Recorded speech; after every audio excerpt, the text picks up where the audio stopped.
fact, it doesn't really get to have century, frankly. So it was a secular, large socialist movement. Although not all of it was socialist, not socialist in the way we recognize it now. And while it had messianic themes, and it was sort of apocalyptic in its world.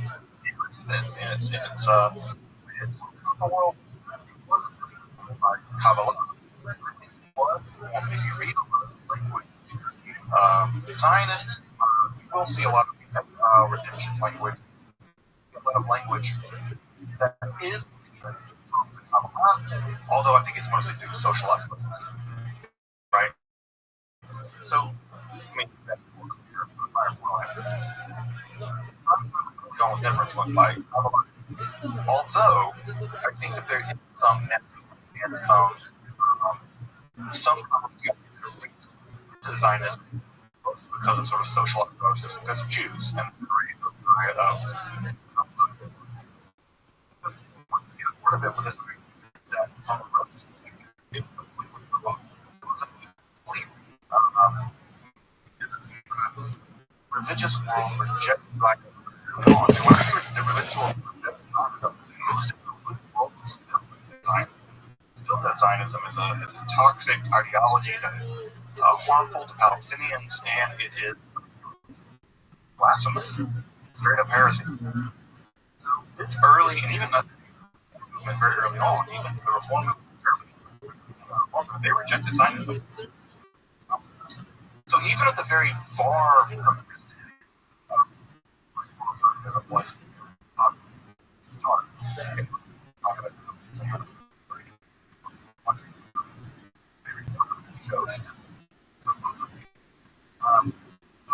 Instead of right that they bring the Zionist up, William's brother always he refers to the Zionist of the Zionist of Russian.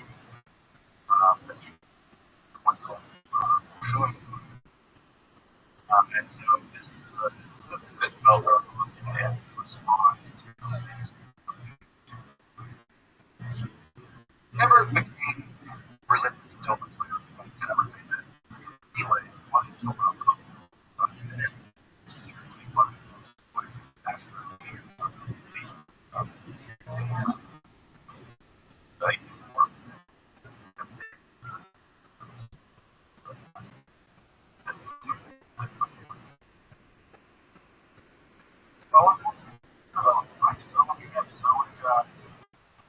it's all about stuff.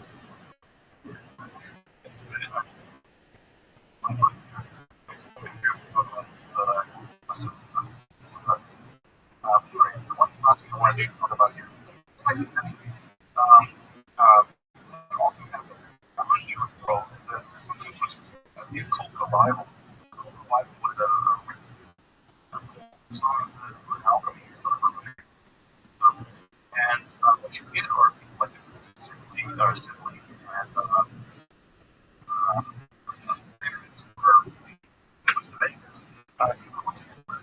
a cult here, this sort of a cult of the Bible, primarily older elements of the Christian Kabbalah out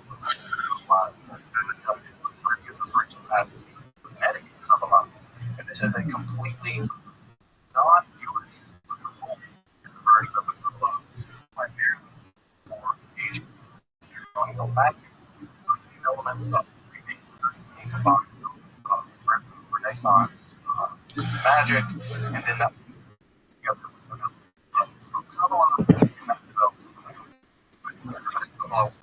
third there's one thing we talk about decay, there's C, now this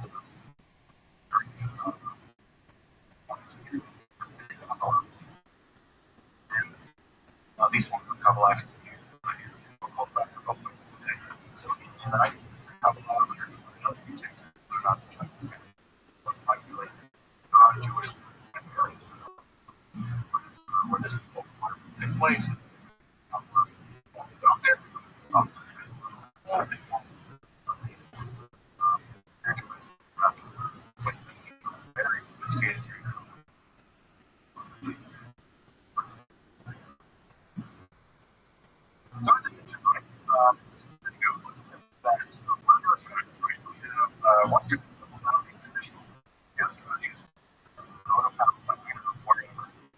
strategy for assimilation was a very dangerous strategy. I think one of the difficult, I think that in even for people in the job assimilating in written office or something important about that. But assimilation was a really difficult task of trying to maintain. He was trying to maintain the ability of the continuity of that rejected you. Trying to maintain and he knew it. The German problem was that before the Jew set up, the Germans never really survived. And you can do it. I think of people like the great German philosopher, saw it all on one and still got fired. They never could become Jewish from the anti-Semites, the Nazis. It was quite dangerous. They were there was something about this assimilation always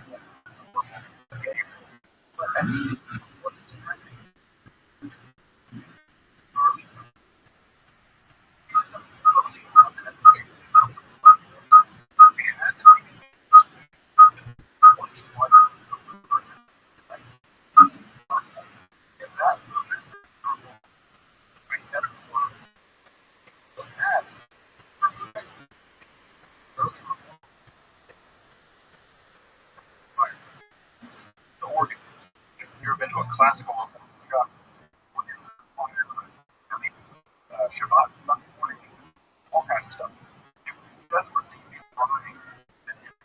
And one level play is trying to sell out, but again, that walk around their students and help them see the reality of the sentences was. That's not how all one would get. And at the same time, I encourage you to take of being and Jewish people. Basically, we're doing at both sides of it. Very,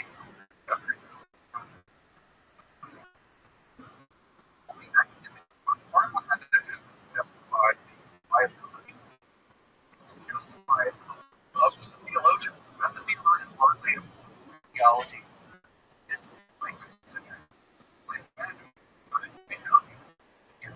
Scholarship at this time, in the world. This is the time period where higher this was period of capability. This is the time where a lot of people systematically study where of these things enormous erudition. In fact, I would say the German of 10 years of what we do is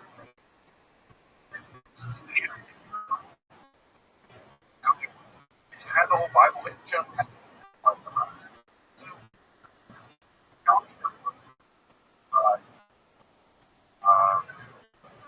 Scientists, very clear scholarship, and so much of them were at the same time added thing in June. And the application of the part of the sphere by Anglo Jewish scholars really came to this justice. Thank you for getting my German stuff. Science and study of Jewish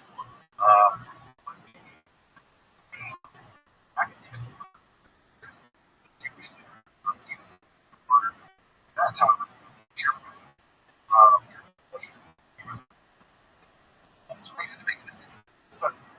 study what they call represent Judaism to the outside of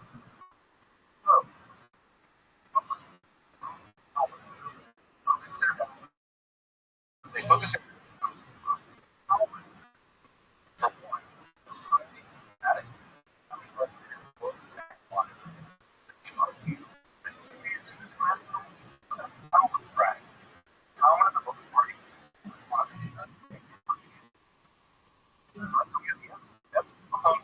Bible, logical components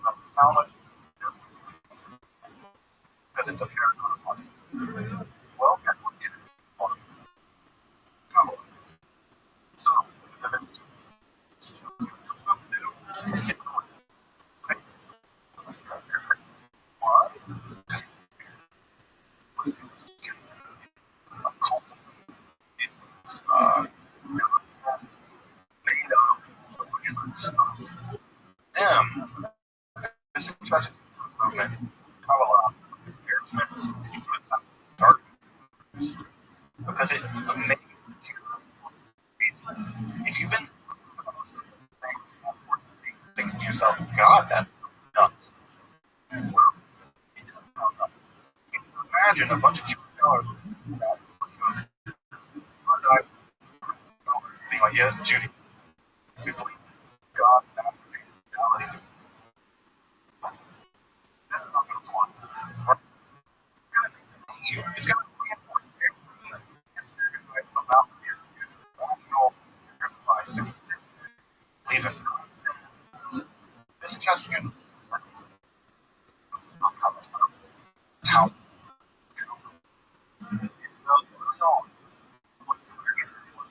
was and actually might move at the same time as also at the same time that all of the movement, reform movement,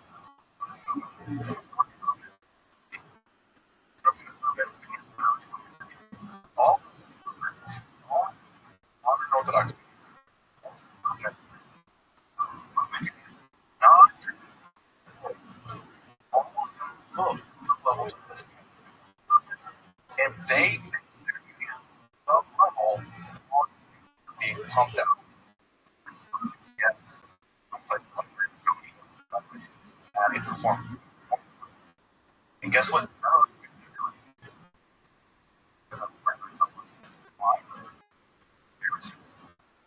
Not one.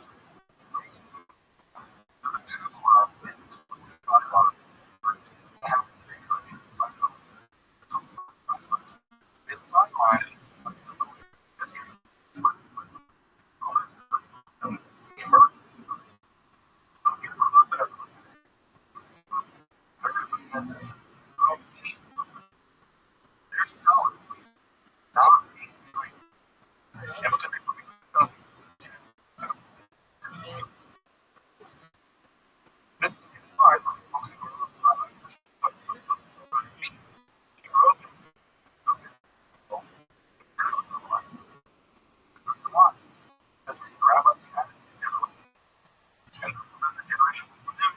About it.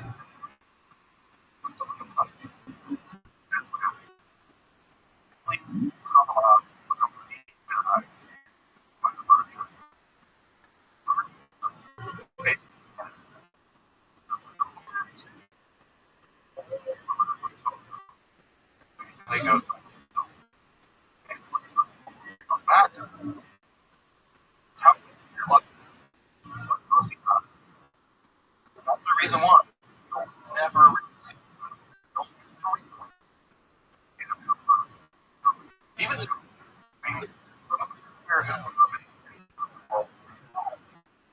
you will study how much just study about heads taking no. How much so one part of the story. Kabbalah, they still did Kabbalah in the traditional world. Of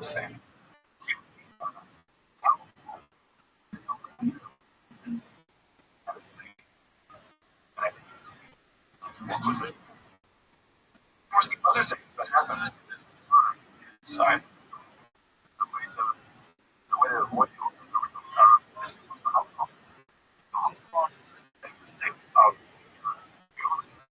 but Kabbalah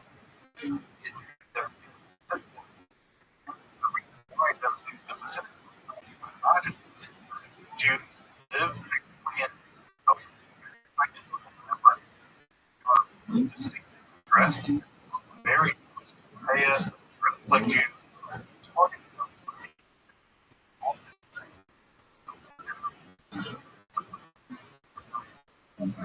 Cattle corn. Acidic work, incredible. I think, unfortunately, it's like the better I would be levels of devastation. And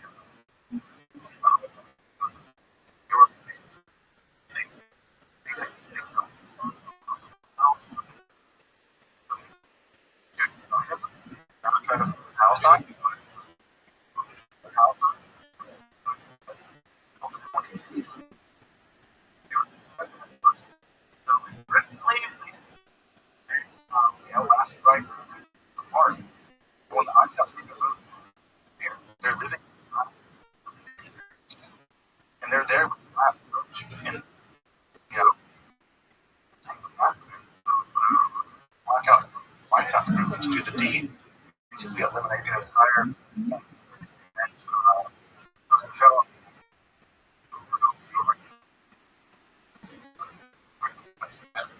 I think for someone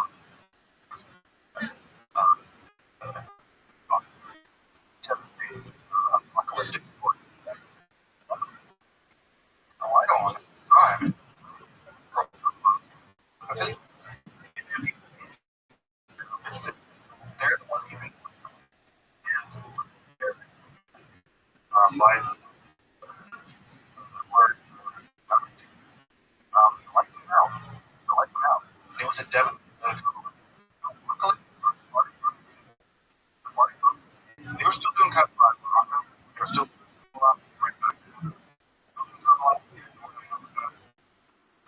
like that devastating that was at the end of Kabbalah.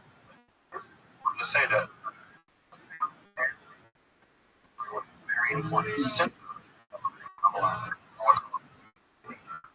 profound some elements of that.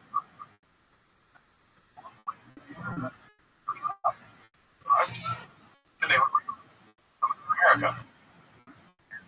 In fact, more than groups, Samar, eventually Samar, Obama event before the war, and and they reached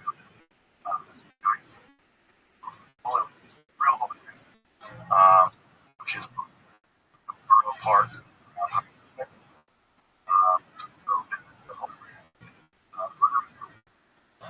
that's right.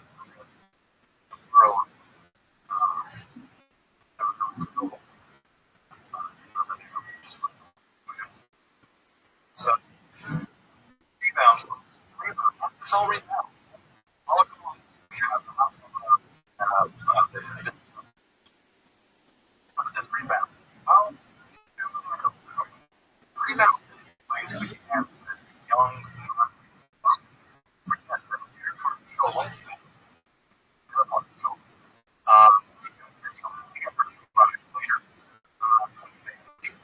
show with philologies, language. That's the reason scholarship is not original language. And show the crazy argument. I want deserve academically study. This deserves academic straight. We need to study. So in the 1920s, Gerhard would basically everything was hands-on, everything. And German scholar that he was, he did that.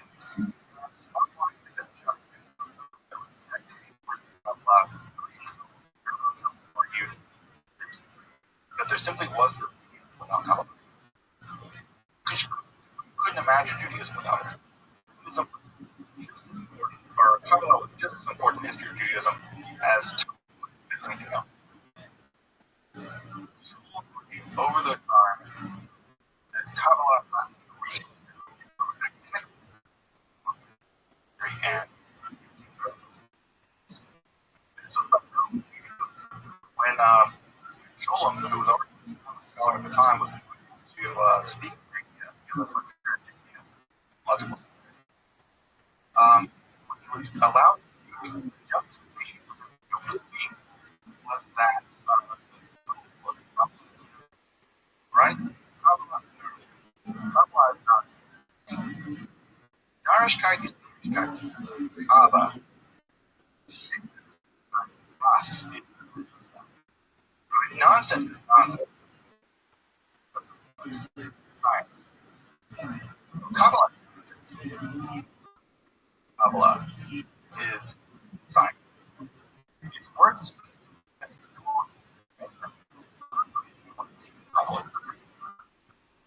By the way,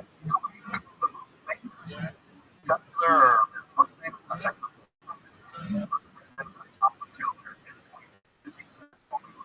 The most important the town.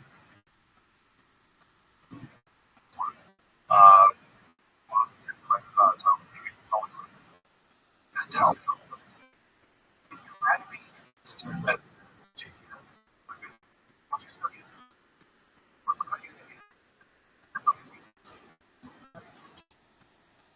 God.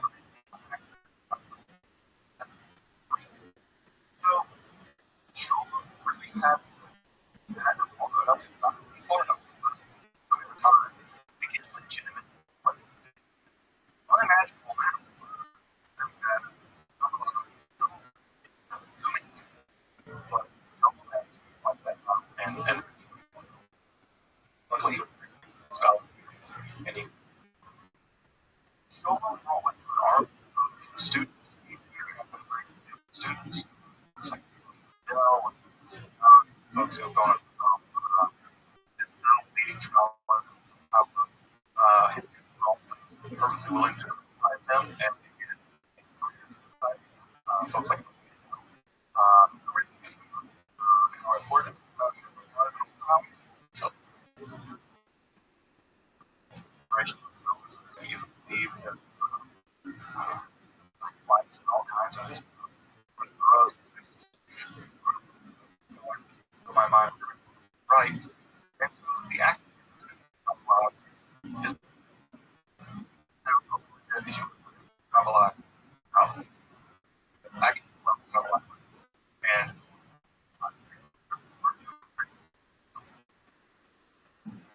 time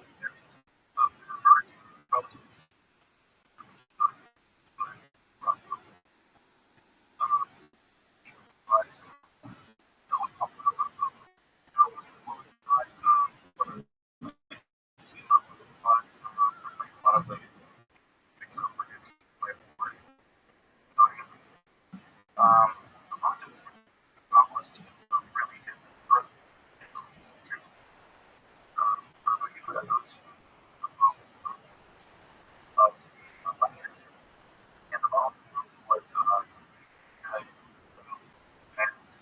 really towards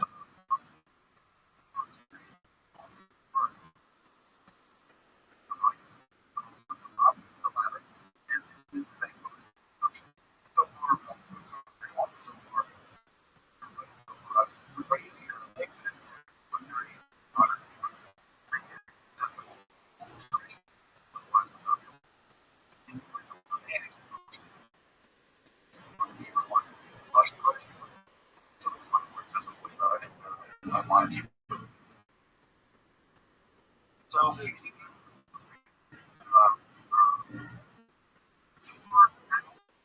world, study, I think, study even some level of Rabbi Ashlag,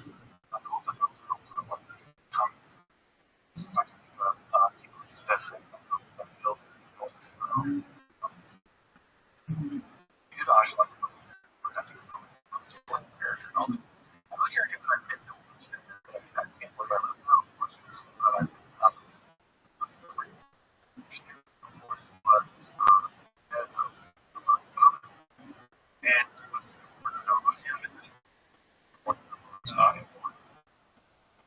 because of the outreach among Hasidic Jews, Chabad house,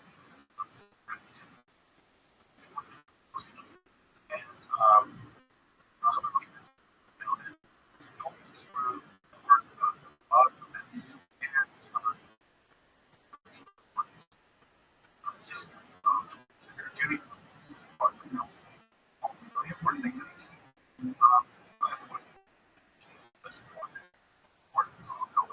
First century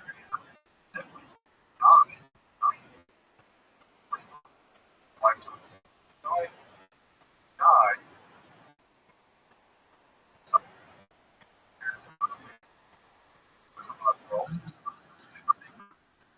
but the 90s are Chabad, where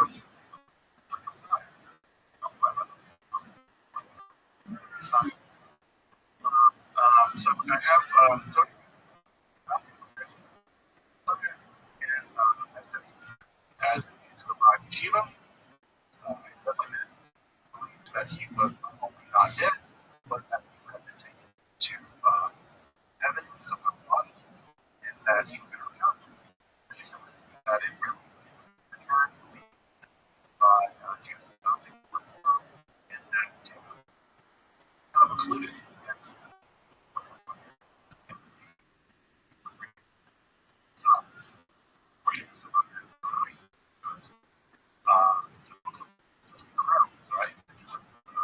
the funny that you get to be in the crowd of on the side. So this is you can imagine all kinds of stuff inside of a company where you can experience such outreach. Although in my experience, large that appeals to typically people like not to that's established besides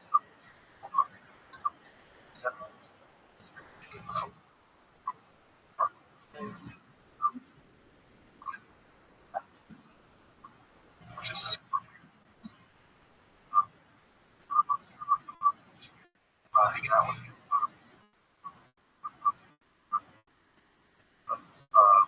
Show to the family, which is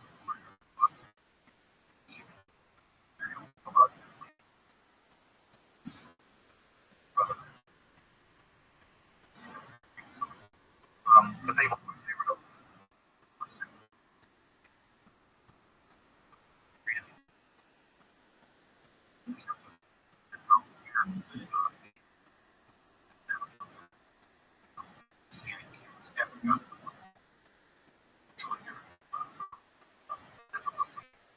I don't think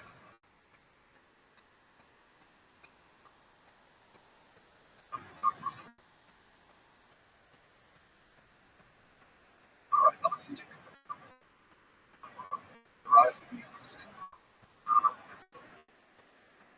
pioneered by lower out of the city world that maintained a lot of it's not the right word, but wanted to sort of modernize and expand outside of the dynastic footprint. So picking the tails of the city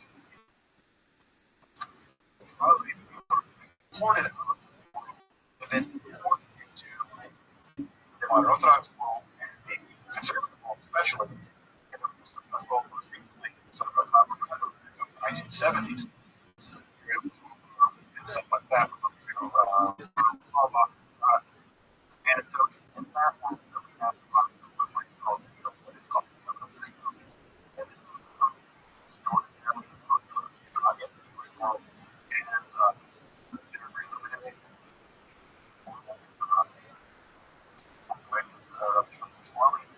and and Marguerite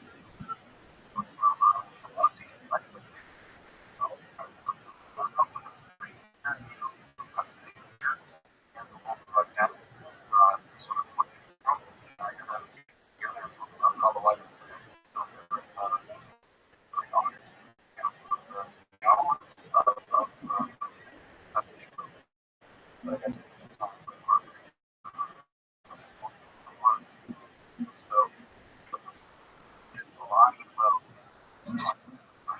It's actually growing with folks like Weisenberg and other channel sort of message.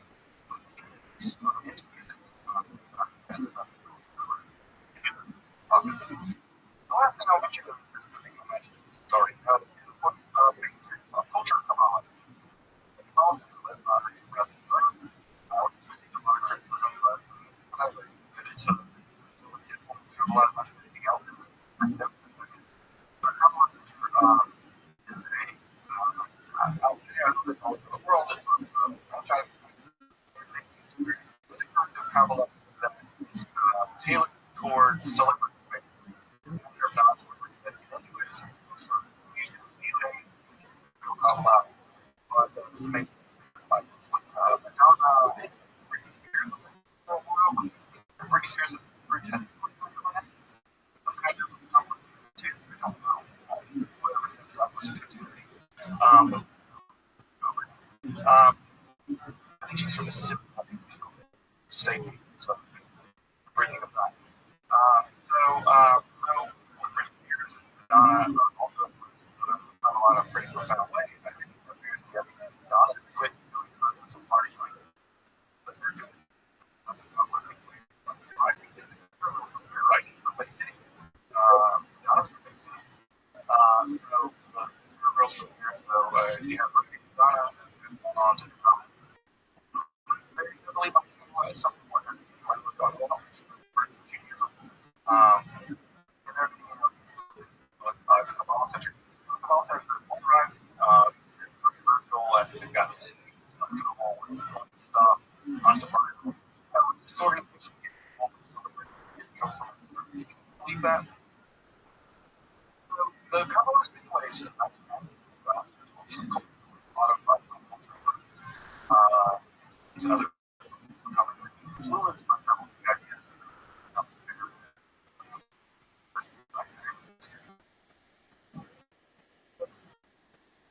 Kabbalah time. Kabbalah is survive this all. In fact, Kabbalah has been a couple thousand years now.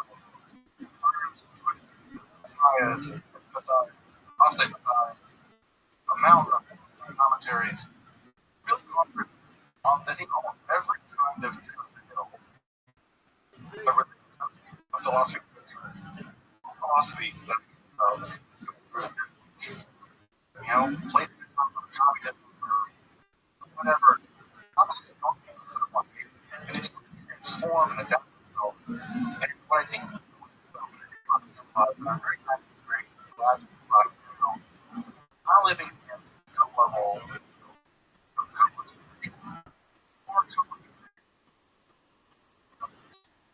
more makes sense of more particular class like this is really secular academic class of power. Also, go to have a lot of college, make it accessible, but never accessible.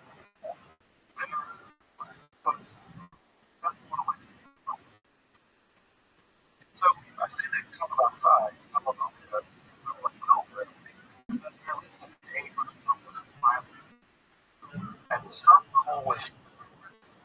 Not the political you start very big.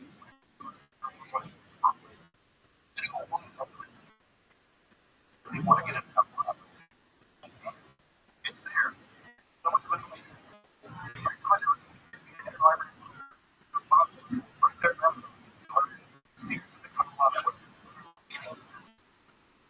and right there we are. Like this massive global experience. There's no translation of our part really for the first time in history.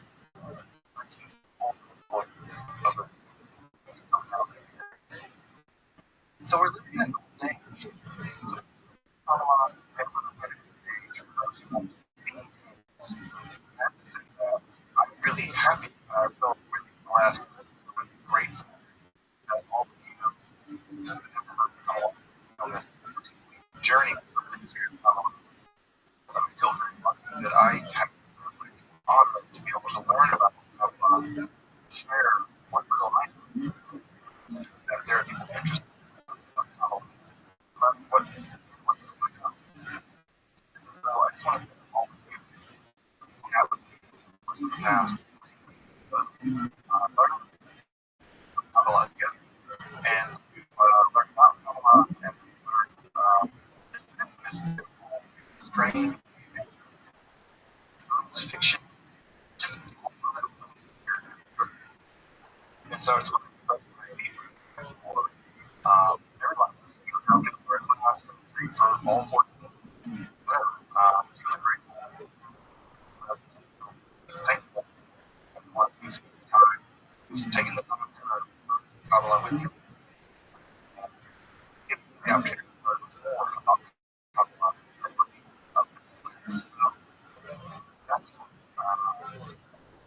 thank you.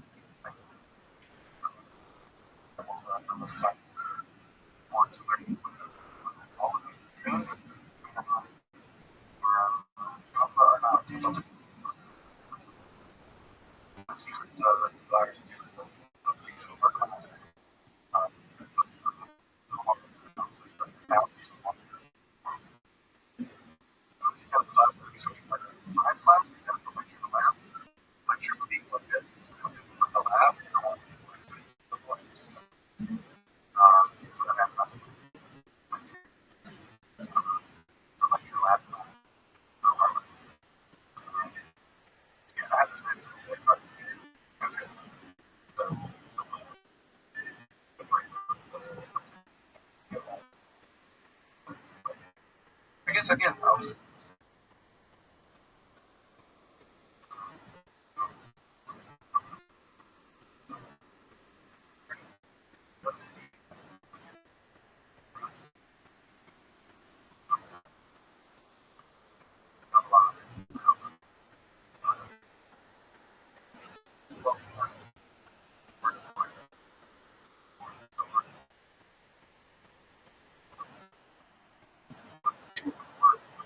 accessible, free, and there's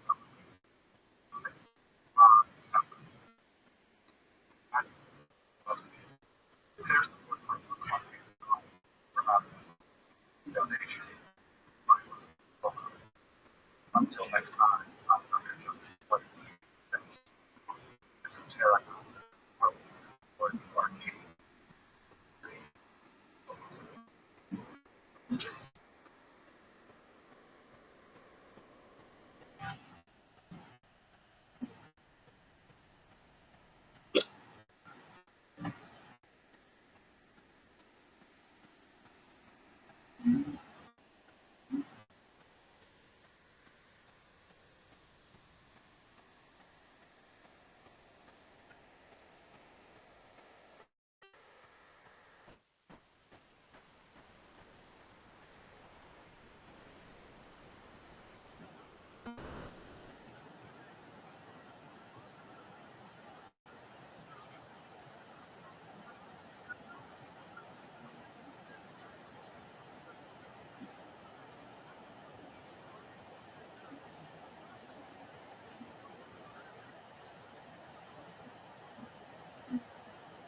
Okay. Okay.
What?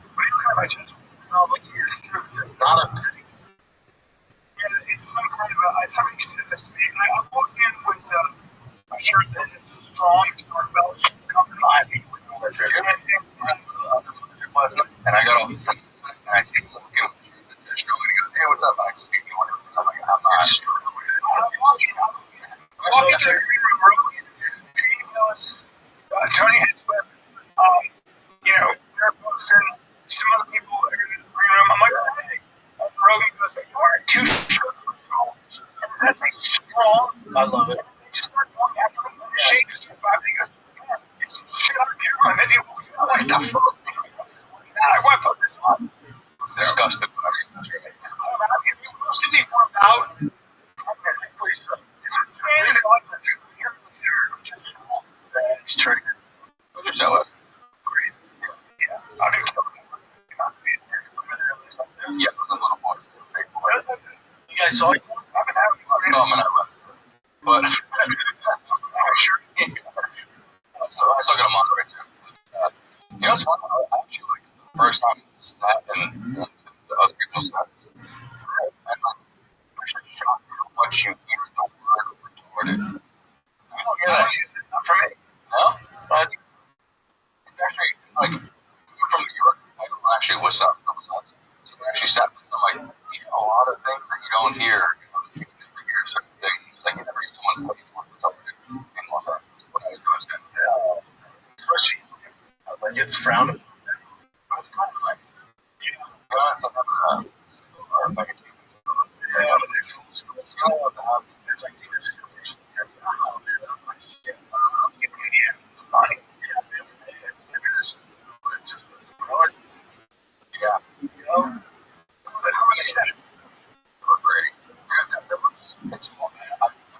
It's almost like Denver comedy works. If you promise, give up. The other day with Romano, it was such a good room. It was so packed. It was like, hard to compete with that room when it's packed. And I guess they were all on fire. They just doing comedy. And it was just dropped there. Like, it was Tom Segura, then me, then Jim Williams, and then Roby went up. And then Slim Jump went up. I have to say, this week, go see White House Court was so good. Just like his tour in White House. Then Shane jumped in with Joe. It was a fun night. I felt really seeing Joe's head video people in the gym. One of them figured this every morning. And I said, "What are we doing, man?" And he said, "Get ready for this White House." He's like, "That's just so stressed." He's like, "It's just like the logistics." He's like, "You're scared of this shit." And I came out of the room, like, and they were like, so professionals. And it was like, his arm was like 7 times on the line. I think with my mic, and just had that, like,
Jeff Bezos, Mark Zuckerberg, and Elon Musk, in terms of the economy, what they choose to do, that can actually happen. Because as far as the other size, like since Jeff Bezos dropped in and gave this take up that we think should be able to fight that's Spencer. You're not talking about Jeff. Yeah, you're talking about like that's what you're saying. But Joe, as far as like influencing the public, not as far as business goes, money and financial and all that shit. But as far as like looks that he can sway such a Jeff Bezos is Zuckerberg is going to do it. Other president, he finds that Joe also, and it's not his fault, but he's also when he is saying something, there's a whole another side that's kind of a rebuttal to it. So it's not its size though. Well, it's there's they put him over here. They don't have to come up with anything. That's what I'm saying. They don't have to let the Joe. There's no more competition. Right. You can sell like cancel out. No idea. He's so massive. They have little pundits coming out. Even them, yeah, I think something in power though is not. I think that what the Joe was interested in Trump does it. It's not. It's not going to save the game in the business. Just real estate entertainment. Jeff Bezos, Zuckerberg, and Elon Musk. Like in terms of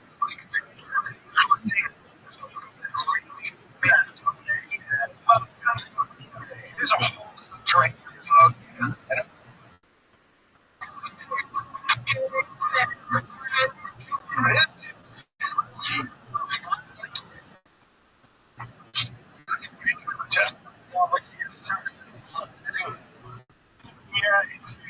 I walked in with a shirt that said "Strong." It's Mark Belch Company. I hate when dude. Last night, and I got off from my with the shirt that said "Strong." What's up, guys?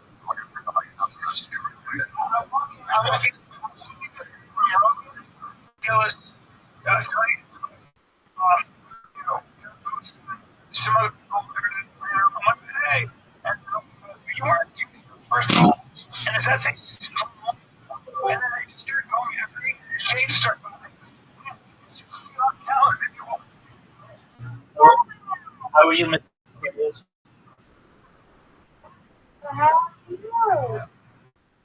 Yeah, well, thankfully, we found out where shit out. But, um, how are you? Yeah.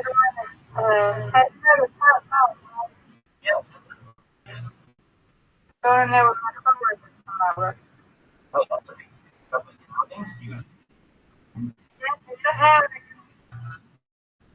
That's okay. That'll be fun. Have you ever called?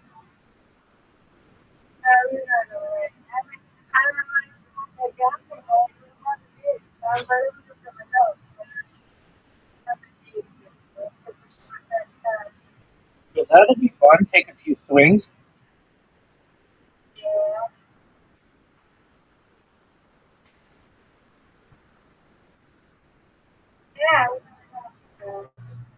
But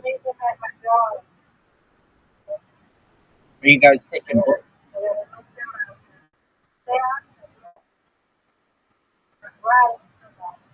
Okay.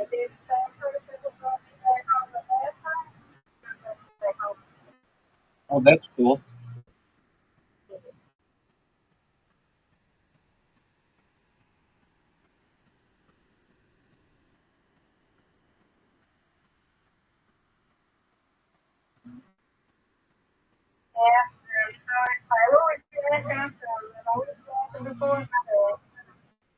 Um, I don't recall. If I recall, I'll let you know. But that's super exciting. I've always wanted to go to one of those. LA didn't have one for a long time, and so when I was doing my golfing, I didn't have that. I wanted to do the one in Las Vegas maybe, but that's amazing. So you, I hear they're a lot of fun. They're like big. I think it's fascinating that they like have the ball come out of the ground and you just hit it and then it goes to the next one. Like that. Yeah, that machine is like fascinating. That machine of anything is fascinating because usually when you hit balls, you have like a bucket and you have to take it out of the bucket and put it on the thing and then hit it. And this way, it just does it all for you. Nice strike. Well,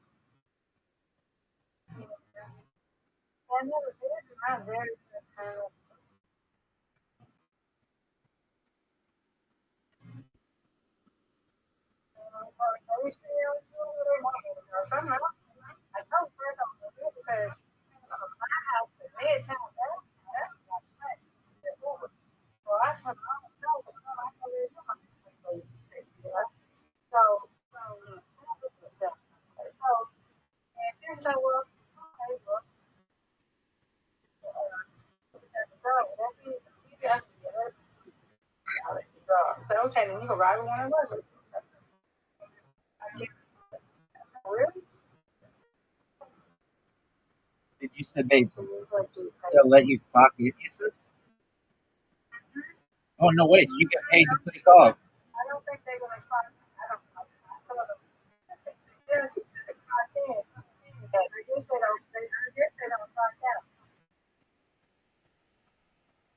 They just go home afterward. Oh, well, that's neat. Is there anything special while you're doing this? Like, right? Well, if they're getting paid for it, and there's the assumption you're going to get paid for it. That's really cool. Look at you, folks. Miss Aquarius has put this one out of reach officially. It's not even close. Not even close. This one's over.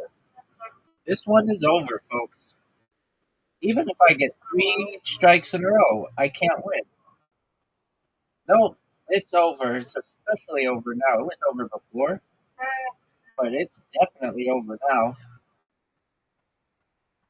What a win from this Aquarius. Oh, of course. Of course, Miss Aquarius. Reload.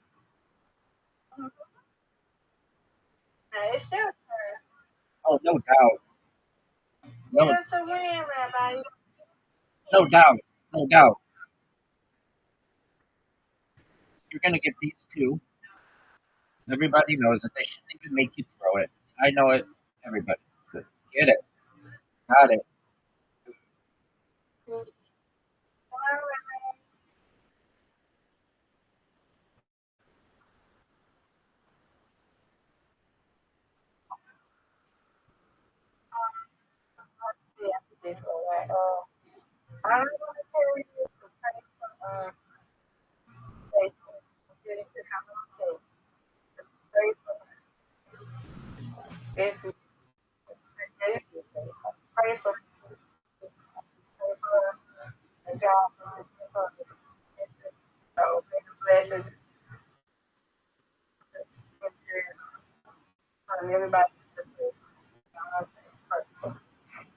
Okay.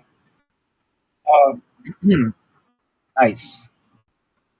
Stacy just got married, right?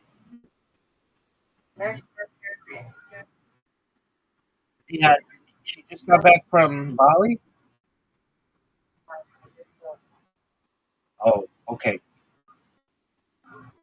They don't know.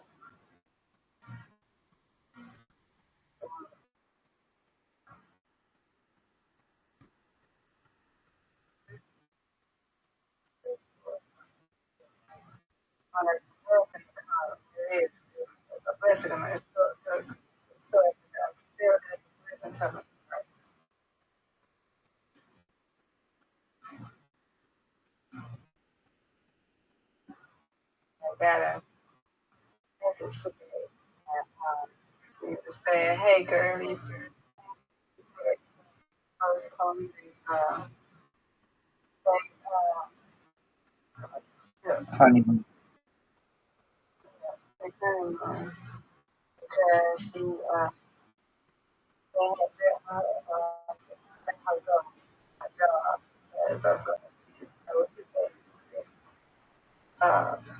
sense. It's so good that they help just pray for her. Okay.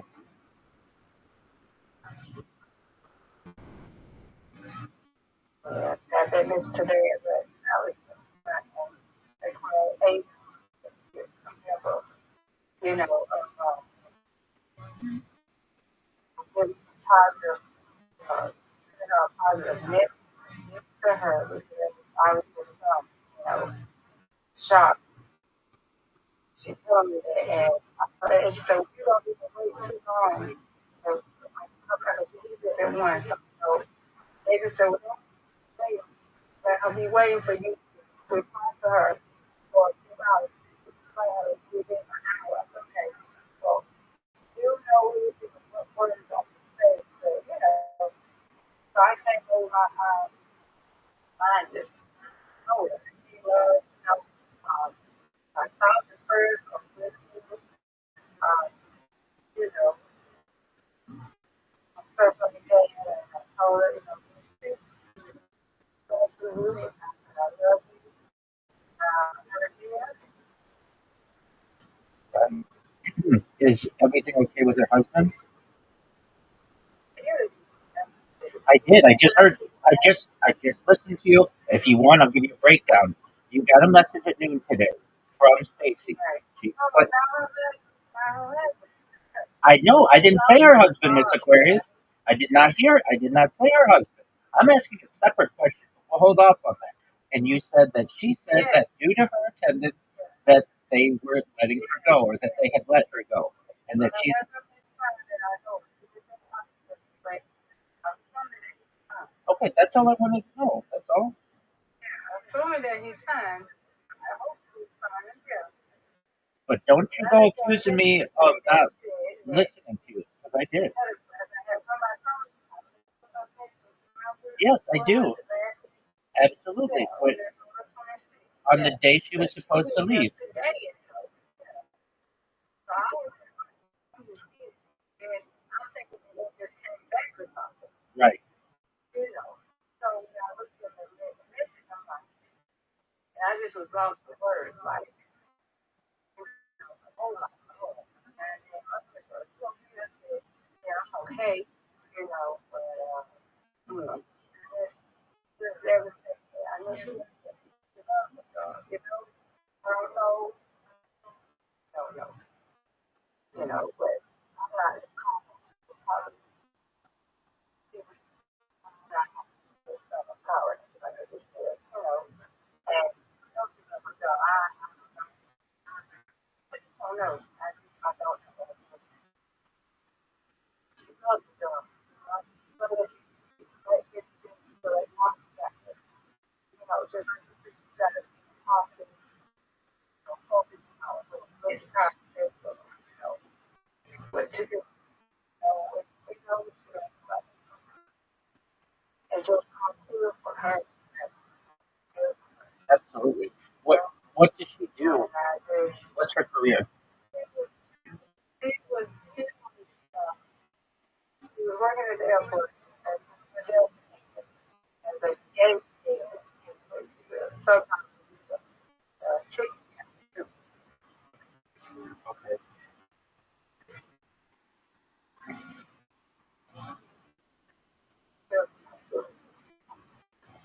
And I'm like, I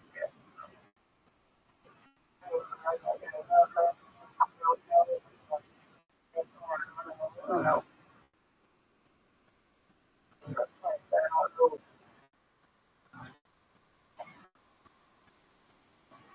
Yeah. I don't know. Yeah, I don't know. We don't do it. I don't feel like she don't listen to me like that. So I don't know.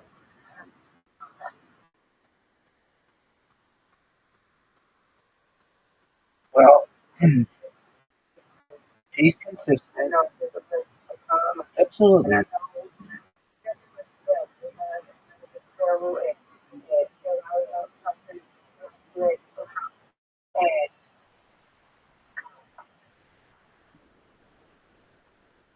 And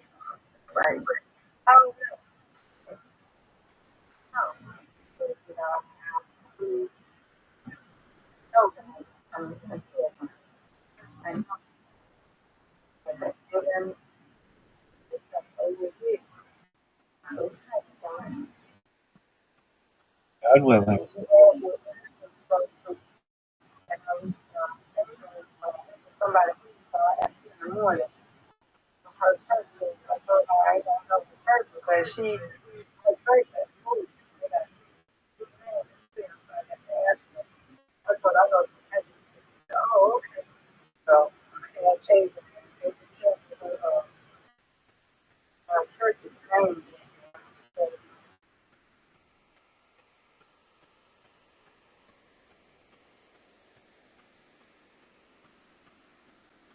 you know, Ava don't mind.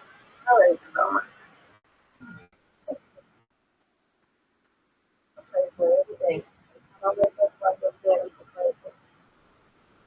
I pray that much. I know you too. I pray all the things that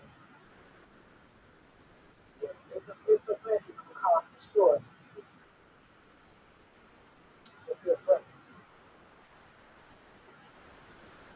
Well, if she's a good worker, then she shouldn't have a problem finding a new position. And God willing, it'll come quickly.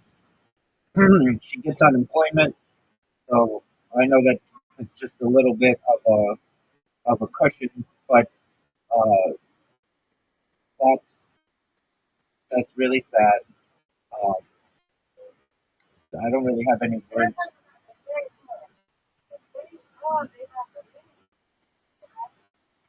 That's the thing about the day you believe this baby I'm about to go one. That's ridiculous.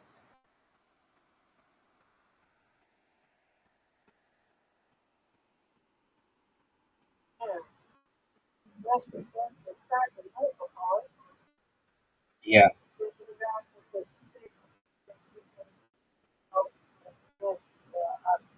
they for this. Yeah, they terminate.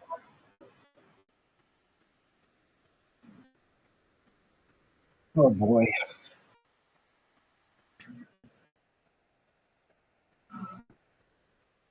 And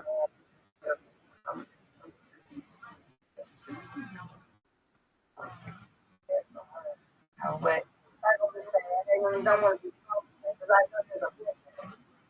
God, God, I had to they don't for her. I ain't know what the devil, man. Ain't know what the devil. The devil like to block this read about it. He just like to do it. And let him do it. And that's sad though. It's not gonna be passed along because the blessings we ain't gonna be strong for her. You know what I'm saying? Absolutely. That's why I had to have Adrian to help to say, to say, look at it. Yeah, I just told them. I didn't want to say something pretty. I wanted to say something uplifting, positive words. It's That's not why the end. I tried to what I got with God. It's not the end of the world. I love you. It's not the end of the world. Oh, it's a little bit. Sure, she knows that she ever had opportunity to come to prison with that.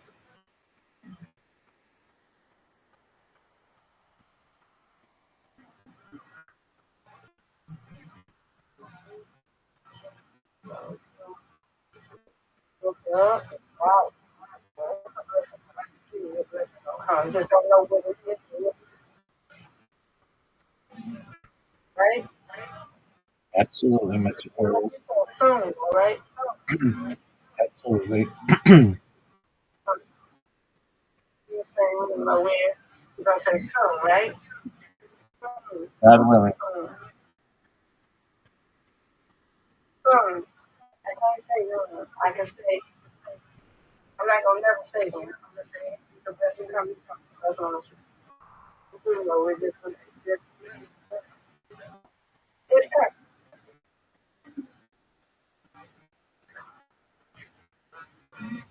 I don't as a postponement with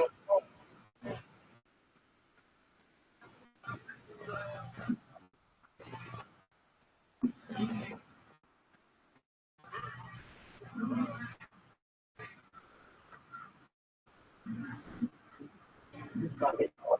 So I just want to go to her house and give her access to it right now. Just give her time, her space. 100%. Right, right, real quick, Yeah. baby. I mean, you. If this is just how I would handle it after today, maybe tomorrow or something, I would send her another message saying, "I want you to know I'm thinking about you. I'm here if you need anything. I'm going to give you some time, and I'll contact you in a couple weeks. Let me know if you need anything in the meantime. Love, Miss Aquarius." That way, she doesn't feel like she's alone in the process. I might add in there, I I know that you're going to overcome this and keep it short. But that way, she knows like not abandoned. She's still loved. That you'd love Yeah, I tell her. you'd love to message her every day, but you don't want to overwhelm her, and that's just not a relationship with her. Right. But that she's on your mind, and she'll overcome this. She'll be better. I told her, I said, hey, love, I'm so sorry to hear that. I was on with you, and why hasn't been talking you? Keep me updated, love. I said, thank you, love you too. I'm not overwhelmed. I don't want to talk. I was like, no, I'm gonna call her. Call her. They'll probably,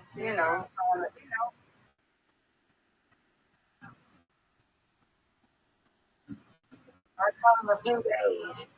I mean, I took them. I just do this. I don't know what to tell them.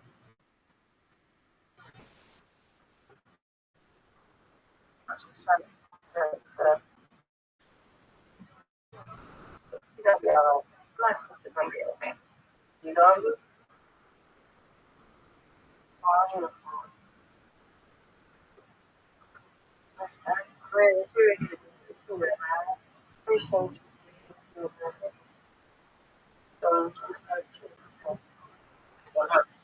Right? We've been friends for more than a year, and I look forward to our friendship. And your friends are my friends, and I only want good things to happen for them and their loved ones. And that's why I was so shocked, and I had to ask for clarification. She's on my phone. I can tell you how many exact days this woman has been married, and that exact.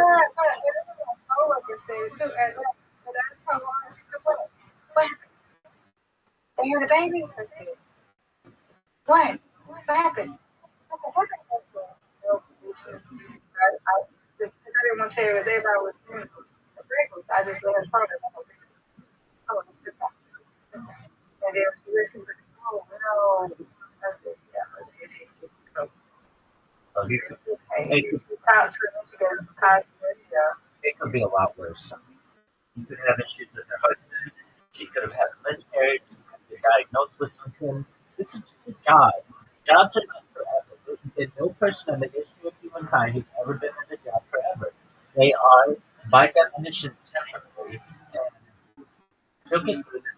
She's been married 39 days as of this moment, and God willing, she'll be married for 39 years. And so long as nothing's wrong there, that's key. And who cares about Bali? It probably saves a lot of money by not going. And if she is able to get a job this summer, then she's going to be perhaps in a better financial shape than she was before. I understand she had benefits. I understand that she enjoyed her job, but there are a lot of places where she lives that are looking for good people. And she'll take one of those.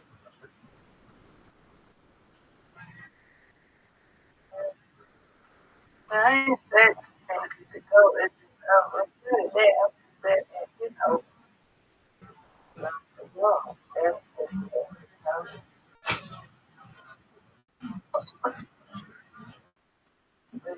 I'm strong for it. I have to be strong for it. I'm here outside of it.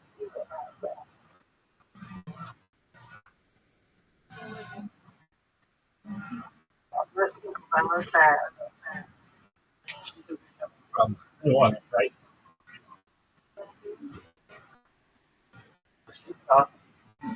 will through this. It's a shock, but all jobs come to an end. But what sad a decision that Delta made on the day she was supposed to be on her trip. That's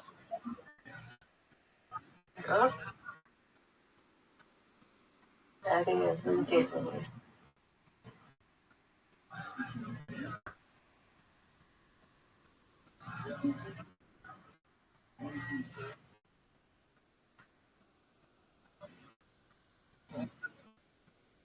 the thing that I have with me, and we'll keep her in our Yeah, thoughts. well, That, please. you stay strong for her, and I'll stay strong for her. It'll be a tough summer, but she's gonna find something hopefully pretty quick and be back on it.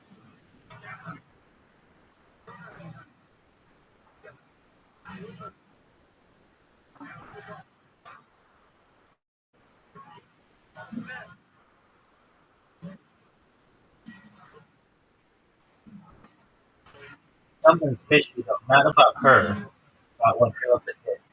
Basically, you and I both know when you work a job, you have a certain number of unexcused absences, and then you have like your vacation time, and it sounds like this was planned vacation time, and it's only she was taking a big trip, which is going to cost the company $1,000, and just based on that benefit, it's almost like they were like the way that it sounds. Is she has a supervisor, and that supervisor has a budget and recognizes, hey, we could save the company money by letting this person go right before they're supposed to leave. She doesn't have any retribution against us. She can't do anything to us, and we're going to save on our budget. But that is Yeah, I know it's so bad. But, it's like just a few days. I won't know she did the work before. She said she said she let go of the second. They've been out since the day sick. So she been out since the day sick. hold on a second. I wanted it to be. Hold on a second.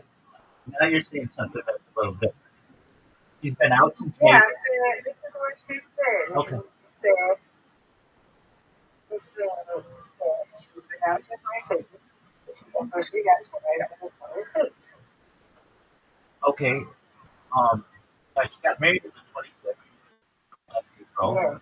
and then did she Yeah. say why she was out since May 2nd?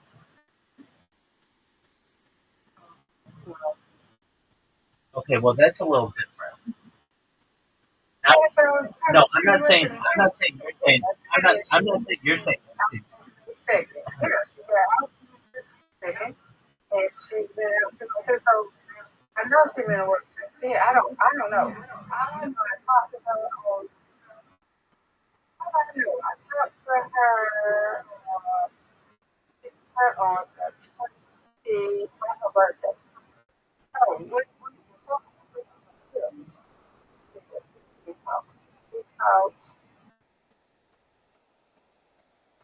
uh she told me about we spoke that was oh, this is the night first.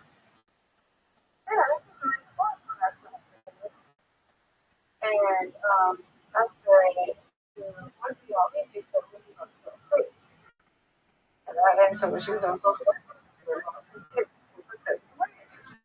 Then we go to That's right. I remember you saying that. Okay, so and I don't know, and I don't think you know. There's a reason why she didn't go back to work from the second to the 26th. I don't know what that is. yeah, but you never said, I know, I don't know. I don't ask you how they did. But when you coming back, I don't, you know what I'm saying? I'm asking you. So I know she went. I don't know. I know she's going to get on her birthday. I know she's on her birthday. She's going to get. So I don't know if she left that. So maybe 22nd. I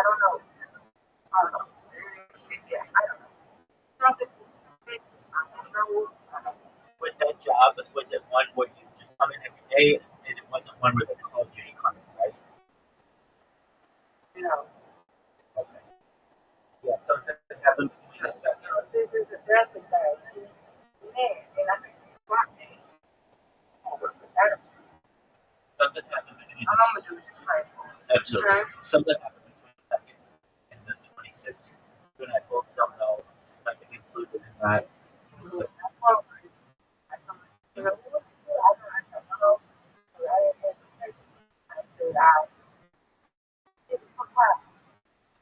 It was time. right. Let her process everything. And you know, fix you here. Right now, yeah, that's all. And, Support, I'm gonna be there. and she was a smart woman. She always said she would be able to take like a month off without it having to kind of, Right. time off or it was pre-approved or unless she had a health issue or something. Right. And so, also, can't necessarily say, I think, click with, I think you said she'd been off since the second, and I wasn't. And she said she was out. That's what I'm doing. Out to terminate her. That's what I'm got. But no, no, like, work. We're gonna work on it. I know she was off. I don't know how it is. But she got that much. She had me out the day after her wedding. So, I don't know if she was worried that the day. I don't know.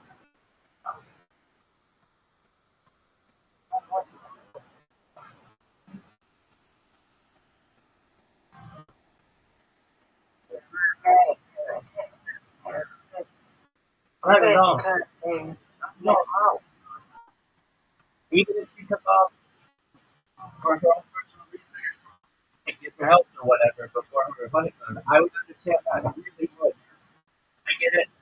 She had a huge buildup. There's a lot of pressure and there's a lot of stress and anxiety and stuff. I get that. I would understand that even as a supervisor. I would be that, hey, there's a lot going on with this person. But,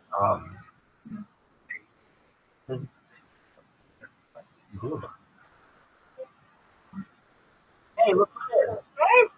hey, we can pray for that. Absolutely. Me too. Jay, are you outside? What up? How are you? Here you come. Okay. That was my house. Oh, that's not quite. Apologies. Yeah, Alex.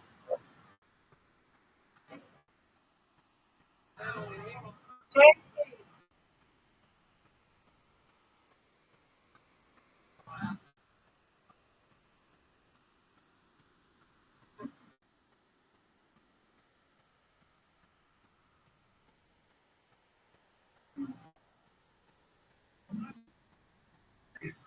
Tracy, Larry's home.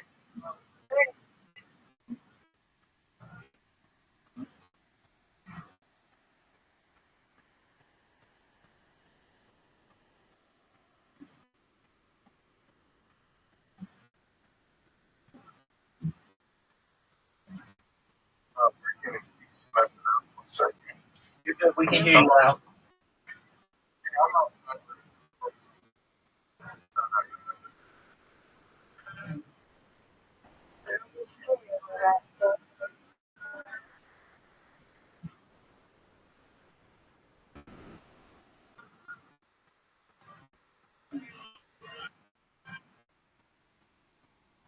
Then,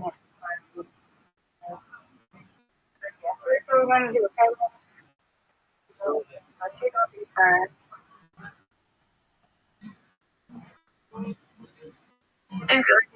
Somewhat.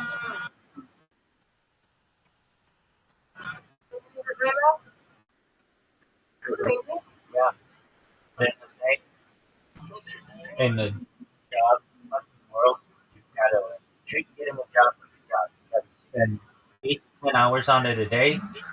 Do that, have a job.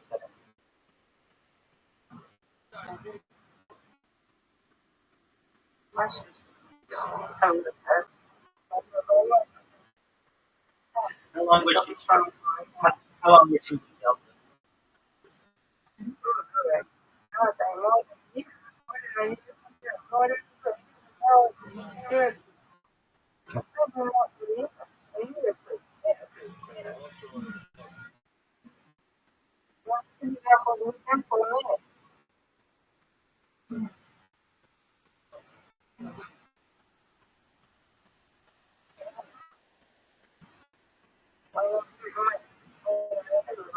More a year or two?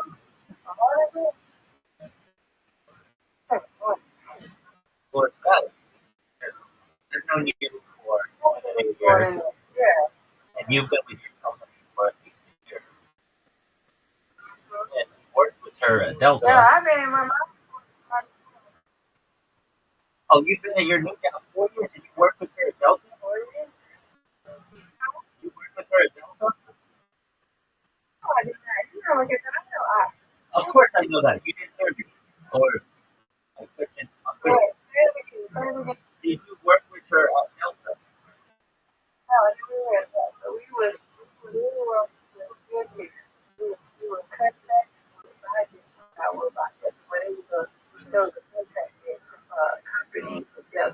Oh, okay, okay.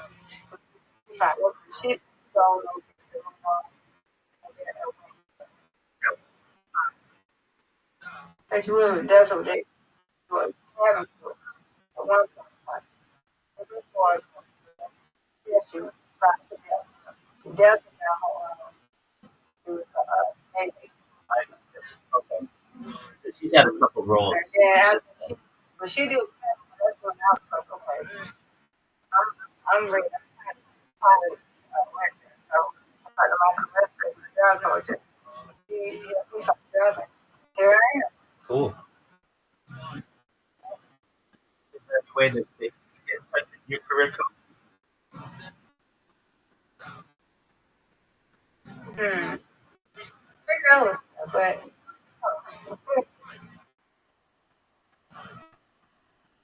you can. Have the type of yeah.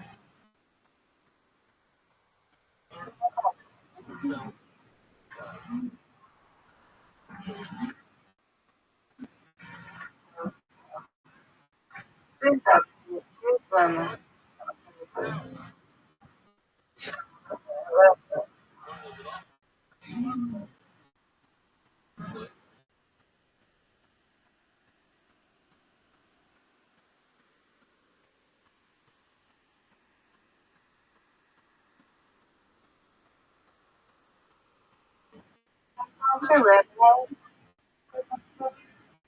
Yeah. Yes. I'm excited for them. And one is that and the other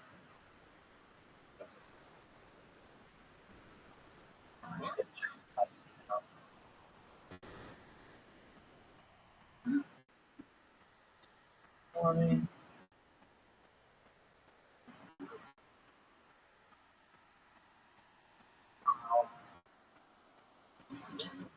So let me.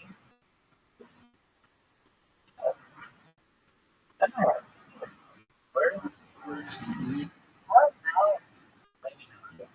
I got so many in my house. I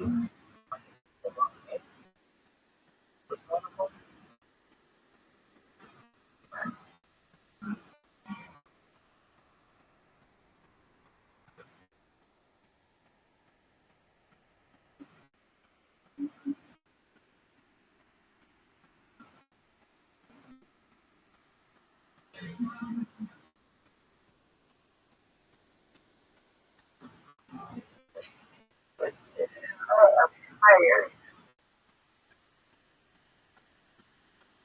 I have kids in the winter, I have to morning and then early.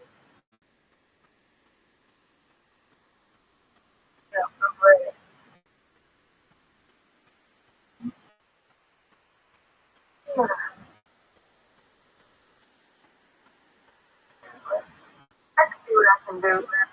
Okay, right? Right.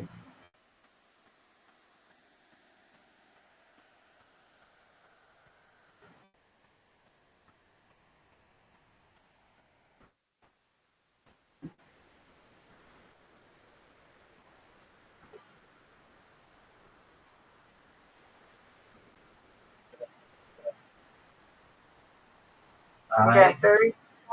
I agree that one of the babies.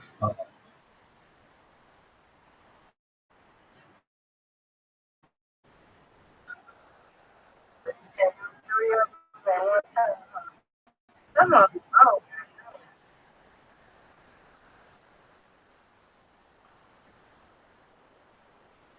are they with the same person?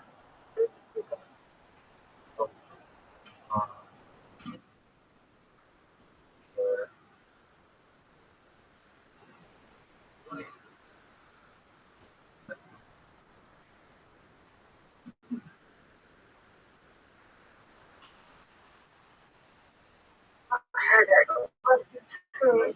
Let me try it. Look,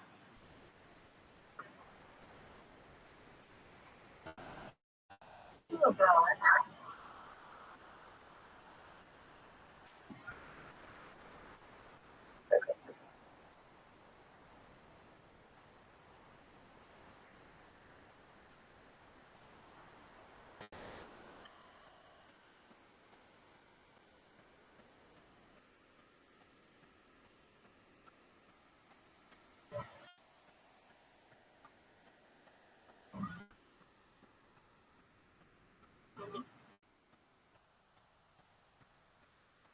Oh, God,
no, take a shame on her.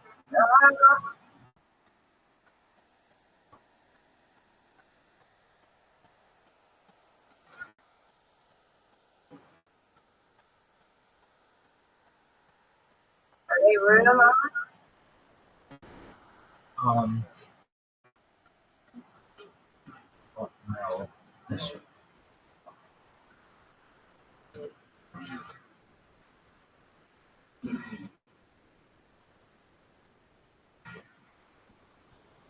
They don't tell you. yeah,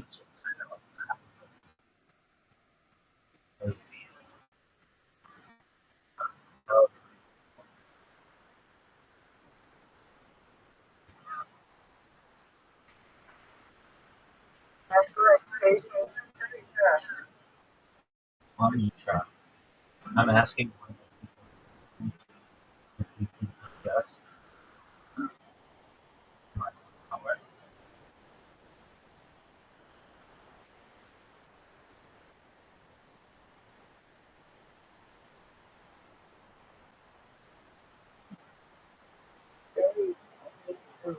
Three and one time. Yeah.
Okay, so I sent out an email. And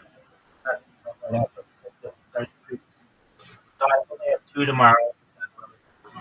Um, one person was emailing me, but we have a podcast week from tomorrow, and I didn't know that it was tomorrow since they were emailing me like right now. But that So was you got two. So you got two now.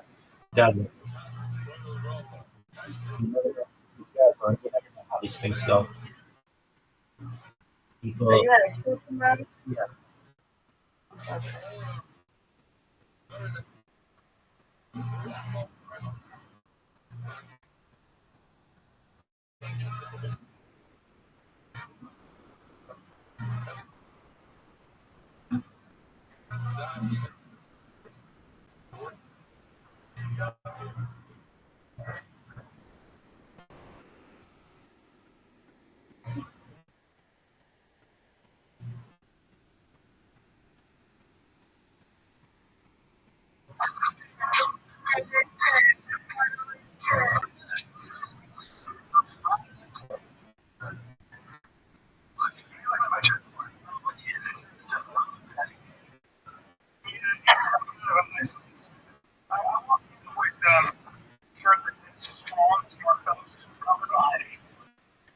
I was at Mother's last night.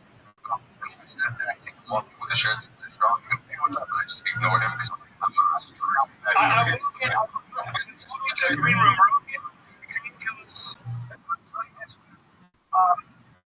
Derek posted some other people are in the room. I'm like, hey. He goes, are you wearing t-shirts first of all? And then they just start going after me, and she starts laughing. Man, it's just not wrong. He walks in. I went with this. I was disgusted when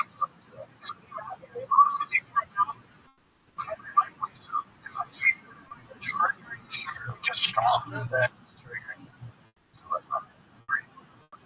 I'm killing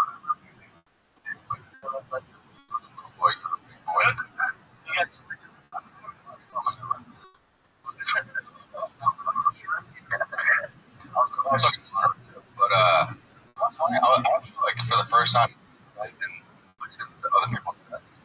There, I'm actually shocked how much you hear the word. I'm too tired. It's actually pretty good. I don't actually listen to it because that's so I actually sat with like that you would never hear certain things. Like someone say to one recording. Los Angeles.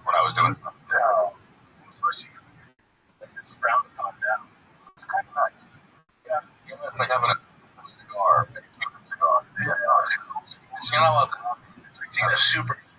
Oh man, you can get it's money and have it. Just go for it. Yeah. You know, they were great. Dude, that was. I feel like it.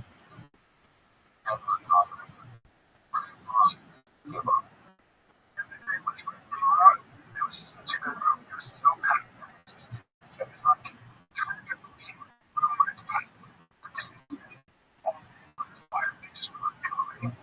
It was just dropping it. Like I was Tom Segura, then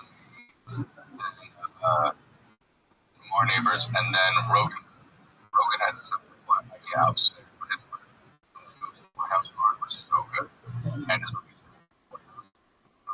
dropped in with the fucking walls. I was head of security at the gym.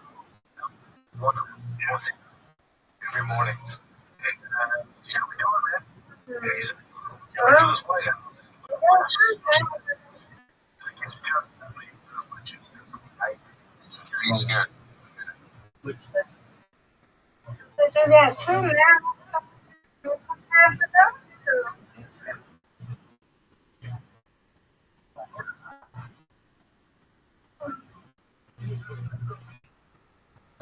The showroom, like near the green room, and they're all so professionals. And the dude was like, like 7 times the size of mine. Like my height, and he said, "No, you only love the best." So Jimmy had the dark guy. Nina. You look like you would fucking kill me. Nina. You hear me? Nina. Hello. Nina. Yeah, she was supposed to. Hello. Yeah, we're supposed to do a podcast a week from tomorrow. How are you? I'm good. Welcome. I sure hope I'm never. Pardon me? I sure hope I'm not on camera. Your voice, but not your picture. Okay, good. How's your day going? No, I'm not on camera. How's your day going? How's your day going? Good. Checking you out. Very well. Well, as I state, I'm on 24/7, and I'm in my Discord 24/7, so people can watch my life whenever they wish and connect with me, ask me questions, play games, play another person. Finish playing the game, and I've got some friends who are going to be in here a little bit later playing games. And just chilling, watching podcasts. How about you? How's your day? Yeah, pretty normal, you know. It's not the other thing, but checking out all your links because you got plenty of links. And I sent you an email earlier. I don't know if you responded to somebody might. Absolutely. Your last name is that your given birthday? Yeah, that's on my birthday. I answered your. Oh, you did. Okay, sorry, I'm not in my office. So I'm not at that email, but well, that's very interesting. That's what it is. I said in my email as well that I'm not affiliated with the end of the family. We do have direct uh, ancestral connections. There are thousands of us within the United States alone, tens of thousands of us throughout the world. We basically are in the Ashkenazi way, like the last name Kennedy is to the Irish culture. It's a pretty common last name.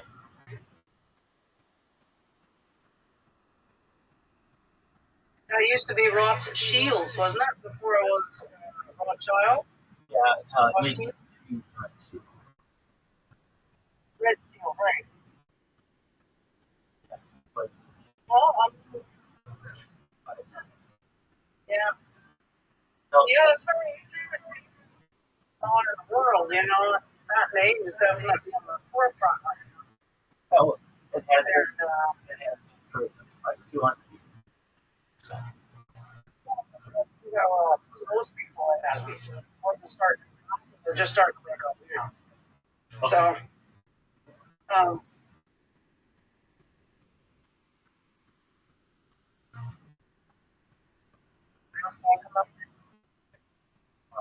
Go ahead. yeah. So, like, would you be, willing to talk about that stuff during our show, or? As I stated in my email, generally, I don't know my familial history. Just because there are people in my direct group, I don't necessarily want to have any kind of friends or have other people show up at their house. I had that myself with my life. So, as I said to me, basically, if possible, I'd like to focus on my live streaming, futurism, and how we can make the world a better place. Right. You seem to be focusing on peace. I noticed. Yeah. Absolutely, yeah. So I live stream my life for world peace. Uh, do you mind if I give you my spiel? Sure. Basically, well, I'm Rabbi Rothschild, and I stream on like 24 hours a day, 7 days a week, 365 days a year for world peace. I've been doing so for more than 4 years. My streams go back to the pandemic. We see the death of the Queen, the birth of AI, the coronation of the King, and everything in between. This is a real life Truman Show, a real life Big Brother. This is a timeline of human achievement. In the 1990s, the content king was coined, and I am making it to today. My own way, I'm taking it. The reason why I say that is because in 2017, the Economist magazine stated that AI had overtaken petroleum as Earth's number one resource, and I have more data archived on the internet than any person ever, which can make me very influential and going viral. God willing, when I do, I'd like to make you, your friends, your family all financially independent if you're not already. I want to ensure that you have generational wealth if you don't already, and I want you to be able to start charities and philanthropic organizations of your own. How does that sound? Well, that sounds really good. So, Excellent. how would you go about doing that? Well, the plan is multifaceted. First and foremost, as I previously said, data is Earth's number one resource, and I have more data, specifically human data, on which to have AI models build as an example. Any person in global history. I'm not just live on one stream or two streams, live on over 20 simultaneous streams on multiple platforms at any given time. So this is essentially a timeline and a time capsule of human achievement. So from there, we're going to be able to monetize that. Am I monetized right now? Yeah, actually, on some platforms I am, but not in the way that I think it really could be once I have all of my streams that are available to be digested by the world. Additionally, I am someone who has the opportunity to do endorsements. And the plan is just like I may be able to endorse my cryptocurrency right now, and that's what all my trading and merchandising. I'll be able to do the same for your Fortune 100 company because what makes me different than any other influencer that you'll find is that my streams don't end in the traditional sense. I mean, I do stop them every 12 hours and start them so that the archive, but with any other influencer, they go offline, they go do whatever they want to do. I don't. I make sure that I'm streaming 24/7, and that means that someone's logo and brand will be available to the audience 24/7. The plan is to take all of the money from that, additionally from cryptocurrency, not just the ones that I endorse, but in those markets, and my social media. Take all of that, put it into a large 501c3 tax exempt organization, basically making the world's largest charity. From there, what is helping me along the way on my street, who can document that. We're going to take care of them. We're going to take care of their friends. We're going to take care of their families. I want them to be able to start charities and philanthropic organizations of their own so that they can help people, not just in their life, but any kind of things that are near dear to their heart, such as veterans, people who want to help animals, people who want to help the homeless, clothe the homeless, other things that I talk about, doing any things like world hunger through the use of technologies such as agricultural drones, floating greenhouses, saltwater greenhouses, hydroponics, vertical farming clouds. One help at work nurse. I'm sponsored by cryptocurrency.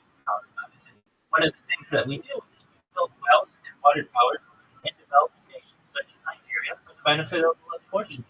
Additionally, I'm an advocate for the livestock program and most importantly, desalination technology on Earth's water onto land to make change. So it's the idea that we'll be able to help those directly who have helped me along the way, and then additionally take the funds that we generate through the stream and be able to give back to the less fortunate world. I hope that answers your question. It's pretty interesting. Now, with the data centers, I'm hearing a lot of people are talking about that they're thinking about whatnot. Well, that's where desalination. So the Earth is two-thirds water, and with desalination, specifically powered by nuclear energy, we have more water than we could ever even do like to consume. Now, there's an issue getting that water purified for use in the data center, but these are just challenges that need to be overcome, I feel, with knowledge, information, and the publicizing of that basically technologies are available. So I don't want to feature lakes and rivers. I would like to be purifying the water from the ocean. And this is the type of technology that's been around for decades. It's not currently utilized very much in the United States, but it is in some other countries, and I'd like to see that type of technology.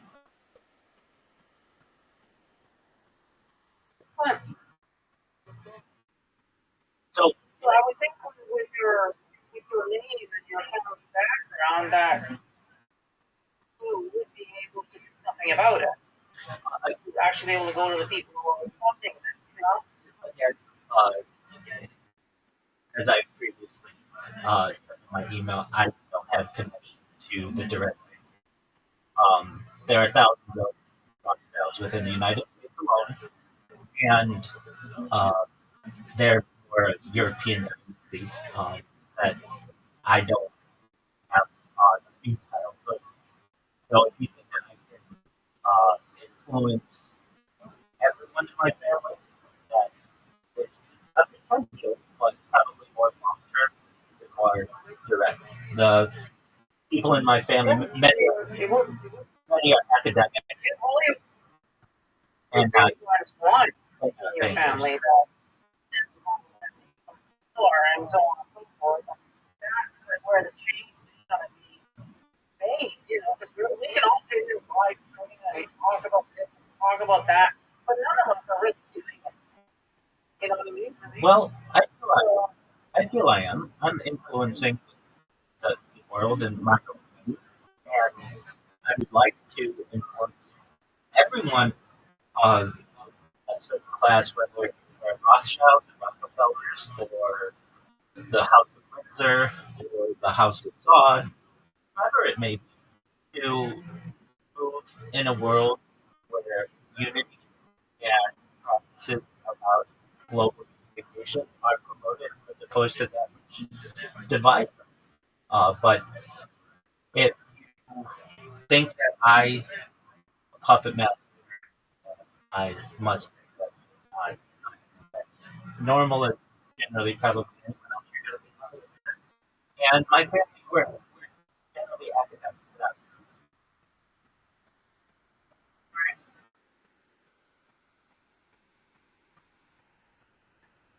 Okay, well, I'm going to let you go. Enjoy your night. And you're doing this thing, and we'll talk to you later. Excellent. I look forward to speaking to you as well. And let me know if you need anything anytime. Excellent.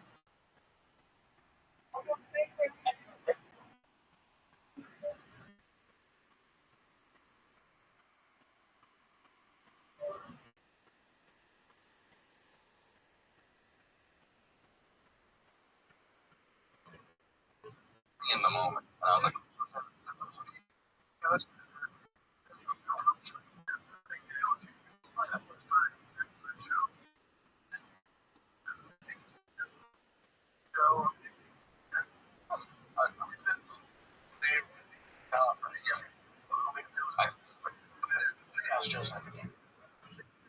true. Zuckerberg there, you got Elon there, you politician there, I would think Joe's bigger. Joe was a bigger voice than all of them.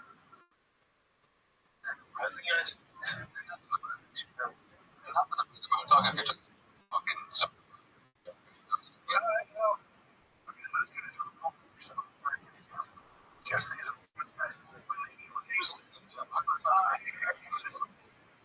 you're off. I don't know. Guys. Real policy.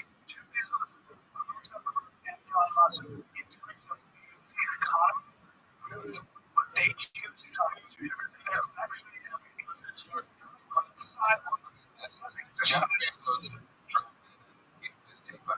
should women invest and spend it? You're not talking about yeah. Also, I see what you're saying.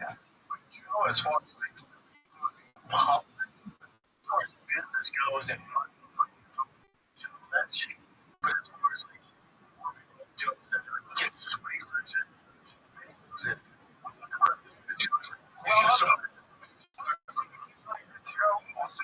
and it's not his fault, but he's also when he is himself. There's a whole another side kind of a to it. So it's not like size. Well, it's there's they did put the handle here. Like for the most part, here. Just joking. You know, right? Joking. Like cancel out all that noise. He's so massive. You have little pundits come at him. But, yeah, I think voting power is not. I think wouldn't matter if Joe's endorsement Trump, for example, he's not going to see Republican in the it's not like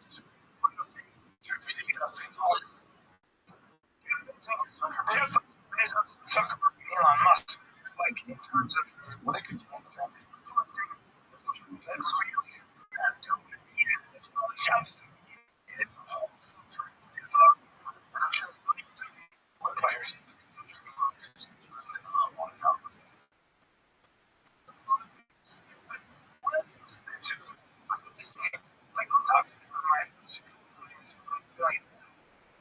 Circles. Every time we take, like everybody you just say, because I have those dicks. And me, they just literally go, dude, there's a world that doesn't pay any tapestry that goes on with what is happening behind the scenes. You're friends with the real. I'm friends with people. These people. It was this.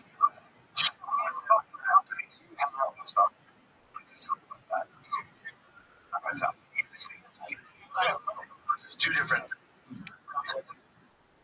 populace to me.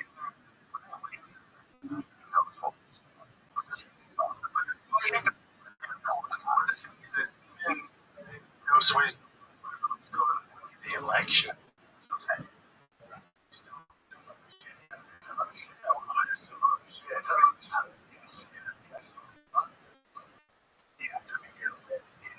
I wouldn't say what Joe said on the podcast. It's like, this is crazy. This is all so when I just give you mad at your he's the one of the stars on nothing. That's the first guy nuts. I'm so happy. I think it's special. And I think people can play it. So you're Trump. They did fights for the troops on a fucking his friends or his business like, oh, he's getting his dicks. Like, really Trump along. But all these people talking shit, Mike Tyson is look at his background. Yes, he's retired. It's all good. He's already just like, but it's like, where do you draw the line? And then how does it Trump and he has a relationship? They're bored. You fucking. And I don't want to go to the White House. I'm like, bro, you know, White House guys are like, fuck you.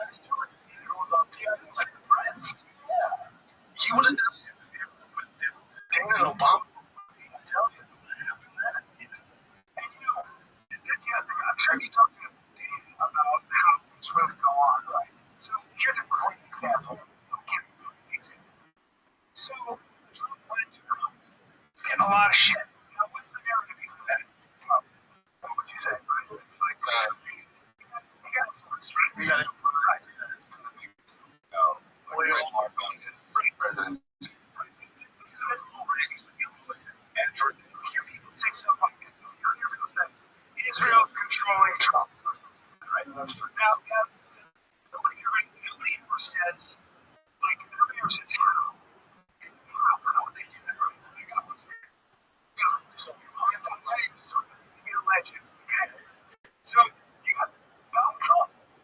You think for a second, Trump is listening?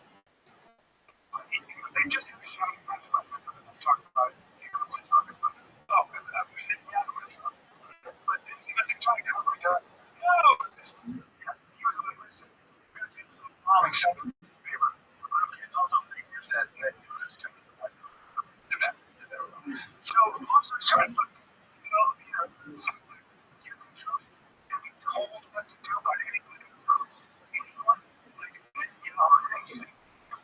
it's going to do something else. So you're doing this.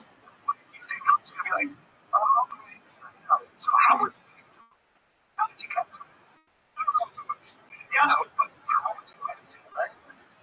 What was his biggest, it's still like this. Okay.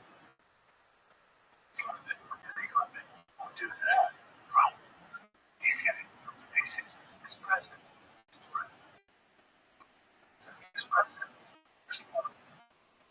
I was just thinking about what sort of look at the world is different from man with your approach.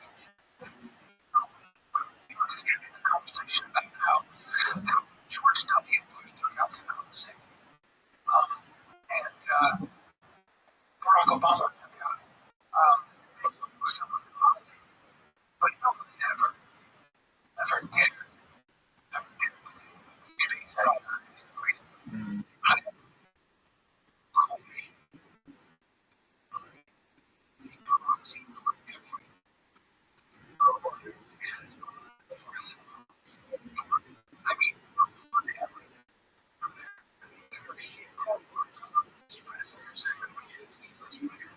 Cyrus the King Cyrus released the people that were going to Jerusalem. Thanks to history. Sir, all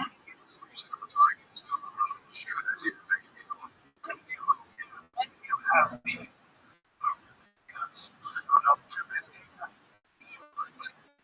I'm just telling you, you do this. I'm just telling you, you just realize when this country is not, but you also say, hey, what's that? So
everybody.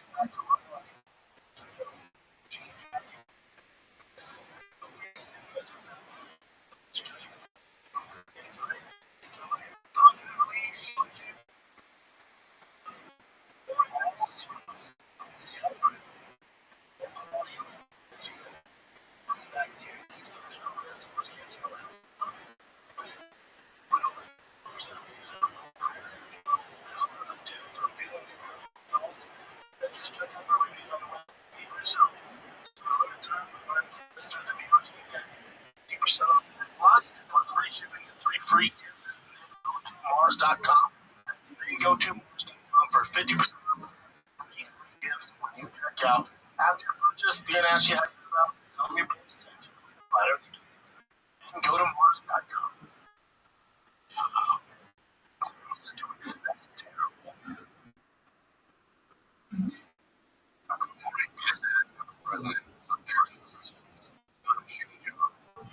You're the bottom. Wait, but so we can choose that. Hold on, I'm trying to approve. Oh, I see. So he's doing, yeah, that's resistant. So,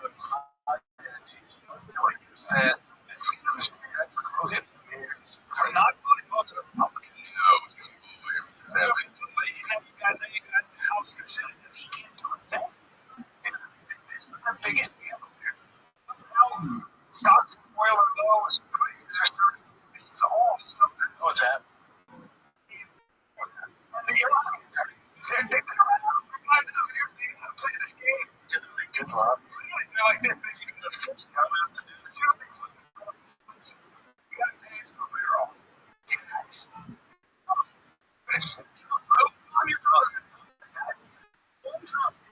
Shit, like what the company is that this company I can't get insurance because we don't want one little torpedo or one little drone to knock out my workers.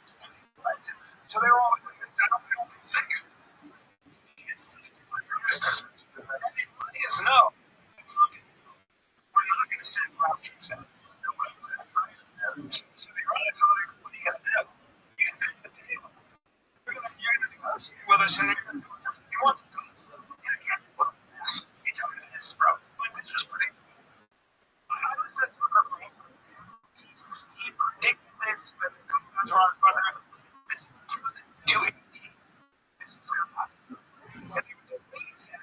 All those administrations. There was a reason. I'm not a geopolitical strategist. It was taking everybody around. I was like, man, Iran's done.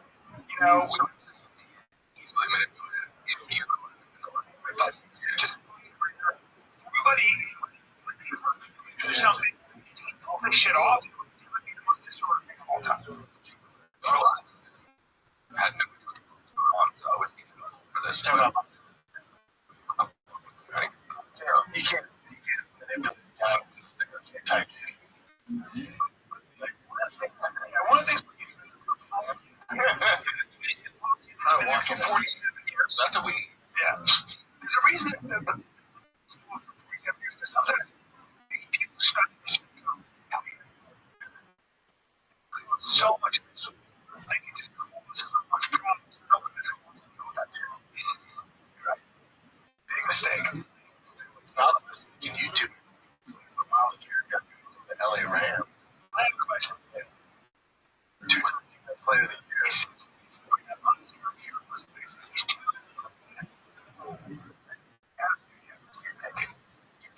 Well, watch.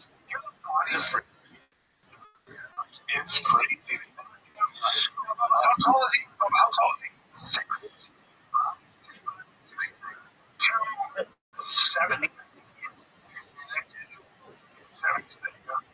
70.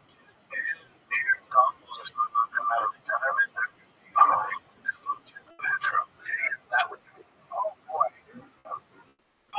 He's still in good shape. Still in good shape. 70 pounds. I'm going to 272. Somebody said that Miles Garrett into one. You know, it's kind of funny. That's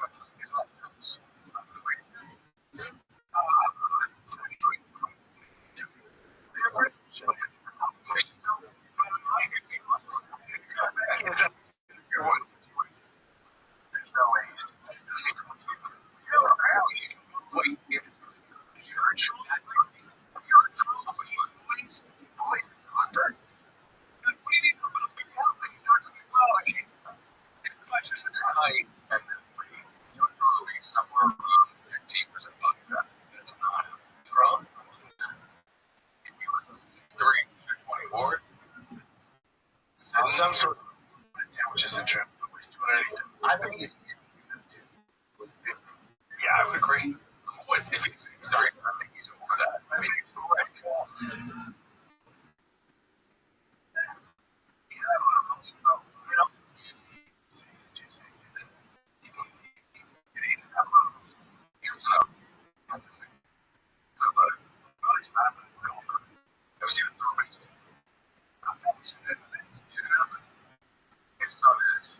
What the fuck is this? AI just he's tall, but this is great. He's 6'9". What's that? Tall.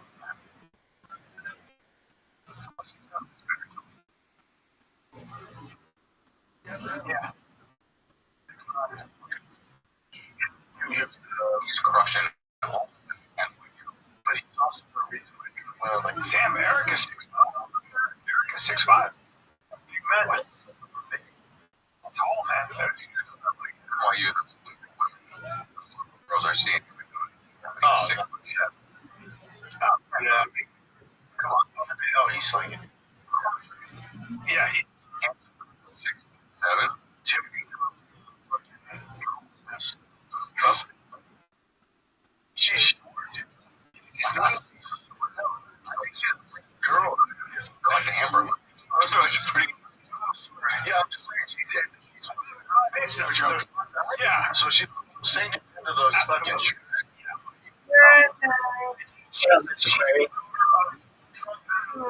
Marla? I'm tired. I just tried. Pre-interview. Okay, just go back.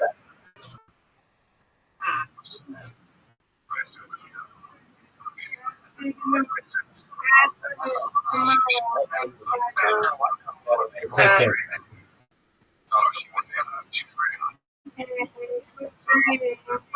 You as well.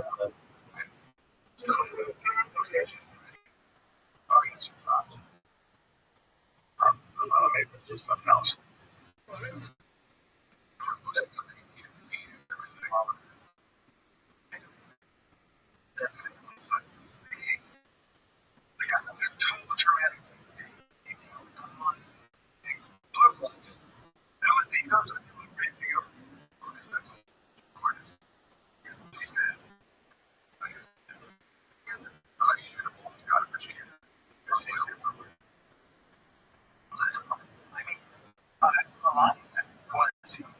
Fucking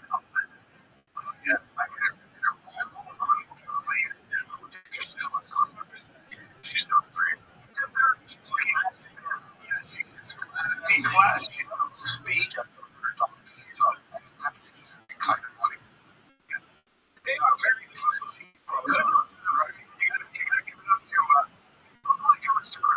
he's a good job.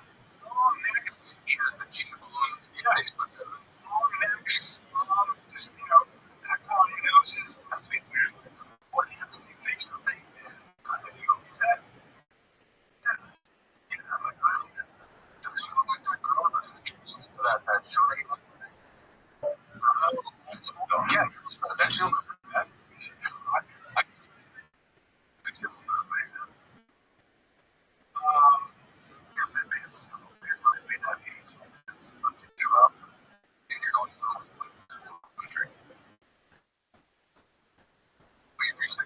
It's different.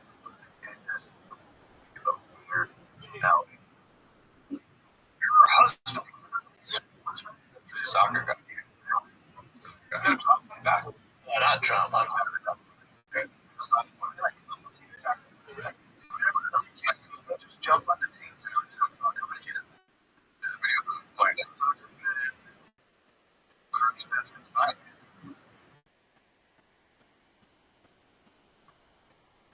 There's way too many plays on there. Yeah. So it's easy on this.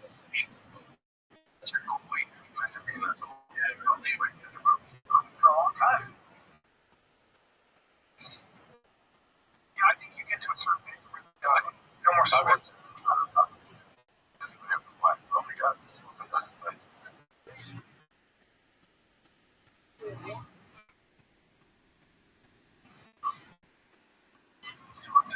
get my manager. I guess it. He's so much bigger than us. It's like so cool.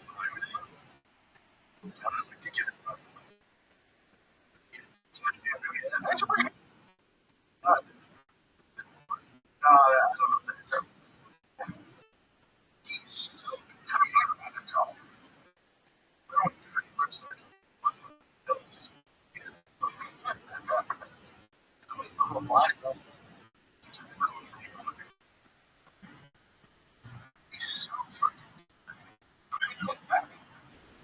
That's big.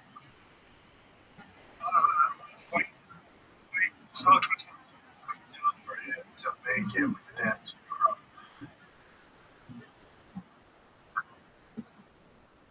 Players get shooting out from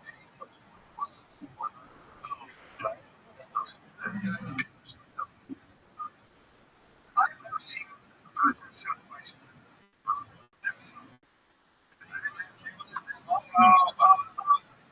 not really. My conversation. Yeah. This is violent. Like, it's just like that. Oh, I was trying to run away. It was very nice people. But he's talking. I feel like it's a different time. So, I'm very confidential. Like, yeah, there's a lot about him that's I don't know where that is. It's all Vietnam stuff. Yeah, you're right. Because every time it's because of social media. It's something that reaches that person. Like, I fucking, like, now you can comment and think, like, I don't know whether that they're bored or not. I mean, like, back in the day, you have to have this guy read your letter and make sure they're bored. And you can just send it down the currency. And by the way, you're right. When you say stuff like, you think they're saying, okay, Civil War. I'm saying, wow. What's that? Honor history. But again, but I don't know. We all live in Tennessee. It's something that I just be on this cycle. I can notice if you get the trends that grow up in the reviews, it just seems like there's so much risk. It's like, I guess if you're a Gen Z, everything you lived through, no wonder they're so simple. They work but then it was the financial collapse. And there was like the financial in the 90s, there was the Rwandan genocide, there was not a Balkans. That you weren't aware of this, like was so much worse now. There were these cameras, there was nothing. So more kids are more kids were being kidnapped. Now the whole kid all like the whole Catholic was gone. Like, time for kids at this time of what you think it's on social media. Back then, people put the influence on Gen Z because they were what's the one at Gen Alpha? Sorry. Gen Alpha. Probably. It got me.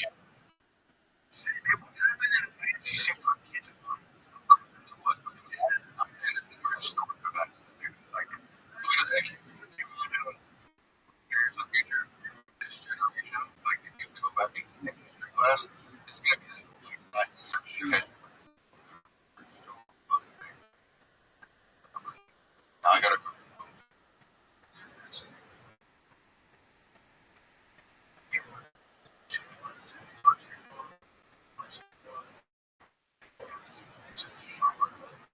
It's just like special. Like, I think it's not so. It always sucked. It's just being locked up in your house for 2 years. That was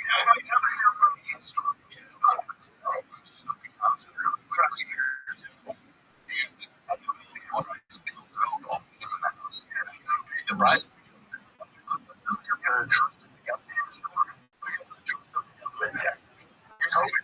You're trying to say the 90s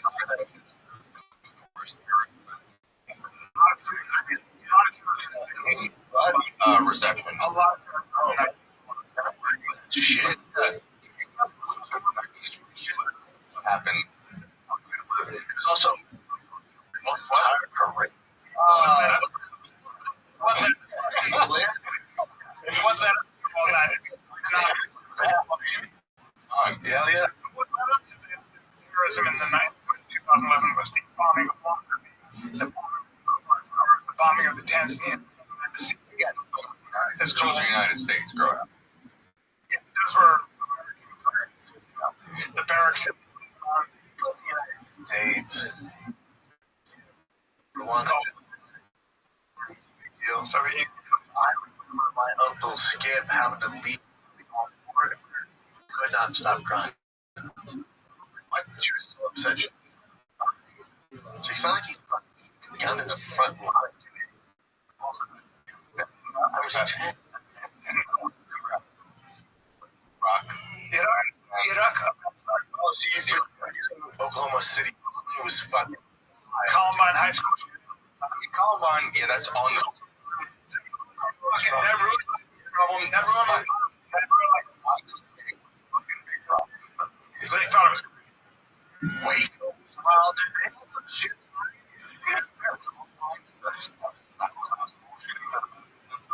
But that they were the originals.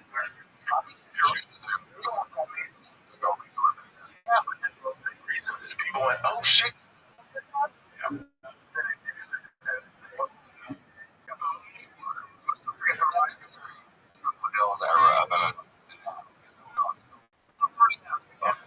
Promises Columbine was bad. You're time. But too much. Those kids are going to be more cynical. That's also, see, they actually don't read about it. They used to read about it in the newspaper. They see their moms screaming. They see this fucking drug attack in Brazil. And pulls her out.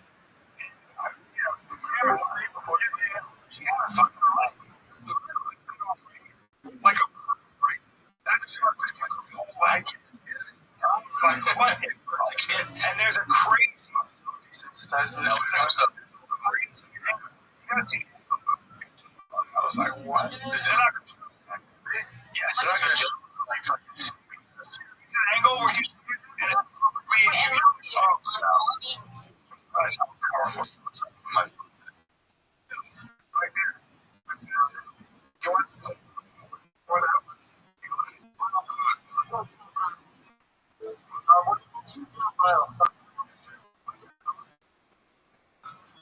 See how that's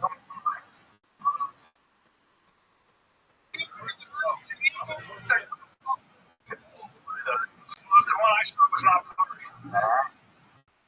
It was so much I wish it was in blurry. They sure watch shows if they were shooting a lot. The one I saw was not blurry. No, so I watched those behead. See, I can't do it. I don't do that. I can't do that. I had nightmares about it for months. I don't watch like still alive at least. I don't watch any of that. It ruined me. I was like, no.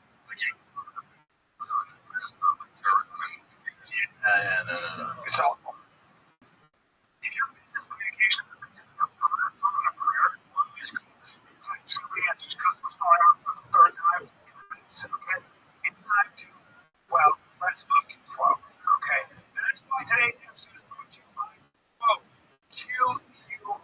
It's a business communication system built so you don't have to call. How about that? Okay? Everyone on your team thinks someone else handled it. Everyone does it all the time. Call the team. It's like square at me, where they're pointing at each other. Customers sitting there like, hello. So, if you get the entire team calls and texts, one shared. It's also a system for how modern teams actually work. Right? For your business, money's on the line for your business. And always say hello to QUO. Try Chrome for free. Plus, you 20% off your first 6 months when you go to quote QUO.com/buy was not trying. But hey, about that, you're like, your life's changed. Yeah.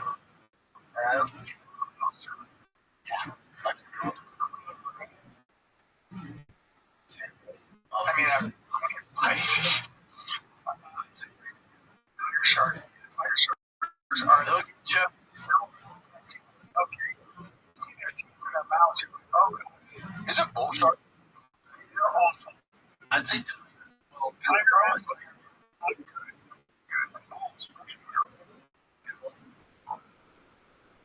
Oh yeah, dude.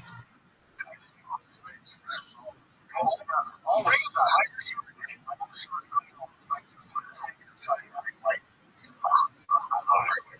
Me too. Me too. What terms do we even try to figure it out? And this is a holiday. I think great.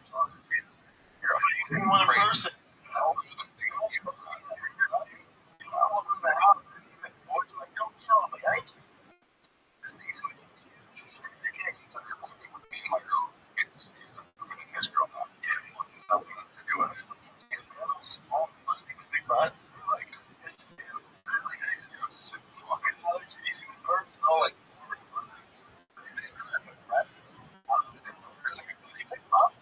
You can, yeah. That one, that one, the film has, I guess, depending on what they want. Yeah, I'm actually very sweet to that. I don't like that stage of therapy. I'll tell you what I do find to it is that Reddit, like this, oh, Jesus Christ, what the hell? Oh, dude. You know what? This way. Oh, yeah, two of them. Oh, man. Seriously, that's like crazy. Trapper keeper. And talk on the feed. Those are out here. Oh,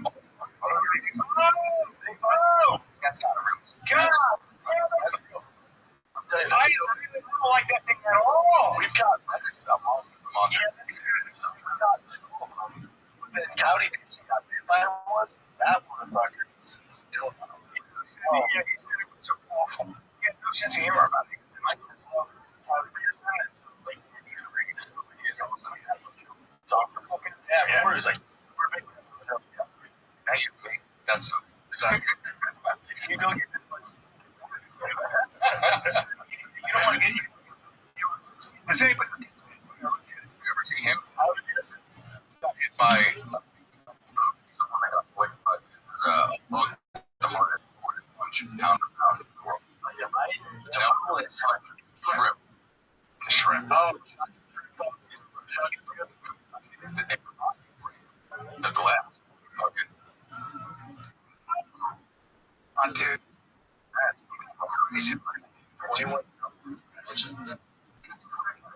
Yeah. So there's like a you're not doing it. No. Do not give me my you know what is mine. What is mine? It's an awful night. This is poisonous. Time after that. Oh, if you make him scream. Oh, that's not your fault. It's not your fault. It's not your fault.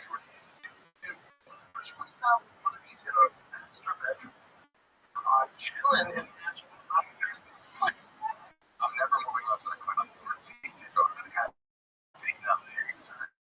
It's never come to the person. Yeah, he said the first season he got sick. It didn't go well. We also have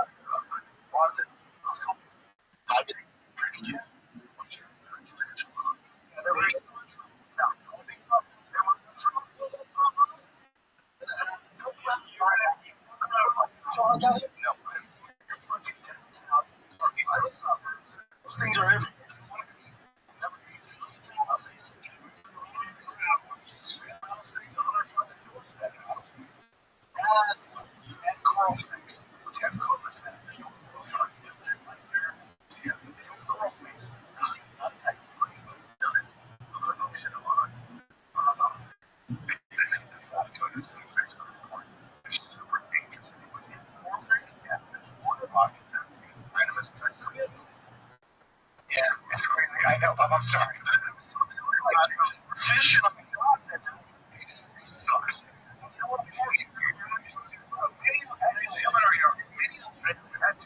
told me none of this. Coral snake, yes, but it's a coral snake. And now please understand, it's like when somebody supplies you.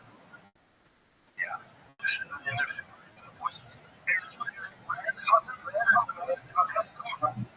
very poisonous. Sex is drugs. We don't want to fuck around with that.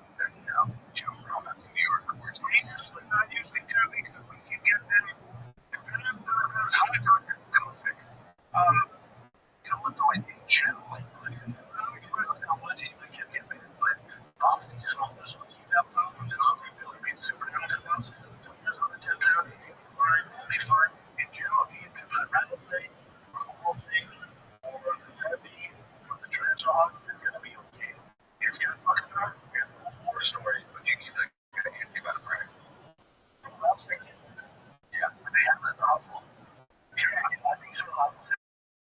Yeah, they take care of it. So you want to get into that right hole. There's more things. And the problem is your arm can go paralyzed. Like you can have nerve damage from that or my side. It's in the fucking spine. That's good, right? If you can live by that, and you can treat it for a year at a time. You can treat it for a year's time. Yeah. But then it's not like that. You know, we just spend animals in South Florida. We've seen that different going good. We had that in our pool. Right? And the cool guy goes, hey, I fished a coral snake out of your pool. Yeah, I say the water. Yeah. And even though they actually come to water. And so that thing was there. My neighbor said, hey, you got kids that are starting to get out. I just figured this coral snake goes right here, and I'll put it in your fucking pool. And then they get big. They don't get that big. Get that big. They're not a good system. I need some coral snakes. Coral snake number one. And things that really hurt you on a trash wall. Red walls. My mouth. Single arms. Red walls. Say I'm 60 by a homeless guy, I'm fine with that.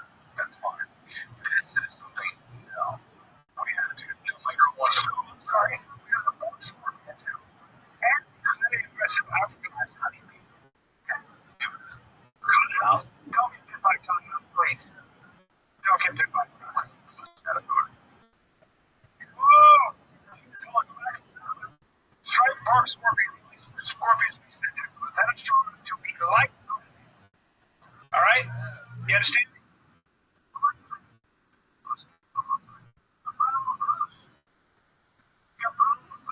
Oh boy, that causes severe necrosis. Causes feel a lot of shit. You gotta check your boots. Oh, that's cute. That's a joke. Well, that means fucking kid.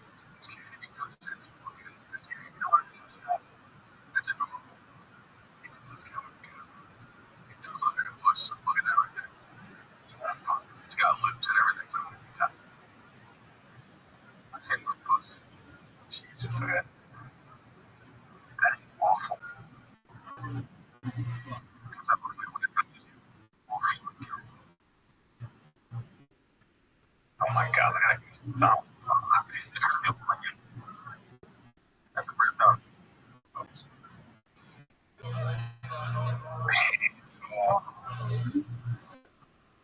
Speaking of, I saw a still of your thumb.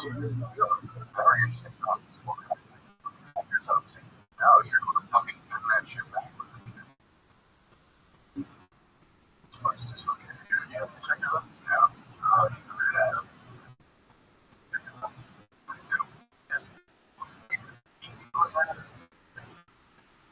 Oh gosh. What? We're going to talk about it.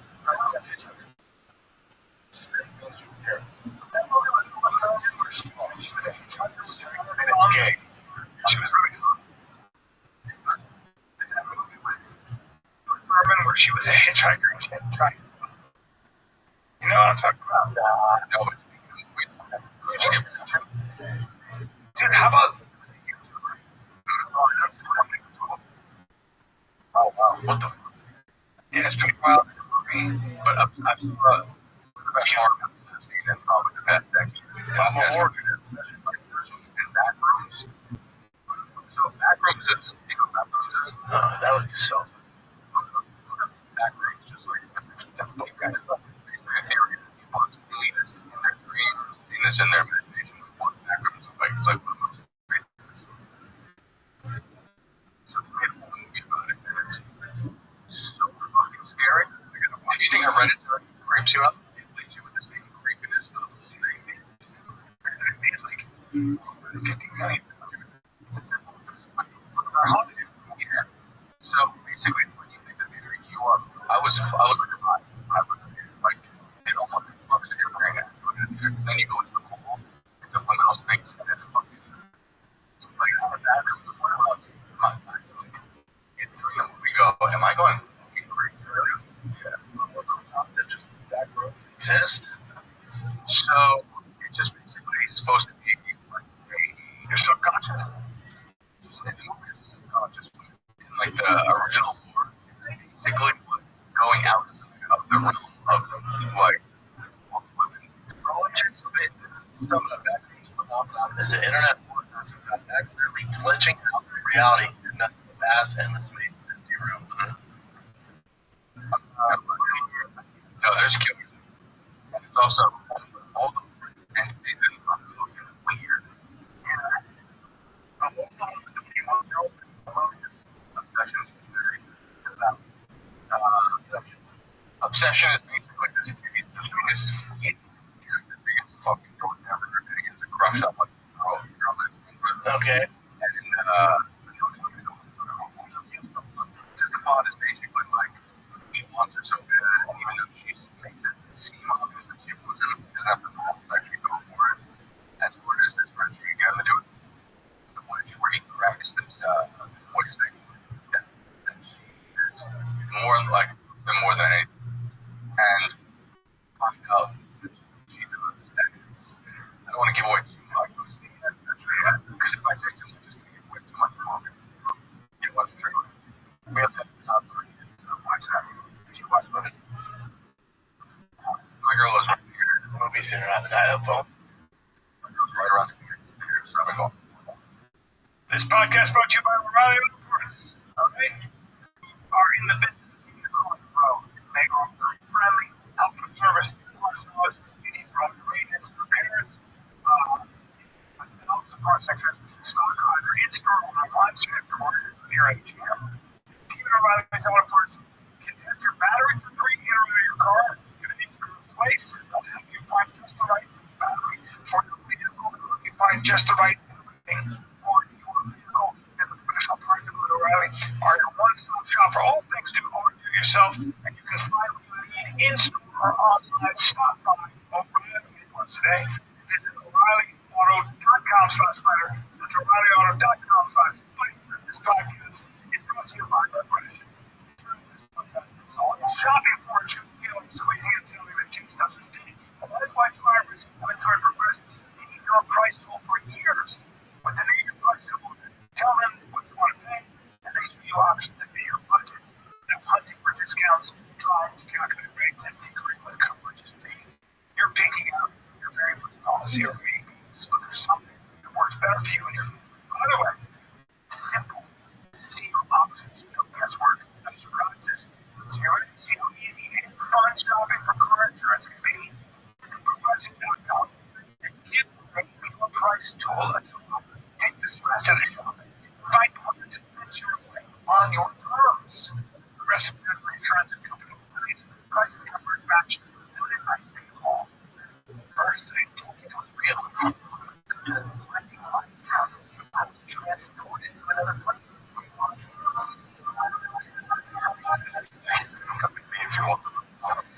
Thousands of shows. So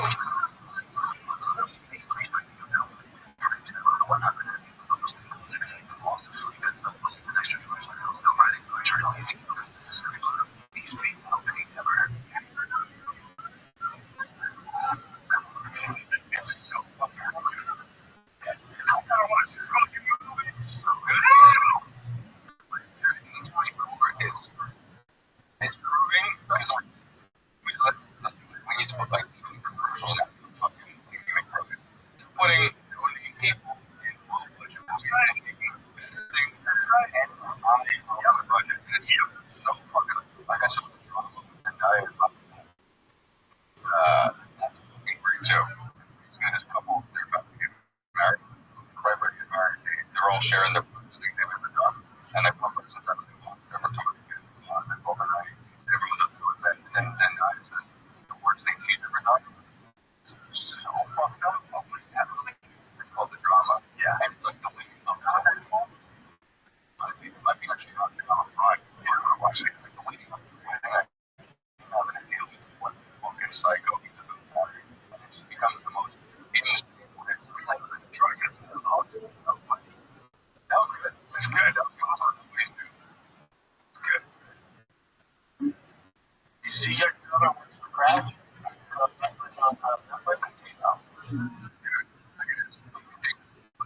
It's a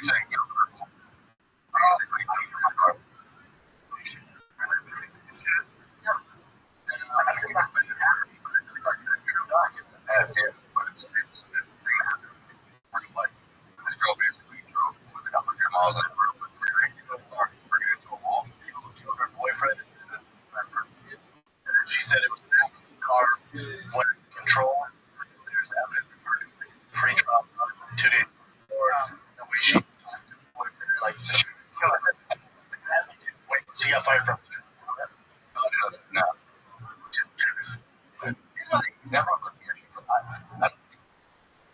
she was suicidal. I don't think why she was first one was like pregnancy and she believed it.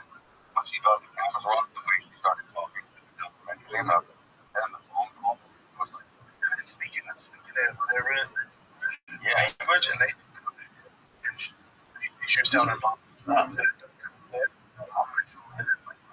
she's a bad person. And if you get her cellmate is on now it's on TikTok. I didn't see that. I heard it's pretty off. People like she's like prison. She seems so sweet. Like show what she's actually like. She's a catch me up. Yeah, bad person. That's on TikTok. But her conversation with prison. Have you seen it? You made UK news. Are you kidding? UK news. She's gonna see. It's like she's prepared. Parents and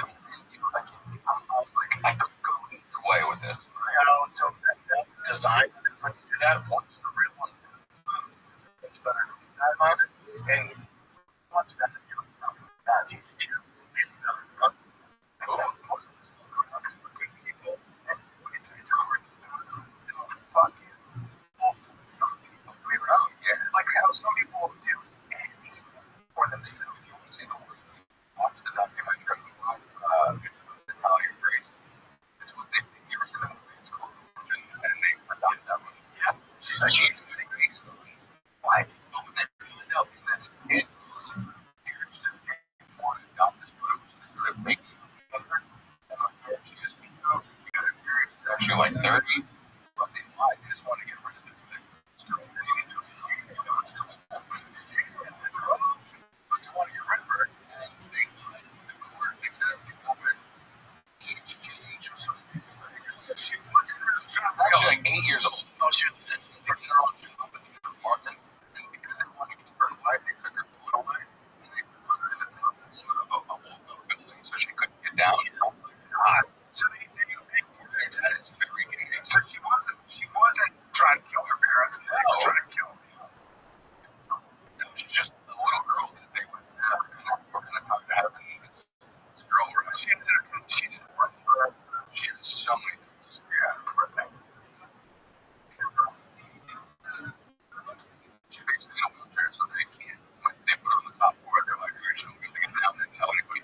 like from our city, that's but that's such a nice time. There's people in this church. It's not huge on you. There's like, I love all that. It's like 50 million. I was there's so much great content. How much more YouTube do I need to be? Nothing with micro. I can't watch it. They're going to be with them. I was like, too much ADD.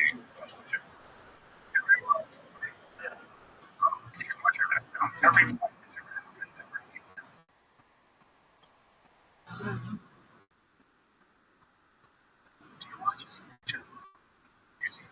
I was like, stuff. You don't want to do shows or nothing. Like you want to watch like.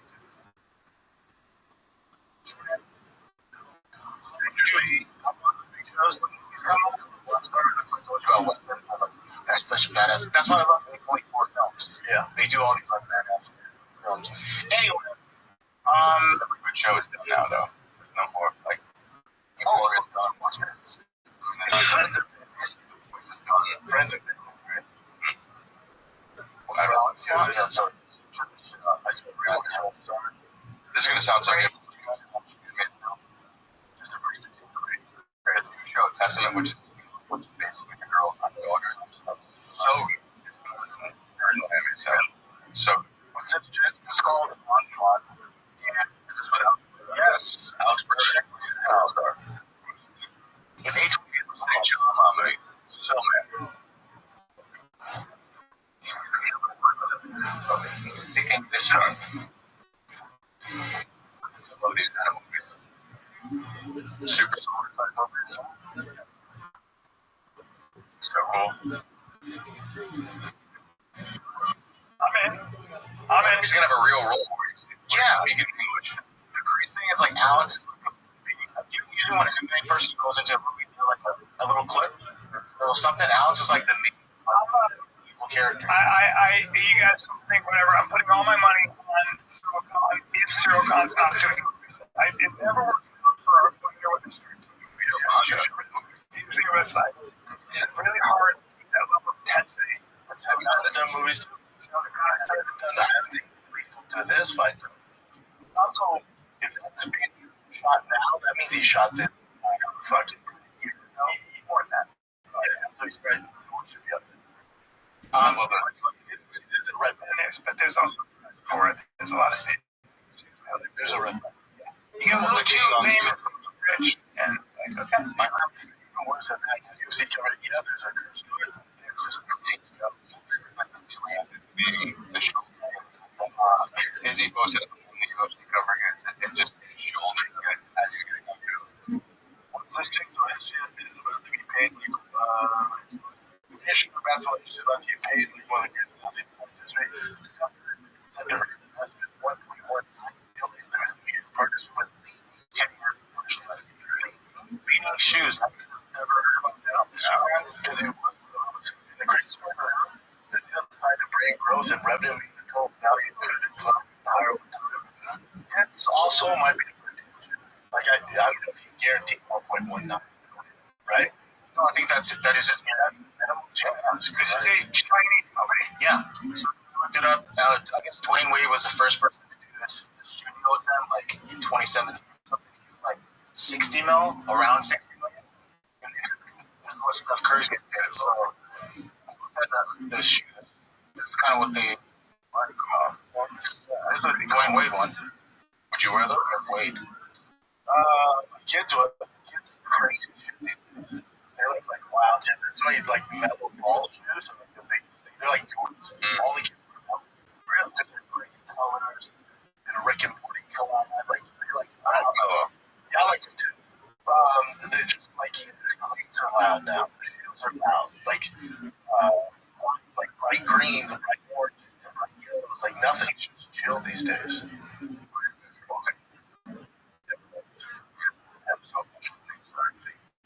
Finals. I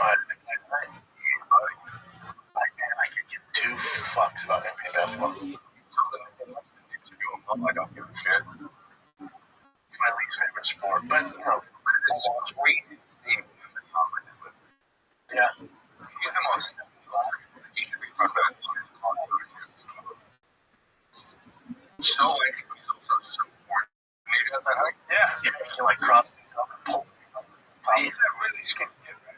the French guys. Yes. I didn't realize it's like that. When you fall, it's insane. I thought those guys were always hip and falling with it. Yeah, they're always not good. It's interesting. I mean, Jake Craig is very. One point when I know that's weird. So you mentioned there's rumors that he's in UFC 2. He's not getting legit sources.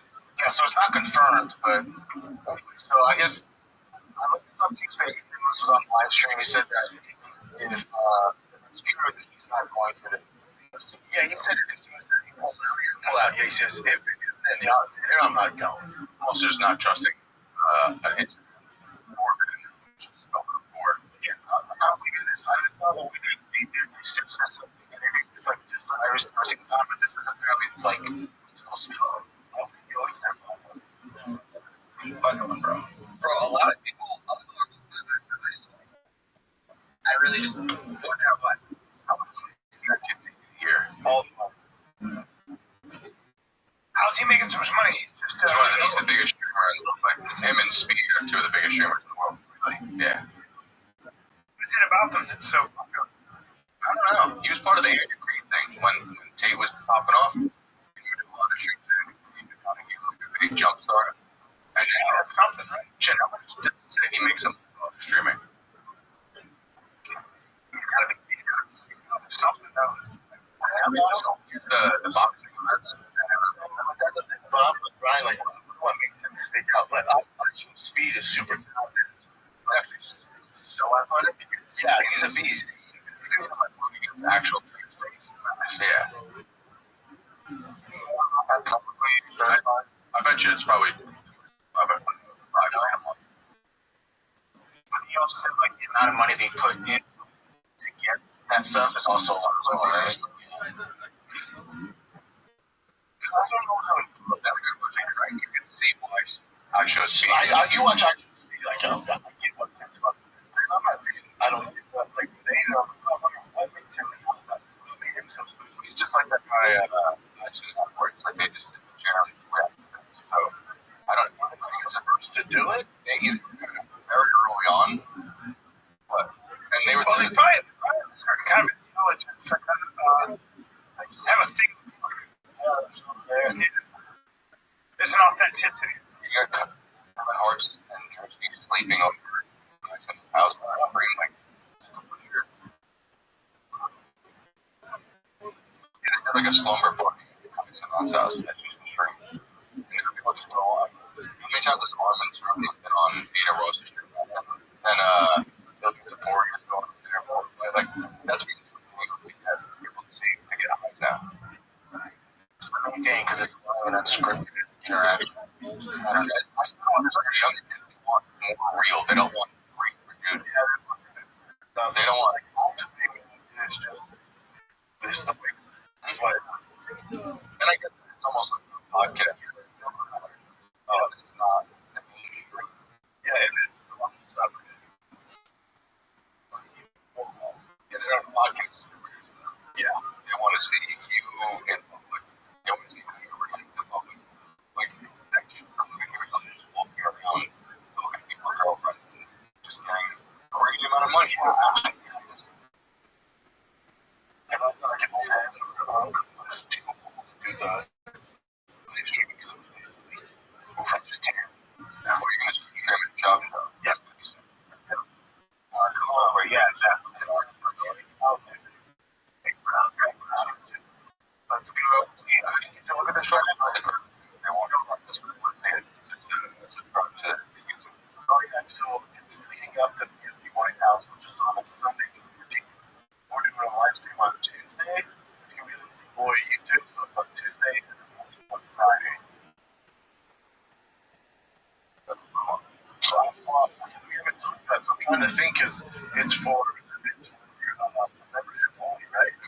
I don't think that's the live. It's just not a lot. I think people want to be able to ask questions. Yeah, they're going to have to be on the membership. Yeah, so like you would want to, but to actually get the questions that are live on the air, it's going to have to be membership. Yeah.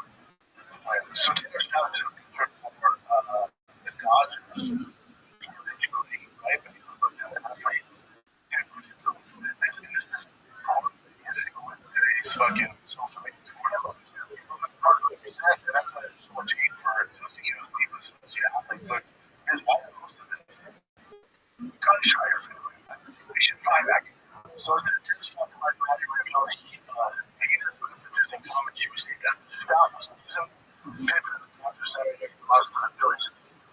She was like, you don't know what it's like unless you're living it. I should fucking get out. So to go ahead and go back to the Phillies, they choose an unfortunate reality. Look at some sort in their fucking house, but gunshot your family tonight. I'd like to find that guy. It's crazy. Put him in the back. That's how scary it was when people are mentioning crazy shit. It's an anonymous thing that you can go. It's not something you can do in person. She's gorgeous.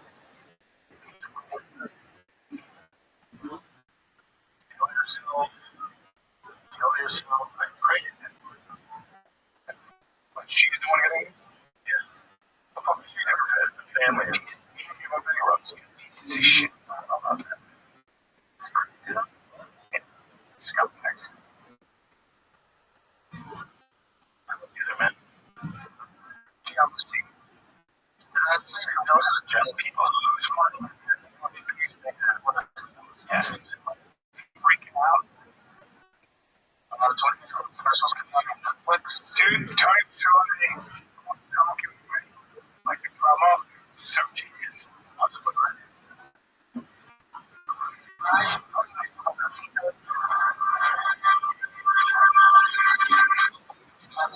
Isn't this good? I have to say my least favorite race.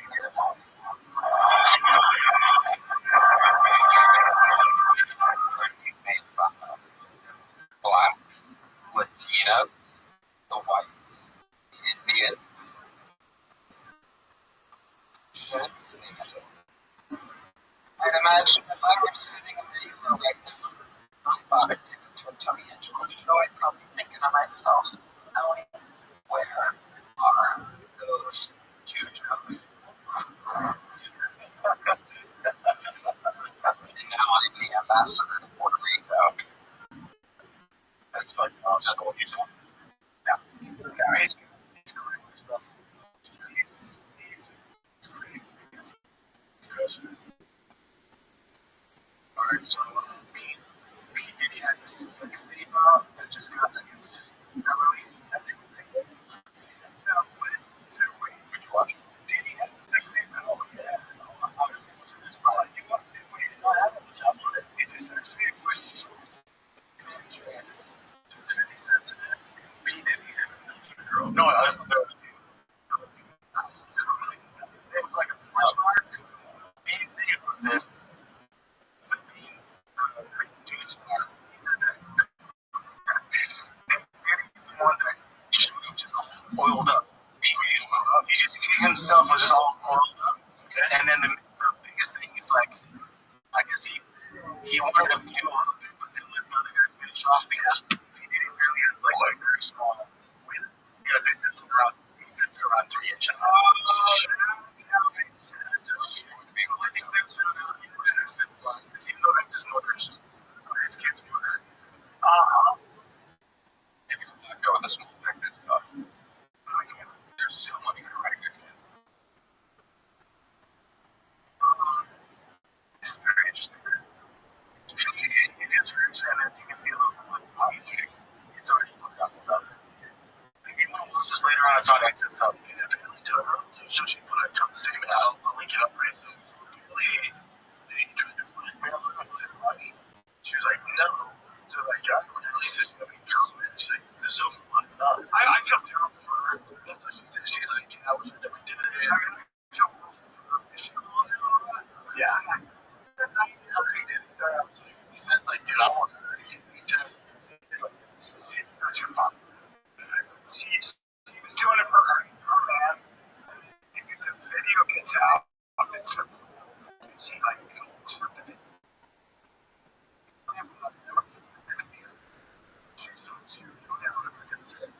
First place. Was blackmailed by the person that was threatened. So that's what I said.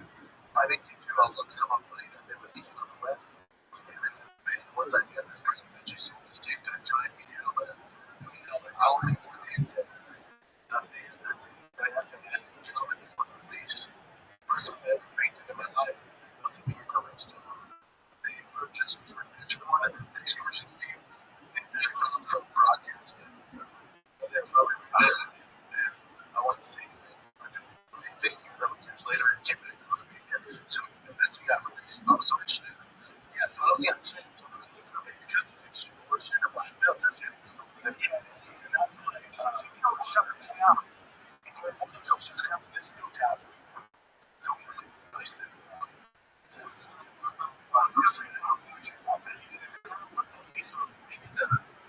Starts talking about a different experience because he actually did it like a little sneaky.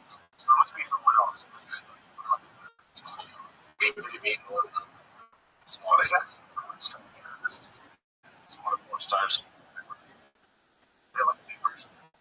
Super long. Wow. Yeah, but any being no being. Well, it's a tiny dick.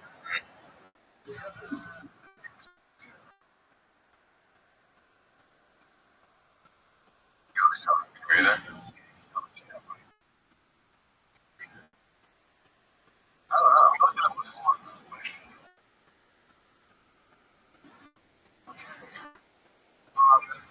So, wait. What is Bluetooth?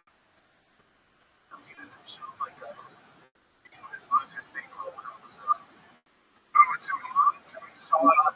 Yeah, they recorded it. And because they had to like freaking like that way. Just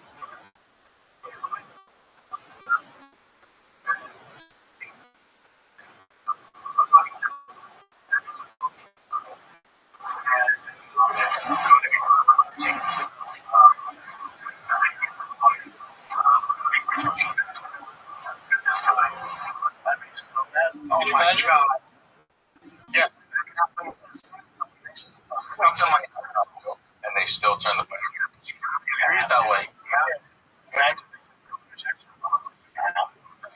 but like, how far report that they try? I don't know. Yeah, I'd say just keep going. That's part of it. That's your but it's like, it's just but then you have something like somebody's way too 16, yeah, 16.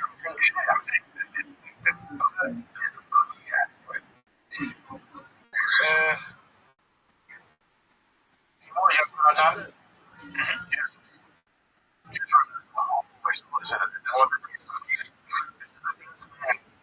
He just faked it, right?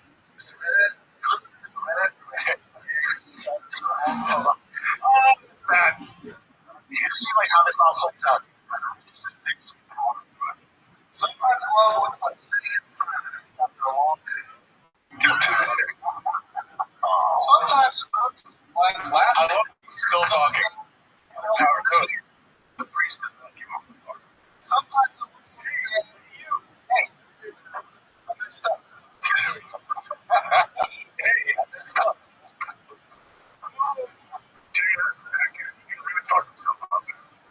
The priest. I was the priest. I was afraid. He was officiating the wedding.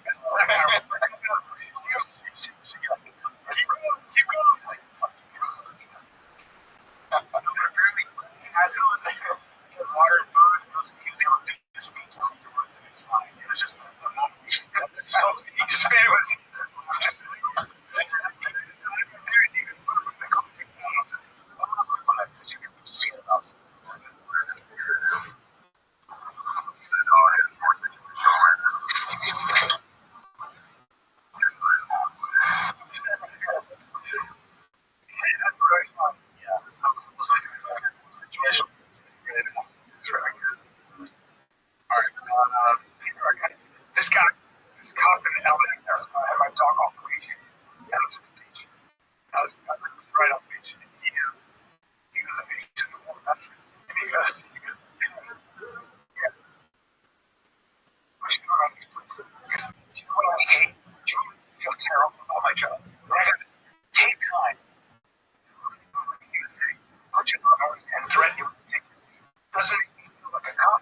dates. Next week. The ones I still have up on the website right now.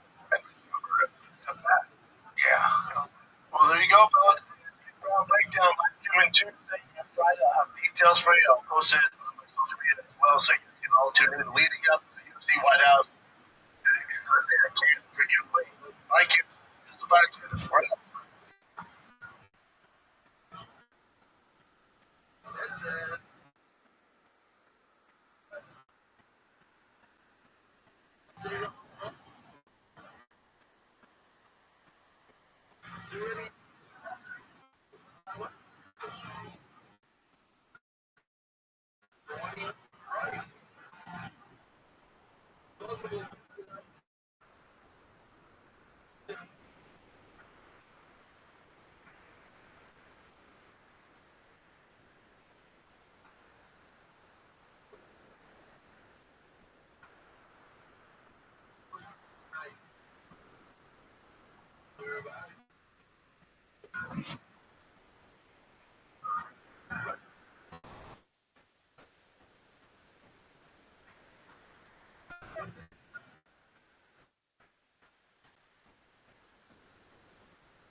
Oh, look at it.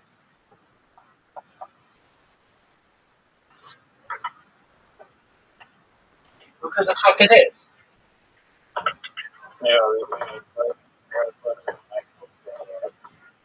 Where's the what? Where's the micro here? Oh, yeah, I don't know what happened to that. I slept really late. How'd you sleep?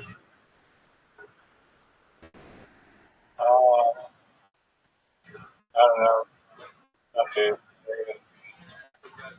It was up to like 8:30. I don't know. So much insomnia. I fell asleep like 40 minutes, like 5 times or something. Each time I had like a really good dream, and it was alright. Right. So we're keeping titulated with the bathroom review. So please help me. Absolutely. Well, give me the first part too. I don't want to get involved in this part. Yeah, I mean, we'll actually go to the first half and the second half. So I'll give you what I heard in the first half and the second half. Actually, so the first half, as I explained yesterday, it starts off by the sound of the sea, over birds, flying the bird background, like bird, the long middle, and then also opening this person was clearly like panicking and distracted. They start like heavily breathing, like, and it shows like some person just like casually like walking in front of them, and instead of like the person like, hello, help, like, why are you panicking? There's a monster here. They just like ignore the person that's casually walking in front of them, which at first is not understandable.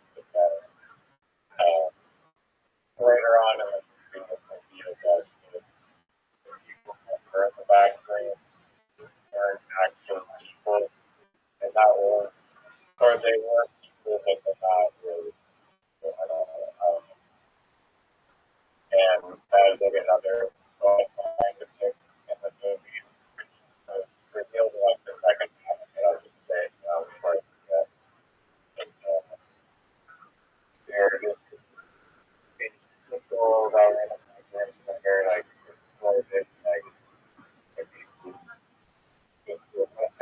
play with that, like someone's face, like as picture faces of. There's some explanation about how they're like people memories or something that being trapped there, and they look like they were making like some like music video or something. They did not. They're very like intense and real looking, and yeah, I don't think I was much of a fan of people that were just but they tried, whatever. It was just yeah. What else in the first half? People say that the film was too long. Or how the film was like super slow. I honestly didn't feel that at all. And I just thought that the pacing of this film was literally fine. I mean, it's an hour and 40 minutes. Even with renowned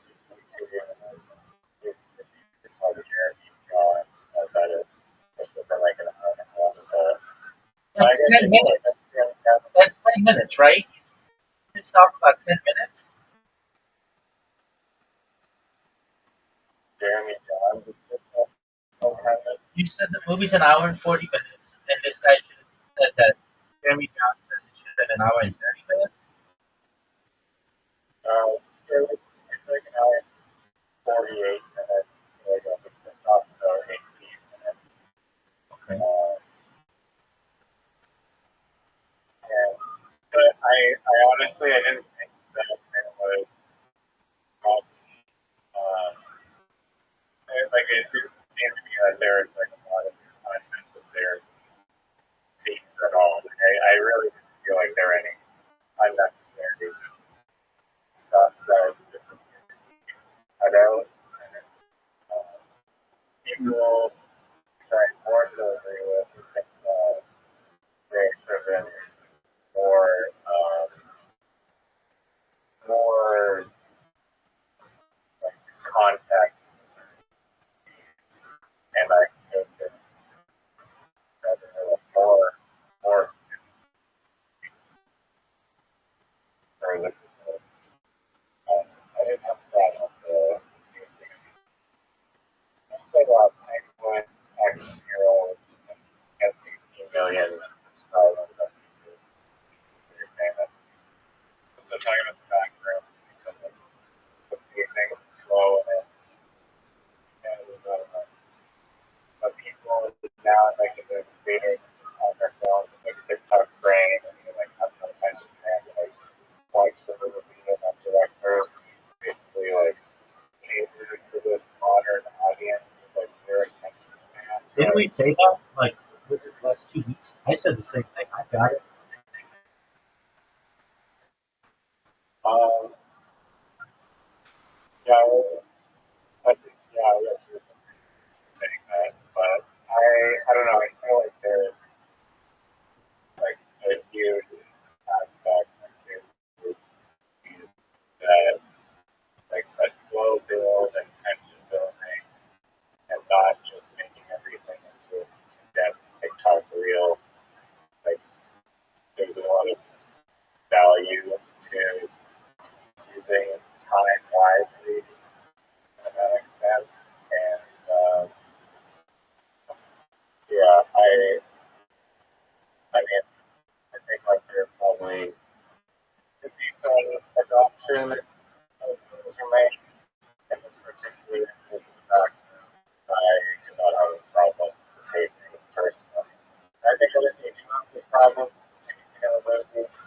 Like I was not well, like you said about this is doing real estate, nothing's happening. There's some movies I watch that are extremely dry and dull, and by the time I impulsively used to I want, but this movie was like, oh, there's stuff actually not like an action paced Spider-Man 3D movie, but it's to watch the chance and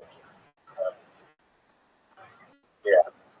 Um, the first movie is building up this relationship between this guy. Did you say the first movie?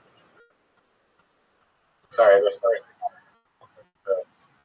half of the movie is building up the relationship between like Clark, who works at this like manager type store, and his relationship with his psychologist or psychiatrist who like going into just how deal with his problems with his wife, how he drinks too much and stress, how he's panning out too long, and eventually, I was just saying yesterday, the way that they get into the bathroom was just not, in my opinion, the greatest way I think they've done it. Just like a very clever orders, just jumping in or just walking through a wall that is like, I mean, I guess the bathrooms are not exactly like realistic, but I feel like you're going out of your way to make it super unrealistic when you just walking through a wall now. Like, at least if you have some like strange portal or something to go through, it's equally as clear, but obviously right in your face, like nonsensical. And then so this guy, he's walking through the back room. He goes and explores the back room. Something that I really like is that literally every back room there is all first person found footage, and you never get a third person perspective on someone going through the back room. And my initial thought was that seeing someone in third person going through the back room, like it wouldn't work, and it would be like weird. And it's like, oh, this makes no sense, but it's the cameraman literally following someone through the back room. Like that would just be stupid. Someone recording you in third person the back rooms, but actually, what I saw was like basically, like you forget about that and you just kind of like observe. You become the perspective of the camera. And you become this like outside observer that's watching the person going through the back rooms, and so that provided a very angle that I really liked. Even third person. The part goes into the first time purpose one back with slavery. I mean, one, you just not at all, and two, you're now going through the back rooms, and there's just like, all this like insane stuff that highly concerned with normal rational person. You do kind of, I guess, early on that. I mean, all right. They made Clark like rational, stable. I guess, but maybe curiosity was the reason he went back. He goes and explores, but he's like, oh wow, this place is like an insane labyrinth, like never-ending hallways. And then he goes back out, and then he's like, I'm back in the moment, and then he's like, oh, I'm just gonna go back into this like, insane room of endless hallways. Which again, maybe something bad happened that like is okay, it's fine. But that happens in pretty much every horror movie too. Is that like the main character is like, okay, what's behind this curtain? Like, clear off this danger that isn't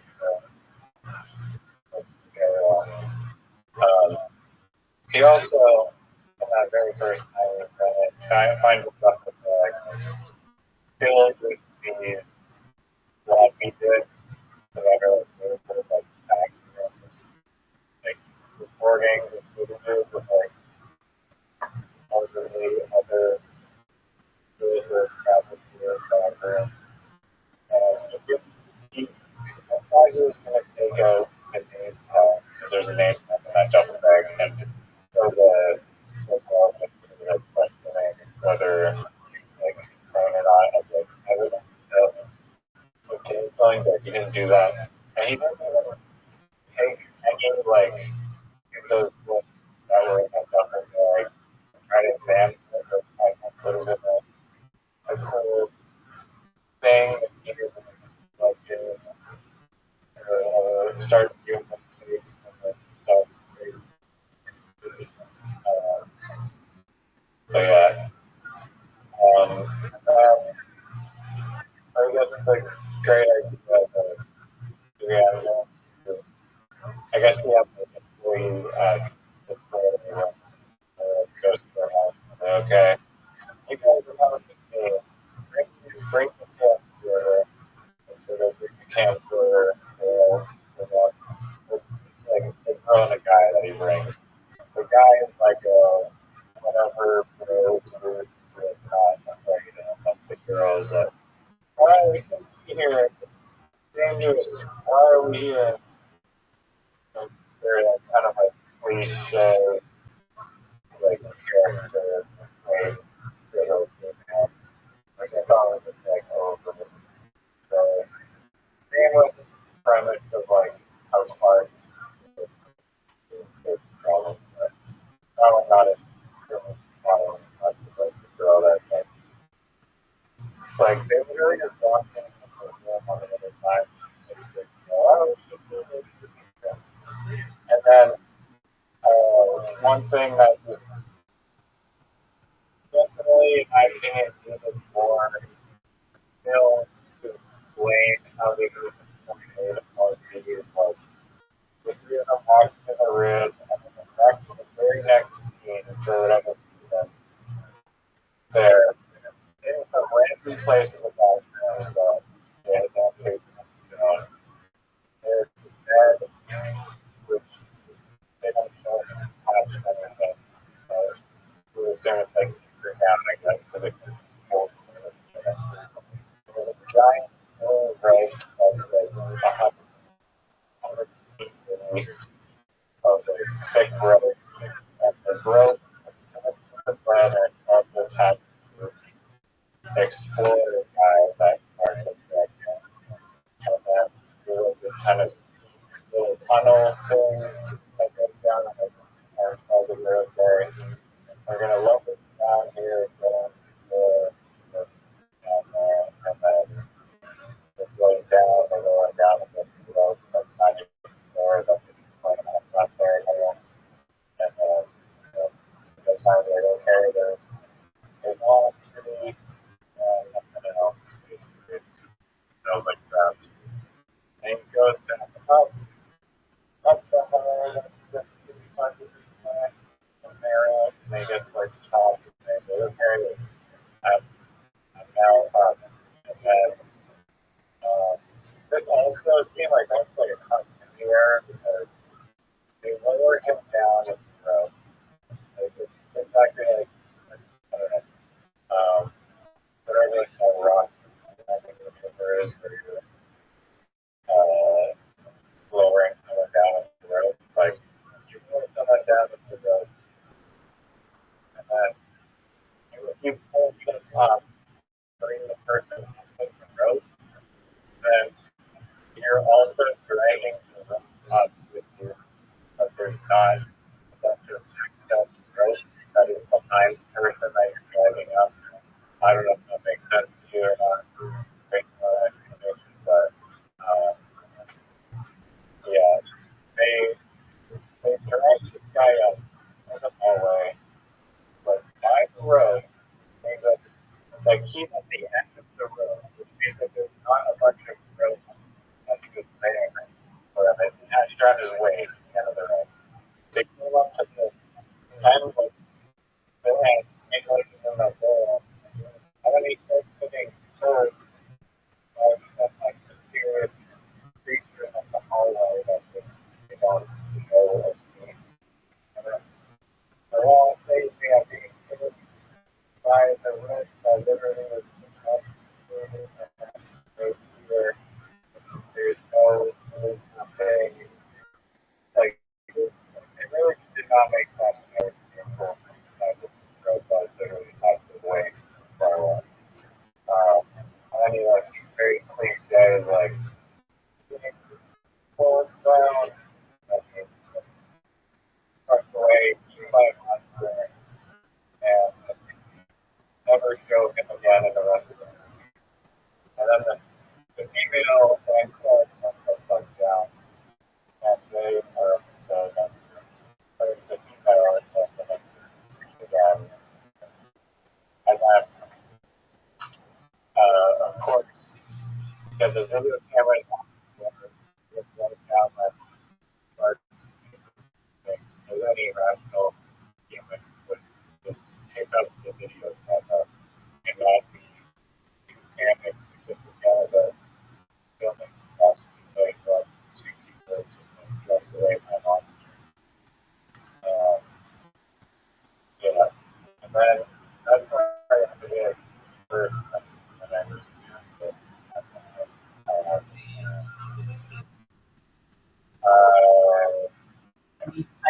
I need to do that. Okay. yeah. But please don't leave. I do want to give you a. I didn't know that until you came in, and now I really enjoy that.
I am at.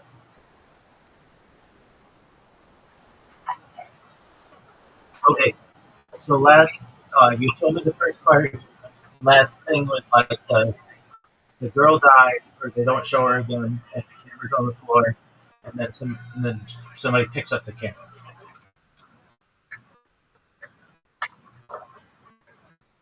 That was basically part one. That's part two. Um, part two. Uh, I will say that nothing was really solid. At least the two main characters, the psychologist and the Clark guy. Especially the Clark guy is really, really good, really good actor. So props there. Uh, Jeremy Johns criticized the script a little bit. I didn't think I thought the script could have been better in some parts, but I didn't think it was like terrible. My issues were more, or my what I would have done differently, just the overall whole like sequence of events, the actual stuff that happens in the movie. But it was an interesting creative direction. I thought you were trying to be like philosophical with it almost. In the second psychologist lady, part of she goes in like Europe and she figures out that he's in the back rooms. He walks through the wall and then goes and finds it. And it turns out that I guess he was like that's where he starts to get like philosophical or something. He was, I believe, attacked by the monster, and then kind of got like possessed basically, and then the monster takes on Clark for some reason, which is like this girl, and I do believe that they revealed the inherent bad monster thing way too soon because I think in literally every other chain it's back like YouTube video that he's released, you don't really ever see the monster ever until maybe the very end. But most of the time it's either hidden or like the final like 10 seconds you'll see it or something. But this they show the actual monster like I don't know, like half an hour before it ends or something. So it's like there's them being chased around this pirate monster, and it just was not as scary. But before that, Clark basically like was attacked by the monster. He goes like just turns insane, and then he like he ties the psychologist lady to this chair, and then there's this very long kitchen scene. Maybe that's what Jeremy's problem was. I didn't think it was like a lot of food, but I thought it was like the length was not that big of a problem for me. Um, but in that scene, I just felt turning like down a bit because of background noises, making it difficult to think. Uh, yeah, that scene where it was like just acting all insane and stuff. This like lady, she's just like, please don't kill me, please let me go. And then Clark is being super insane with that. She manages to convince Clark that he should let her go. And so he lets her go and unties her. And as he's untying her, the like pirate monster shows up. And then the pirate monster is like, why are you letting her go? You haven't been like by me yet. And then Clark was like, no, it's cool. And then the monster's like, yeah, no, it's not cool. And then the monster like takes a giant bite out of Clark and he dies or whatever. And then like, and there's like those people there that like aren't good people. They're like soulless people that are born weirdly. And there's just a very strange scene. And they Clark just like takes a chunk out of one of them and like presents it to the lady to start eating. There's like white insulation looking stuff, and yeah, so then the psychologist lady starts running away from the pirate. The pirate again looks like this paper mache looking thing. It was just I don't know what the deep metaphor was or whatever with the pirate. The pirate thing just chases her around after she runs away, and then basically eventually like gets away, and makes there's a little crap. There's also like this kind of like side story of like this guy that was like working for the laboratory that created the vacuum. They're being monitored and stuff. So the psychologist lady escapes, and she was now at the in the control of this guy who was working for the company that created the vacuums, and yeah, the final shot, she's like, am I gonna make it out of here? And then I was like, well, it's not really neat. And I believe the last shot was like alluding to the fact that she became one of like those soulless people that were trapped in the background or something.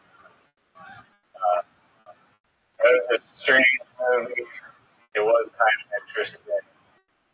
I did feel like I would have made a completely different background, especially with the skill of King Pixels. It felt like the movie studio people were kind of like injecting their like movie influence. They're like, well, you can't just have a movie with like found footage for an hour and a half. And I also thought that there should have been more found footage stuff. It would have been better, but the found footage stuff that they made it up for like the first scene had literally nothing to do with movie that just like, here's a random back room skinny pixel YouTube at the start of the movie. Then there was only like one other found footage thingy from it, and the found footage stuff was like amazing. I should have been working on it. I just felt like the overall direction, like that's the street way, and not a particularly great. I just really think that like better horror movie, but it was at least a little bit interesting. It was not like super scary. It was kind of scary, but by no means one of the scariest movies. Yeah. Would you like to hear? Well, firstly, thank you. I don't know if I can see. I also want to hear like how you think it. Was it yellow? Was it like that bowling ball or that basketball kind of background that I have? Yeah, it's exactly like that. I thought. So you know what I'm referencing? That basketball skin or whatever. The original, I mean, that like wallpaper, apparently the original post came from, or like the backup for it came from like 4K phone, and there's like that original photo that contained that specific wallpaper, and for years people were trying to like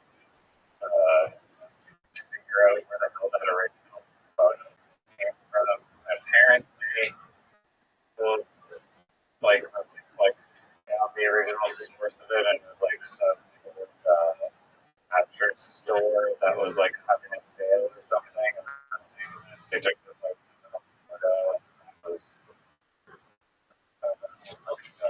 that's where it took place, like the default kind of back rooms setting. Where was that original picture taken, or is it so we think it's real?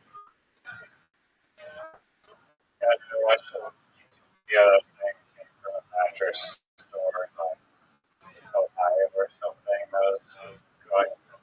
was like out of business, and they were trying to lease it or something.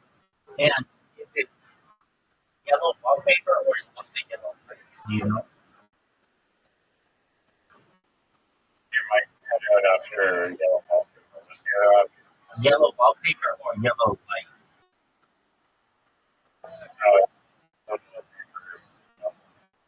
Everything in that bathroom is yellow.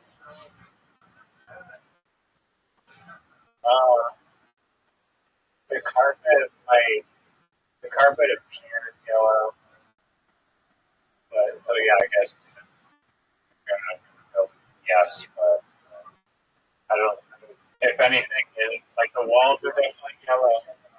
I feel like the ceiling, like office ceiling, just like that, like white, like modular, like ceiling, Drop ceiling.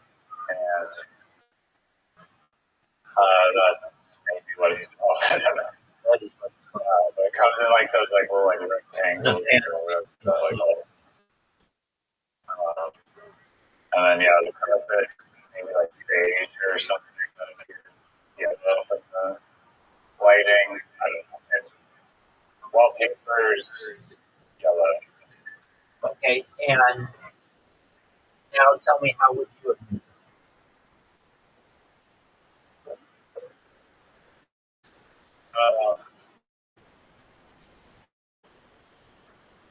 Well, more film footage, like I said, yeah, and pixels, it just makes like amazing found footage thing.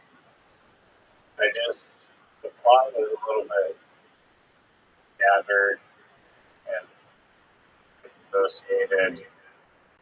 Maybe just a more like together plot. Um,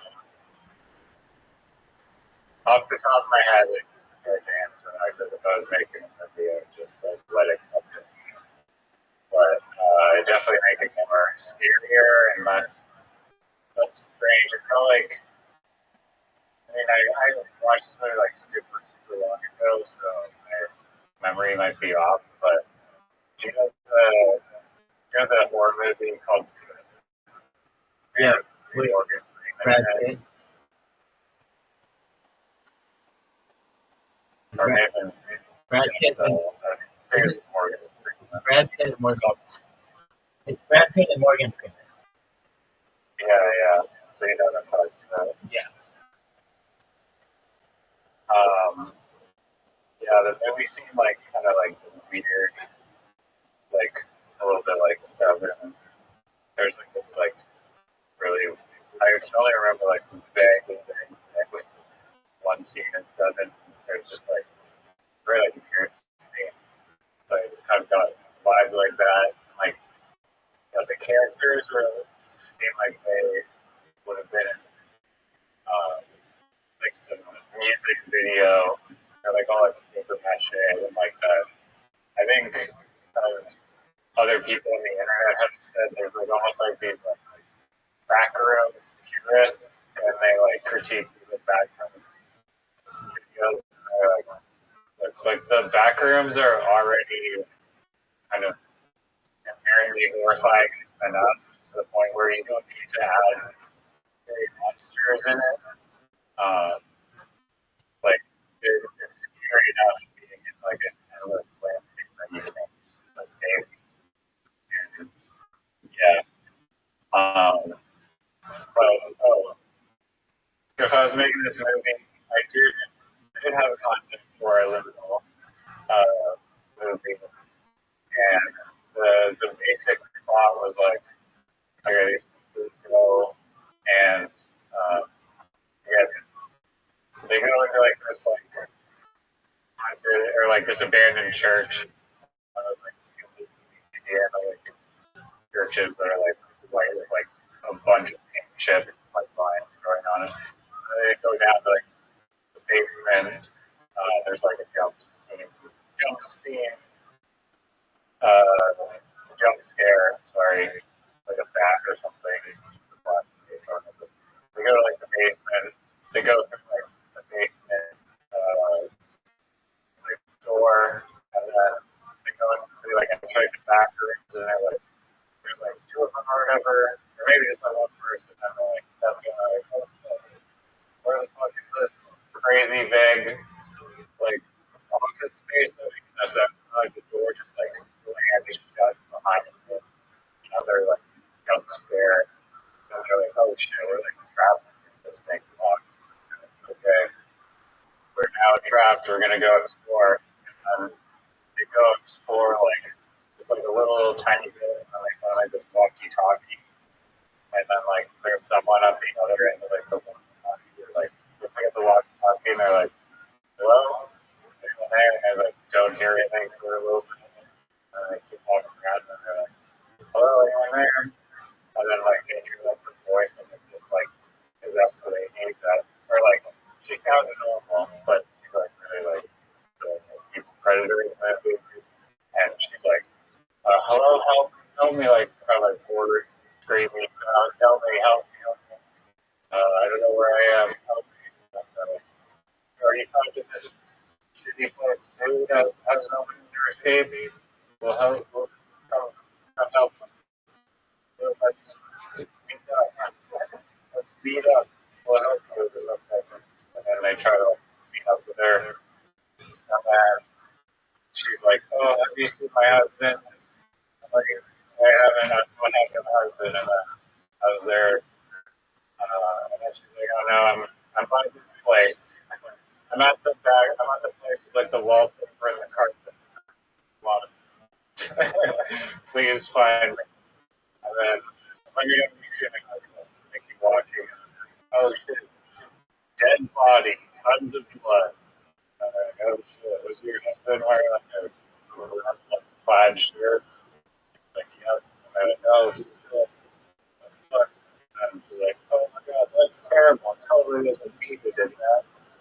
And they keep walking around, and then they finally meet up. And like, aha, we found you. After all those walkie-talkies in this hallways.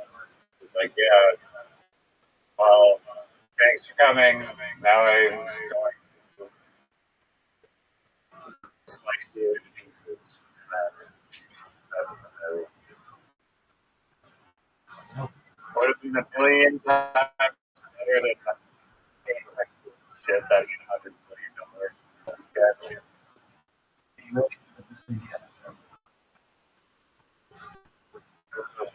Space. What? Yeah. Yeah. Well, what did you think of my original space plot? I was kind of comment through my I should have said. Um, I like the setting's okay. Like you have to go through some kind of shit. I kind of like, but where it loses its appeal for me is that stuff was made like 100 years ago. In my opinion, liminal stuff was made like 50 years ago. So it doesn't have to. Be. There's like a time issue there. Um, and I like the idea of yours not having paranormal stuff. Yours seems like you could really have. So I thought that part of it was cool. I think that um, the lady trying to find a husband in like a pet skirt or whatever, if I understand you correctly, she dies, right? Yeah, they find blood. Yeah. Which is fine. I'm almost like, it's, to me, not knowing what happened to the person is actually scarier than finding the body, but I could go either way on that. Um, I guess I want to ask, how do they get, maybe, how do you get from inside the old building to a liminal space? How do you get there? Because they walk down into like the basement, and then there's a door in the basement that just opens up, and it's just the like the liminal plastic basketball, liminal Play-Doh basketball room. Yeah. I step inside, and I'm like, okay, nice. What the hell is this? And I just like slam shit. Super loud, like jump scare. Okay. They're trapped. I'm okay with that. Aside from the time issue, where that kind of basement would not be, they're like two different, they're like different, 50 or 100 years of time differentiation, usually. Um, but I'm okay with that. Overall, it sounds like yours would be better. I don't like movies that have stuff that doesn't exist. I'm a realist. I like realistic stuff. So monsters and I don't know zombies. That kind of stuff has never been really interesting. What's attractive to me is like what you were talking about, where it's realistic. Like your version of realistic. Your husband could have died and gotten killed. How does he die though? You don't find out, or I don't remember anything. Well, it's implied that like, the lady on the walkie-talkie did it, and she's just using that as like bait, or like, yeah, just fucking with them, I guess. Okay, I'm okay with that. Yeah, if you, I don't think you've ever seen this movie, but my favorite horror movie of all time that I've seen personally is called The Devil Inside. And the very first opening scene of that movie is like, it's just so crazy. It's like this police footage, or sorry, not like, it's like news footage, like news reporters, like, well, there's been a murder thing at like blah blah blah street, and then it goes in and like it shows it's just it shows you dead people in the house, but just the footage of walking through basically camcorder footage of of all the blood and the bodies, just so well done and so scary. It was one of the one of the most memorable pieces of film scenes I've ever watched. It was just such a crazy thing. And the movie gets slowly builds tension throughout it, where it just keeps cranking up the psychological work. Um, yeah, there's this movie is classified as a psychological horror versus I guess the regular horror, which is I guess not necessarily psychological. Well, because a monster. I think it's psychological maybe because the back setting. I don't know. Just I don't really know what defines as psychological horror. I wouldn't say that the monster is the psychological horror spot, but there's some extra meaning. I didn't think it was that deep, but maybe someone has a deeper explanation.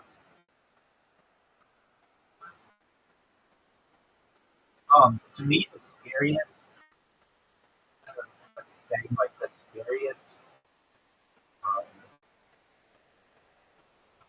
the kind of the scariest.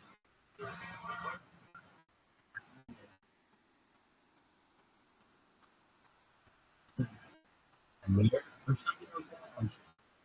So I was thinking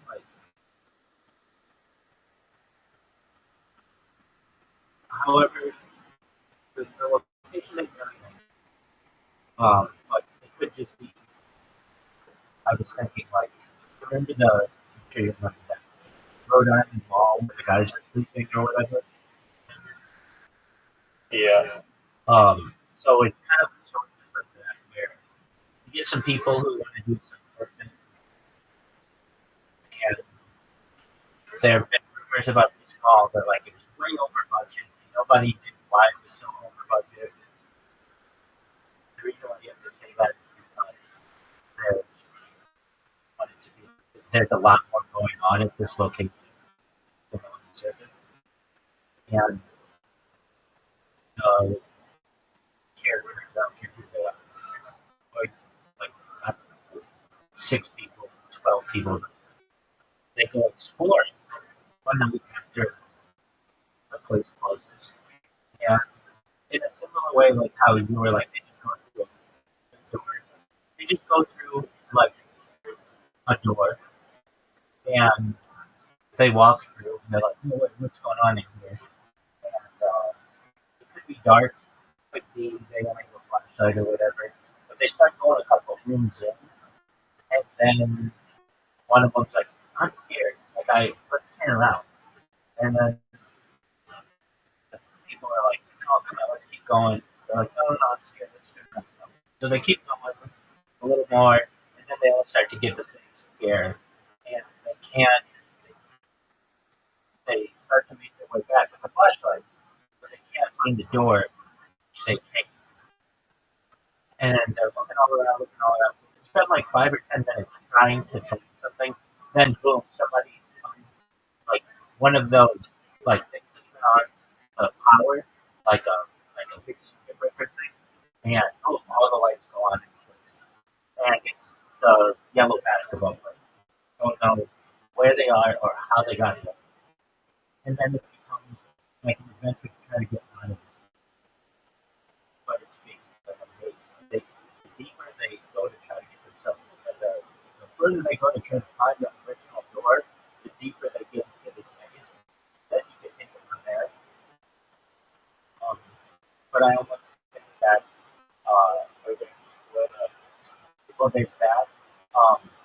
But my thought was they eventually like find water or water source or some sort, but they they can't get out of this place. They try everything they can, almost like in a Saw movie, where they're like trying to break the walls. There's just nothing to break the walls. Everything is just like they're they find some stuff, but it's not enough to do anything. And then they start to it becomes like a survival movie where they want to be cannibals. That's what I was thinking of. That's a fucking scary movie where they they're torn between the heavy resource and because that's what happens when you get people who are like stranded on or abandoned.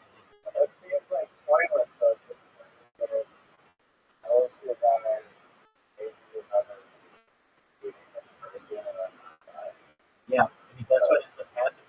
Like if you learned about the Donner Party, that's what happened. They eat each other, and then they only survive for them. But it turns into you hallucinate when you haven't had that kind of any nourishment, and you could have it where they actually wind up eating each other, which to me kind of kills everything. But I would just think the enemy within is like a really scary aspect of it. Like they all went in as friends, but now they have to like keep their eyes open because they know that people might be plotting within their friend group, just in terms of survival. Um, and then eventually they could either find their way out or somebody can come and save them. But to me, that's like a psychological where it just as they're about to start feeding each other. right. That's great. And they go through all the back rooms and everything. And to me, that's something that could really happen.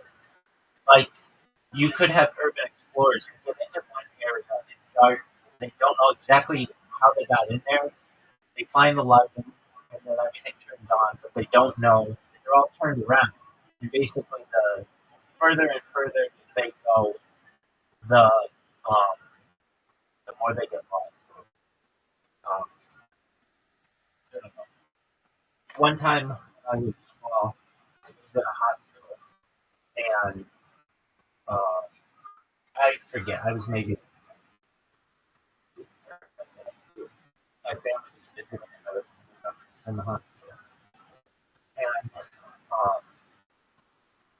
maybe I was young, but I wasn't like 13.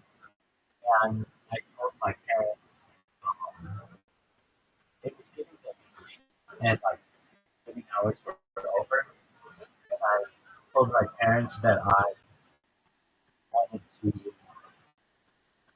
like go ahead before like like be in front of them, and their parents are I think like don't go, it's almost over. Whatever. And I was like, no, come on, let me just like I want to go down the hallway or whatever. And they were like, oh, like don't go far. And I did.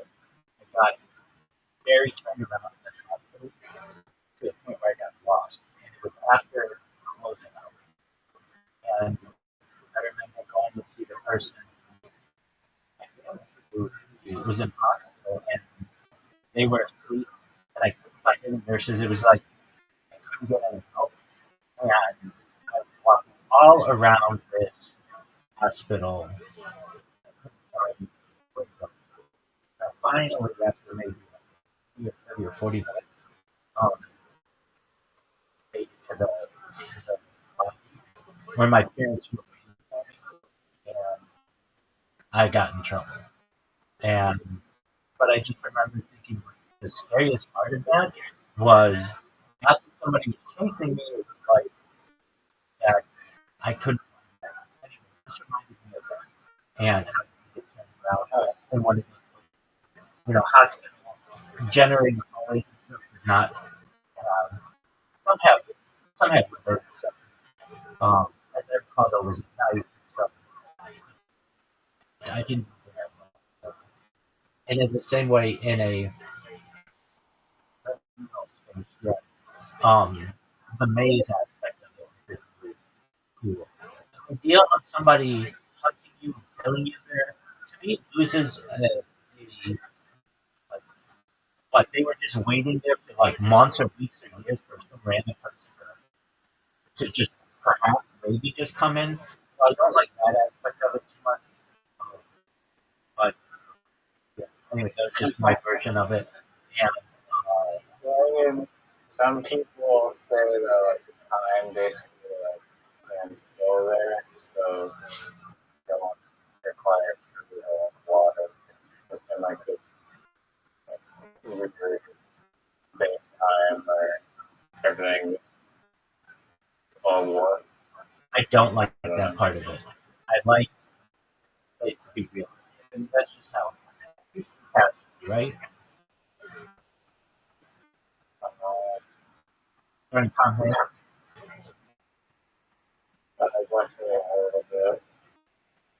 Okay, well, like one of the reasons why I think Castaway was a really good movie is because he goes through all of the things that like a human would go through in terms of like he gets lonely, and so he has his volleyball that he calls Wilson. But there's also an interesting thing, like there's Wilson the ball company, but also Tom Hanks's wife in real life is Wilson, so it's like or whatever. And he gets lonely, so he's like talking to this volleyball, and the volleyball becomes his friend to the point where he like warns the volleyball whenever he can't find it or anything. And it's like how he had to survive to make fire. They must have spent 10 minutes of the movie of him just trying to make fire, and how he celebrates being able to make fire, and how he like references himself like Gilligan's Island almost, and like how he finds a cave to be able to protect himself from elements, and how he eventually doesn't think anybody's going to find him, and he's running out of food and everything, and just has to build a raft to be able to escape. Like, to me, that movie was the exciting. Oh, another interesting thing about that movie, he doesn't talk for there's like an hour of silence in the whole movie where nobody says it, which is really interesting too. Like, you don't really know that in the movie. Anyway, the survival aspect of it. That's crazy. It is. Let me look up. Well, it'd be insane if he was just like thinking out loud, like, yeah, really, I am why?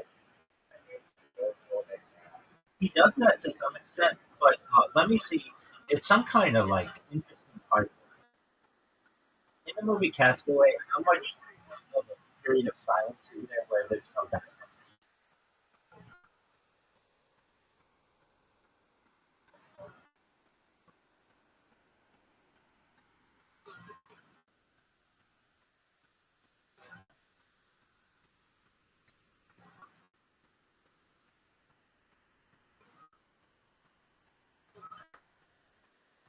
45 minutes of continuous silence for a movie.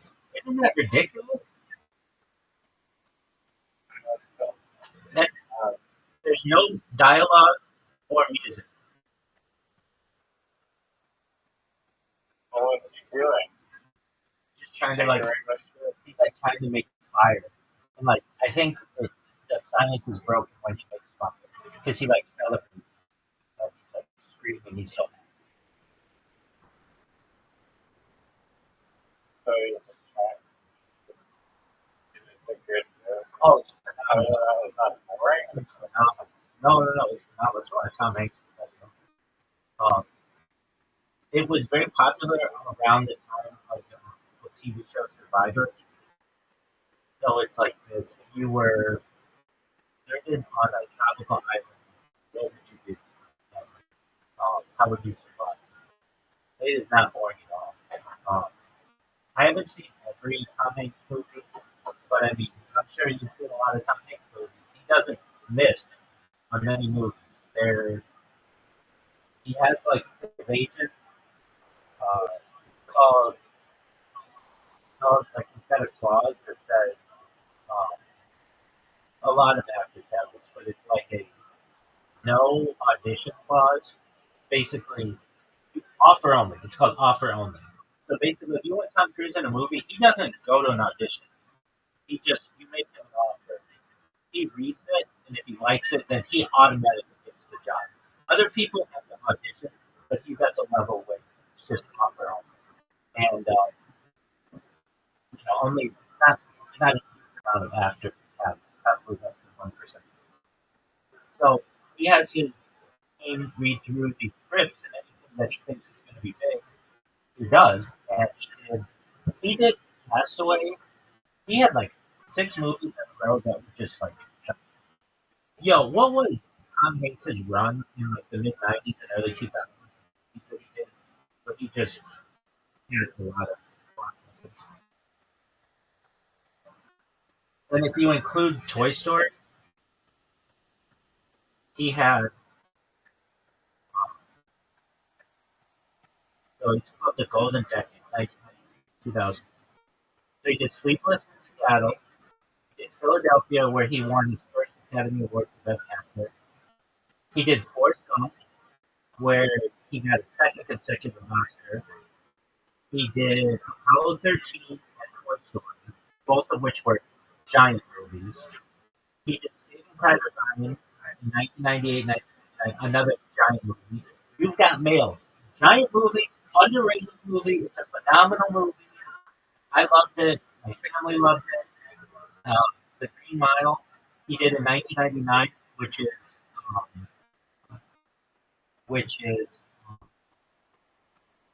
oh, what is his name?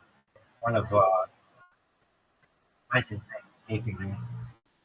Author, same guy who did Shawshank Redemption, Stephen King, and then he did Toy Story 2 in 1999. Then he did Castaway 2000 and Road to Perdition 2002. Catch Me If You Can. One of my favorite movies ever. Catch Me If You Can. Like what I just named right there, there are no weak movies in that. They're all good. So anyway, he did Castaway, and it was uh, everybody was really excited for the movie when it came out because it was like, oh, a um, real life Survivor, and the show Survivor at that time was huge. It was, I want to say, the biggest show on TV before American Idol. Like it was giant, and it was the um,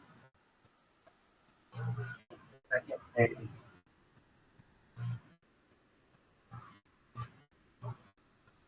reality show. I want to say, or maybe it was the first big reality show.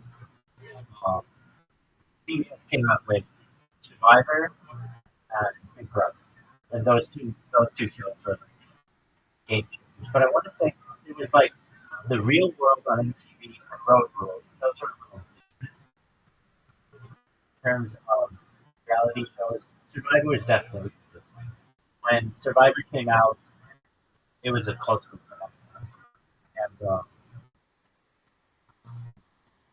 so Castaway was like a movie version of that. Something like, I think Castaway is the greatest thing I've ever seen. No, but it's definitely in the top 5% I've ever seen.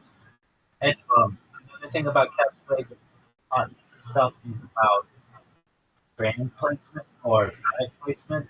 So the basic story of Castaway is uh, there's this executive played by Tom Hanks, as I recall, and he works for Federal Express FedEx, and he he's in a plane that's going from one place to another. The plane goes down in the ocean, and everybody on the plane perishes, except Tom Hanks somehow like sucked out. Is that what happens? He gets sucked out, and then he eventually ends up on this island, and there's all this scrap, uh, like scrap packages that were in the plane that ended up watching on shore. So he does have some food, and it's kind of funny. Like he's like eating like kids, like I don't know, chocolates they made for their grandma or something. You know, their grandma's not have chocolate. He's eating everything that he can, but only if the package is open or something. Because there's something like there are some packages that weren't open, and he doesn't open them, and he feels it's like his duty to return them to their rightful being. So I don't want to get into the movie. Like the movie's just very Federal Express. Or I just remember thinking like this is a very um, FedEx, and in my mind is like connected to that movie. But it's not like over the top. It's like what's another movie that's like that? Um, Not as much as McDonald's found. Obviously, that's the story of McDonald's court, but that's some other movies that I like. Uh, anyway, that's Casper. Any other one really fast? And in a lot of ways, I feel like that, or I have in the past, especially my first year of streaming. I didn't talk to anybody on camera for the first year. I'm not saying I didn't have, but I limited it mostly. I didn't have Discord, and I didn't really know what Discord really was too much. Um, I figured like mobile anyway. And I remember it was like quiet a lot of times, and I thought to myself, I don't want it to just be quiet. I want people to hear what I'm thinking. So I would start speaking my thoughts. So just like you were saying with Tom Hanks, like laughing, like, oh, so this is what I'm doing. That's what I would do. I'd be like, all right, well, I am hungry. I'm gonna go make something to eat, and I will comment on this like cooking video, like I've seen on Instagram or whatever. And I go and I do. Here I am adding like the whatever I do, and I would like error it. Yeah, that's not something I would normally do, but I also felt it was healthy for me. But I wouldn't mind how it works. But if you were on a desert island, you would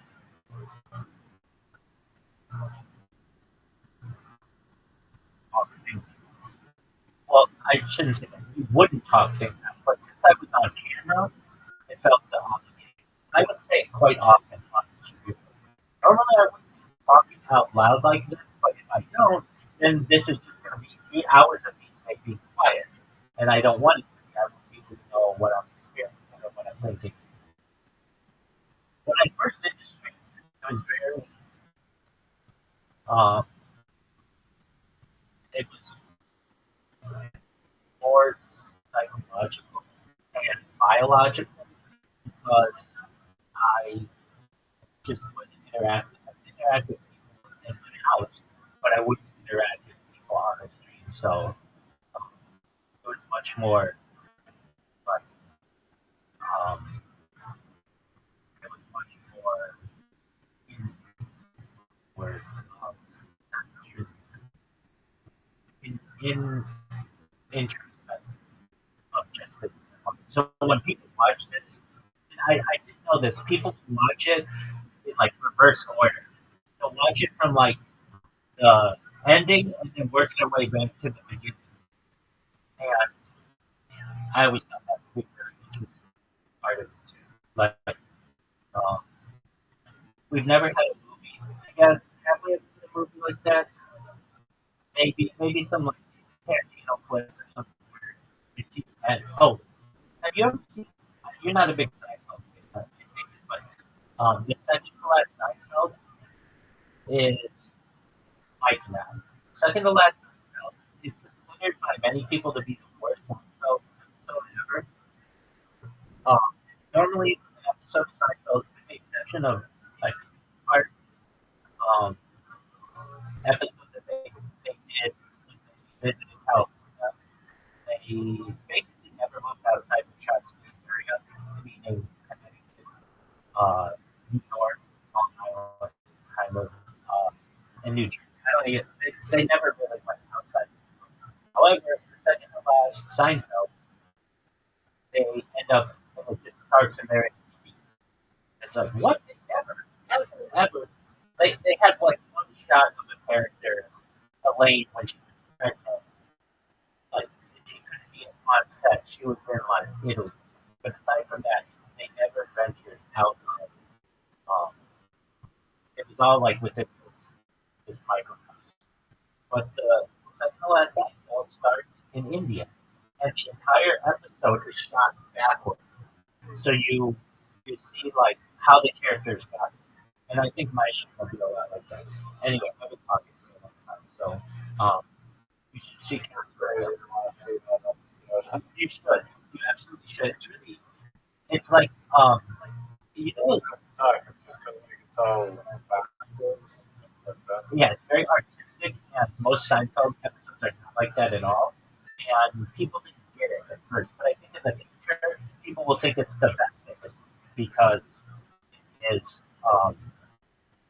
it's different. It wasn't accepted. That people were used to Seinfeld. Seinfeld is very. If you ever watch it, it's very it's like an equation. You have a main storyline, and then usually two or three sub stories. And the reason why the show works is at the end they all come together. And uh, there's some kind of resolution that occurs, and this episode, the resolution starts, and then it's like how they got there. But like the thing that sticks out in my mind. So there's Kramer here from Ukraine. He's a guy. You know those giant suckers that you get that are like a spin wheel, like a lollipop. Yeah, it's like you don't know what a lollipop is. I do know I don't like. Okay, so you know the ones that are like a pinwheel, they're like a big circle that you might see it like a or something. Oh, yeah. So Like the Wizard of Oz type shit. yeah, um, so Kramer early in the episode, that pinwheel is like really, really small, like he's almost eating it all. And as the episode continues going forward, it gets bigger and bigger and bigger. And then you find out how he got that sucker. And it's almost like that pinwheel sucker is like or lollipop or whatever, is like a timeline of how this episode goes. But I shouldn't say it's the second to last, it's technically the third to last Seinfeld episode. There was all this build up. Unlike any show I've ever known for the last episode of Seinfeld. It was giant. And I even remember learning that there were a bunch of different endings to the show. And it's the first show I'd ever heard that did this, where they would have actors on and they would read lines and stuff, but the actor wouldn't actually know if they were going to be the final episode because they the people at the production studio council wanted it to be secretive, so they didn't want the information to get out. So basically, if they heard that, oh, there's a spoiler, the Seinfeld finale is going to end with X, Y, Z happening, they would know who gave that information away, or they could basically trace this, very much like Bob was on. Sometimes they could get perhaps false information to be able to trace the leak. But they shot, I think, a handful of different endings and then they actually aired them. And when the finale of Seinfeld came out, it was not happening. Only other finale that I ever heard that had more distance to it is Split Up. But it's like, how are you going to tie all this up? Anyway, the Why Seinfeld, did Seinfeld end? great question. Number one show on television, and they wouldn't come out. and um, most shows. There were a couple other shows that were really big around that time, or a little before. Cheers was one of them. Frasier was one of them. Um, Friends was becoming more and more popular, and Seinfeld felt like, hey, all these other shows that came earlier, like Cheers and The Cosby Show and some others, all ended up having their ratings drop at the very end because they got greedy. And Seinfeld felt like, let's go out on top. We're number one everywhere. It was coming to the end of the millennium, and they were already considered by TV Guide to be the greatest show ever. And I don't want to say they ran out of ideas, but their ideas weren't as practical anymore with the invention of cell phones and the internet. Like they might have an entire episode where they are trying to find a friend and they can't find the friend. When if you had a cell phone, you could just call the friend. But like they didn't have that in the mid '90s, or it was pretty rare. But towards the end of the '90s, when I think Central ended in like that, they those types of things were not as um,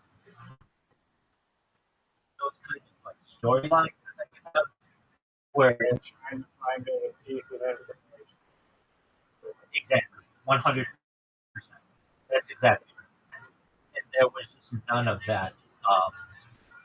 In the mid- there was Jerry on the show does have a, but he's only shown using it one time in like 7 seasons. And they do talk about the internet a little bit in the show.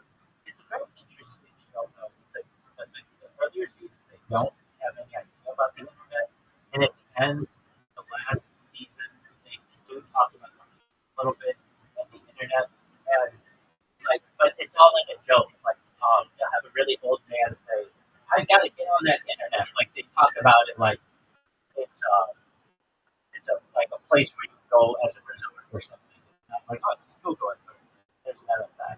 And so the way Seinfeld ended, there was the Indian episode, which was technically the third to last episode. Then they had a clip show. I don't know if you're familiar with clip shows. They don't really do these anymore, but they would just take the best clips of the previous 100 episodes or whatever, put them together, and that's a show. And then they would do, then they had the latest episode, which is a two-part episode. And um, people did not like how it ended. They did not like that they had this reverse episode on going to India. They did not like the clip episode. Those are usually the most. There's no continuous storyline where that's like really not much of or is there a little bit? A little, but like Jerry never, or very rarely, ever has a girlfriend who shows up in more than one episode. And the women he had as his girlfriends all became really big actors. All of them. Like Courtney Cox, she was on there. She became a huge actor in Friends. He had Davis. She became a huge actor on Sex and the City. He had Deborah Messing. She became a huge actor on Will and Grace. I mean, these are all people who became main characters in all of Seinfeld was like their stuff. There was that lady in Black Lotus, like she was Stifler's mom. I can't really think of her name. She was on the show, and he became a big character. Um, but they were all beautiful too. Like he never had unattractive. But like he had like Janine Garofalo. She was on it. She was a big comedian and a very attractive woman. Uh, all of the women who were on that show were. There's 72 Yeah, every episode. on the show. Yeah, every episode he just had a different super hot girlfriend, and they would all. He was really nitpicky, And so they would all have something wrong with them, and that's why he wouldn't date them. He'd be like, "Oh, she's great. She's she's beautiful. She has a great family. She is really, really um, everything's great with her. There's nothing wrong with her, except she eats peas one at a time, and I can't stand it. Whenever she eats peas, I can't stand that she eats one at a time. And it would be like this thing that, like, the whole episode would go, how can they go to a restaurant and not, she won't eat peas? Or like another one will be like, there's a woman who talks to her food. I can't stand that she talks to her food. She'd be like, oh, it's time to eat, Mr. Carrot, and, or whatever. It would be like, there's nothing wrong with her except that. Or a woman who would, whenever they went on a date, she always wore the same thing. And he didn't know if she had just one outfit or she was like Superman and had like 10 different of the same outfit. Um, those were like the storylines of it, and all these girls were smoking. I think that's right. No, I mean they were always beautiful women. They were the storylines were always really interesting for the time. In fact, I mean, have you seen Curb Your Enthusiasm? I've heard of it. All right, so Curb Your Enthusiasm, a very popular HBO show, became the spin-off of Seinfeld. No, it's not exactly a spin-off. The storylines are very similar. Very good. Yeah, Larry David is the co-creator of Seinfeld, then did Curb Your Enthusiasm. I did not know that. I thought it was literally Jerry Seinfeld. No, it's actually more. It's like the writer. It's actually more Larry David. And so George Costanza, the short, stocky, bald guy, that's actually supposed to be Larry David. Larry David doesn't show his face really in any of the episodes, but he does do voiceovers on a few of the episodes. But he's like he was executive producer. He became like close to a billionaire just like Jerry Seinfeld did because of that show. They co-created it. It's Larry David.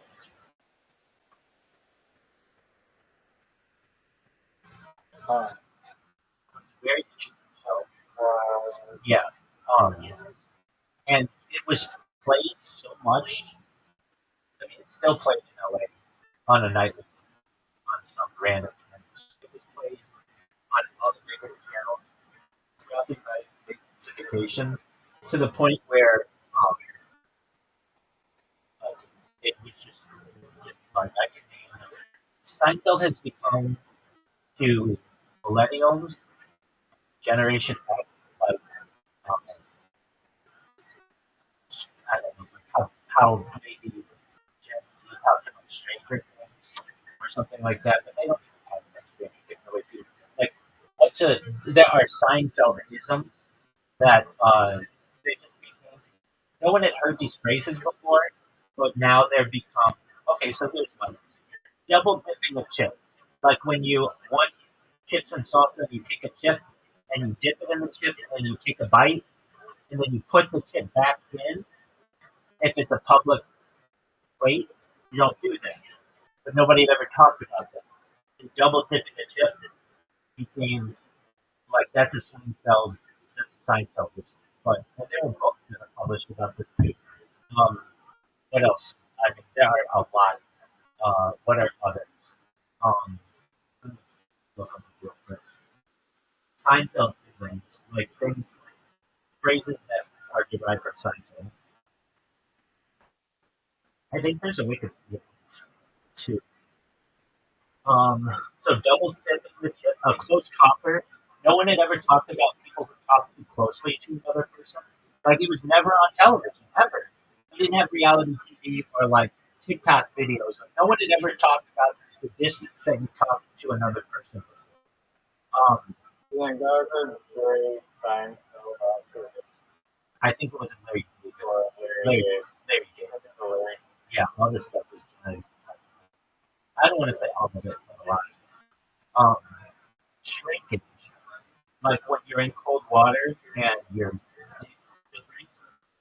that was never referenced in society before. No one had ever talked about human anatomy that way. Festivus.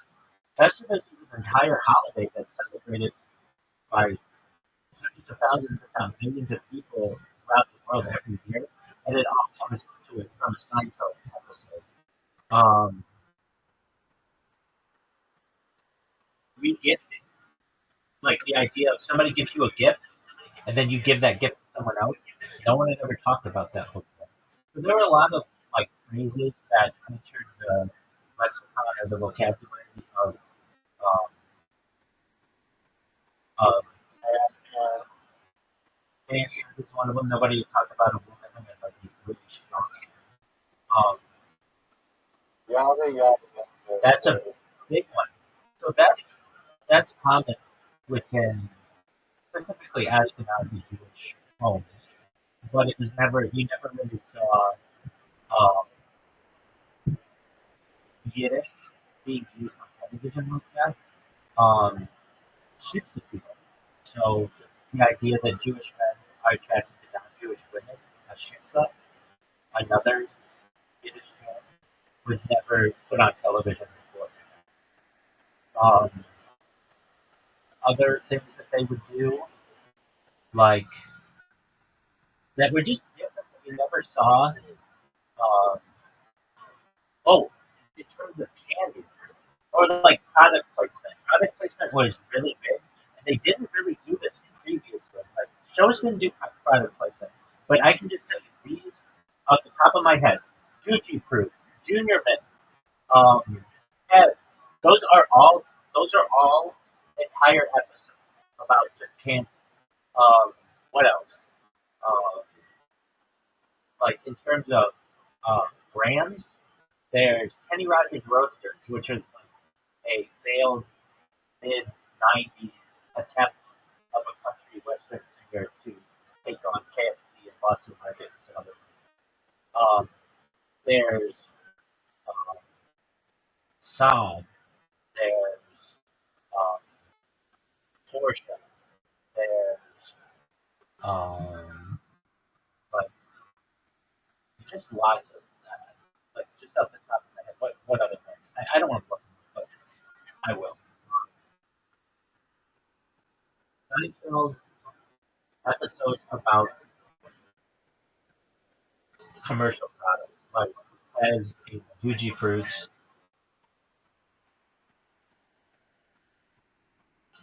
But they were in season 7. There were 150 product placements. Junior and Snickers, Rick's Coffee Cake, Twix. So they just basically were an open door to getting brands in the show, and it's a really good. Um, it was really smart of these companies to get into that show because I've never seen a Drake's Coffee Cake commercial ever. I don't think I've ever seen a Drake's Coffee Cake in the store, but I know Drake's. If I ever hear Drake's Coffee Cake, I think of Seinfeld. It's the first show that I'm not sure if this is true, but was Seinfeld the first show to really be placement? I'm sure it wasn't. There are others. But it was like, did Jerry Seinfeld invent display advertising? Uh, Seinfeld is widely credited as revolutionizing the practice by integrating real-world brands as central comedy plot and plot drivers rather than subtle background color. Shows like Seinfeld popularized the use of specific items like Huberman Snapple, Frank's Coffee Cake to enhance realism, a strategy that marketers later adopted as a model for modern product. So that's something with it. You just if you watch shows before Seinfeld, they would talk about stuff that you would really see in the store, and many times that had to do with competing advertisers. So, for instance, let's say like if you watch shows before Seinfeld, you won't see people in a television show drinking Coca-Cola. They'll drink maybe something that just says cola, but not Coca-Cola. Why? Because maybe Pepsi's an advertiser of the channel of the station, and Pepsi doesn't want to be sponsoring a show that's featuring Coca-Cola. So every everything was really generic before Seinfeld, and then with Seinfeld, it got really they like went over the top with product placement, where the characters are doing everything that they can to find the junior mint or whatever. Like the whole show revolves around junior mints or pet or snap. Anyway, um, um, these are fascinating things, and I'd love to continue to talk about them. But I want to know: are you ready to lose? I don't know how that, like, Yeah, I see. I see how, I see how it is. later on, like, I have a podcast at 7 in the morning. I stay on home. And then I got another one at 1 p.m. I think but when I do that, I gotta find like I will send you an invitation in one moment. Uh,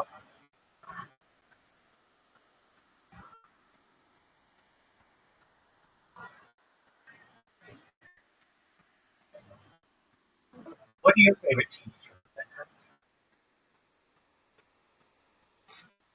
so I was gonna ask you is your enthusiasm for But, some might say it's better than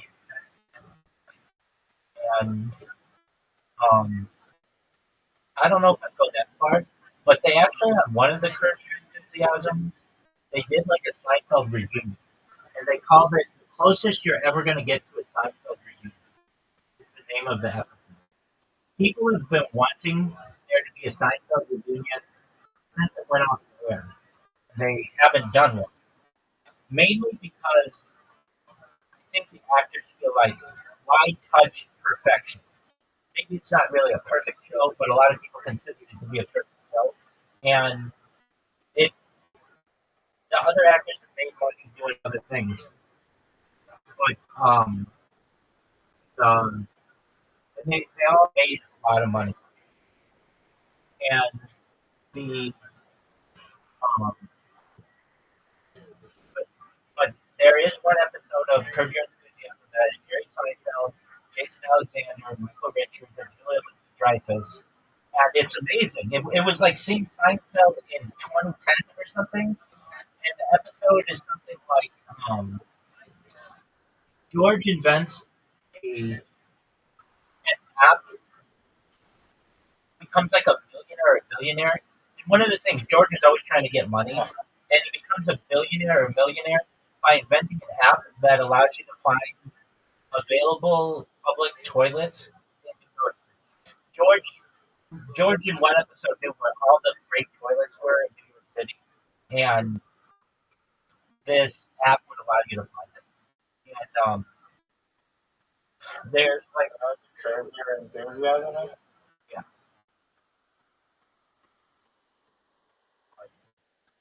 it's just like a show within a show that, and there's one episode. It's like the season finale of season 4 or something, where they have the whole Seinfeld cast in there, and it's the Seinfeld set, and they're like doing the lines like they would have on Seinfeld, except they're they're the actors playing the characters. It's not like the characters.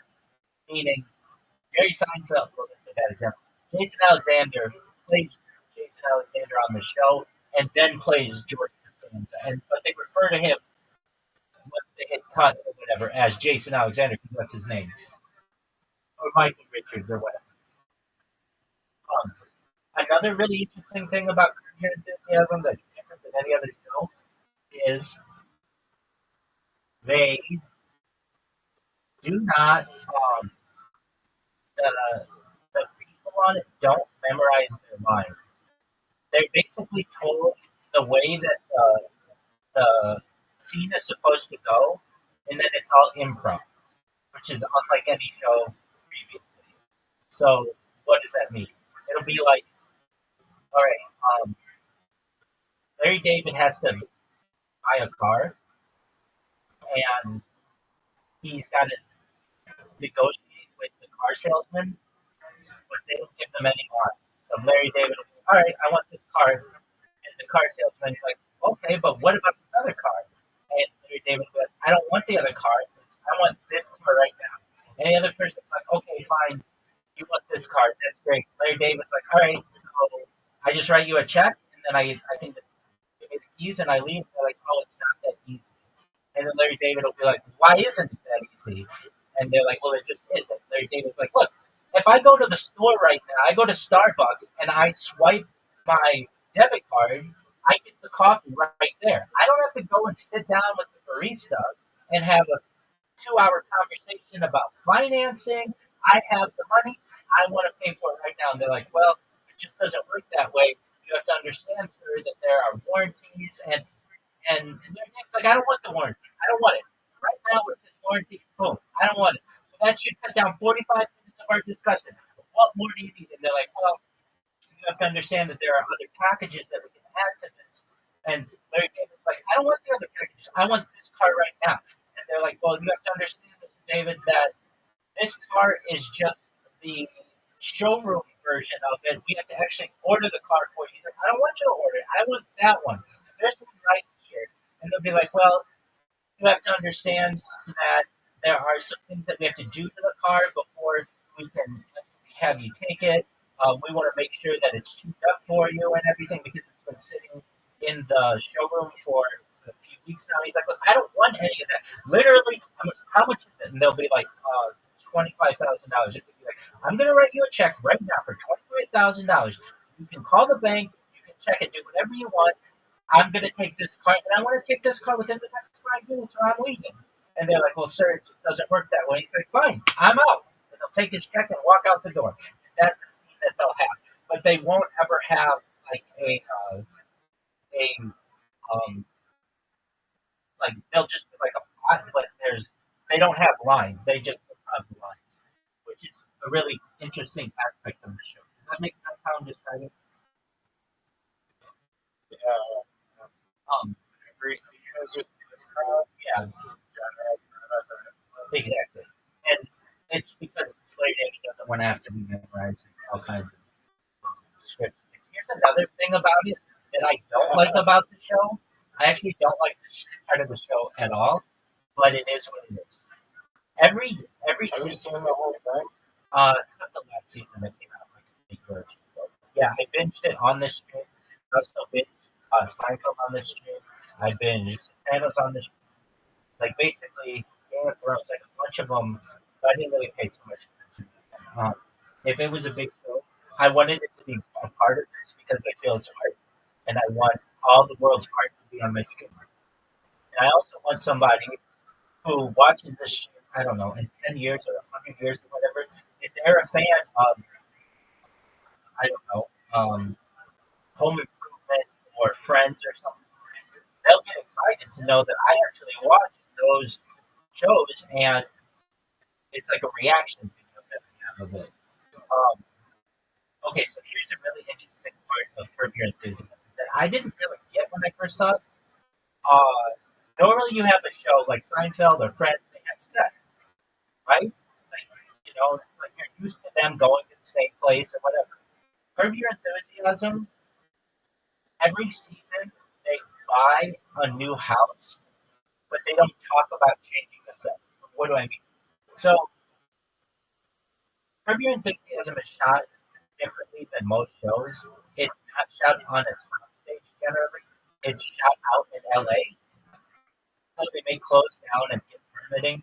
They may close down a street or something. It's shot out in the world and not on a soundstage.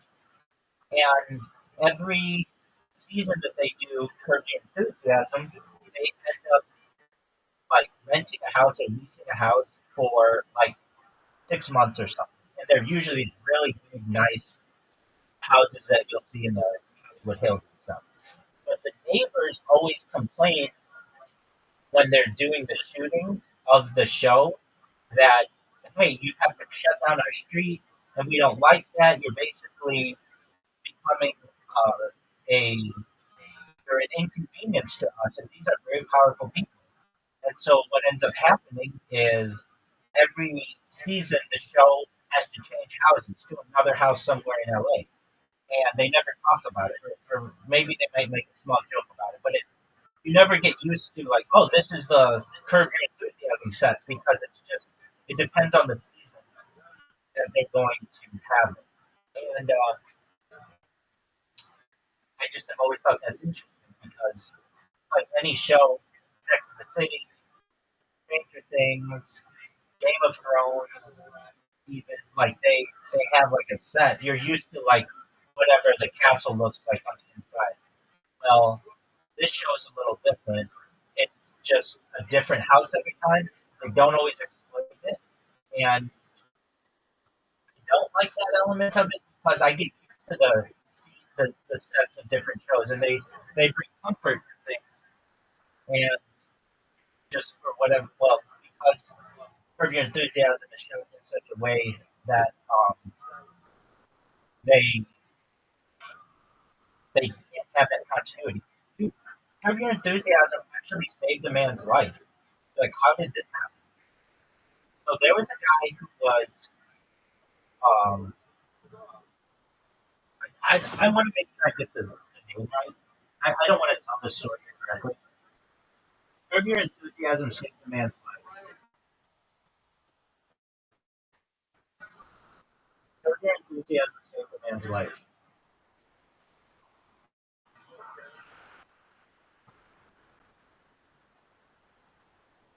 Okay. Ron Catalan was exonerated for murder on murder conviction and spared the death penalty after unused footage from Curb Your Enthusiasm proved his alibi. Incident. In May 2003, 24-year-old Ron Catalan was arrested for the murder of 16-year-old Martha Pueblo, facing the death penalty. He claimed he was at a Los Angeles Dodgers game with his daughter at the time of the crime. The evidence. Catalan's lawyer, Todd Melnick, discovered that HBO was filming Season 4, Episode 7 of Curb Your Enthusiasm at Dodger Stadium that night. Footage clearly showed Catalan with his daughter in the stands, with timestamp data confirming their presence during the murder window. The outcome. The judge dismissed all charges against Catalan. He was awarded $320,000 in damages for wrongful confinement and was later reunited with his family. The actual killer, Raul Robledo, was convicted of depositing. Documentation. The story was detailed in the 2017 Netflix documentary Long Shot. Isn't that a crazy story? That guy got killed for that. Yeah. Why did they think of his head? I don't know people. That I don't know. We should add that to the list of documentaries.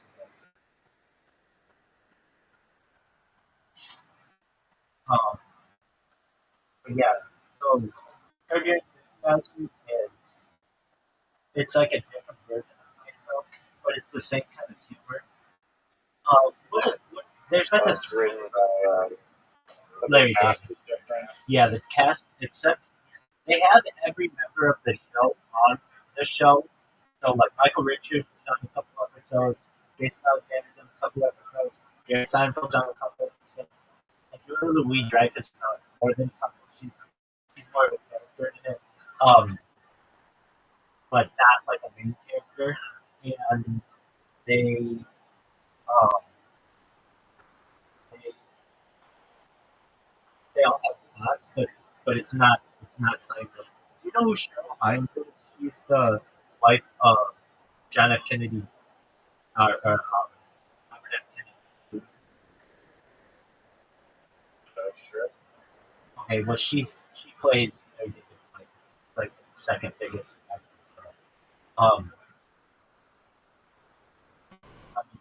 Let me well, I know you want to an invitation.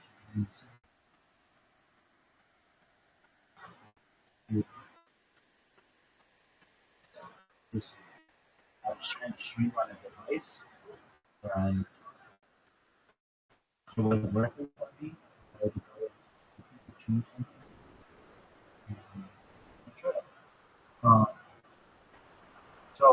Right.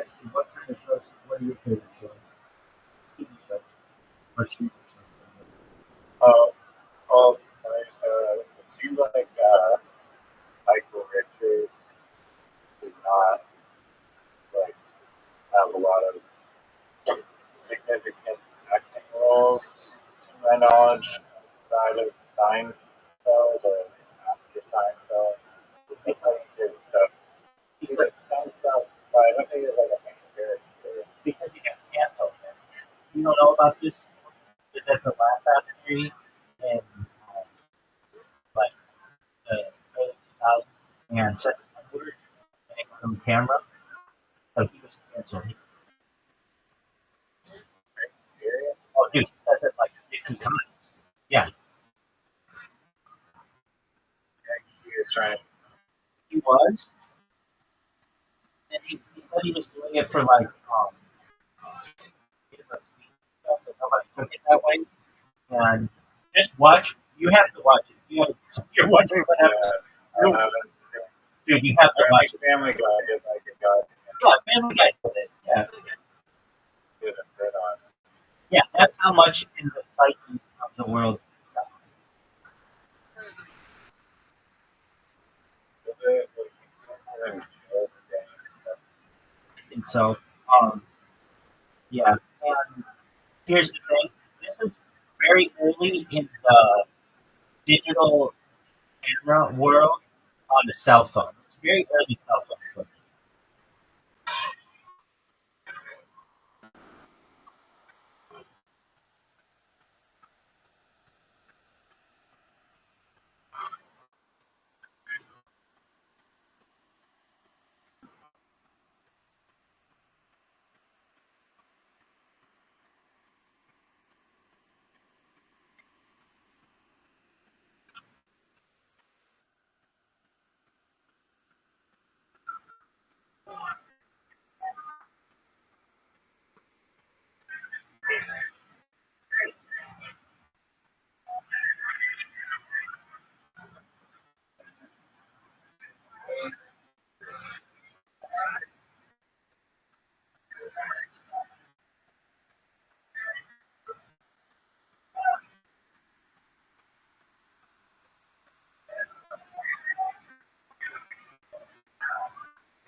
This guy is doing that.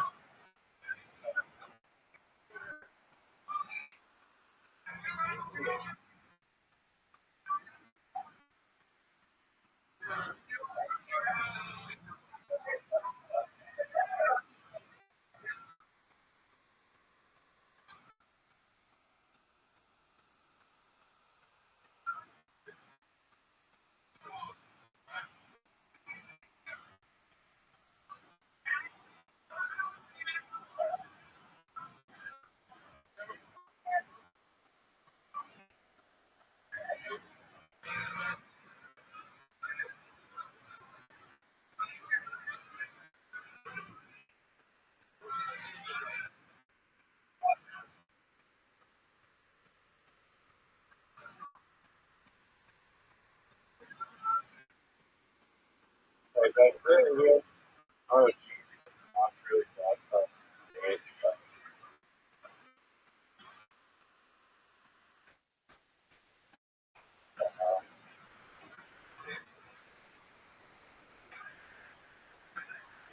it made it worse that there was literally a flag right now.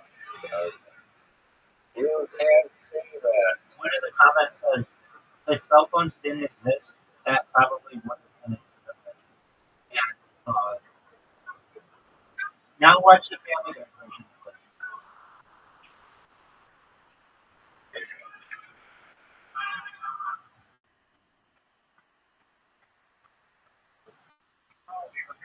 But you see, like, the very early cell phone. Right? Was it near Pollock? There are two of them. So Michael Richards did an apology. Never. No, it's I think it's moment number 28. Kramer stand up. Oh, there's this. There's okay. So watch Family Guy moment number 28. Kramer stand up comedy. It's very short, and then we'll watch the apology. Oh, it's literally 6.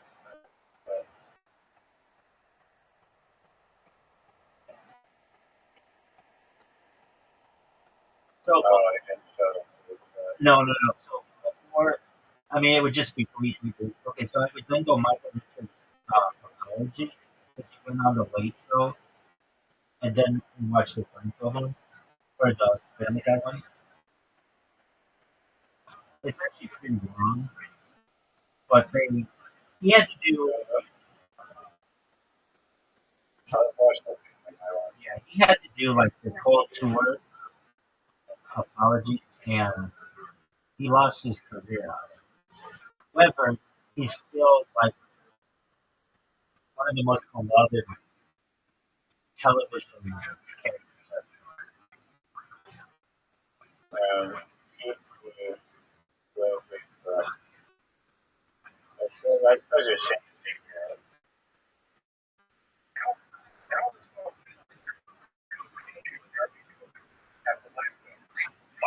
Why don't you?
I'll be right back.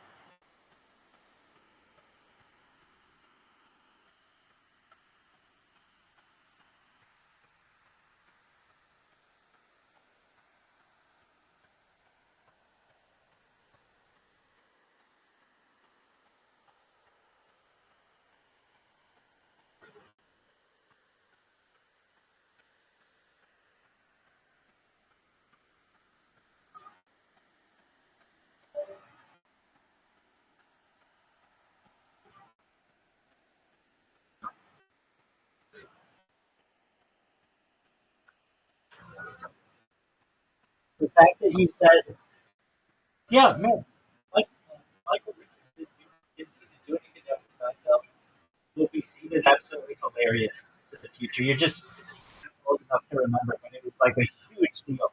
This was the first. This was one of the first viral cell phone videos. Yeah, so it's like he didn't like go with like a set, like like did he have to do that stuff and try to make her jump out of it and just terrible. I don't know. I don't think anybody who was outside that room knows. And it's one of the reasons why in meetings today, when uh, some stand up venues do not allow cell phones because of this incident. Like Joe Rogan on the mothership, no cell phones. Why? Because he doesn't want an incident like this. Basically, Michael Richards, if this didn't happen, he's going to be close from a hundred millionaire to close to maybe a billionaire by the end of when all the Seinfeld money pans out, and he would have been able to do. So he had a show called the Michael Richards Show that debuted shortly after Seinfeld ended, but it just never got any traction. Julia Louis-Dreyfus did a show that didn't get much traction, but I thought it was brilliant. I watched it. It was called Finding Billy or something like that. And what was really interesting about this show, unlike any TV show you've ever seen before, in the very corner, they had a countdown. So each episode was like 22 minutes, and in the first season, they had a countdown. And you would know exactly when the episode was going to end. And it was just fascinating. Like, it was very breaking the fourth wall. Like, we're gonna let you know when this episode ends. But that was never very watching Ellie or finding Ellie. Yeah. And it was really interesting. The show was in real time, so it wasn't like it was fascinating. Um, but it never. Yeah. Then Jason Alexander did a show, something I forget the name of it. It never worked. Jerry Seinfeld didn't do that. The biggest thing he ever did was comedians and getting coffee, and he doesn't even need that much. He does it for fun or whatever. Now, Julia Louis Dreyfus did have um, two hits after that. He did Beat, which was John. She was my best actress for the Emmys like every year, and something else too. There's one episode of Seinfeld where Jerry Seinfeld's in the movie, and he's actually like the third wealthiest person in this one video or this one scene. So he dates this one woman in one scene, and the issue is with this woman is she doesn't share toilet paper. Like basically, Lane and this woman go to the bathroom together, and Lane's like, hey, "There's no toilet paper in my stall. Can you please pass me like a square of the toilet paper?" And the woman's like, "I'm sorry, I just can't spare a square." And that became a phrase, sparing a square. And Lane's like, "I can't believe you would date this woman. She is wanting. She's like not a sharer. How could you think of anyway?" Julia Louis Dreyfus comes from a French family, and she's like multi-billionaire family. And then this other woman married the owner of the. He did something else, but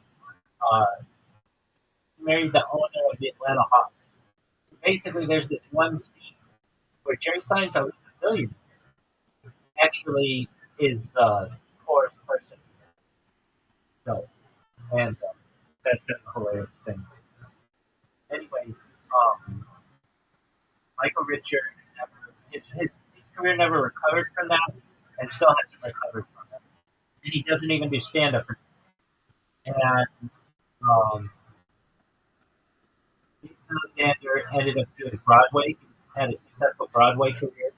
Julia Louis Dreyfus did two shows after that. He was the big one. She had success after it. And then Jerry Seinfeld did getting coffee and also did stand up, which he had always done. And then Larry David. And one of the other guys, his name is Larry Charles. He was one of the producers as well, and he went on. Nothing super big, I don't think. He did like Religulous with Bill Maher. But I want to think of Who was the funniest character outside? I, and that's a very good question. I'm going to send you this right now.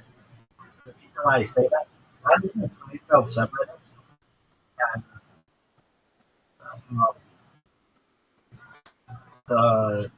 they did a poll on this like last year. Who is the funniest person on Seinfeld? And George ended up winning, and Kramer got second. And third I was just want to hear your personal opinion on it. So, yeah, no, subjective. no. I was saying, let me read you guys.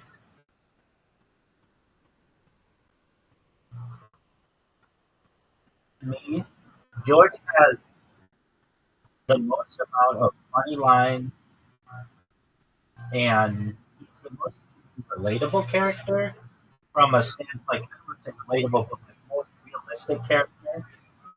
Um, Mary is always dating really pretty women, never has to go to work, never is unemployed, never has to work with, um, never has to like worry about anything. His parents live in Florida. He visits. Oh, I guess they do go to Florida in the show. They go to Florida sometimes. Even those sets are, um, even the sets for that. Um,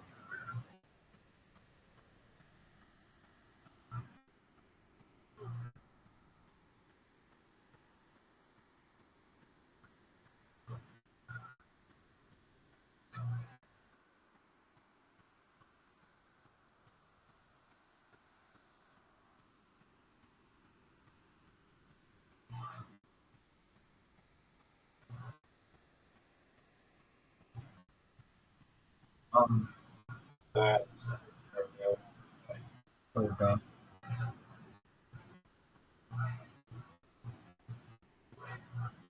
but yeah, I can tell you what they did an amazing thing on Michael Richards. Remember this? The plan was to have Michael Richards leave a tip at the um, at a oh, at the restaurant. yeah, at a diner. Yeah, exactly. And then it turned out not to be like, and it was just like, how easily can we get something on the news? What is this bullshit?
Today podcast a year ago. It only has 8.8K because That's incredible. but he's done it.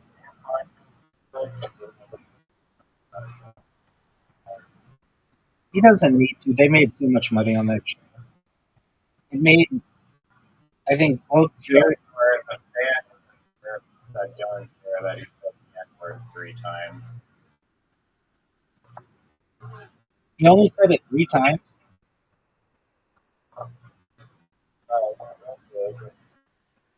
That's good. They always made it out to seem like he said it a whole bunch of times. But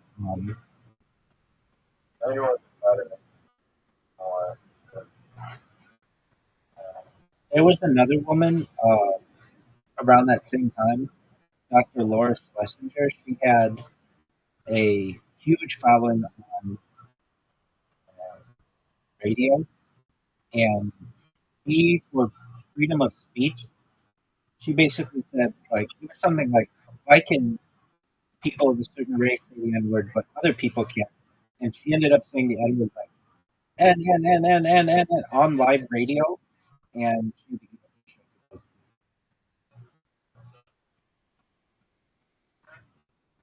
Uh, crazy.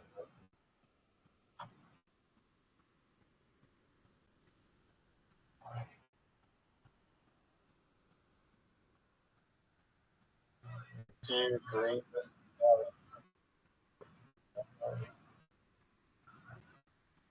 No, I think that in the right, I'm a freedom of speech absolutist, so I believe anybody should be able to say anything that they want. However, it is fine for people to not want to purchase your product or watch your show, whatever it is, if you use that. Actions have consequences. Um,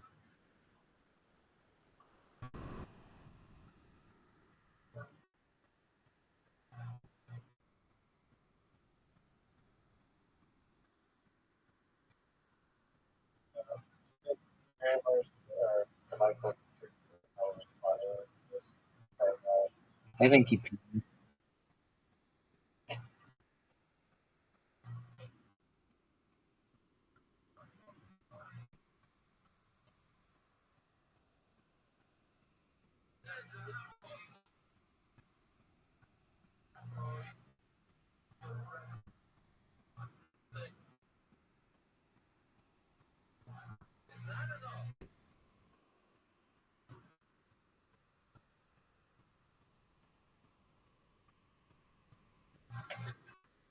he wasn't traditionally known as a stand-up comedian. He was known as a character actor. Um, he was doing stand-up just to kind of stay relevant. Oh, that was great.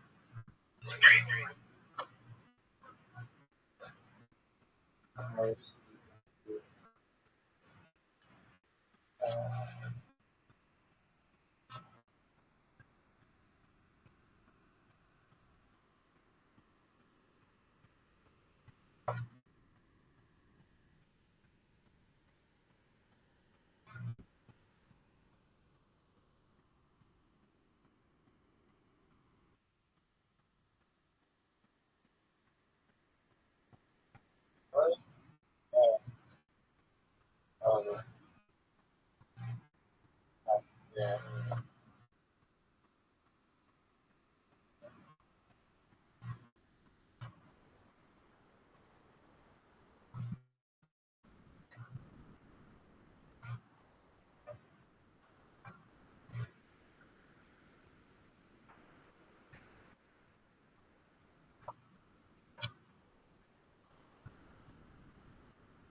Garbage.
I did not think that my book was hard.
Should not have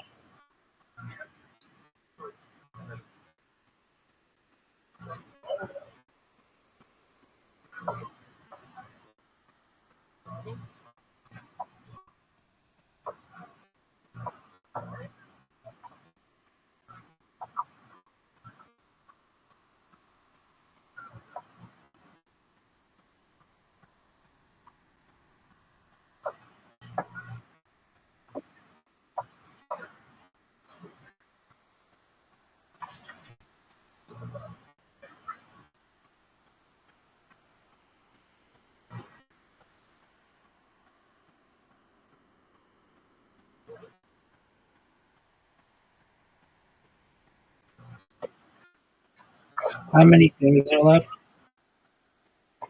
21.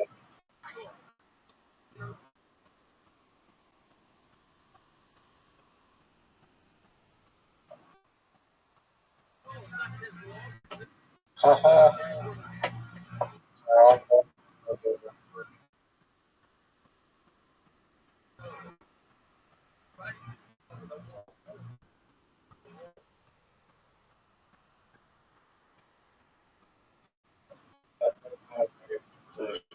Slots is the X J.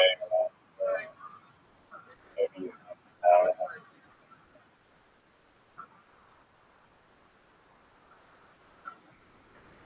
I don't think the XM2.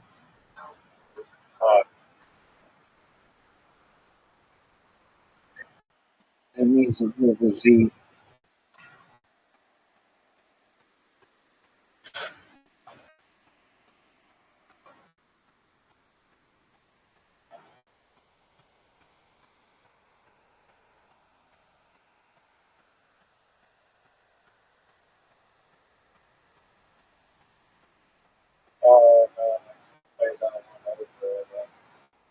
damn it.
That's right.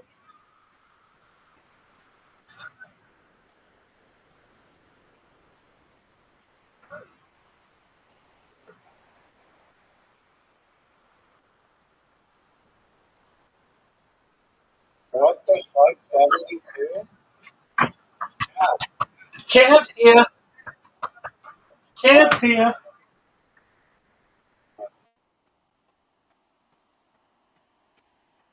That's What a comeback!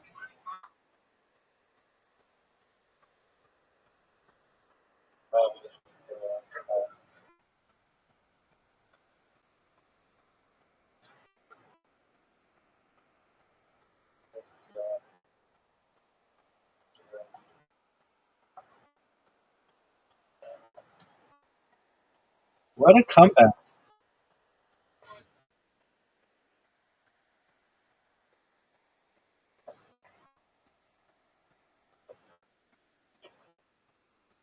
You had the Q.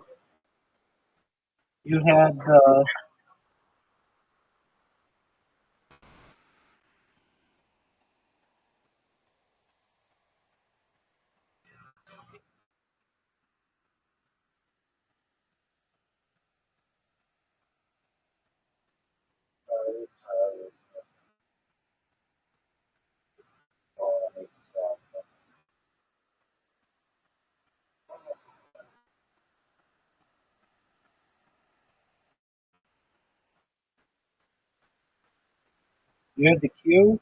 You had the Z.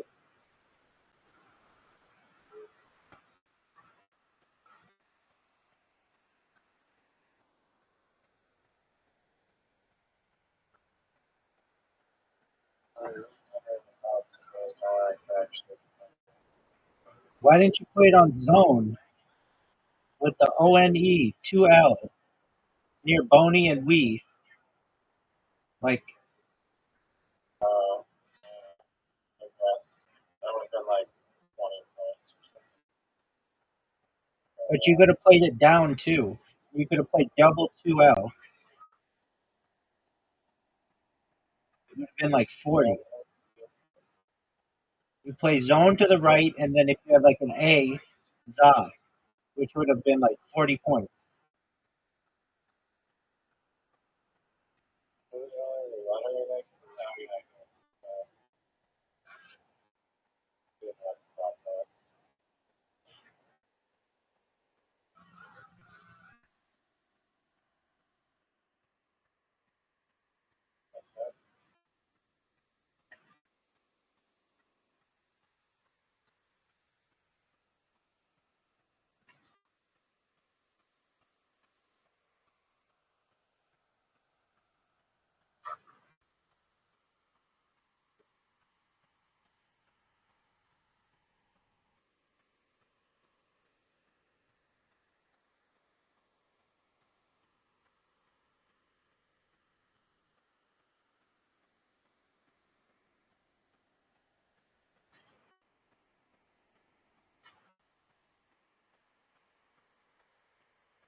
That's at home if you watch. I straight up stole this game. I was down the whole time.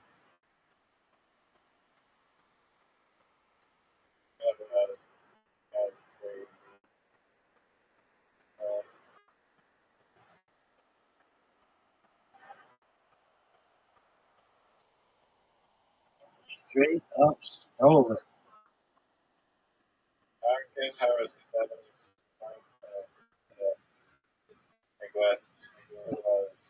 The J was a double letter, and then it was a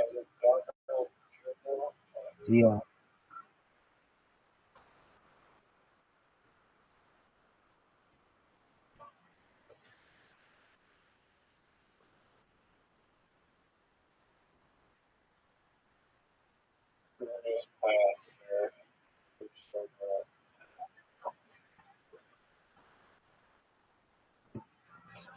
You have the strategy that if you pass and you pass, then oh, dude, you could win if you had something with that V.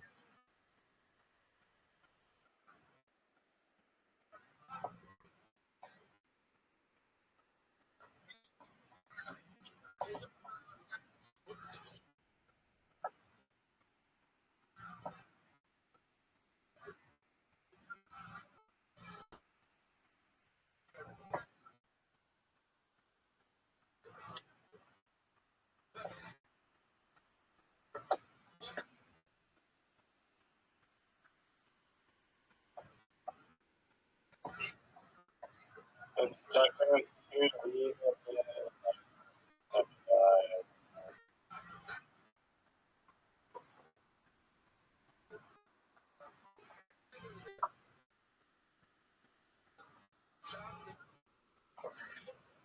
well, that's two passes. That's two passes. So that's three passes. That's three passes. That's disqualified.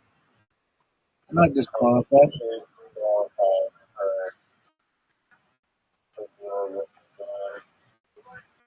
That's not a thing. and that's three times. It's not a thing.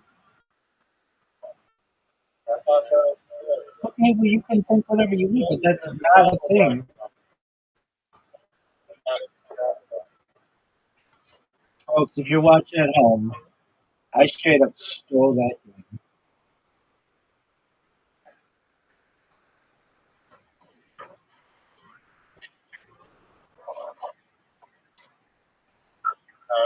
legitimately good mistake.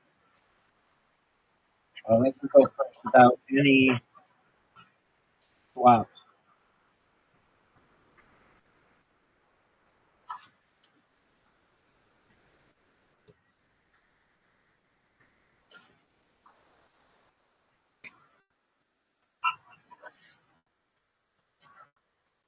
I can see why you said that was devastating because that game was over.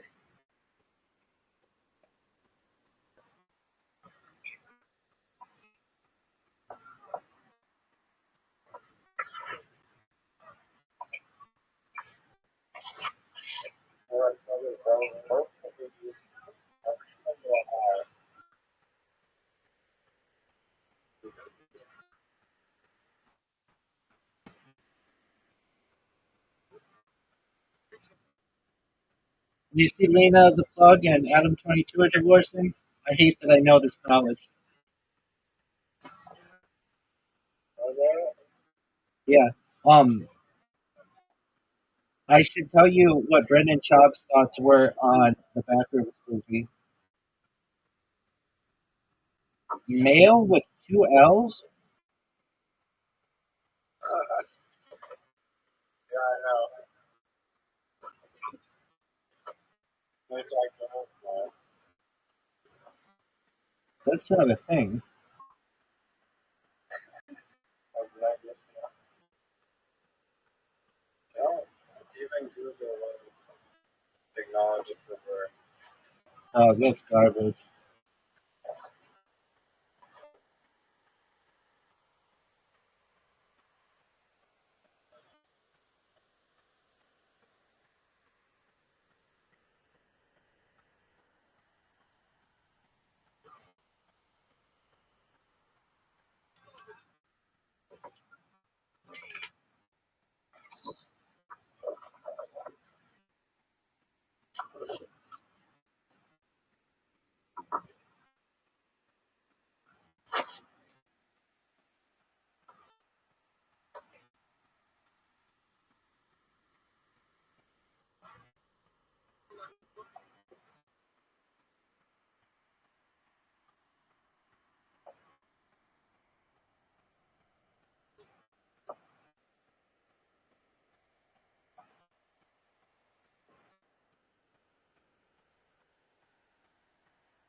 It was Brendan Schaub's review of the He said something like, the one guy, oh, dog, he didn't even see it. Somebody else was giving their um, opinion on it, and he's like, yeah, sounds boring. What else you got?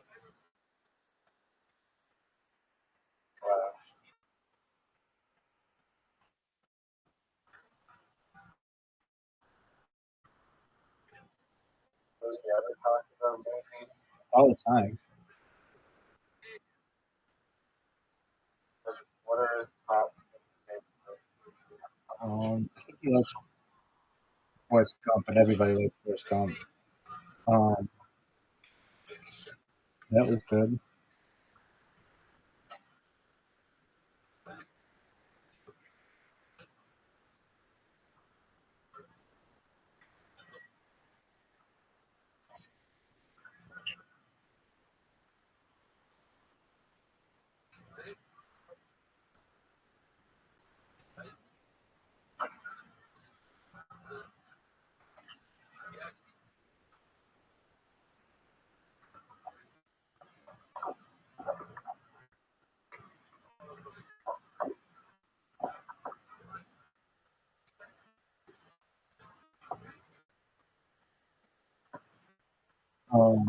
What else? He doesn't talk so much about movies, but shows. He loves Stranger Things. He's like all about Stranger Things. He loves Yellowstone. He loves Ozark. He loves um, anything that is like serial killer related. He loves that shit.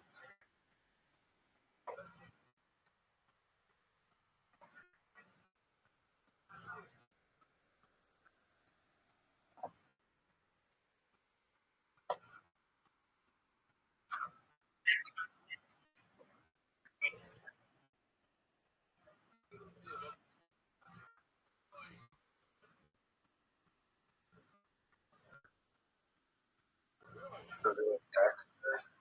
I think so.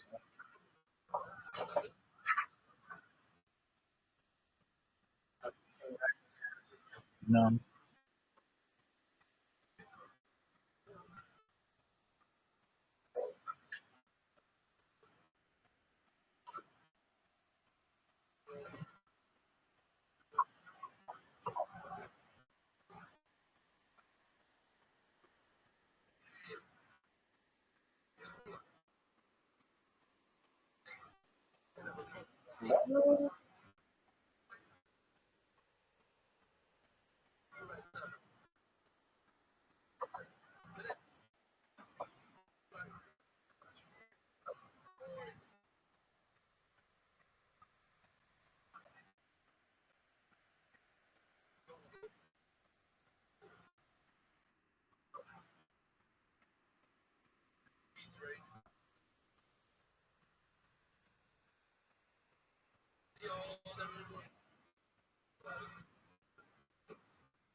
I'm gonna swap.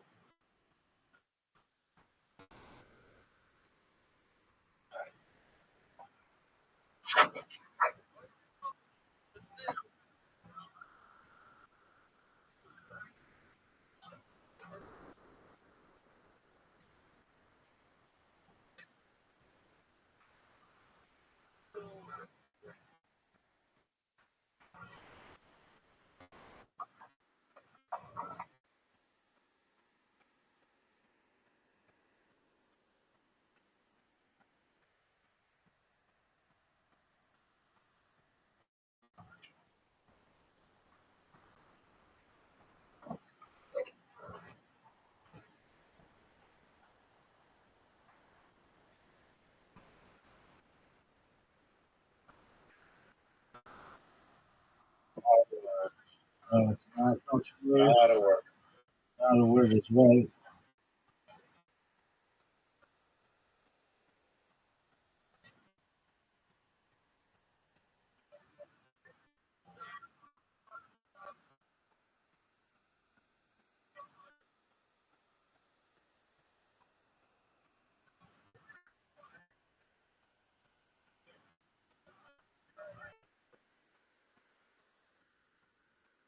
Check text call. You gonna play there? Perfect. Wait, first.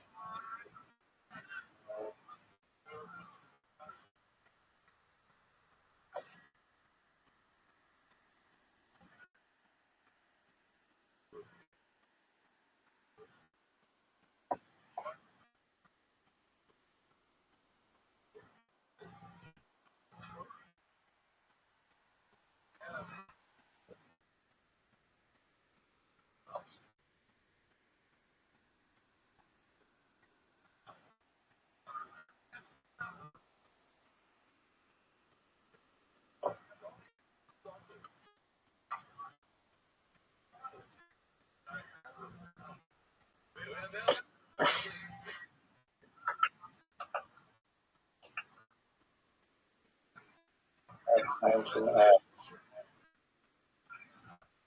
Working on the right center.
Here comes the 70 pointer.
Kramer mode. What the fuck, dude?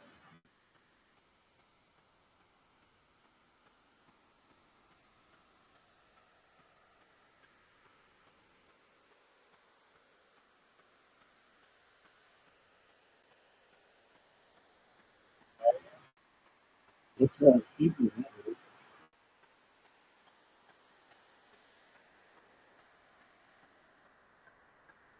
but I mean, I don't know why it would be in here.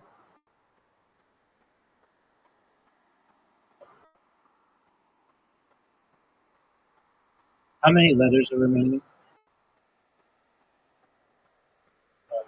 Tiles? Yeah, whatever. Well,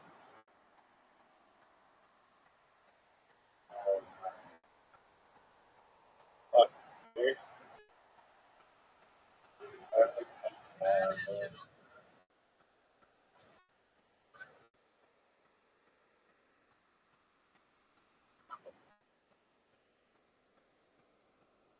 You have the X, Z, wow, nigga, Rob, nigga. This, yeah.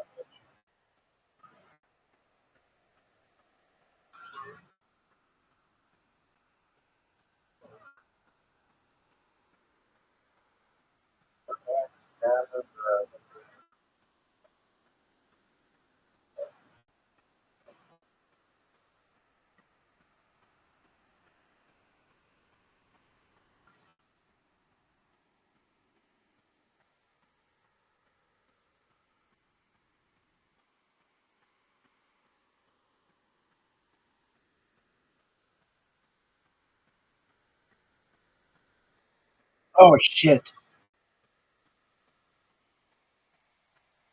There's nothing I can do. There's nothing I can do.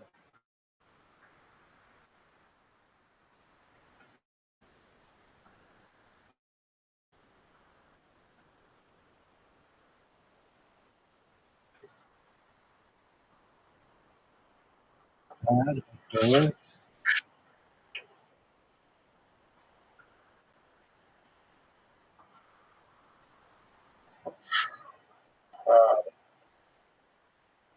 And got this dad, and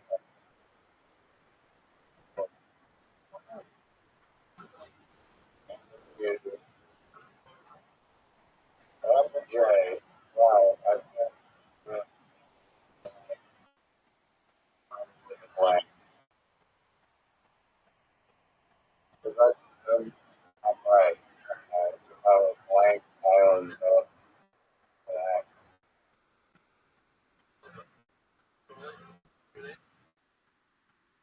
Silence means grace.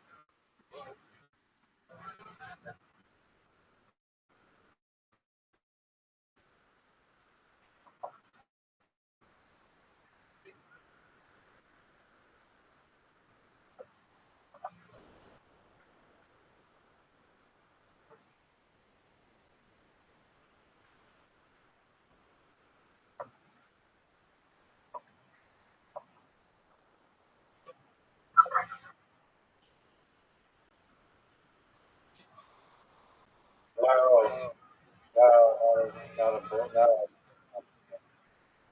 no,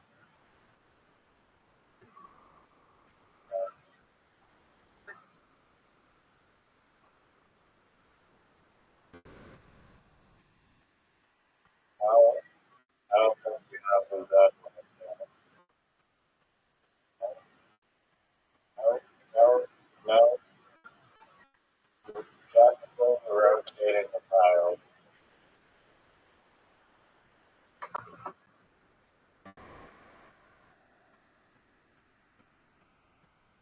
Rotating the light.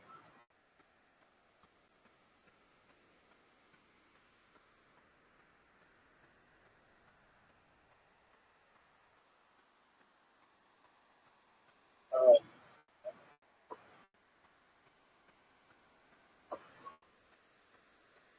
that's like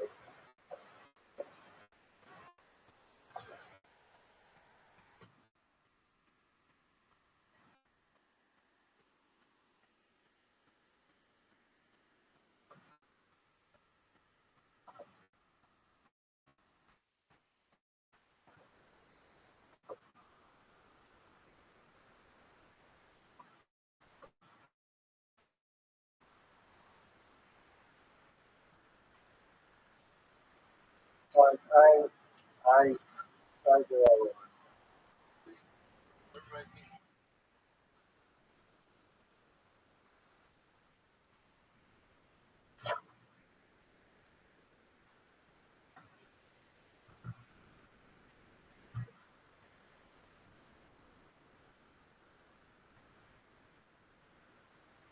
Oh, they have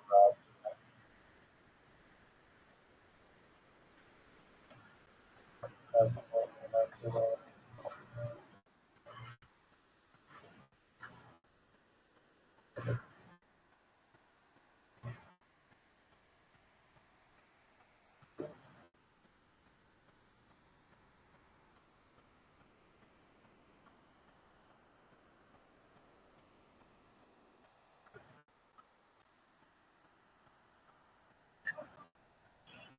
champion, champion, champion.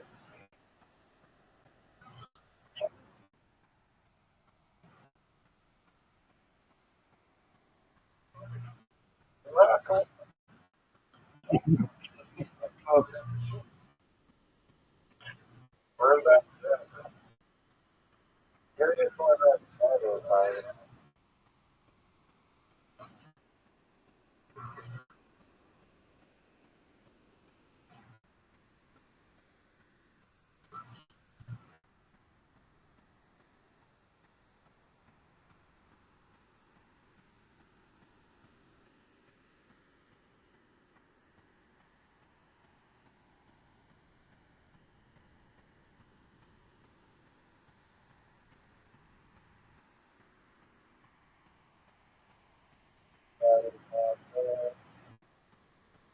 well, you have 3 cars up there. How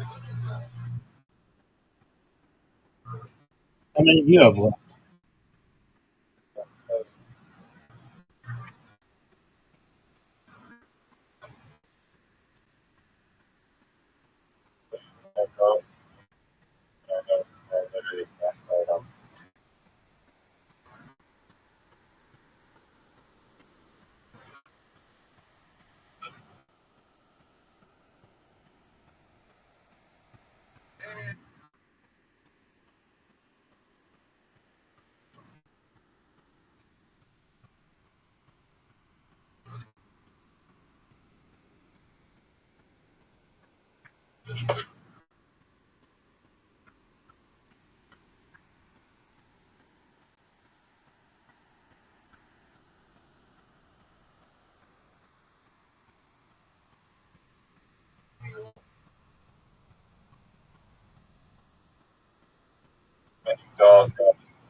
Champ, champ.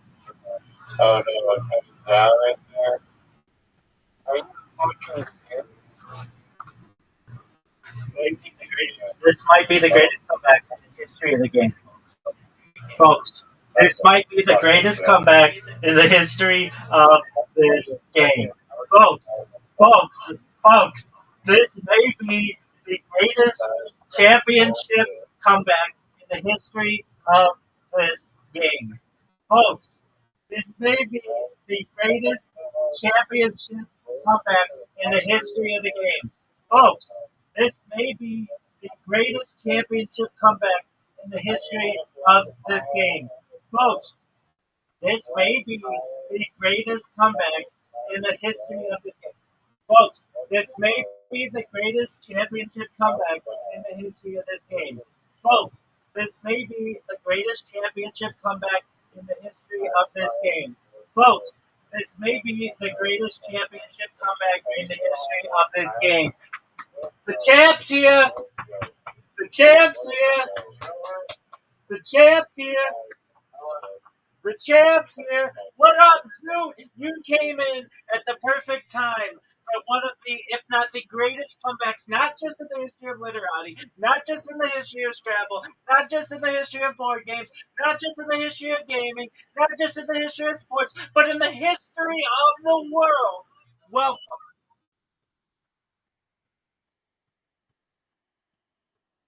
What a comeback, folks. What a comeback.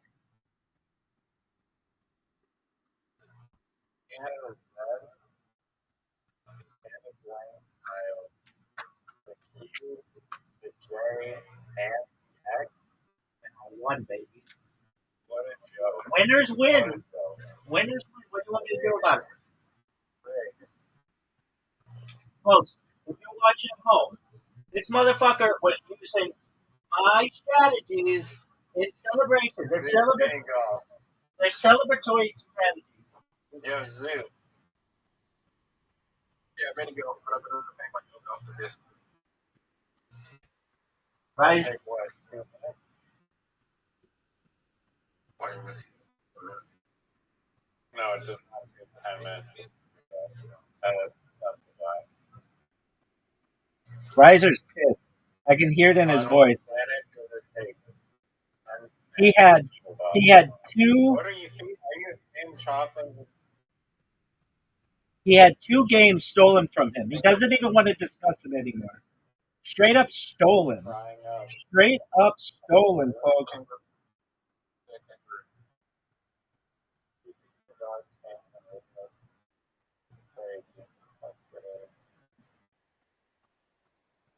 Straight up, the kangaroo. folks. Folks, straight up stolen. Straight up stolen. Straight up stolen. Come on, hit my ball, baby. Yeah, so I agree. So Risers needs to hit our ball now. Straight up stolen, folks. Hit my ball. The perfect. Go in the water. Go in the water. It's the perfect shot. Perfect shot. It's very good. That was perfect for the shot. Perfect shot would be if you go in the hole.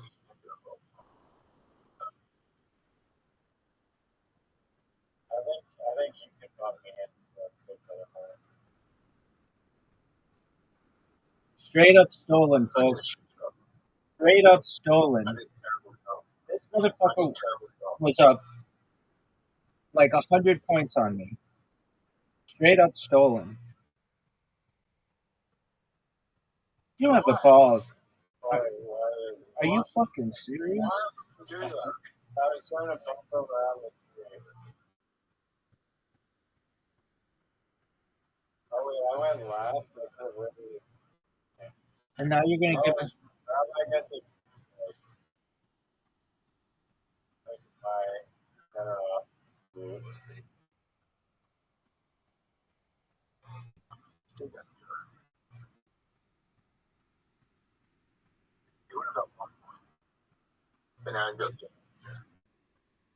I would have gotten through, maybe. Who knows? Doesn't matter. I straight up stole. I straight up stole back-to-back games. Straight up stole.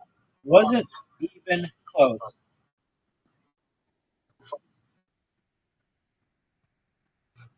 Straight up stole them. Straight up stole them. Straight up stole those motherfuckers like it was going out of style. Straight up stole them, folks. No, you can get a hole.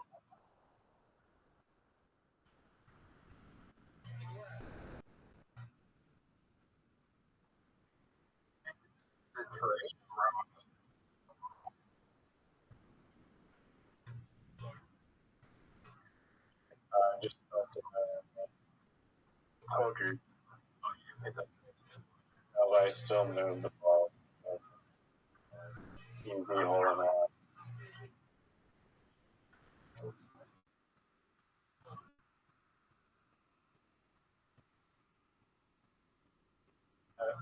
Put on Rabbi.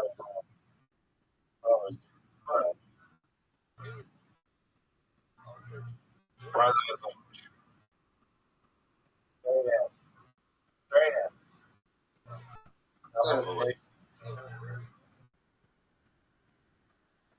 Straight up stole it, folks. Straight up stole it. Straight up stole it. That's what are you? Straight up stole it, folks.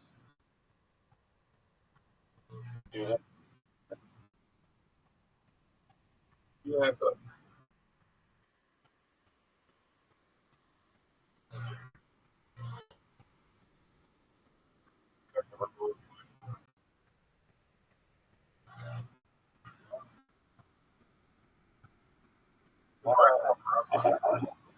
and you just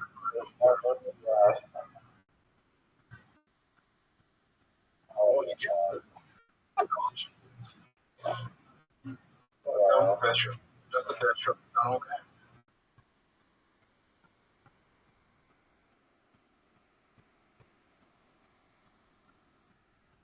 Oh, water from here. This would be the water bump of you.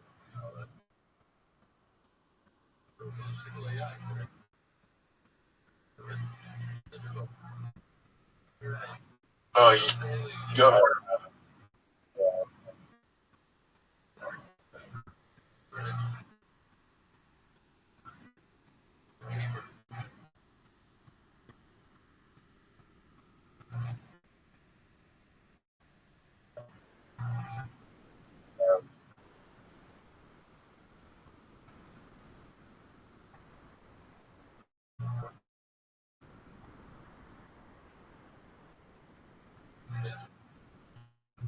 us to guys. Collusion. You all hear this? Collusion. I'm cheering for my friend. Yeah, collusion. That's collusion, dog.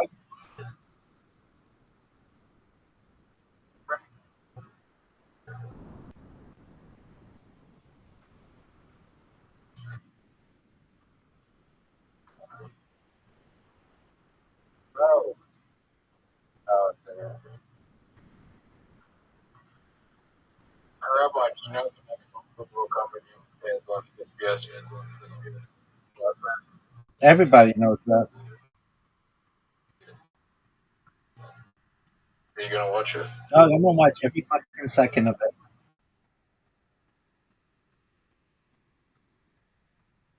Straight up stole those games, folks. I'm riding such a high.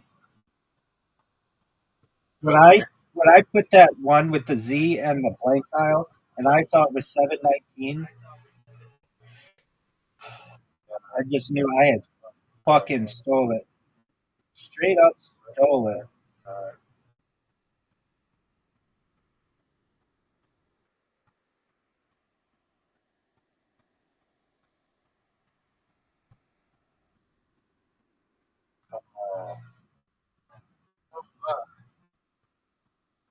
I gotta go on close.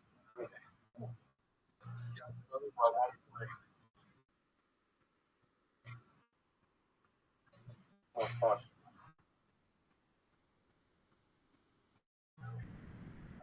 Yeah, there's a guy.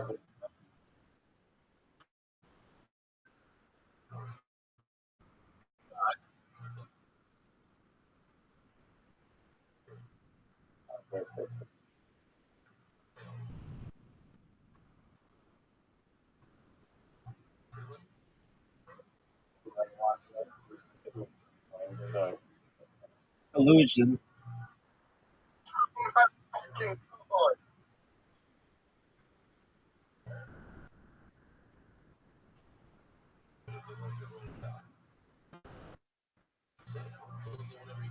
Rabbi, we What's good, bro? oh, here we go. Rabbi,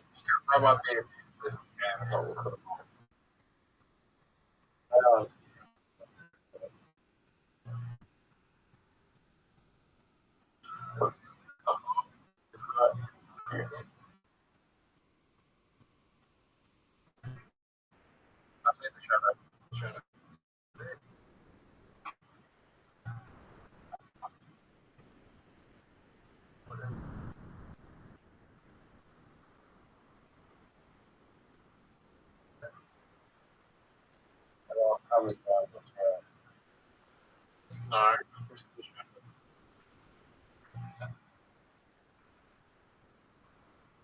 Oh,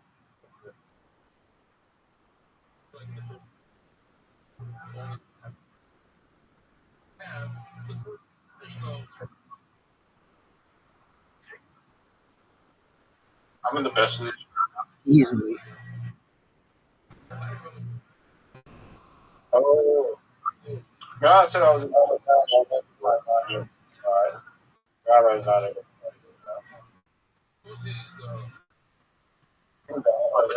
Oh, no. No.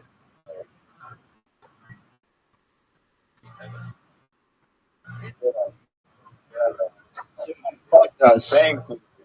Dude, you fucked us. Dude, you fucked us because you took out that tree. So I hit that trick.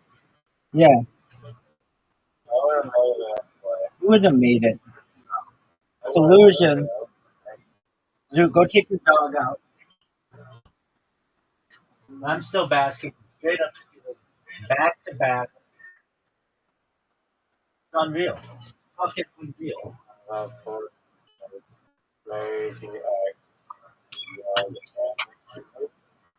And you had the cue. My friend, you had the cue. You had the cue. I don't know when you had the I'm gonna go back. you can I promise you're not going to attack on an S2.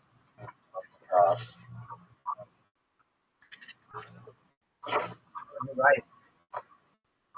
You're absolutely right.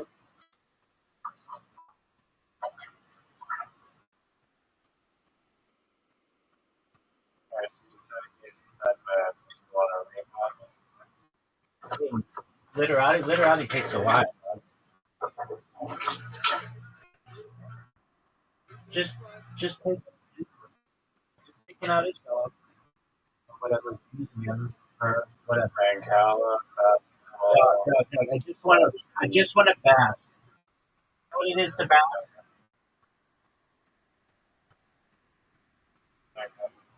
Basking in the glow of two of the greatest comebacks we've ever seen. And really quite sad.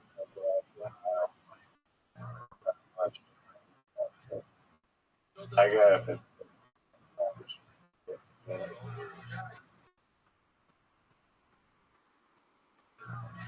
I mean, you know how much I was getting I used the J, the F, the Z, the Q, the U's.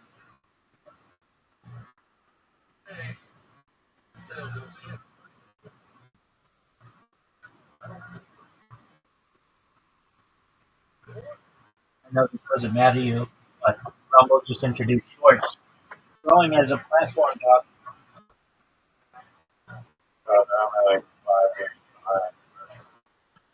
I agree with you. But the absolute fuck. Okay, we're gonna give him 10 minutes, 12:23. We get to 12:33, and we'll play again. Um, all I know is that I would be giving you a lot of shit if you had the Z, the Q, the J, the F. I don't know how you have such a well, I do know because I kept saying like two-letter words because I didn't want to waste everybody, and nothing was coming up. It just be devastating. Um, then it, I'm wondering if you're even like trying. I was I was just holding What back. is he doing? Like distracted or getting rid of? Did you ever play Mario Kart with the blue shell?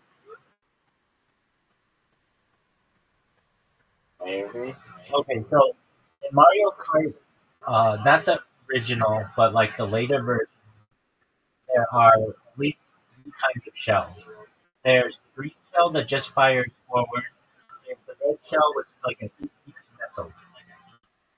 Then there's the blue shell, which automatically goes to the person who's in first place, atomic weapons, which takes them out. And Uh, I was basically just waiting back with a blue shell and waiting for my spot, letting you take the lead. And then when I saw that I had an opportunity, I used it. and then you got lucky because I mean, they like do like a swap with every time. Okay, and then you like swap all of That's true. the X and the like Z and a blank or something. I, You know, like, I either hold it I on. played a door and then I got like shit. I I couldn't believe that there was nothing that I could play like nose NOZE. That's not a word. There was nothing that I could play with that anyone would see. I get shot. Like, oh, dude, I'm gonna play. I'm gonna blow this out of the water. was in the set. Yeah, no, it's not. I know, but like, I tried to play that the other day. I figured like maybe there's some kind of like British spelling of it or something. Uh, There was where's the um where's the Sri Lankan? right, and then playing Iron. I'm like, oh, they do have like them. So I'm like, okay, Iron that work. And then another thing that was good was you played Adored, and I played Adored with the D, and it was like a double word score for two or where did And he attacked on another like Mace and Jar, or Macer and Jar. Another, yeah, that was big.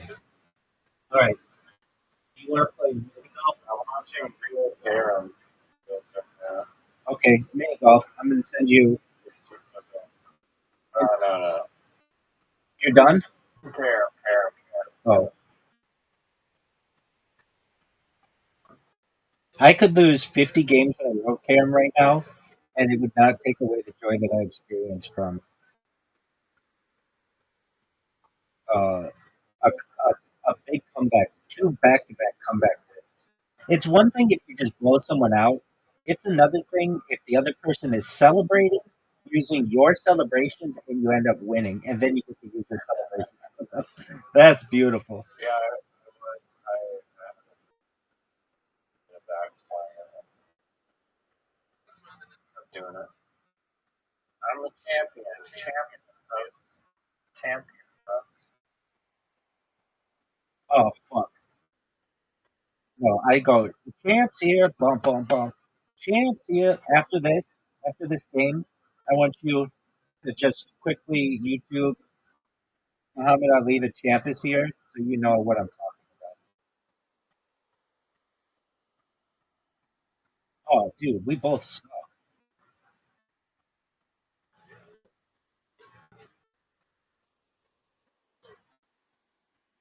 Are you serious? I wonder what the record is between us of neither person getting any. A record personal best score. Yeah, like how many turns we've taken that nobody's gotten it. Oh, you got that. Nobody's gotten anything. It's five without any scoring. This might be normally they score all 6 turns. You've got to get this. You've got this.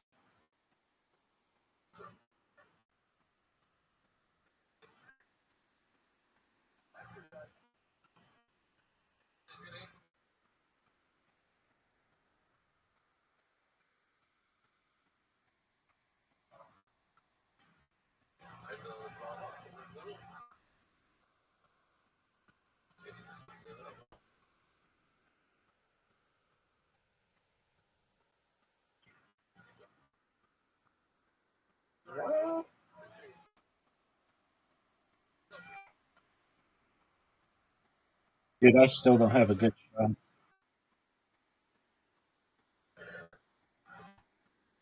You see?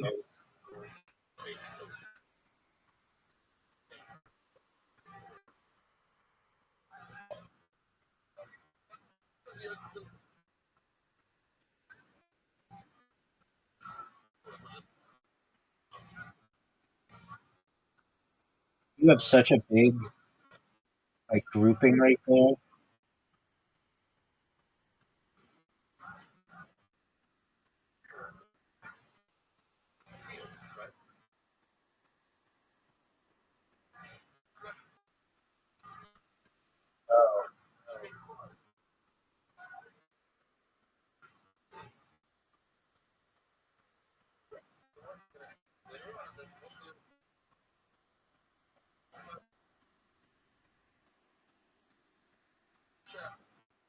Are you fucking serious? That was so fortunate. That was a bad shot. Like,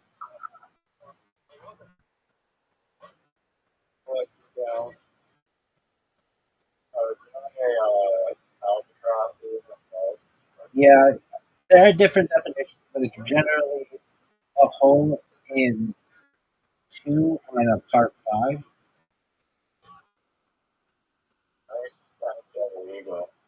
No, that's a double eagle. A double eagle is a double eagle. So an albatross,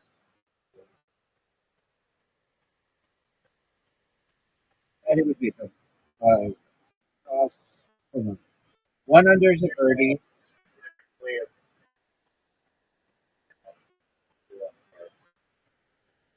What do you think? One under is a birdie, two under is an eagle, three under is a double eagle, four under is an albatross, five under. Oh, no, You I can't. don't know. You can't get that. So yeah, so an albatross is a hole in one on a par five. That's how I play. I think that's correct. I believe that is any double eagle is an albatross. That's incorrect. I believe, well, this is what I just read today. I believe it's a double eagle that's correct. Like, or double eagle is albatross. No, it's a double eagle. They even say it on TV, like you had a double eagle on hole five. I don't know. I don't think that is the technically correct term for it. Did I just hit one of yours in? No, I think you bounced it. We'll look it up after this game. Double eagle and albatross. And then I've heard, oh, there's a part. There are some par sixes, and there's like a double. They have like a different name for it. That was a par six. Yeah, Where? I played par sixes. That is not standard. No. Um, uh, And non-regulation. All course for regulation. actually, no. I'm incorrect. I've played a 600-yard par five, 100, which is a long. No, I've not. But I think they make it into a par six for women and juniors, something like that. But it was the first time on a scorecard that I've ever seen. Or, something.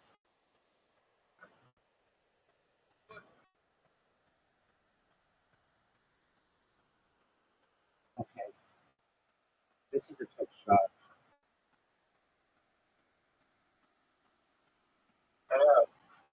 Are you fucking What the serious? hell? That was garbage. You have two really different shots. Well, one really different shot.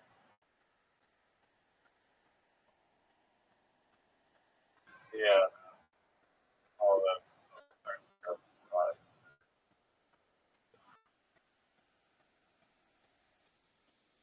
Oh yeah. Because even if I pocketed the queen, Oh, it's not terrible. yeah, I would rather get my thing out and then have a good shot. Get the. Look, I can make this shot. The other shot, I don't. I don't think I can make it. These shots are really hard. The ones that are right up against the wall.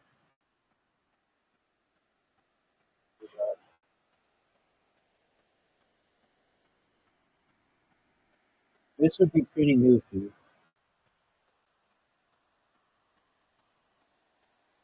Maybe not. Oh no! Stop! Garbage. You have two very difficult shots here.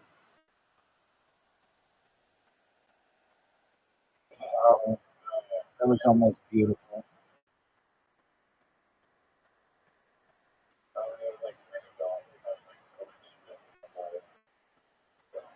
Right.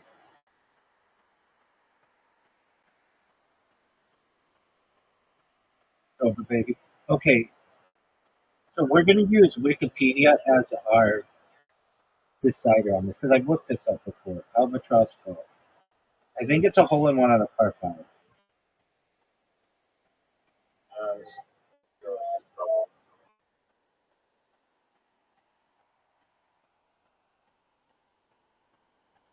Albatross, also known as a double eagle.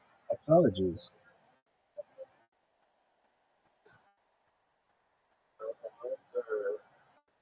$6 million to 1. Double eagle. Albatross. Hold on. Wiki. Um, also known as a double eagle. 6 million to 1.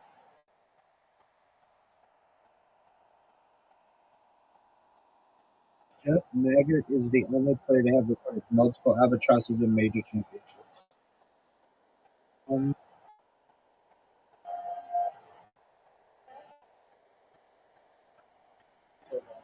Albatross called. Oh, a hole in one and a par 4. Okay, a hole. I still thought. Hold on. A hole in one. A hole score of 3 strokes fewer than a par 3 under par no, is known as an albatross. Albatross being also called a double eagle, or 2 strokes. Um. Oh, a condor. A condor is the unofficial name for a hole score 4 strokes fewer than par. A hole in one on a par 5. Yeah. It's basically impossible about this. So, there are some courses like This has always been kind of a joke. I don't think it's that funny of a joke, but what is it? You go to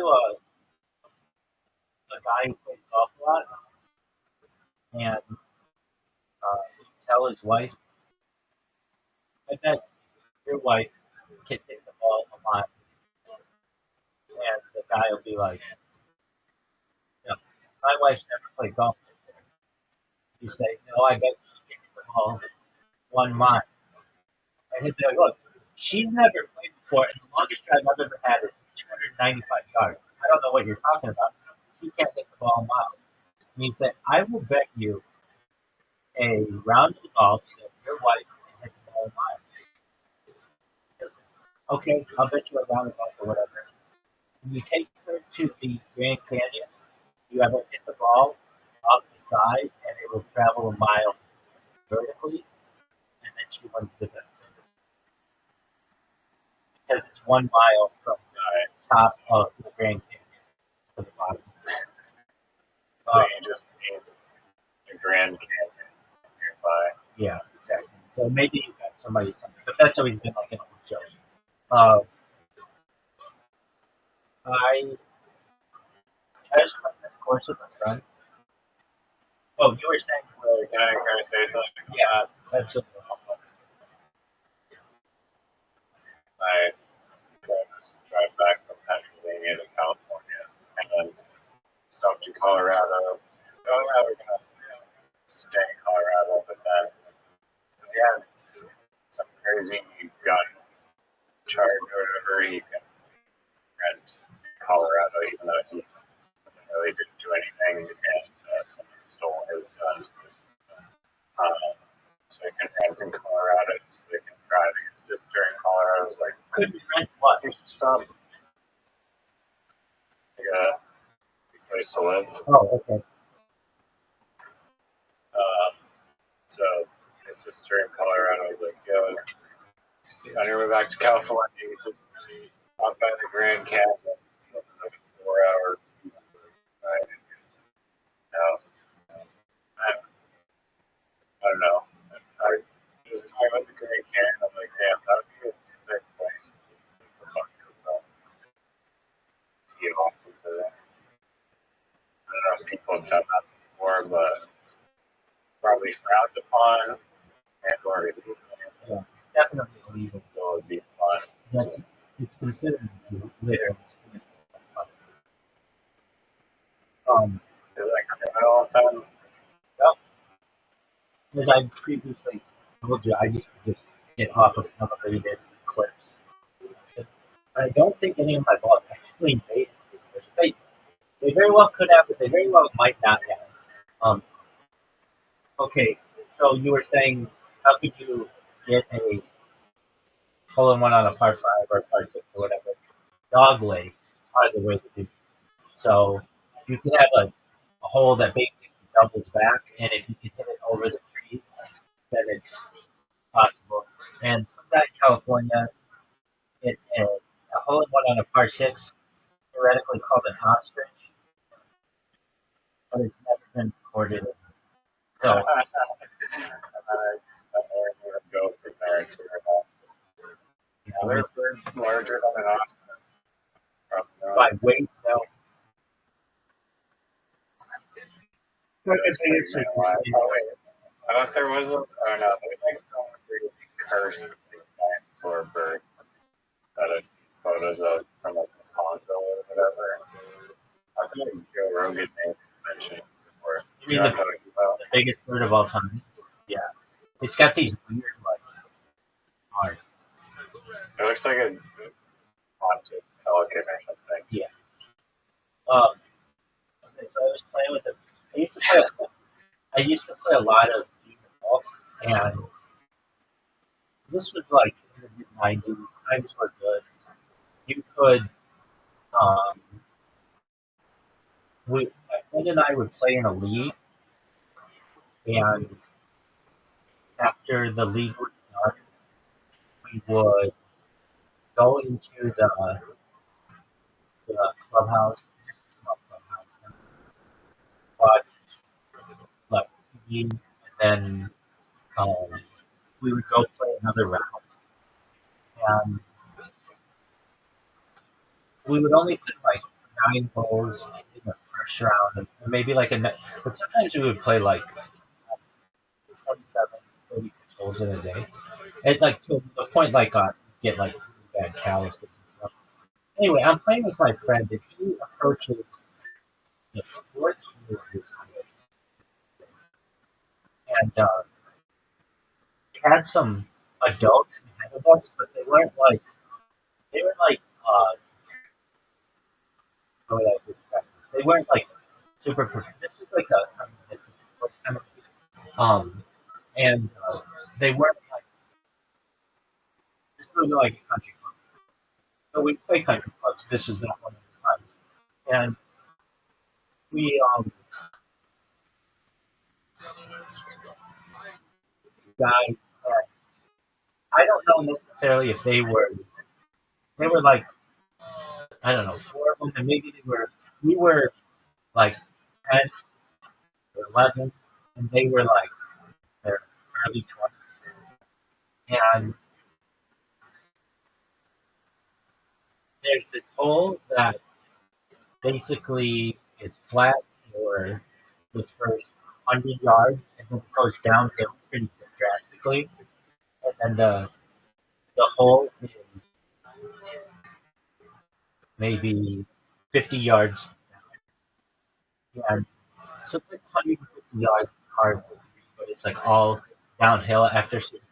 But it's to the point where if you hit the ball, uh, you can't see the green from the tee. It just dips down.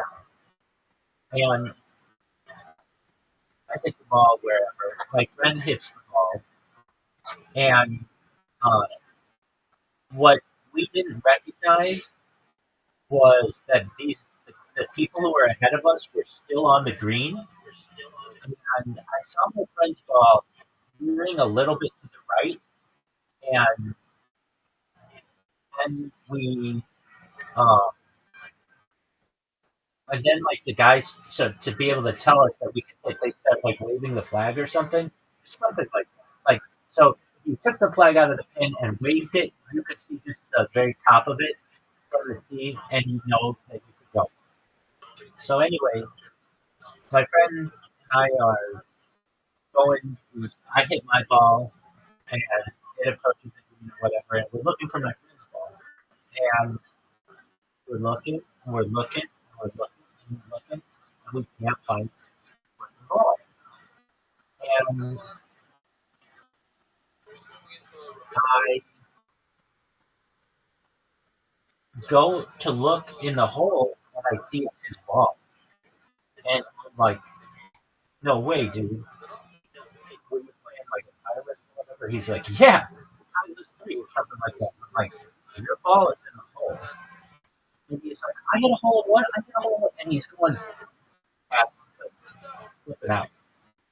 And I saw this guy's ball off the tee, and I saw it was heading to the right. It was not heading toward the hole. It was it was basically heading to where right where you would be walking as you walk off the hole. And I think these guys who were like in their 20s were like, hey, let's make these kids behind us really, really happy and let's put the ball in the hole. And so my friend's running all around. I'm like, dude, you did not hit a hole in one. He's like, yeah, I did, yeah, I did. I'm like, well, even if you did, you need three witnesses for it to be like legitimate with like to be like, published. Or maybe it was two witnesses or something. And I'm like, I mean, I'll be one witness, but I saw this ball and it's not in the right direction. So he goes and runs to the people ahead of us. He's like, did you see I hit a hole in one? Did you see I hit a hole in one? And they're like, we don't know what you're talking about. And he's like, yeah, you guys like wave the flag or whatever. And they're like, okay. They're like, whatever. And he's like, well, will you sign my scorecard? And they're just being like 20-year-old guys. They're like, sure, we'll sign my scorecard. And my friend got his name in the paper, and the bank bought him, he got $100 from the bank. And to this day, I still don't think he hit a home run. And I remember watching this and being like, his ball went to the right. Like, and it's a small green. It's not like you could hit the green and roll in. There was none of that. And so that was always it.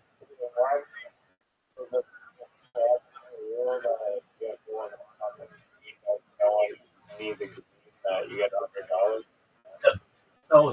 So this was popular in like the early 1900s until about the year 2000 or so. That banks would, because they wanted good golfers as members of their bank or of their bank, they would give $100 to anyone who did a hole in one. Whether like some of them would be, I don't know, like, they might be Orange County Credit Union might do it, or um, I don't know, like I don't think like JP Morgan Chase did it, but like more community banks would do this because it was a great way. It was like free advertising. It was $100.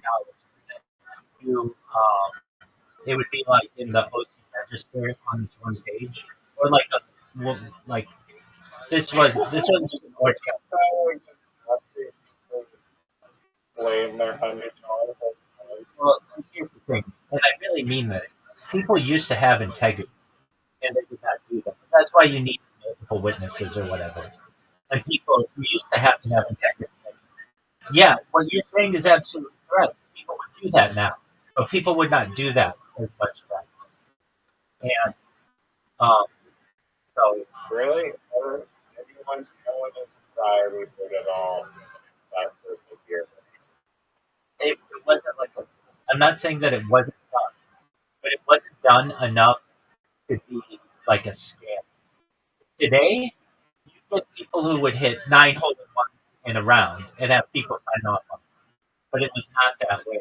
It's like your name is going to have to be on the scorecard. It's going to be publicized. It was a big deal. And, golf is a gentleman's game.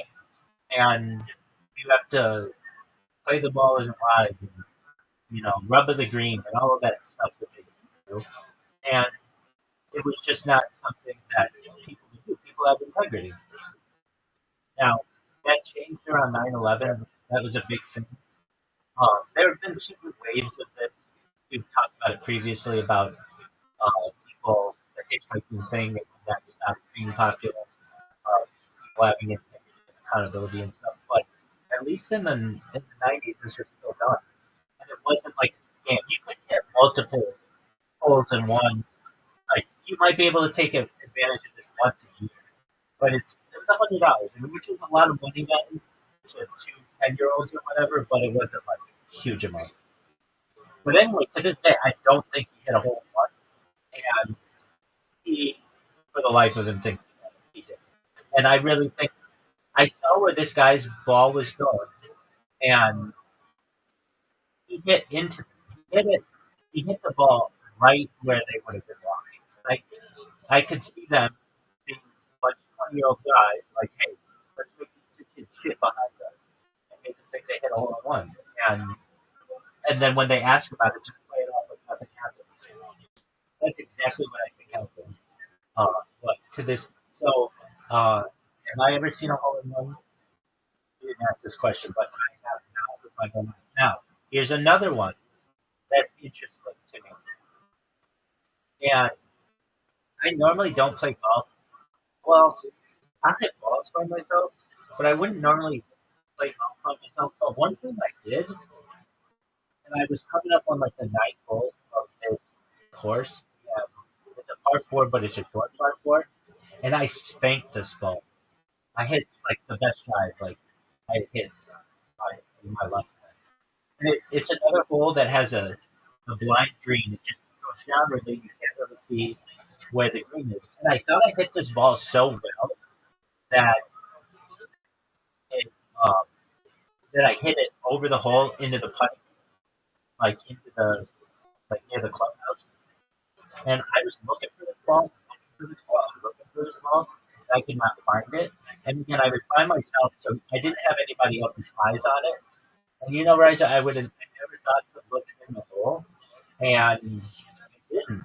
But the people behind me found a ball in the hole, and I don't remember what ball it was. And it's one of those things that's kind of always stuck with me. Like I might have had a hole in one on a par four, and I didn't know it because I just didn't know exactly where this ball was on. And I didn't of all the places it's going to be, like I'm never thinking it's going to be in the hole, but it was straight right over the green, and so I never.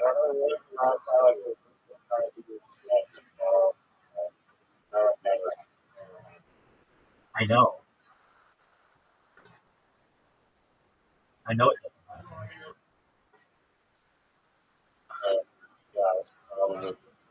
I know, but it's like I didn't have any witnesses to this, and it was like a rare time when I was playing golf by myself, which I very rarely do. I usually play with people, but I wouldn't have had anybody to sign off on.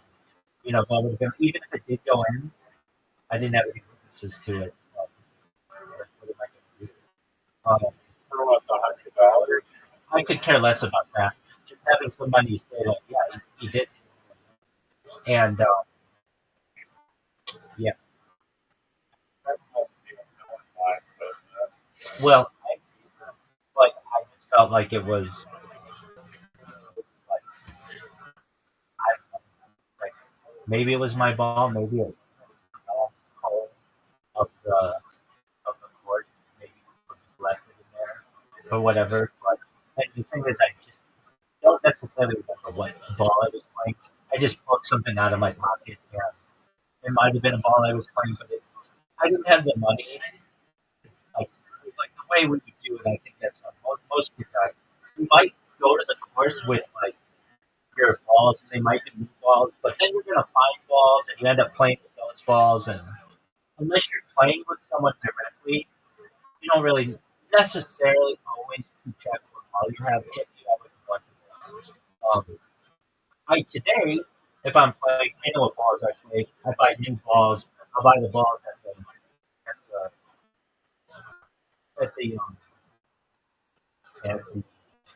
pro shop. But I got to the point though with my vision, I couldn't play with white balls. I had to play with yellow or orange balls, which is kind of embarrassing. But I could not find, especially like if my balls. I like the pink balls. The pink balls looks good. I play that. I play those two. Any kind of neon balls. Um, because I do like the giant nose. So, balls. that's right. And I had a giant driver, like, and it just, yeah.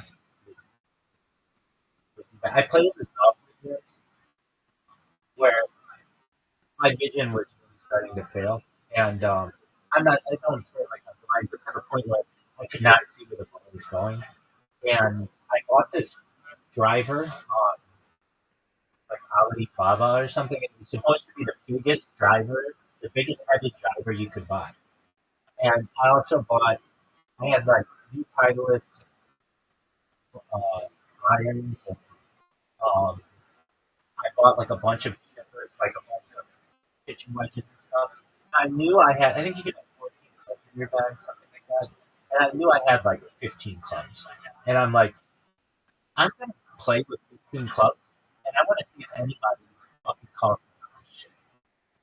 What do you know? I was playing in this league, and the guy's like, "You have 15 clubs," and I went, "You really counted how many clubs I had? Like, you're that much of a dick that you counted how many clubs I had?" And I was, it was like a trap. It was like it was like a trap I was setting for someone. And I'm like, yeah, I got this new driver. A trap I was setting for someone. Like I want somebody to call me out on this. I had just gotten this new driver and I threw it in my bag because I wanted to try it. And he was like, I've never seen a driver. He's like, yeah, I've never seen a driver that big. And um, he's like, is that regulation? I'm like, dude, this is just a like a company. It's not like um, it's not like it's not like the PGA Tour. And I knew in my head these not regulation. That's why I fucking bought this thing. Because I think the biggest head you can have something like 330 square centimeters or something like that. And this thing was like 450. It was like a little bit, like a good deal over. And and I'm like, oh, you want me to? So if you have one club, uh, if you have too many clubs, it's a two-stroke penalty for however many until it's discovered. And it was like we were on like hole four or something. Like, you want me to take a eight-stroke penalty? For, he found it on like the fourth tee or something. And I'm like, you want me to take a two-shot penalty for each? Like, I'm not saying it was right in my mind to do, but I was really like, I wonder if somebody's going to call me out on it. And he's like, no, I was just curious why you had so many clubs. And I'm like, yeah. Like, I found it really interesting. Nobody counts other guys' clubs except for like Jenner. It's even the gentleman's here. I got this new club and I'm like, okay, I'll try it out. Yes, I think so too. There's another thing. Also, like 14 and 15, like 14, like such a number, like 6. Yeah, I think you should be able to have 15 at because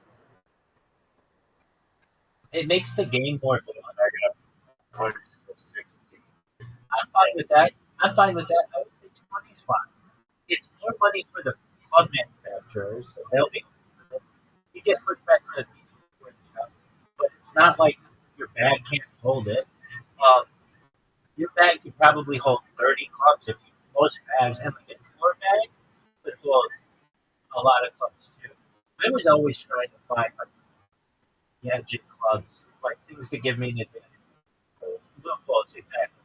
Um, I remember, like, gloves were like, um, the club head and like the shaft are basically on like a hinge, so like the bit doesn't like snap and shit. I've seen that, but those are more trainers, I thought. Not that like, also, I thought they were trainers. Um, do you know what the best swing is? the happy Gilmore. Is like Are you the best swing? How many types of swings are there? Where are the options? Like, okay, there's like baseball swing. There's your traditional like Roy McIlroy swing. There's uh, Happy Gilmore swing.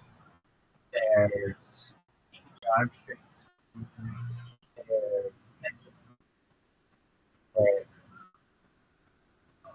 Griffin and Griffin. Of all of them, I really mean this. The best swing I think is a combination of keeping your left arm completely straight and grannies.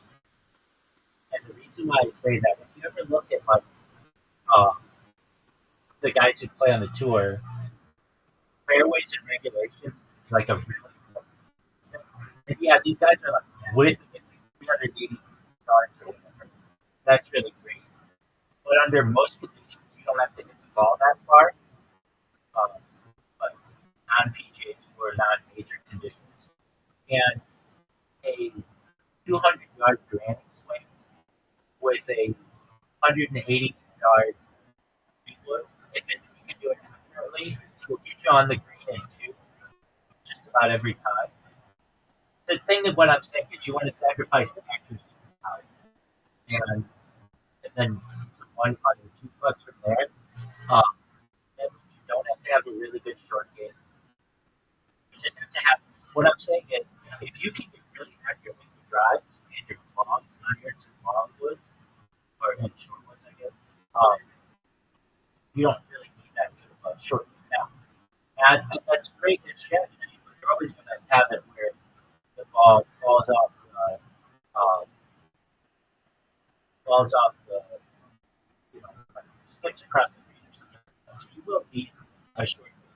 But what I'm saying is, if you can get it to be like you can get every fairway regulation without an issue, like that's easy for you. You always hit the ball straight, but it's only 200 yards every time. And then you're able to hit a three wood, like let's say 180 yards. Well, actually, I should say be able to hit that drive longer, maybe 220, 240. But I'm saying sacrifice 240 for the fairway versus 310 and the road, because that's when you're going to run into underneath the trees and cart paths and all that other stuff. And um, I think That's a granny swing. that's a good question. Okay. So the reason why I call it that is because I used to see these this where you keep your left arm like perfectly like a pendulum. You don't bend it, and like can you see my screen? Yeah. Okay, so you basically keep both arms straight, and you don't worry about a really fast backswing. Like you can hold your backswing like this, and you could talk in someone's back, it wouldn't matter. And then you just hit the ball like that. It's like all about your downward force. So what I'm saying is, most golf swings are like this. You don't do that multiple motion. It's back. You just wait and then just follow. But you could wait 10 seconds. The only thing that matters, The landing at the top of the other. I agree with you. But what I'm saying is that you don't gain anything by going back quickly. The only thing that matters is accuracy of the ball hitting the club head. And thus you want to make it as consistent as possible of that motion. Now, it's almost like in bowling, the granny bowling is the most accurate way to bowl as well, but nobody does it because it looks stupid. Another thing is the granny free throw shot. You know when they like a granny, like I call it granny, but if you think The underhand, exactly, wherever that work around the green setting, wherever it is. exactly. That's the most accurate way to do it. But nobody wants to do it because it's considered a natural, which is interesting. It's like, I think there was some kind of somebody did this in the NBA, and they were able to somewhat significantly improve shooting. Granny shot NBA. Somebody was a bad. So Rick Barry perfected the technique of shooting with a career 89.3 from the line, which is incredibly high. Incredibly high. So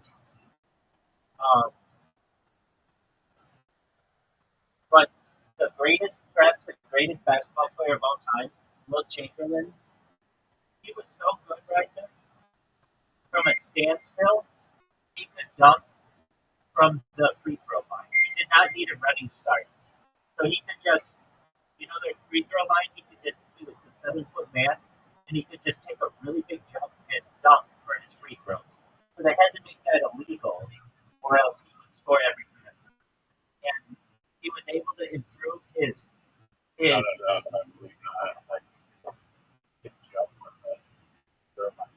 Absolutely, yeah. And they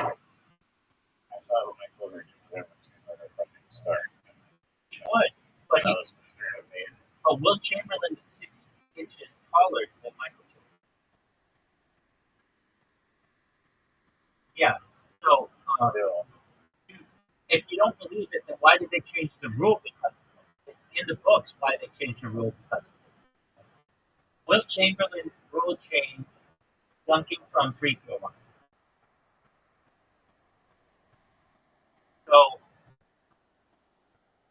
Will Chamberlain's ability to dunk free throws directly caused the NCAA and NBA to implement rules prohibiting shooters from crossing the.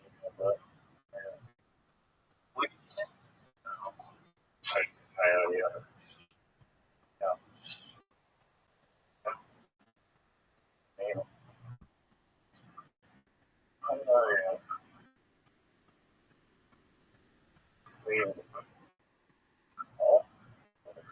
Are you talking to me? Yeah, so apparently before, he never got the chance to do it from just a standstill because the NCAA, they witnessed him do it with taking three steps, and they banned it, and then the NBA banned it because he was going to use it in the playoffs. So what they said. To shoot a free throw, Exactly. He's a very he scored 100. I guess Iowa. Exactly. They saw him as a freshman in college attempt it, and they were like, we can't let somebody do this. So they quickly instituted a rule. Riser. Guess how many points this man had in one NBA game?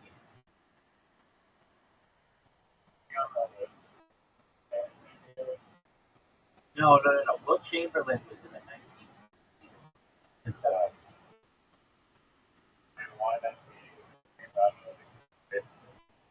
100 points in a game. He's the only guy to do that. Yeah. There is an issue, though. It's not on, but there were people there who witnessed. So he was like pretty early. And the NBA did not always videotape their games. But yeah. Now, dude, this guy was so good, Riser. I'm just going to give you a quick breakdown. So for anybody who ever tells you Kobe's the best, Shaq's the best, Michael Jordan's the best, you should know this conversation in the back of your mind. You guys are the best. Will Chamberlain's the best. Yo, Doug, could you please go It's like a Will NHL Chamberlain player scoring like 15 goals. statistics and rules that he changed that are like statistics that are considered unbreakable? Get this. The average an NBA game is 48 minutes. And one season, Will Chamberlain averaged 48.1 minutes for a season. He played every second of every game, and then they had one game or two that went into overtime. Like, LeBron takes a break 3 minutes into every game. It's just unheard of. So, he is unbreakable record. He had 100 points in the NBA game. Scored 100 points March 2nd, 1962. The next highest NBA game is 81 points by Kobe Bryant. No player has seriously threatened 100 in decades. 50.4 points per game for an entire season. He averaged over 50 points across a full season. Modern scoring leaders are usually in the 30 to 37 points. 48.5 minutes per game in a season. NBA game lasts 48 minutes. He averaged more than 48 because he played nearly every minute and overtime period. only 8 minutes all season. He had 55 rebounds in a single game. The modern NBA rebounding environment makes this extremely difficult. He had 27.2 rebounds per game for a season. Modern leaders are often around 12 to 15 rebounds a game. So he had double that. Well, what did they change the rebound to? He invented the block. So before they didn't count blocks, he invented it. And then also before you couldn't have you they didn't have offensive goaltending. So basically you used to be able to just tell your friend, hey, throw the ball up to the hoop and I'll just jump up and get it and like slam dunk it. And they changed Like an alley-oop? so they changed it. They would basically say, well, yeah, it is. I misspoke. Before, what they would say is this: take a shot at the hoop, and I'll jump up and try to get it. If it doesn't go in, you or if I see that it's not going to go in, let me get the clarification. That's a good point. What's the difference between an alley oop and offensive goaltending? So what's the difference between an alley oop and offensive goaltending? And isn't it a slight differentiation?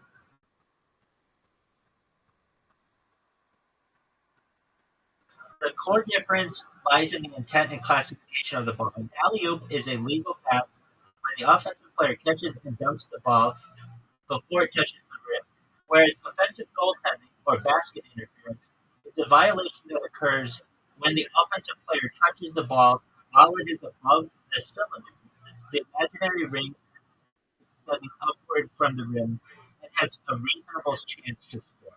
So is it really that clear?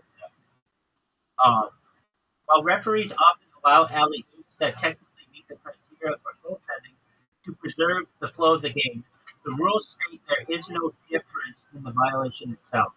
If the ball is descending and has a chance to go in, touching it is illegal, regardless of whether it was thrown as a pass or a shot. So it's very, very close. But they didn't have something called offensive goaltending before him. So he had. Um, can you hear me?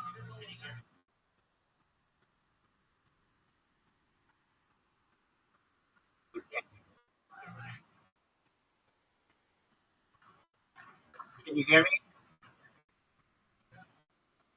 You're rising. Yeah, so if the ball is like down, then you can't touch it.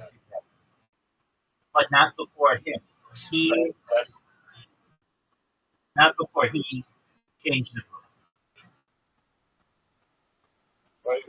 what's the difference though between that and alley-oop, or they're the same thing?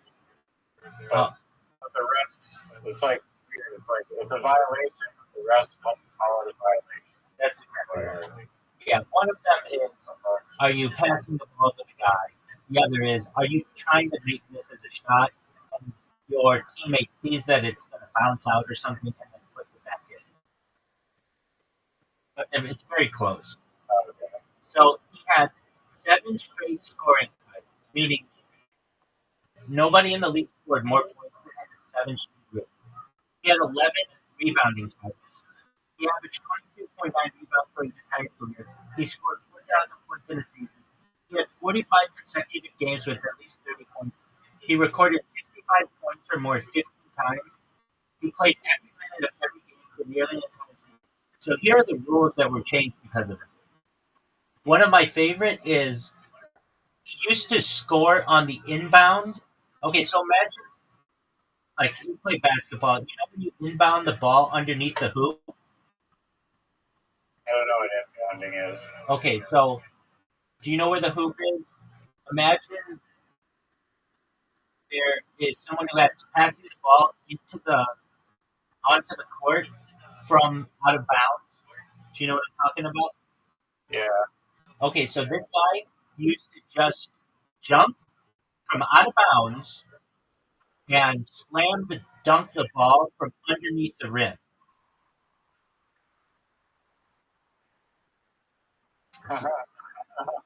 And they were like, you can't do that. So Is there any footage of that? so that's the thing with him. His stuff normally like um, a few things. He wasn't very much liked because he would have sex with white women, and people didn't like that. Uh, and so there's no footage of him.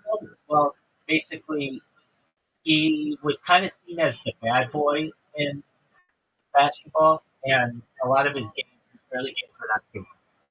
And then once then his later games were taped, but it was after they already changed the rules. So he was so dominant, the NBA modified or emphasized several rules. Lane widening. The free throw lane was widened from 12 feet to 16 feet to make it harder for him to camp near the basket. Basically, before he used to just sit underneath the basket and wait for the rebound and then just put it back up. Offensive goaltending. Rules regarding touching the ball around the rim were strengthened because of players such as Will. Free throw rules. Will would essentially take a running start before shooting free throws and dunk the ball. The NBA prohibited crossing the free throw line before the ball reached the rim. Inbounding after mid baskets. Some rules were adjusted to limit giant players from immediately scoring near the basket after an inbound clear. Perhaps the crazy statistic. In the 1961-1962 season, he scored 50. He averaged 50.4 points per game, 25.7 rebounds per game, and 48.5 minutes per game. No player in major American professional sports has ever had a season that far ahead of the rest. Many basketball historians consider Wilt Chamberlain's 100-point game and 50.4-point season to be among the most untouchable records in all of sports, alongside achievements such as Joe DiMaggio's 56 game hitting streak and Wayne Gretzky's career NHL scoring record. Like, Will, people Seems like he is getting the record with like the Scrabble equivalent of getting like having the Q, the X, the J, the Z, and then Scrabble got rid of those letters. That's no one can do that. That's exactly right. So when people are like, "Oh, Michael Jordan's the best," it's like Michael Jordan and Will Chamberlain played different sports. The lane change, offensive, like they had to change all the rules because of Will Chamberlain, not because of Michael Jordan. And he also, Nobody likes him as much as Michael Jordan. well, so the big statistic, more than all of the things that I just said, that's not the statistic for which Will Chamberlain is considered most famous. You know what the statistic is for which Will Chamberlain is most famous? Playing one pitches. 20,000.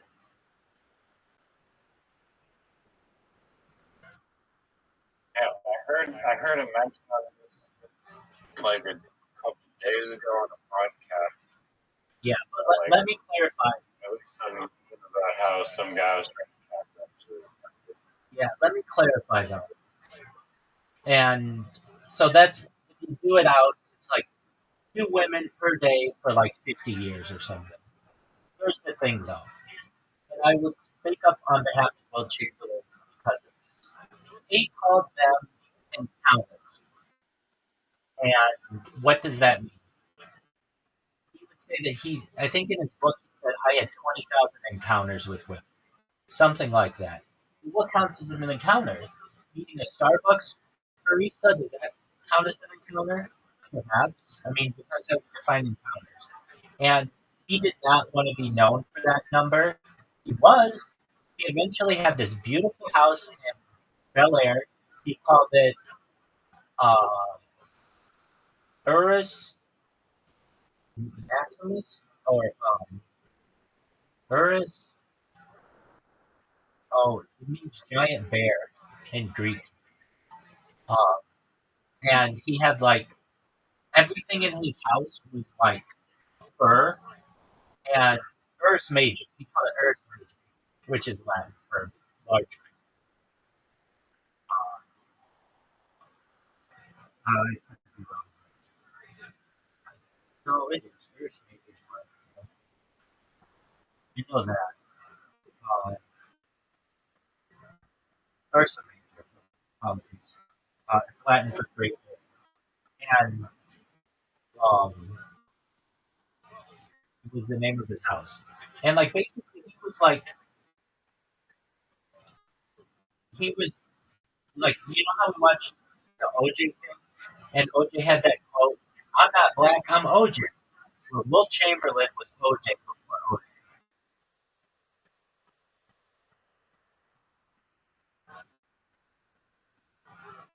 Right? Exactly. Now, I'm gonna look up Muhammad Ali, champs here.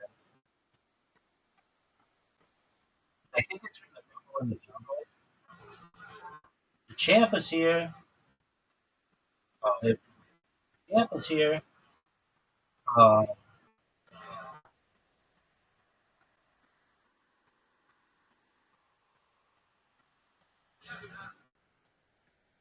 it is.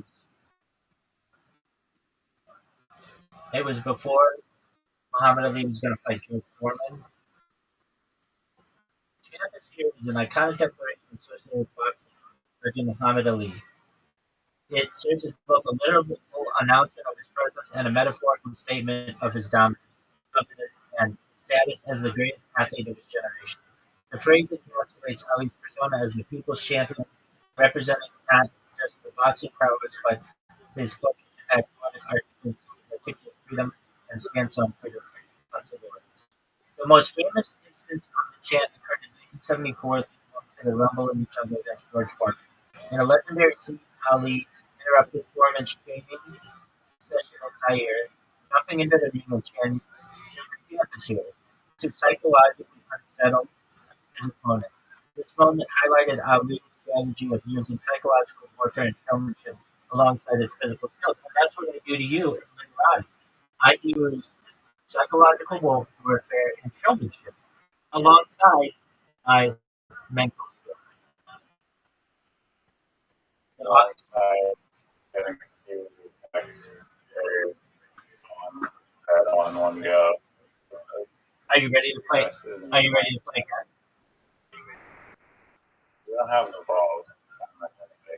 Dogs, folks, We don't have the balls. this motherfucker wants 3 in a row.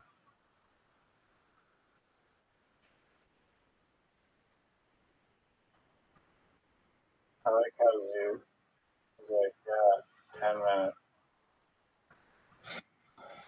I agree with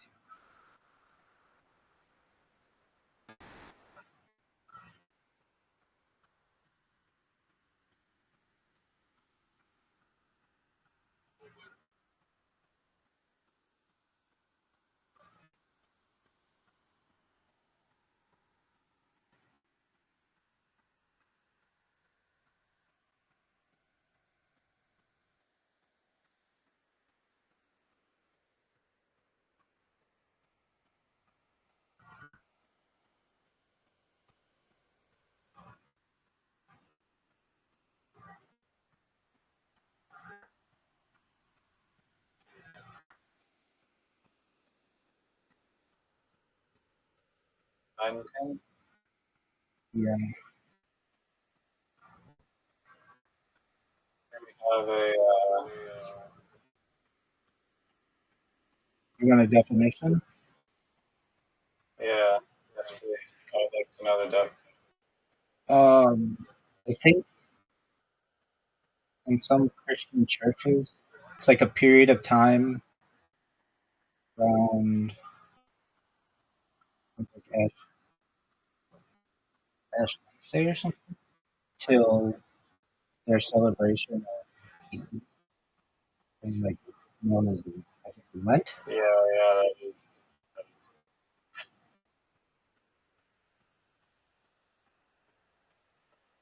And so um,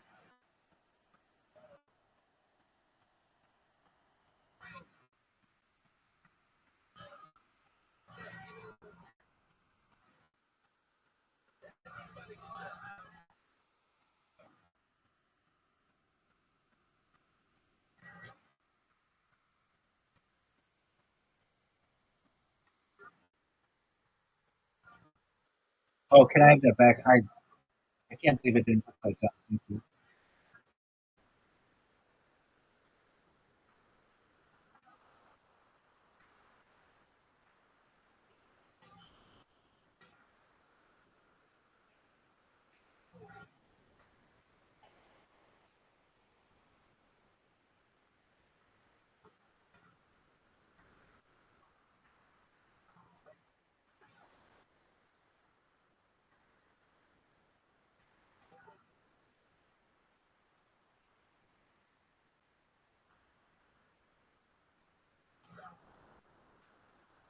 Foreman grills named after George. Yeah, he was their spokesperson, which made him the most wealthy athlete of like the early 2000s.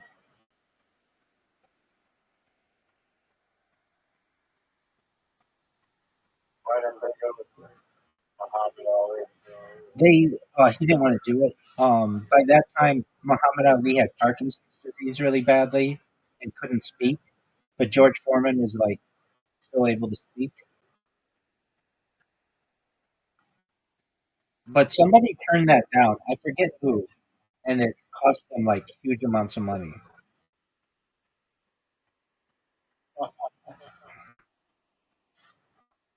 I don't want to join you. Was it a big barbecue brand before that? No, nobody had ever heard of him. No, absolutely not.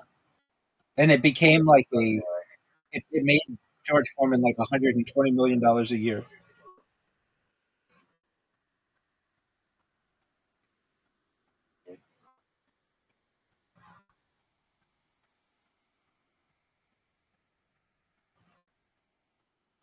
Why do you think they went with a boxer? They wanted a spokesperson, and the trademark of it or the tagline was knock the it knocks out the fat.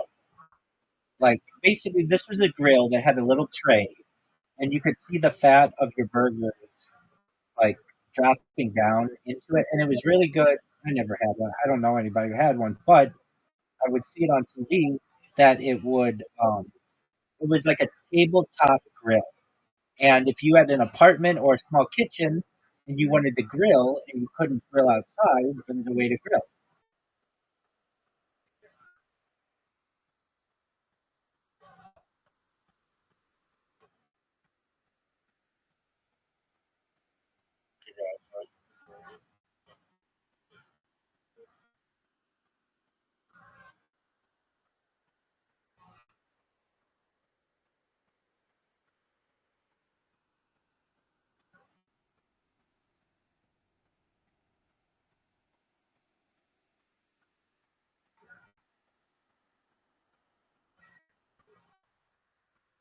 But it back in the day, you'd see the list of like the highest grossing athletes of the year, and George Foreman was always number one. Michael Jordan was two. Tiger Woods was three. All right, so we're gonna formalize the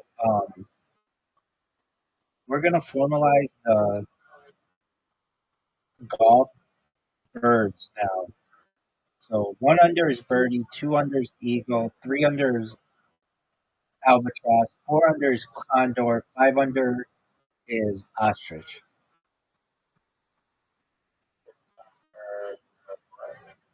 You can't get six. Well, it's a fire strict regulation, but it's a junior. Or that's one. That's a hole in one. Fair that.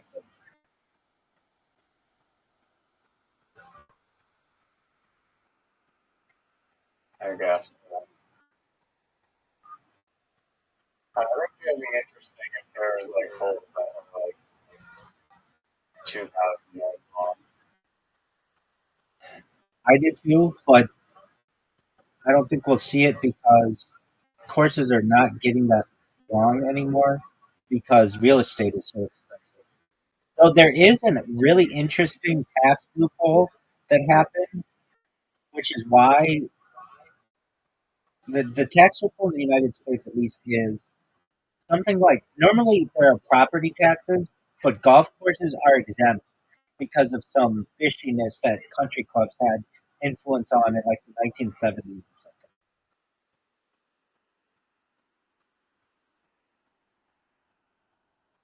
Or like cemeteries. I forget why. But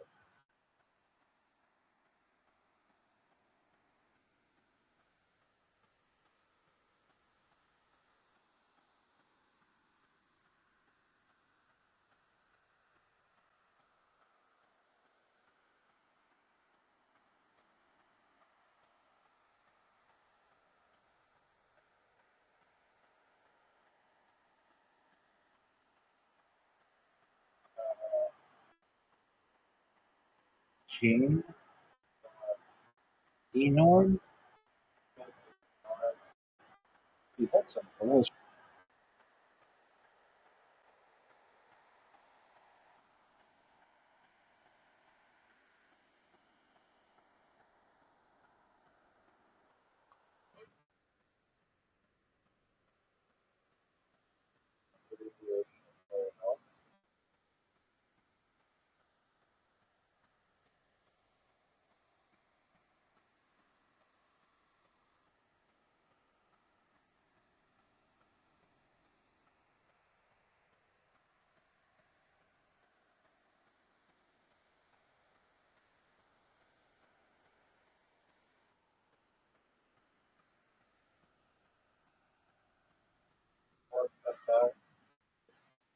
I'm not happy to do that.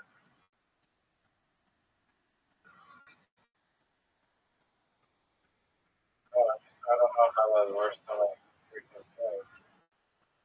What did you do? Like a bonus? Yeah, it was a two words.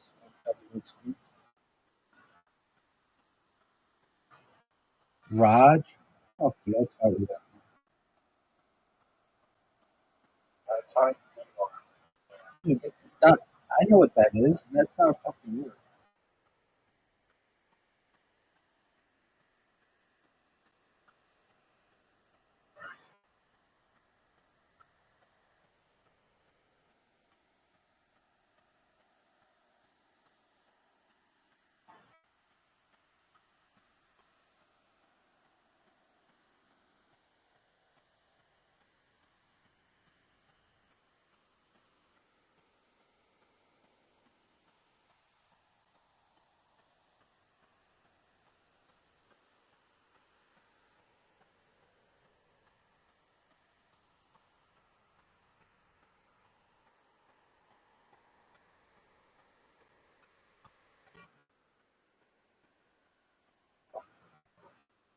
You're not gonna get pissed off over that?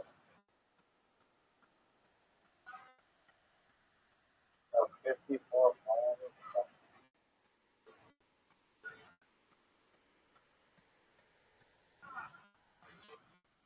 I don't know why SH is considered a word.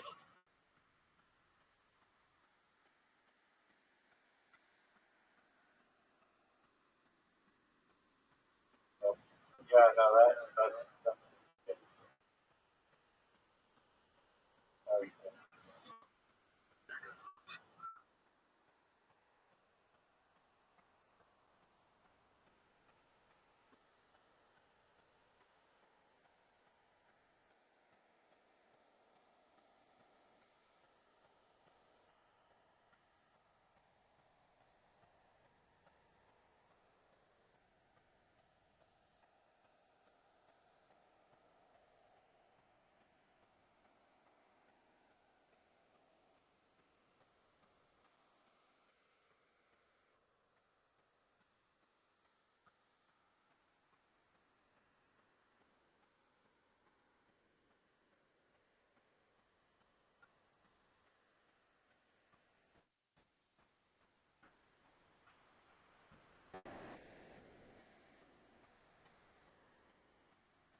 This motherfucker got the Z, got the Q, and it's still down more than 40.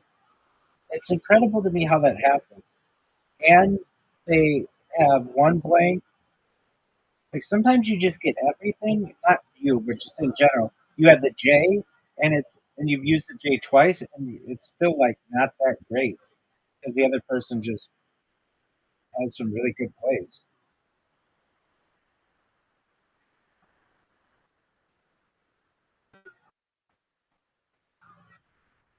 Um,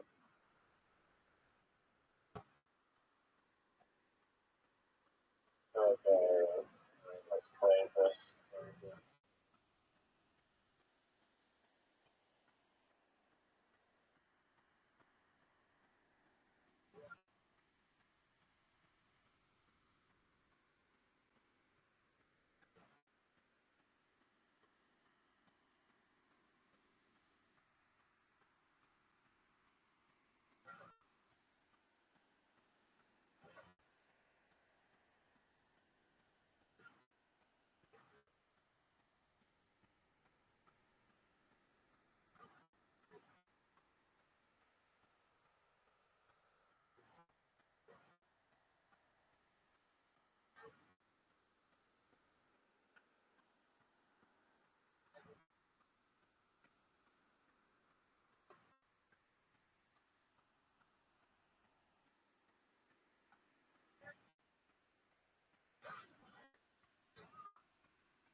Zori, what the fuck is that?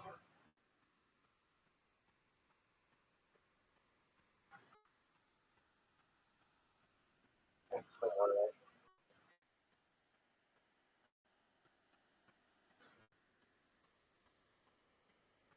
Oh, I should have played that. You should take a picture of your ass to the next one. Uh,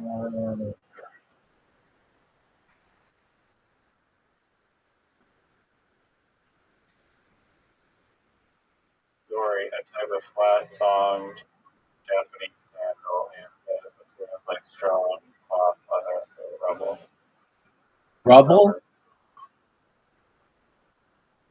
Did you say rubble? I meant rubber. How many things are left? Like,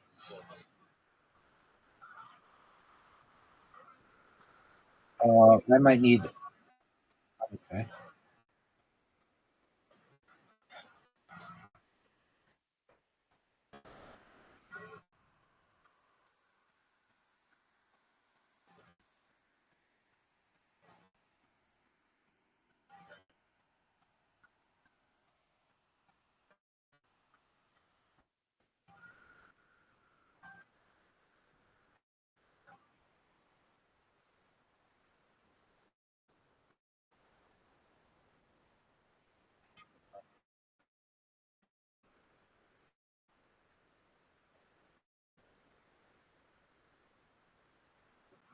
A word that I think should be in here that I don't think is implied. Another one is emo, and another one is starts with a Z. Wait, Z or something. Then I'm like shocked that they're not in here. E. Whoa, you have a big word, dude. That was good.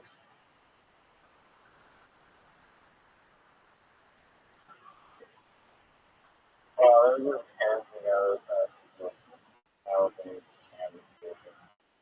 Oh, this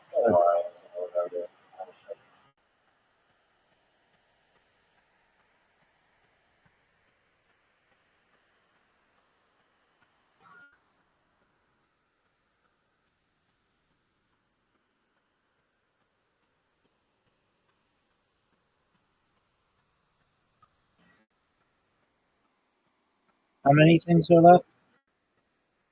Or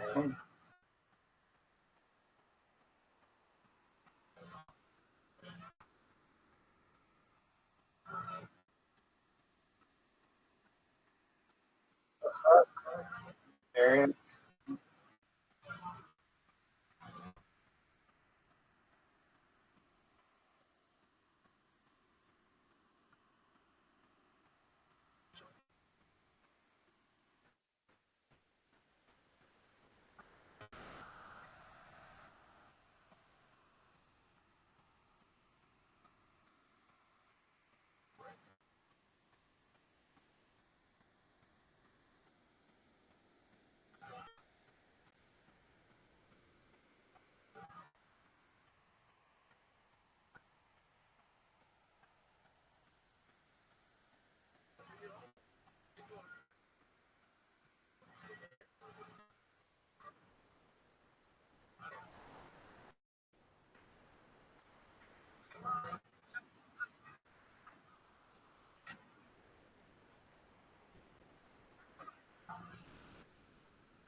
God.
Folks, that's pretty strange. You're keeping track at home. Asses. The king's here. The champ's here. The champ's here. The champ's here. This motherfucker is complaining about S's and Y's, and he got the Z. He got the J. He got the Q. Folks, you want me to? Who had the Z that game? Try to. Who had the? Who had the? Who had the Z that game? I win. I don't think they will. Dude, I got single blank. That's not anything about which to complain. Just we'll go through this. I'll just ask you the question very simply. Who had the Q that game? I don't know. The answer is I you. don't have any Who had the information. Z that game? I can test The answer is you. information. Who had the J that game? I think I can test. The answer is you. Who had the Z that game? The Q that game? But every single ass on the board. Did I? I don't think so. I didn't get a single ass. Six. Seven. Two asses. You used your blank for an S.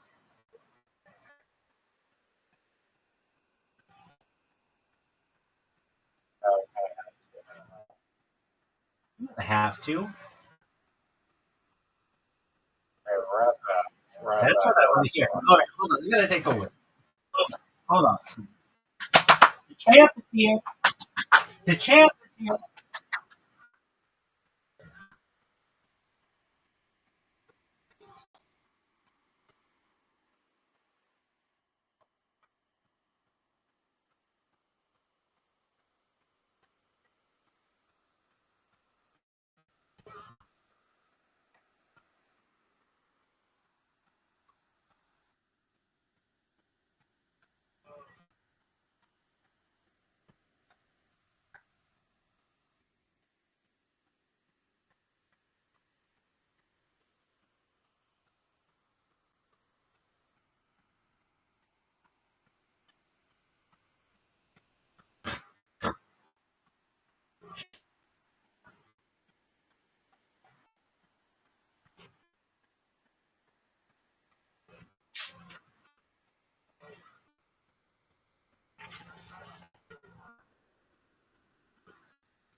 Oh, look who the fuck it is. What did you do? Have to slaughter a kangaroo for your dog? Yeah.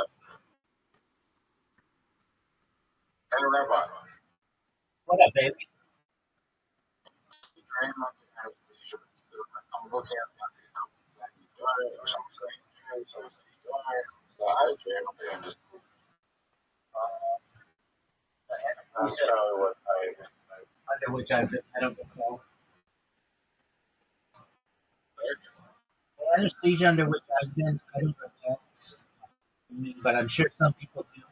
I mean, wouldn't like a near-death experience be the definition of training under anesthesia?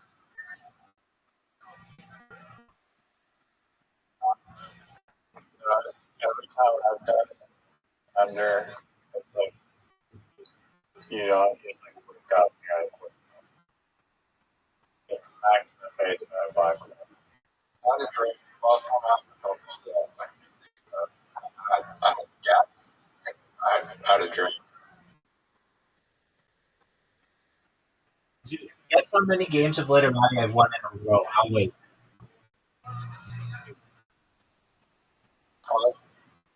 3.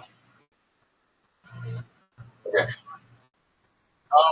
Are you ready to play mini golf? And then Razor and I can play Literati.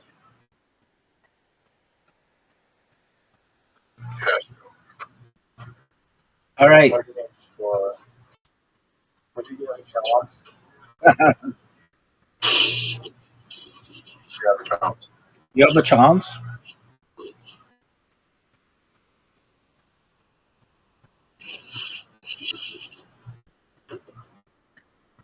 Dude, what's the name of this hole?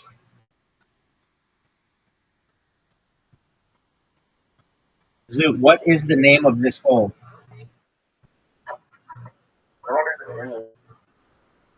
Riser, are you going to accept the invitation? Or are you just going to J-Yor? This is the 5 man. It's the S hole, dog. Everybody knows that. Nobody makes a 5 like that. Garbage. I know what makes that's like that. Analog 5 and then on clocks. Actually, look like that. Not analog, digital. Like, yeah, digital. Not analog. I know what you're saying, but that's digital. Yo, dog, what are we waiting on, Zoot? This is kangaroo shit. Zoot, is his thing moving? Time, How the fuck does he get to stop time?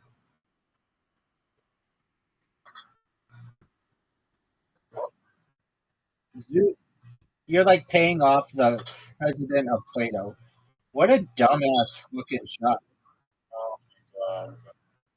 Your hatred of me is the reason why you will not be successful at this game.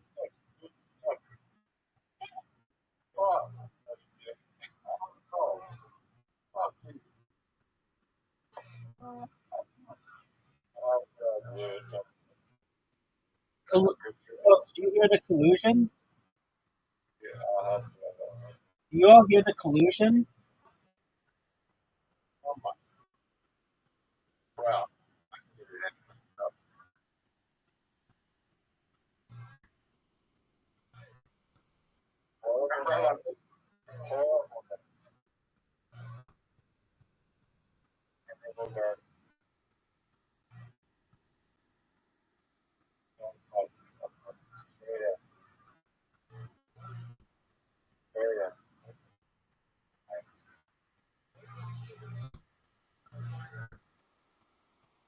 Collusion.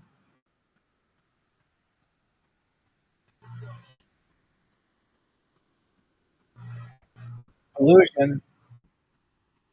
Riser colluded. The exact words. You'll never hear from me. I'll help you.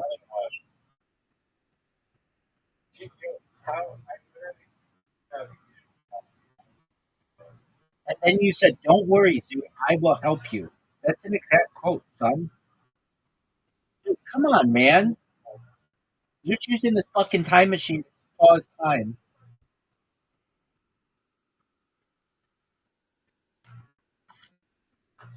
Riser, is this time moving? Why does the game just stop Dude, are you there? for this actually? Where did it all go? What's that? Did you shoot it? Nah. It's just gonna go. Oh no. Okay, why didn't you shoot it, Zoo? Because I was trying to get back into the voice chat. Because I got a voice chat. I thought I had more time. You were checking your messages, Your message to Chelsea, right? telling that bitch she's a bitch. How many times have I don't know. I'm more interested in yours. No, he's not. He was at one point, but she ignored him. But now he's not. No, I told her she's like, you let me and you give the name for one.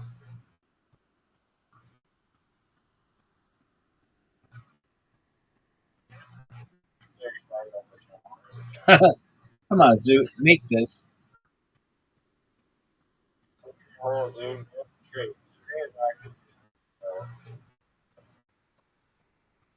Like,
no.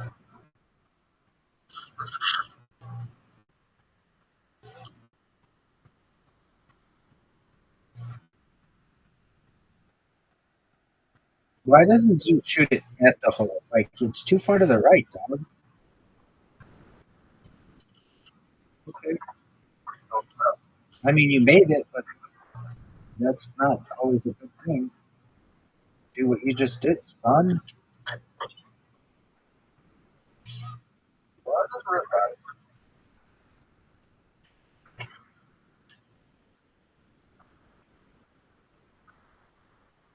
Oh, that's what Lord, Lord. Right, right. What's the best card for?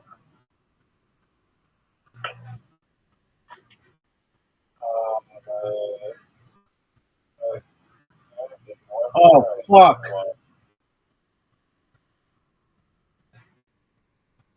Water bump him, Zoo. No. Double and what?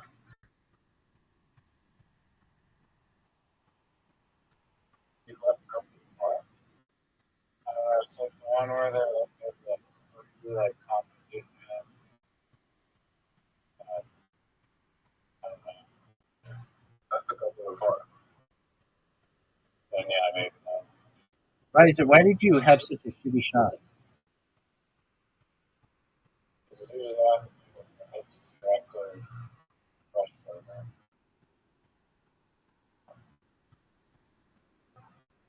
What a great shot. That was goofy as fuck right there.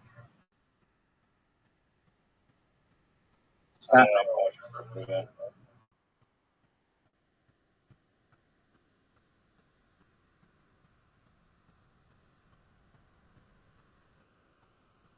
Is this the hole that has the biggest?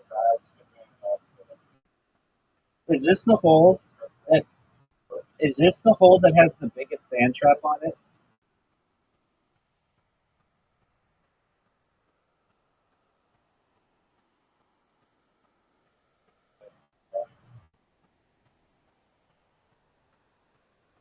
Just no sand on it is the first question I should have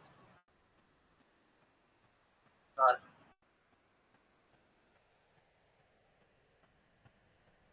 Why would you do that? Why would you do that?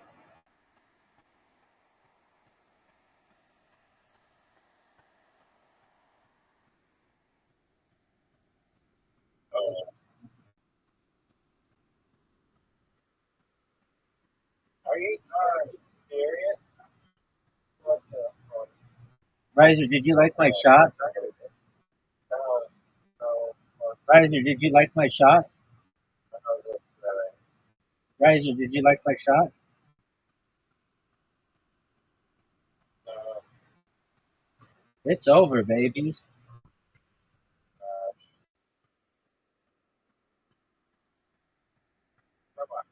I think that the Inuit people and the Yupik people would be proud of the way that I play on this hole. What's up, Zoo?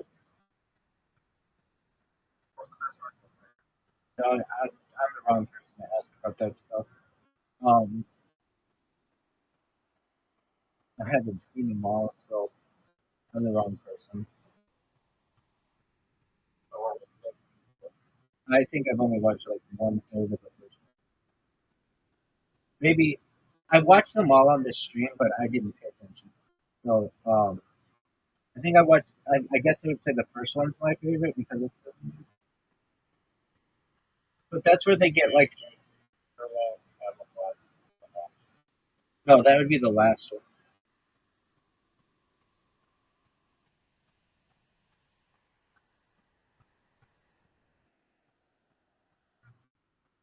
What are your thoughts on this shot, boys? What are your thoughts on this shot, boys? Riser, did I know it's a fuck suit. dude water bumping? No way.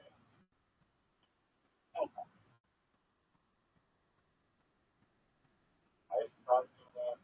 I guess it was one. Not ice bump. That's not a thing. Want to make that up as a term? I think it's nice if you Oh, what a shot! Make it, make it, make it. This would be the ultimate. Oh, what a beautiful shot! That was a phenomenal shot, dude. Phenomenal. Riser, did you see how Riser, did you see how good that shot was? yeah, I was gonna say that. This bitch is over, folks. That's some pretty cool. It's not the first two. It's not the first two. One of our rare two. Albatross.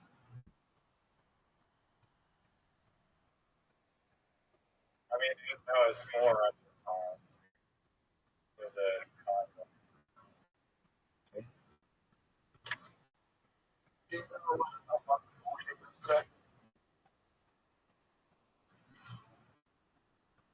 Yeah, no one made that.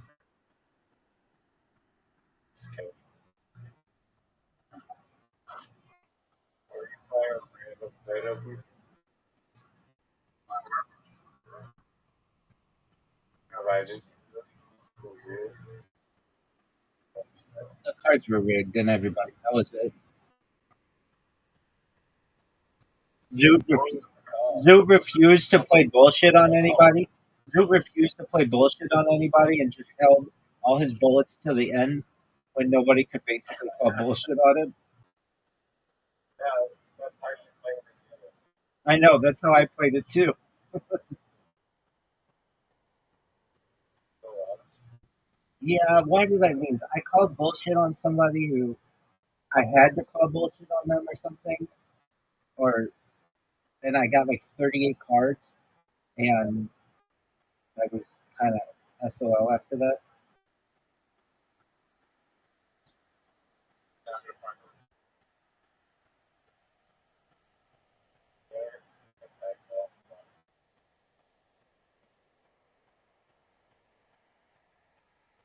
Hey, it's Chelsea. I want you to know that I'm still a huge bitch for banning Rabbi, and I'm gonna fail in radio because it's a dying medium. And Rabbi's gonna call into my show tomorrow night and tell me that I'm a huge bitch in front of all of South Australia because I banned him on Instagram. Yo, so come on, dog. I don't give a flying fuck. How is it that he's able to pause the game? Is your yellow thing moving on him? Now there's no way you're gonna hit this shot. I don't even know why you're trying.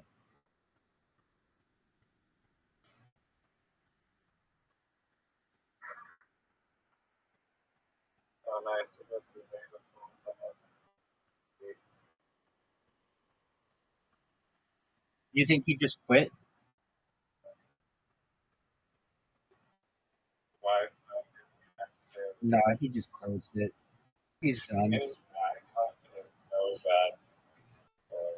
bad. It's better than a lot of people's. I Alright, should we take care of? No, fuck no. We're playing Scrabble.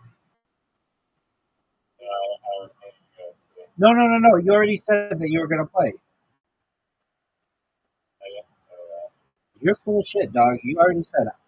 I'm gonna play. I've beaten you 3 times in a row.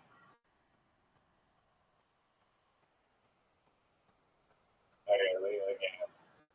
Care on her. It's 2 a.m. No, fuck that. Fuck Harem, dog. We're playing. We're playing. I'm choosing to. No, no. Look, look, look. I don't give a fuck. Okay. All I want you to know. No, don't do that. Just play the. Your opponents resign. What is this bullshit?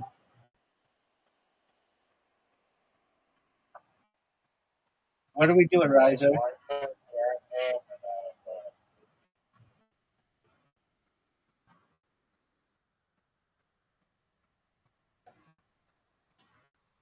Riser, you've lost 3 games in a row at Literati. Okay, do you know what it is to lose a game? Like, do you know what it is to lose 3 games? Because you've done it.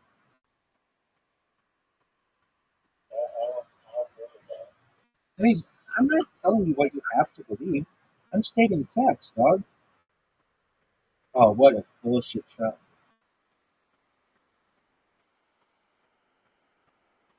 You don't have any really easy shots. I don't think that's an easy shot.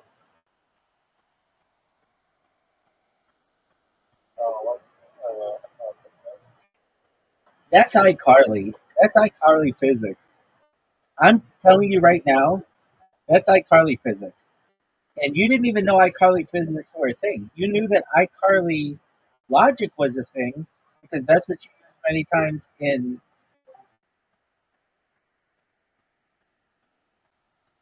literati, but you didn't know iCarly physics were a thing. Do you know that iCarly physics are a thing now?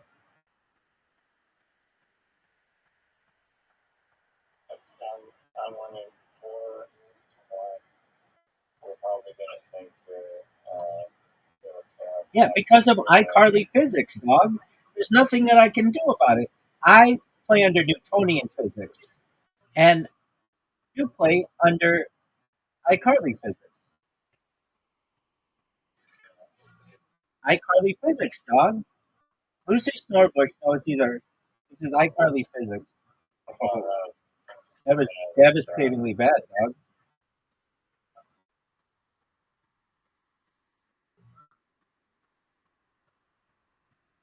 I'm not going to, don't mind it. Thank you. Dude, I didn't It's even not, while you're at it, it's not mine. stop, stop, stop, stop, stop, stop, stop, stop, stop, stop, stop, stop, stop.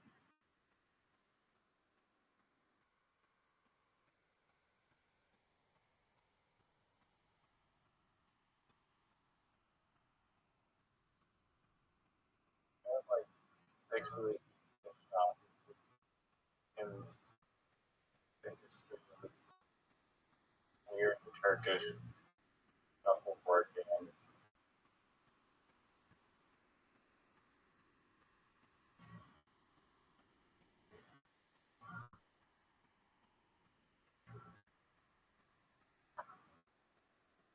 That's it. You won.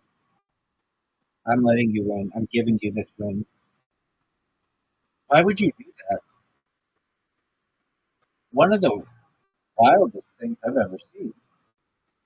Maybe the most wild thing I've ever seen in the history of the game. What is No, going on the here? biggest right What is going on here, dog? oh wow, you have the easiest one. Really easy. Oh my lord, wow. That was a terrible play. That was an embarrassingly bad effort.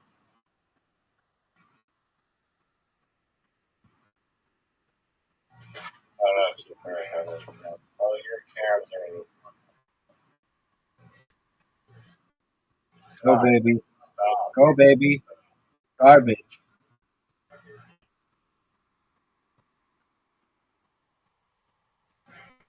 You have a tough shot here. Oh, you're coming. Oh no. That's not good. Oh yeah.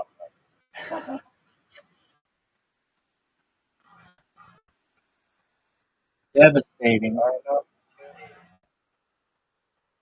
Oh, you fucked up. Dude, look where mine is. I'm backwalled. You didn't even know what backwalling is until I taught it to you. No worse. But that So, sucks. are you serious?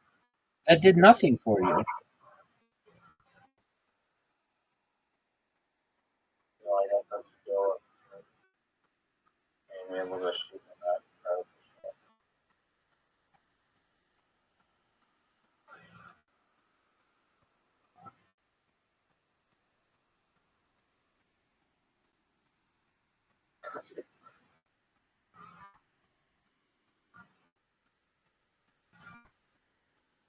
Oh, oh, oh, what I do this. Oh,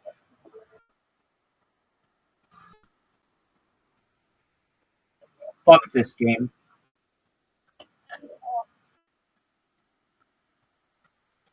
He missed. no, He missed. He put it in a really difficult no, spot, though. no.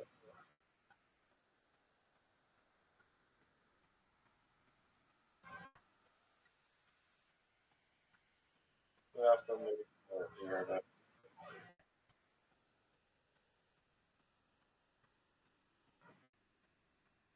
Oh, oh, oh, no. oh.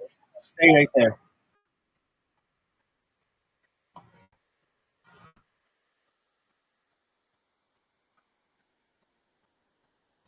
Oh, God, I don't know if I can make it. Is your stupid Karen?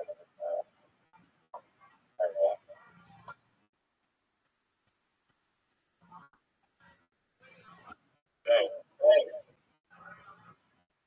too hard. That was terrible.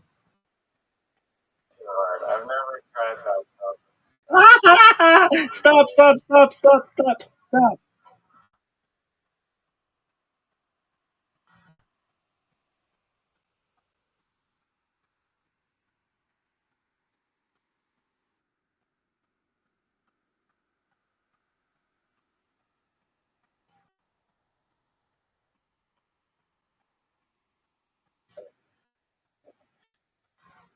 Sounds perfect.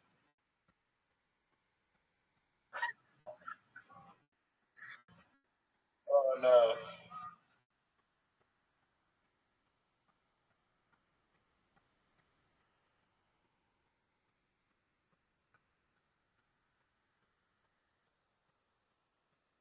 What are you doing? Uh, no, no, no. Oh, that's so bad. Okay, thank. Wow. What was that? Oh, wow.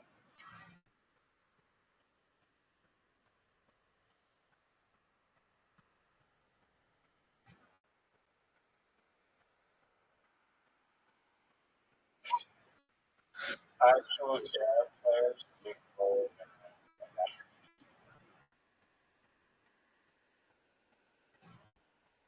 Holy shit! Yo, do they change the like celebration or like I'm gonna win right here. lose?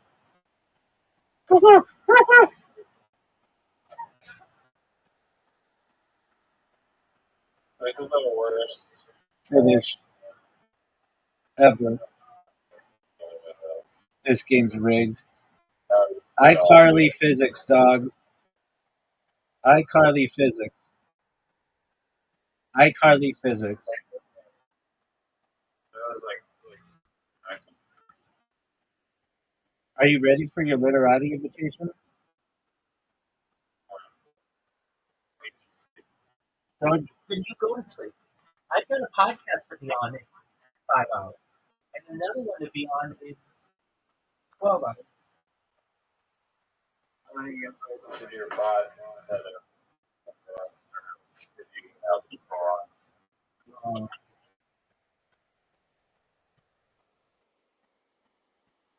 with,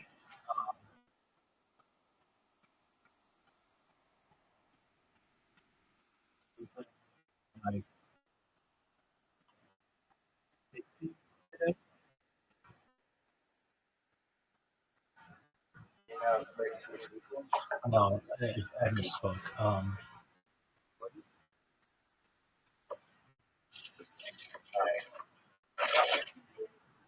You heard back from a lot of people.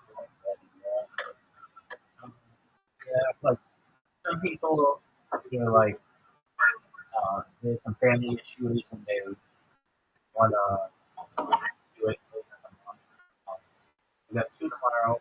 I had another guy who said Sunday, and another guy who said he was Saturday or Sunday, and I got another one Monday. And,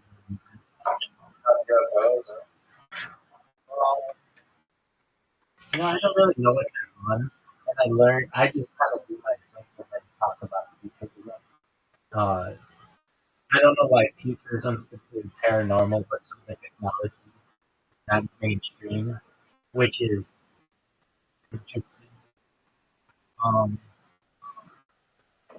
and I have like I can talk about alien abduction. I can talk about celebrity UFO opinions.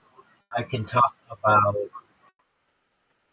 the history of UFOs, technology that we allegedly claimed from UFOs, different UFOs, different alien species, and um, and even mega projects. Those are like my favorite things.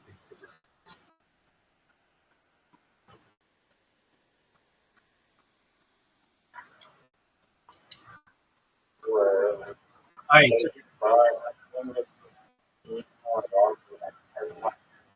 no, I can choose.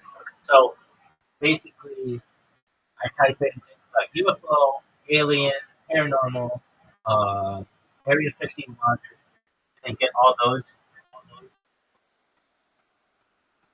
email addresses. And hey, how about I just tell you? How about I just tell you, and then you just don't interrupt me? You gotta understand the change here.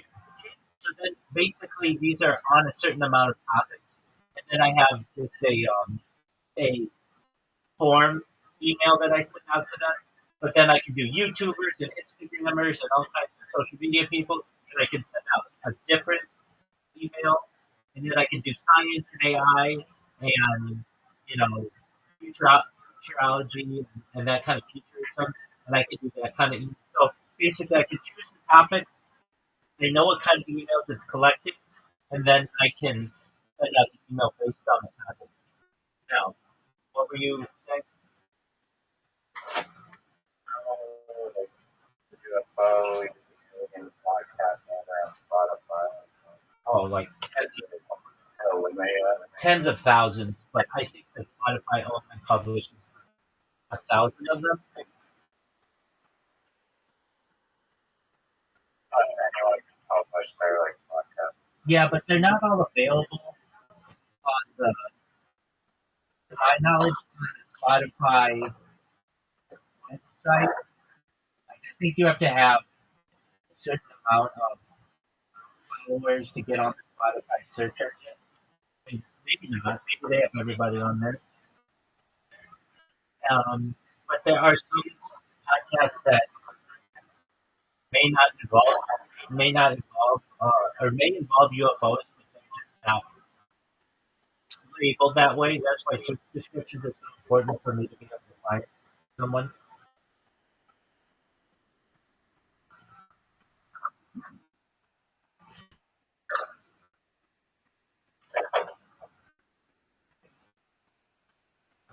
Is what I'm saying making sense to you, dog? Yeah. All right, Does now it work for you? yeah, it works well for me. It works well for everything. Basically, I just need to know the topic, and once I'm aware of what the topic is, I can customize the bot to email anything. So, let's say we wanted it on gardening. All I have to do is type in gardening into the Spotify search, and the bot's really simple. I'll just explain it very quickly. You use the search function on Spotify for whatever topic you want. And what this bot does is that it clicks on all of the podcasts that are categorized as that, and then it searches all of the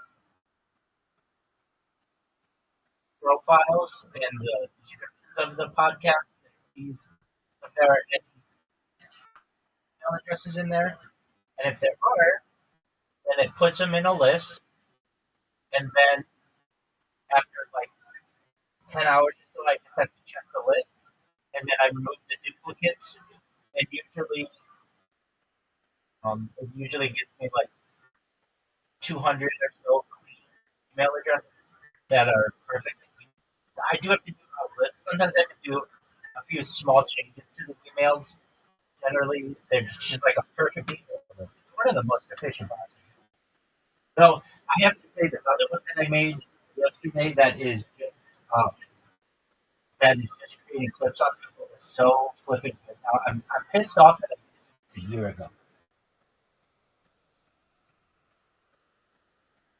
It's so funny when I look at these bots and the people's clips. It's like 6 months ago, Rabbi Rothschild. 4 months ago, Rabbi Rothschild. 2 months ago, Rabbi Rothschild. 1 month ago, Rabbi Rothschild. 3 weeks ago, Rabbi Rothschild. 2 weeks ago, Rabbi Rothschild. Like nobody's clipping these people except I am, and I have not on big accounts. I've done it on big accounts, but those clips don't last as long because they'll get pushed down because other people will do clips. But these small accounts, it's just free advertising.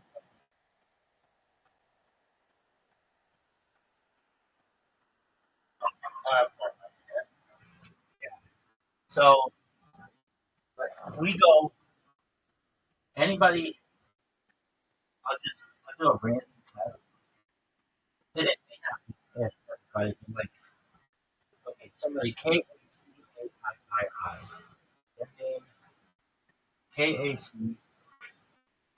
Their name Kac. They're going right now. I go, and they can't be a new streamer. If they're a new streamer, chances are I won't have a lot of clicks on guy is this guy's very much. I am clicking him right now. He's not that old. But let me think of just like um, anybody who's I don't know a random person. I mean, if I go to his clips, uh, he's pretty true. Doesn't have any of that. If you're like, why don't you have any of them? The reason why is because either they have changed it, cleaned their shit out, or they have so many people who clipped them recently that my clips are there, but they're just pretty far gone. But for someone who like, there are some of these 24/7 stations that people just have like they just have music there, and very few people click them. My clips are there for 2 years. What isn't good for me, it's okay, but it is the clips. You have to click on clips to be able to view clips. But it's better for me on Twitch than it is on Twitch. On Twitch, if you clip people, like, let's say I clip you, you can turn the setting on that says only show clips from people who follow me, only show clips from people I follow, only show clips that are featured. Like you can change it. There are all kinds of settings so that my clips barely ever show on Twitch, though they do. But the Kick one doesn't have all of those functions. So if you clip somebody on Kick, it shows up right away. And like, They never started. no, dude, I was even on Twitch. For you. I was on Twitch. I was on Twitch. I think before I was even on YouTube, but maybe not.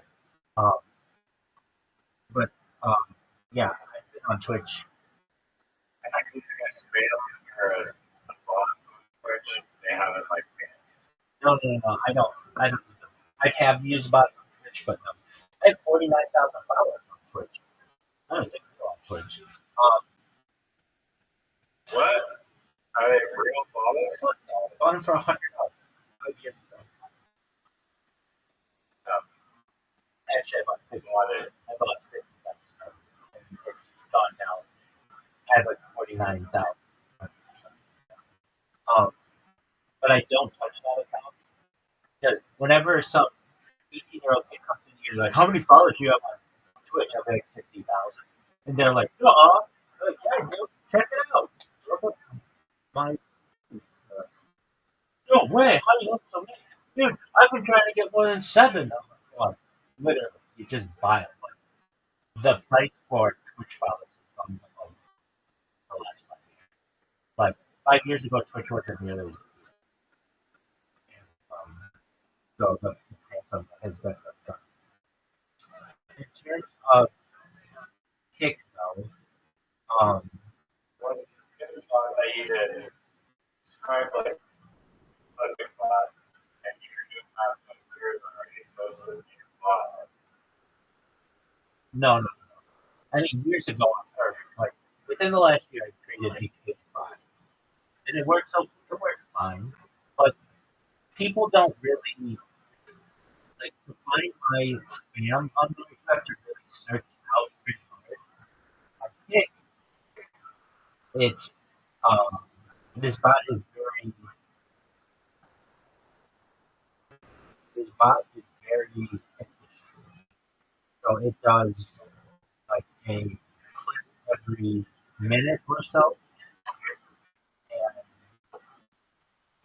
and then just keeps doing that for 1,000 people, and then it creates a new account, all completely autonomously. So I don't have to do anything. I started doing that for a while ago. I started, I wish I did this like a year ago. Yeah, I wish I had changed the settings on this computer because the previous settings were just really slow, and these settings are much faster and much more efficient. So this thing works really efficient. So, yeah. So I just thought it could be more efficient. I'm going to make a select adjustment and um, Do you get messages from people that are like, you've made a bunch of clips of me? all the time. I don't want to say every day, but like I don't really check Like, they tell you that I'm wrong, all, or all, all the why time, are you dog. doing this? All the time. That like you're such a grifter. All you try to do is steal my community. It's like, dog, I don't give a fuck about your community. So you're doing exactly what I need you to do. You look me up. That's what I want. I win. If you do that, I win. Um, I'm gonna change up. the champ is here. The champ is here. Um, exactly. The people with whom I don't win are the people who ignore me. And but I still, it's the word impression, and I know I talk about this all the time in media. The fact I made an impression in their mind, I planted a seed on who I am, and that's like a huge deal. For me. And these are all impressions. And the thing is, with you say my name on Twitter without getting automatically deleted, that means I've made an impression on their whole moderation. And anyone who writes my name, but it does not get deleted in clips. So I can make clips on people all day long, and it stays there, and it stays there for weeks and months. Think about it like this: if I just spam your chat, you know how long that spam lasts? Like 5 seconds until the chat moves up. If you're a big streamer, so it doesn't really do that much more. But a clips, it's there for years. And anybody who, The title of the clip be whatever. yeah, I know this all by like I'm the ultimate troll, I think, on the internet. So it's 50 characters, and I put a heart, a red heart, because I want to get people's attention, and kick is a green. Like everything on kick is green, so red stands out, and it says YouTube, Rabbi Rothschild, and then has my Discord. It's even happened to the point when like you type Rabbi Rothschild, like my Discord thing goes up, and it's like discord.gg/px something blah blah blah blah blah blah blah. It's like it's like something that no one would ever Google, but because I put it on there so much and so many people have looked it up, it becomes one of the things that helps me today.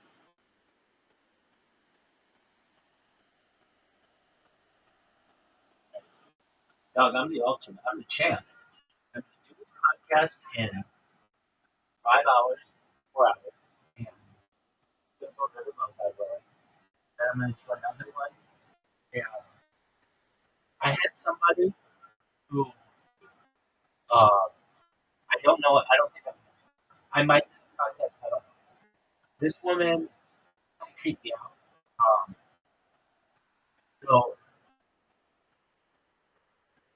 you get some people who want to blame the Rothschilds on everything, and I get that.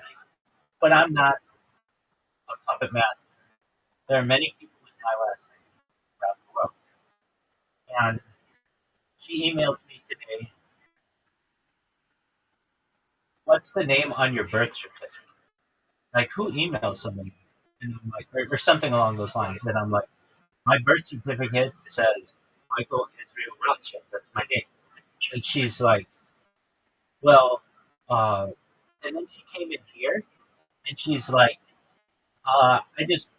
I know I emailed you earlier. I don't know if you responded to my email, but I was just going through all your links. And she brought somebody else in here and she's like, so what's your name? And I'm like, I emailed you all this information on uh, my home.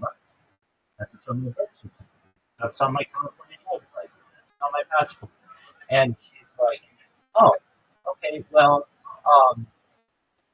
people are like within the conversation, it's like people are starting to wake up. And I'm like, look, I don't want to discuss, uh, I told her in the email, like, I'm not a part of the banking part of the family. I don't purport to be part of the banking part of the family, either in my public life or my private life. I would rather talk about my project and about global unity much more than I want to talk about a certain. And she's like, well, so I sent that in an email. She's like, well, um, we're going to do this, or she's like, we're going to do this podcast,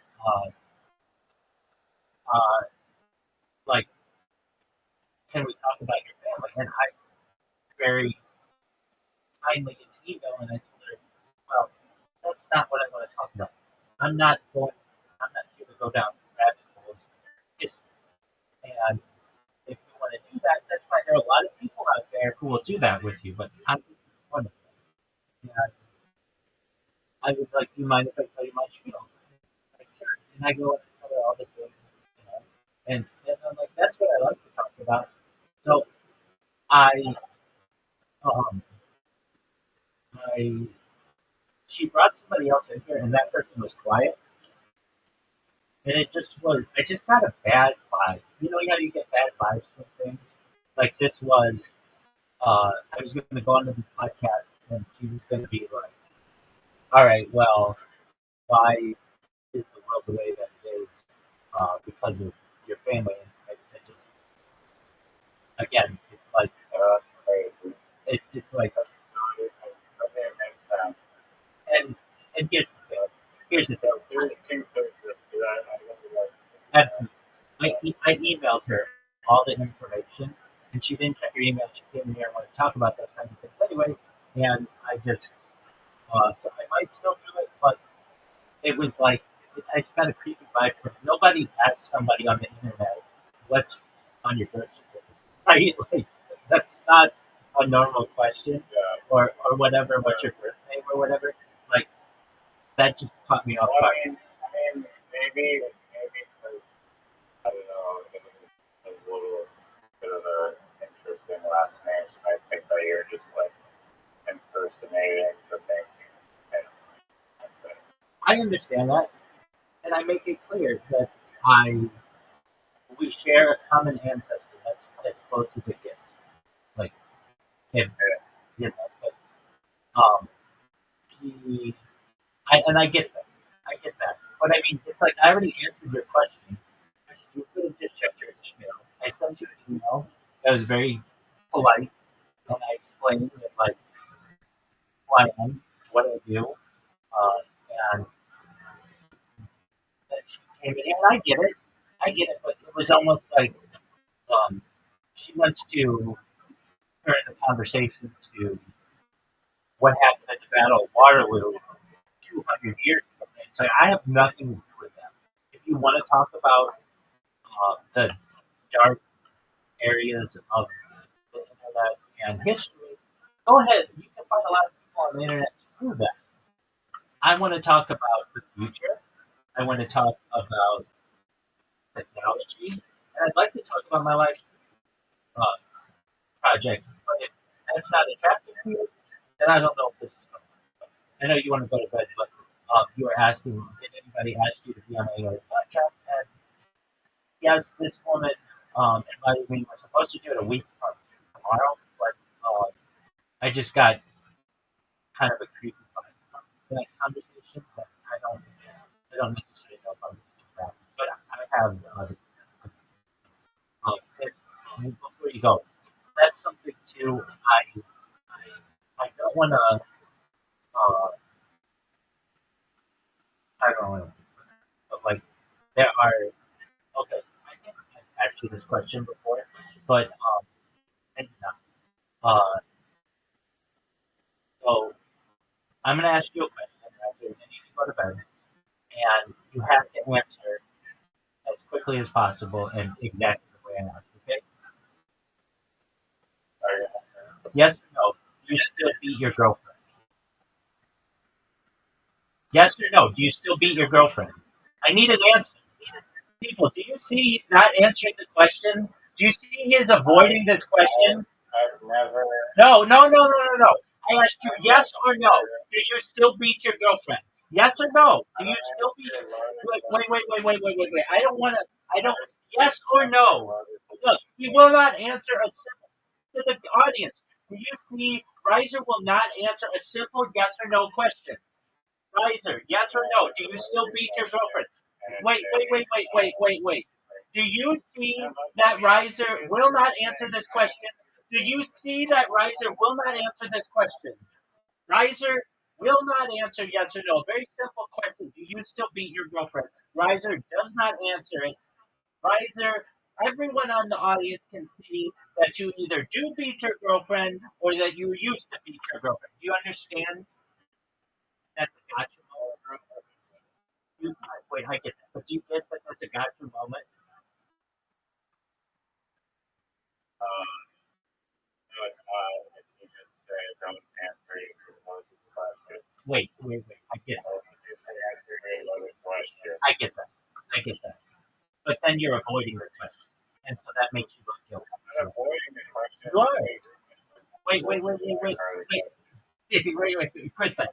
I know you want to know, but what I'm saying is there are some questions out there that I don't want to get uh, gotcha on. So, like for instance, somebody can say to me, and I get this all the time. Do you? If you're going to sleep, bro, I'll talk to you later.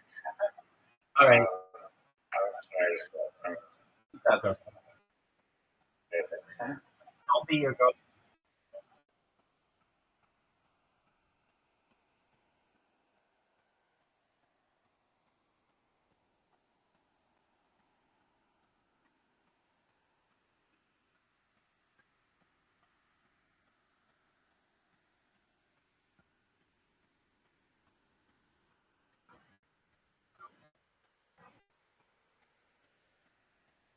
I have.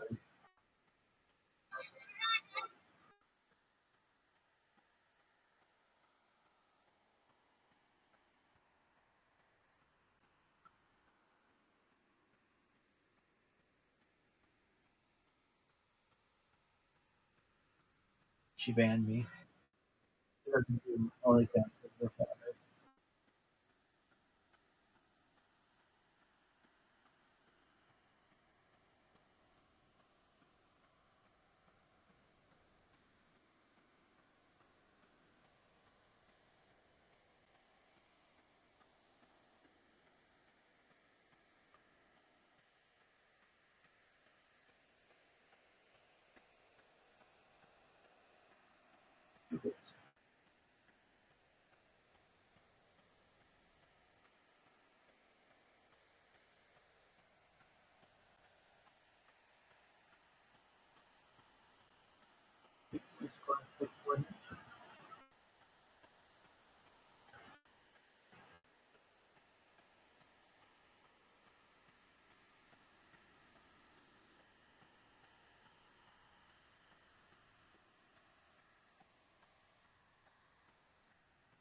Stop.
was quite like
Yeah.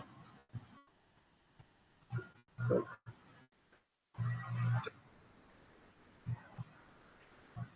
control.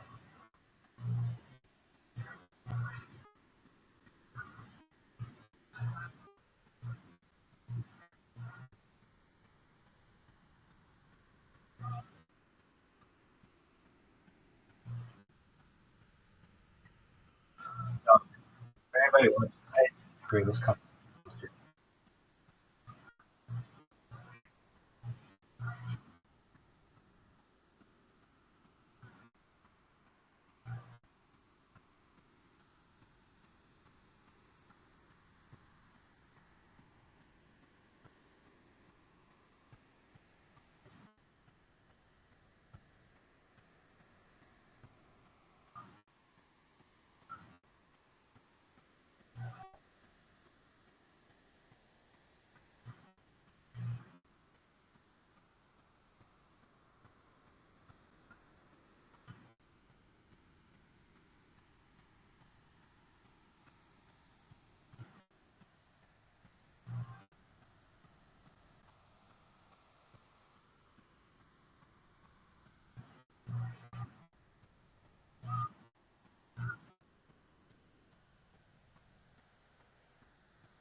have it more than anyone else. We're going to shop.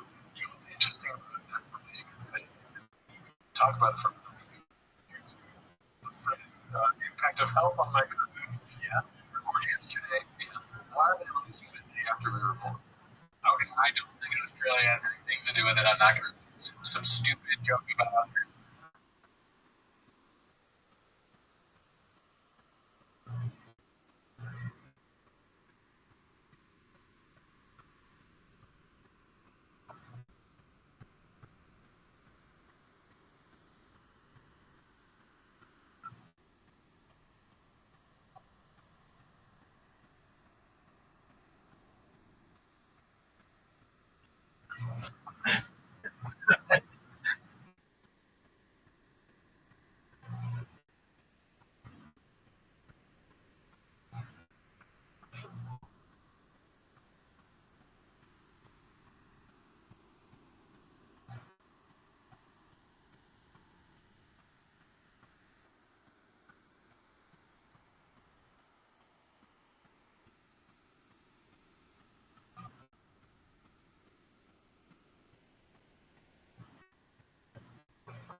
Dude,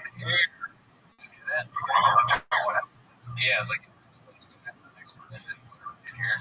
Anyways, that's not very good. The guy killed. Down here to very much in the shop. So start the timer. Play the chain player. It's funny we're talking about it more. Big guys starting smaller.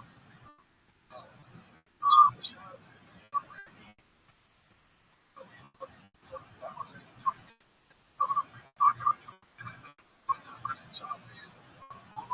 Cats up there. Just know that you are loved and you're miracle.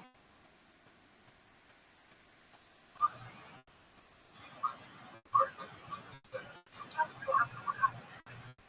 Like last week, it's like, oh, yeah, right now we're talking about stuff, you know.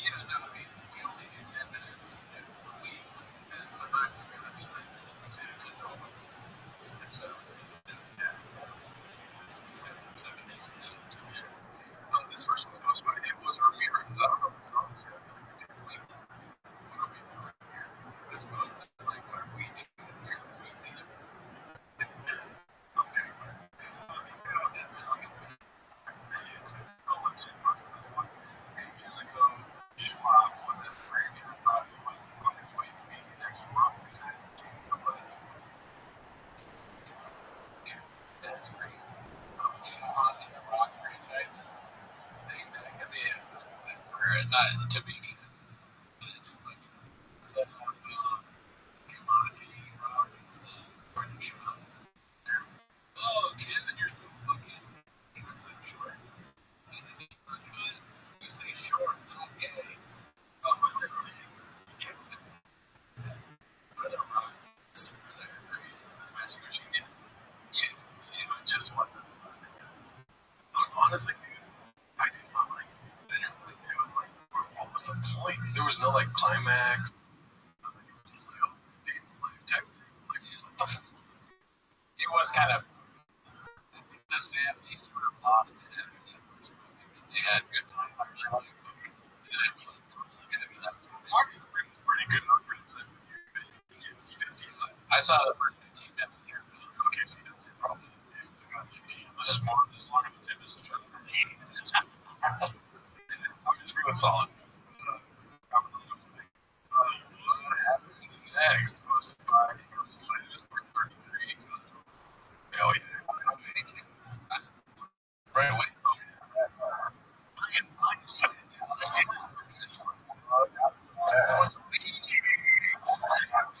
When I was in LA, after the fires, and when I he put the TV on his head. Invasion went up 70%. 70%. So I know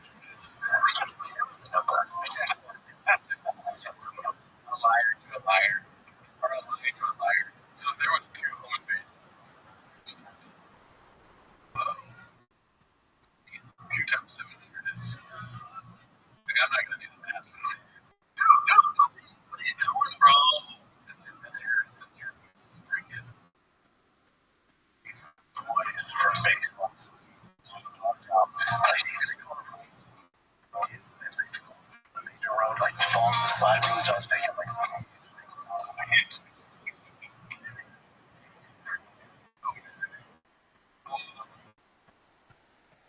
Brad's Johnny's baseball. Oh, yeah.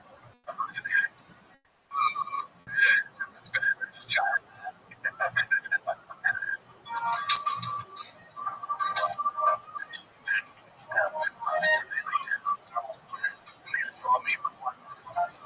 So I just pulled it there. Go down the window. That was so bad. There's like, lost was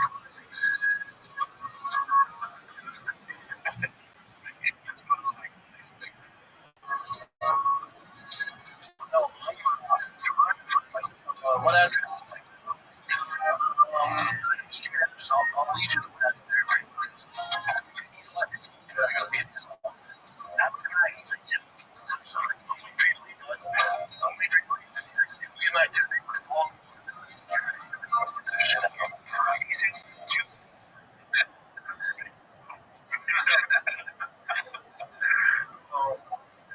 Answer no question. Does he understand? Understanding the things. I couldn't even see it.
So you want to say Annie's, but the museum thing's movie, it is like one movie.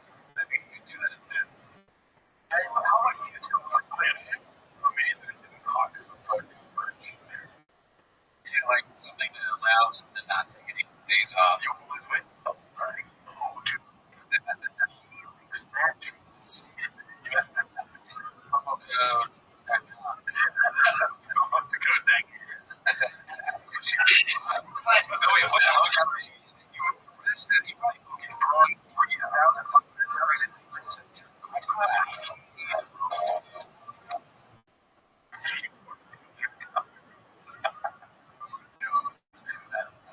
4,200, I think, probably. Either one is really low or really high. Yeah, that's hilarious. But it's just like, it's not going to be, that makes sense. It's going to be one that's insane or one that's just like, no, that's not. The future Rocky. The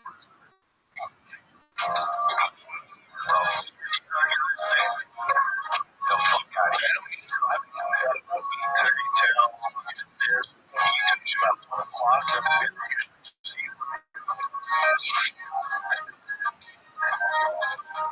I agree with you.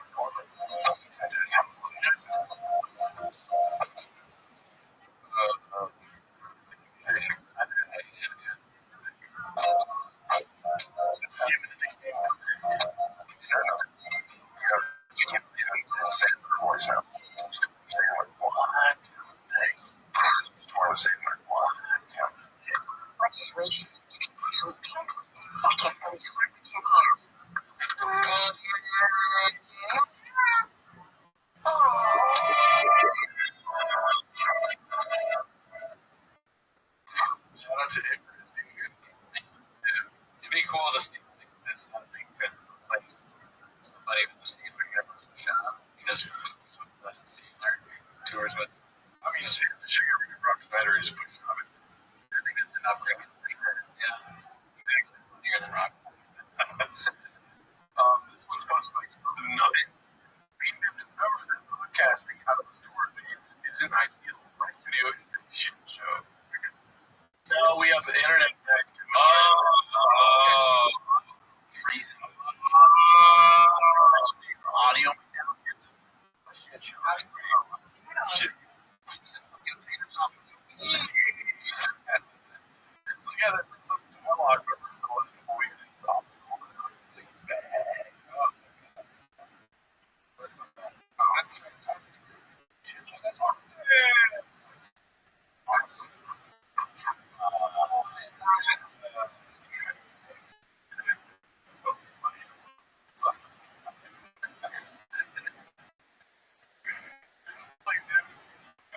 Like a processor, so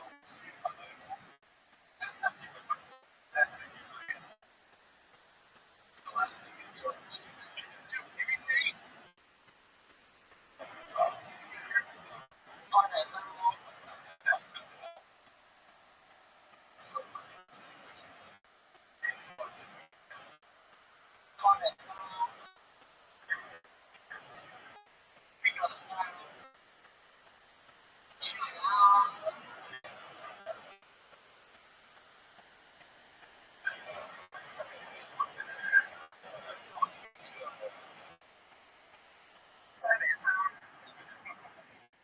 Shout out to your shop. He's the best. He's the goat. We have more money than he does.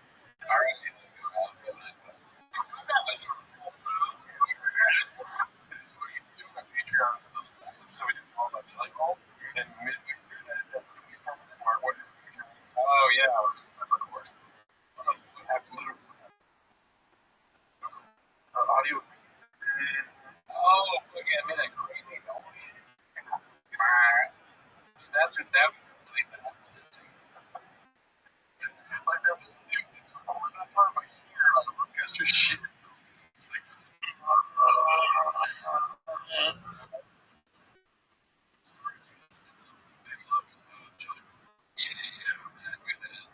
it's crazy, dude.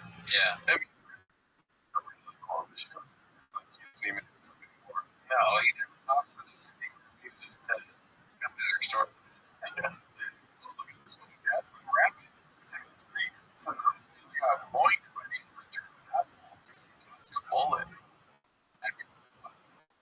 you happen to see Brendan Walsh doing a song on Fox? Oh, fuck. That sounds awesome. Like, give me like 5 minutes. I'll like, yeah, I'm not going to talk to you guys for 5 minutes. Just half of our shit. Oh, yeah, I'll do that. I'm pretty good at that. I couldn't do 2 minutes. So, I know it's 950. It's thank God. It's your thing. But yeah, I don't use the chance this morning. She said, Lemonheads.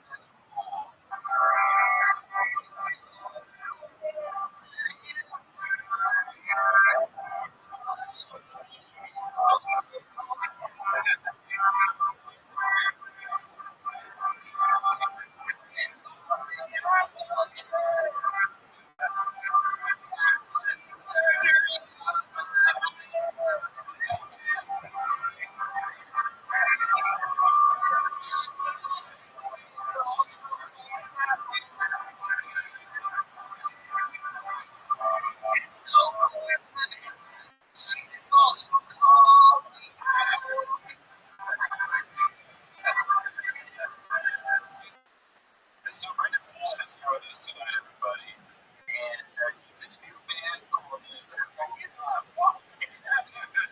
very intimate tribute band to the Paul Scott special by Brian Callen. He did a special that we all know and love. Yeah, special. I can,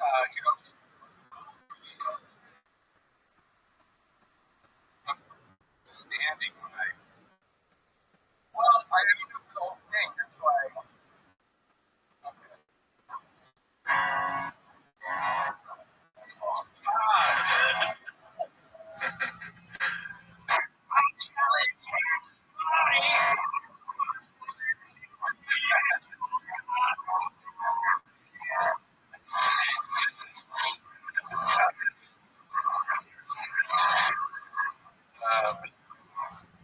I think that's it's like he was saying that it's like it is something to watch. It's very difficult to get through a long period of time. Yeah, you got to be a real calendar. Luckily here we watched the whole thing, and it's really good. After you watch it, the first time he finally talks about old people. That's true. Also, the part where he talks about different. Let's stop this and watch it. No one has ever said that. Watch False Guys. So I'm going to say my name. Let's stop this. Like stopping something else to watch False Guys. And watch False Guys. Not even a difference. We're doing nothing. So I was always almost got the point. And I'm going to ask you a question about. I'm just asking for myself. Fair enough. Do you have sex with someone? Yeah. Okay. It seems that hits you up. Get fit. What are you doing? You're right, I guess. No, it hasn't. Show me the false God. Feed your mouth if you're close. Yeah, the only false God in this book is yeah, that's right. It's not a good false God. Phil does not want to do this magic like what God gives him. Take a challenge. I took a picture today. While you're pulling it up, I think that's a short piece. That's so strange. Right? We have this Sharpie sticking towards the Sharpie when someone's on the table. Yeah, and then there's like a different container. Check this out. Don't read the messages. I'm going to say, don't buy this. Don't buy this. The picture is literally the third movie. That's Magic Mark. Yeah, there are marketers. They are also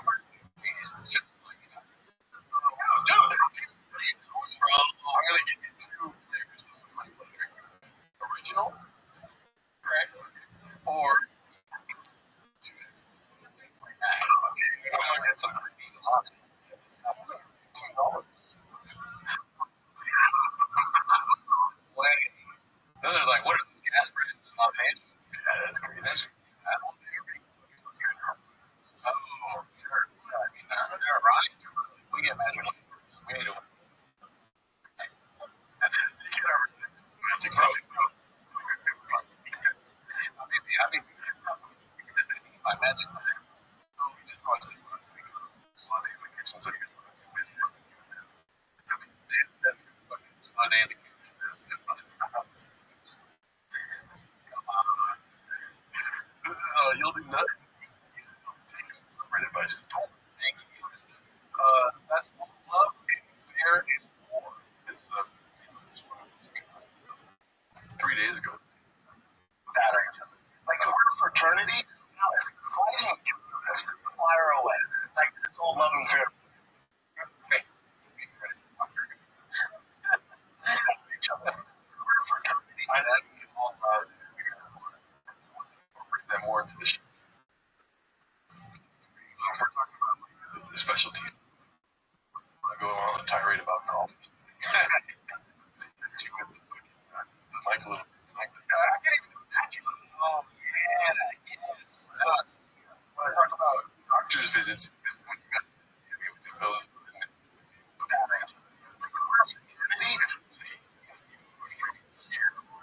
He's going. Yeah. He's got to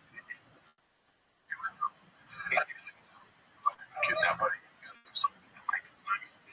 What if he gets into a point and he really wants to make it instead of like pulling it forward? He goes like, and then so out of it, it was the mic so you can't hear.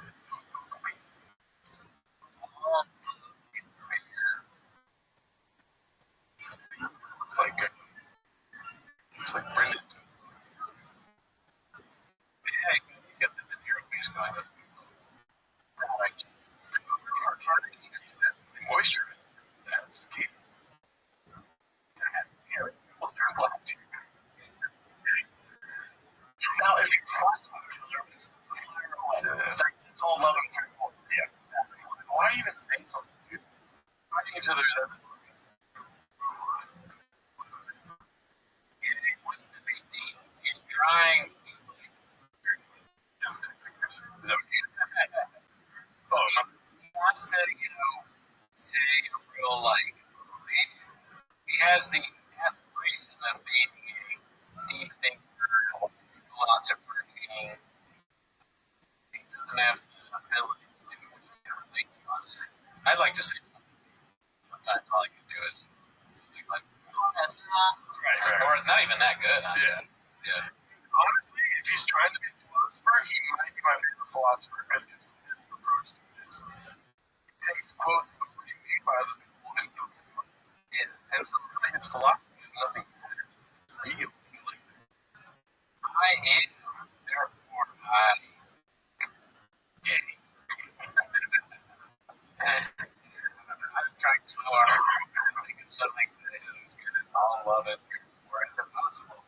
He's a fucking genius. I think therefore I skip. That's what that's the motto of so much comedy. That's actually a funny thing. It's supposed to buy a girlfriend. It looks like he's. It's just really funny. Look at his face. He thinks it's so smart. It's rough. It's a really good look for me. You know what I mean? Good thing we have a very, very good looking computer. It's got at any time. But you can put so many things in that phone, apparently instead of that phone. Your roofing thing, maybe you only have a picture of the house that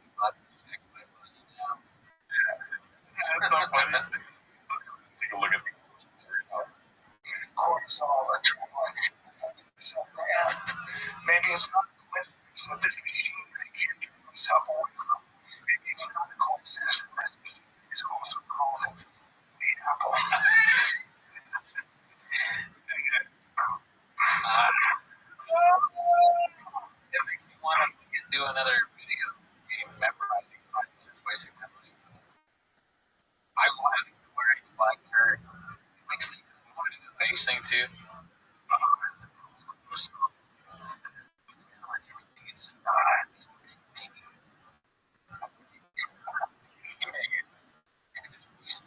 I'm gay. And then it's crying. It's a penis. It's just a penis. It's not even that. I suck. It's just the comments of it. Why would you kill your own slaves? Yeah, man. Oh, you have to. Don't you kill your own slaves? Oh, slaves. You think the 460 is addicted? Wait, AI 1000 gets here. Oh, damn. What about that too? I was around that coffee shop and I saw everybody through their phones, like broken lungs, and this holy communion, just having thoughts. Like they want to be somebody else, want to be somewhere else, just dragging their thoughts. Just a nation of drug addicts, dopamine, cortisol, adrenaline, dopamine, cortisol, adrenaline. I thought to myself, it's not a coincidence that this machine I can't turn myself away from. Maybe it's not a coincidence that this machine is so called. It seems like a 24 film. Just like a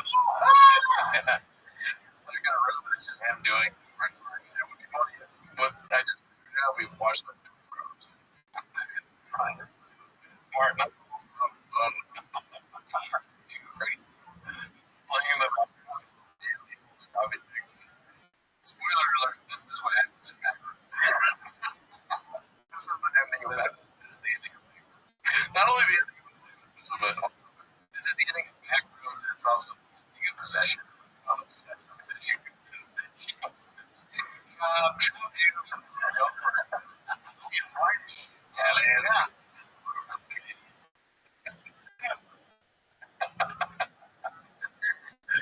Thank God for this, dude. This one's posted by Blaze. That's weird. Why would he post this? 10 parents, half the kids we played with have quit. So,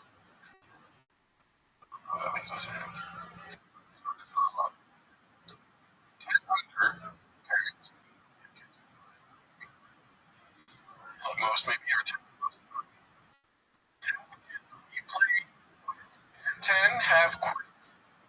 Like ended their lives. Some of the team weren't necessarily the best at 10. To be the best at 10, your team weren't the best at 10. So, I don't understand. Well, we read the comments of this, but it was curious to see. I'll get it. Geek. Word solid. Just that you did something. So you can see that because I don't think I'm a smart guy. A lot of times I'm just like, okay, I'm not the smartest guy.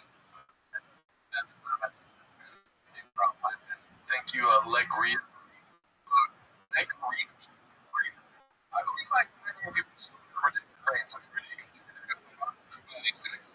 The post is from older team/coach/player telling the Trump team parents to comment because the best kids as teenagers may not even be playing team. In fact, a lot of 10-year kids end up quitting. It's pointing out that once these kids grow into being stronger as teenagers, they'll change. Shab is now posting this for him and Mexico to gain perspective of the team. Let's see. It's like food inspiration to the other parents who don't have a baseball player to get attend. It's like crop for baseball. Thank God for that. I get it. I was making him glad you brought back to what sometimes you need a smart person to explain it to the person. Green.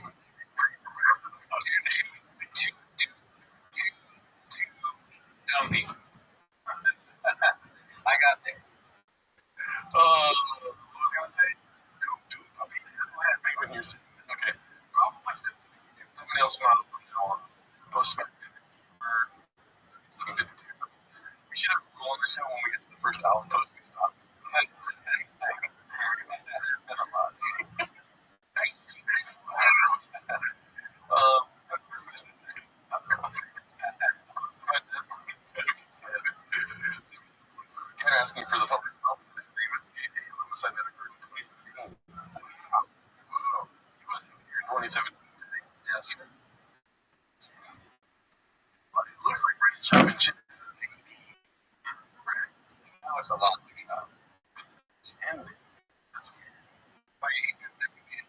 shot, what's your thing? So maybe just saying some random shit here.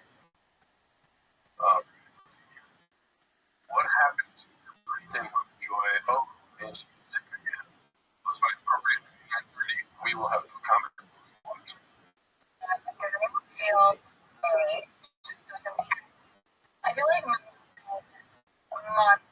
long. I'm exhausted. I don't feel great. I get it.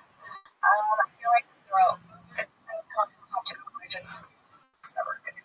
So, I'm here to meet the boys from the football camp, and yeah, just the day has been way too long. What's the hell do you think that they're wearing? It's another shot, right? No, it's like, oh, yes.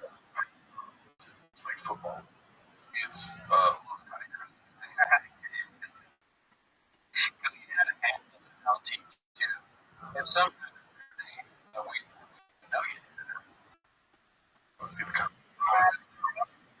Damn, like, oh, dude, sucks. They've never seen so much work. The comments are spicy. I don't think shit, okay. This is her intuitions. Okay, they heard more than a lot. So what else we have? Peak time. Does this sound familiar, Papa? A parent's journey through sports. Age 5, he's in the cannon. Age 6, he's the fastest kid out there. He said so. Age 7, college is challenging. Age 8, he tried out for select, obviously. Age 9, 2,800 for the season. Plus hotels. Age 10, coach time is basically family vacation, right? Age 11, he needs a hitting guy, a pitching guy, and probably a mental performance coach. I mean, the great sports parents. It's so crazy. 15, school for academics and also baseball. Age 14, showcases are at this age. 15, yeah, his ranking just didn't work. Age 16, he just needs to be seen by the right school. Age 17, the D1 schools want him to work on healer spot or something. Age 18, okay, D2 actually is worth him. Age 19, red shooting. Age 20, he's from his fiance. Age 20, you know what? He's so jacked. So you have to like awesome DNA and like it's different. That might be for some people, but not like my kids. They have lots of their DNA, so it's like it's not just me. You don't have kids, but I like that analogy. It's like we should say like starts or it's yes. So we're always on good tips. Age 2, for special kind of showtime, Kim Coleman, Papa answer. Age 3, really only the first one she still is. But I'm cooking in that age 4. The age 1 point, we just did a lot of alcohol. Age 5 is like, I like her. Age 18, you play video games during the day, but at night we're fucking chill. Somebody should be pretty. What? Compared to like the topic headbands. That is a great idea. I like it. He started. Well, his first year. We know what's you want to do that. Brenda at the E after show was never at his back on the board. So I called Phelps 20%. Wow, what year is this? Maybe 20. So all those things look ridiculous. They look like somebody just made them up. Like it never actually happened. I was just like, a mini burger. Doesn't the Mandela effect? We all think stand these, but he never did. He awards Eric Oscars. 2018. March 4th, 2018. Back when I was. Yeah, so when you were I totally missed this. That happened. I watched the Oscars. I didn't see Shop.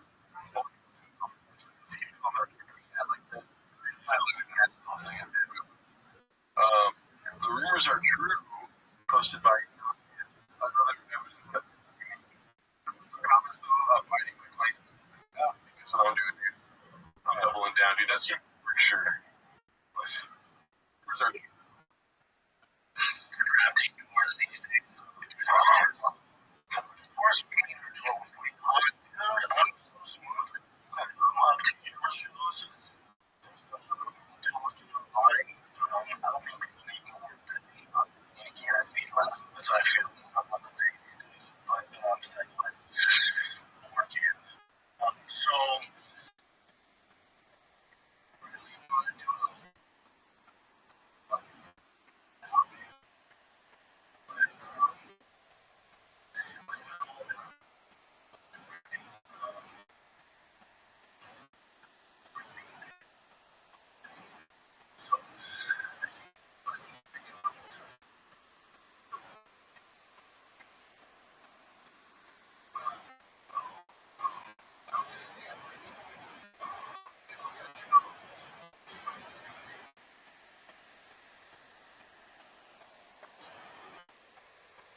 That's in the past.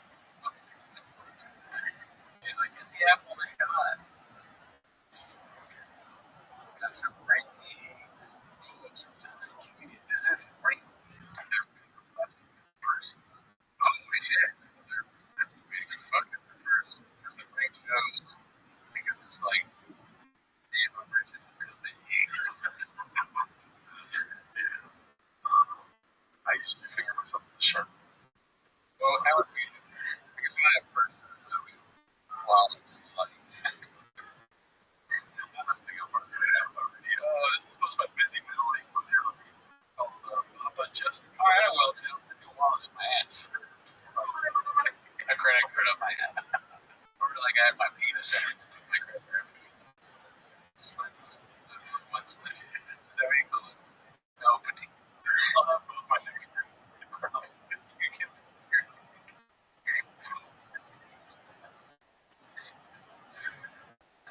Amazing. You make your opening raps. Oh my god, we've lost the best. I used to love you guys. I just started talking about 2 minutes. Dude, I just need this second video in. Okay. Jake Paul was like, I'm gonna start doing everything if really not using it to money. And I'm gonna jump into jiu-jitsu. He was put on that route. How long does Jake Paul last? The gentleman who won 86 this past year. He can avoid a submission by running around that mat like he did against Joshua in the last 6 rounds.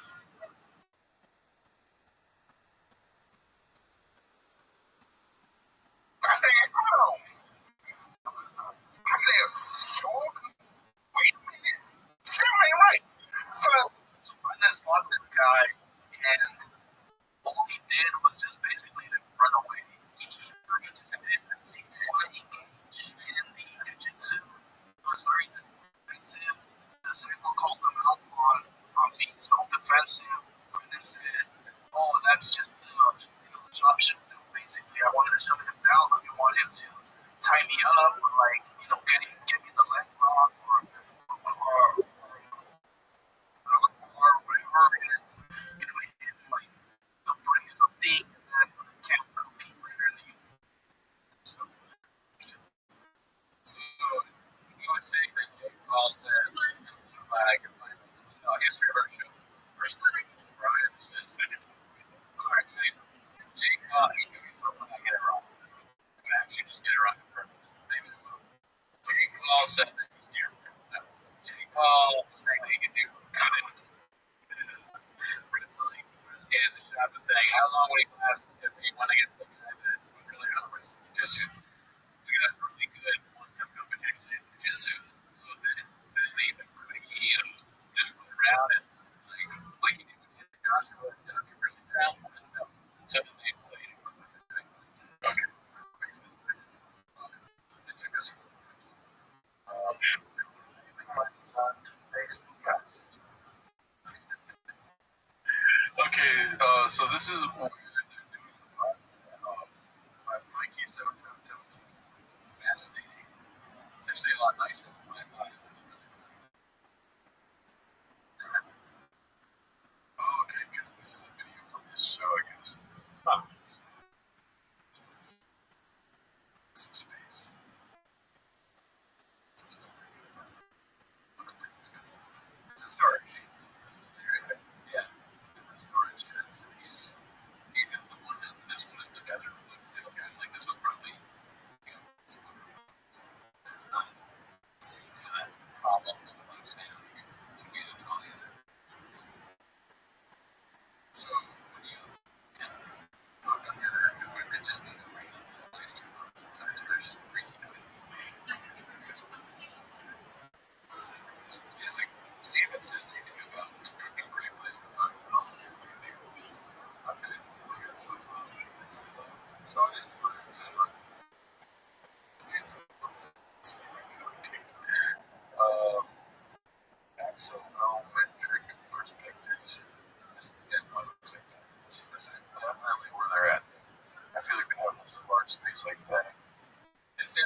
need that main back rooms and shops in front corner. Yeah. I wonder how much it costs. Okay, so conduit, like industrial, so an industrial spot with 800 square feet on the second story, it's $400 a square foot, which is pretty expensive. And yeah, fucking expensive. I mean, it's not rent. Rents, maybe it's like I said from somebody else. So Peter's bought it. Oh my goodness, dude. See, yeah, 1,800 600 square feet. Let's see. Okay, that's not what he has for sure. 1,400 square feet. Let's see this. This is something. This is exactly what he has. Yeah, it looks like he has because this is the stairs, right? Like downstairs, but also right here, the windows. Exactly that. This is where they shot that podcast. Because you got this red thing. Oh, yeah, that's the red thing from Evan. So he's at 1,500 square foot office space. 313. It's a third floor podcast. It would be two stockers to do this. I would do, but we could rent. That's the reason. And record one episode there. Go there on vacation. And record one episode in this way. It is pretty funny that they had a different and they got just underneath the unit. This looks maybe like a spot that had upstairs spot. We got oh, that's his great shot. Dude. Whoa, and that's the podcast up there. So this is a old spot. They put this on their own website. Investment or owner user. So they stand out expensive exit base. Should I contact what goes wrong? Should I contact mine right now? If you want to, sure, why not? It's a real life business. I'm not going to give a call. Actually, if you want me to, you can try. I think it's a good thing.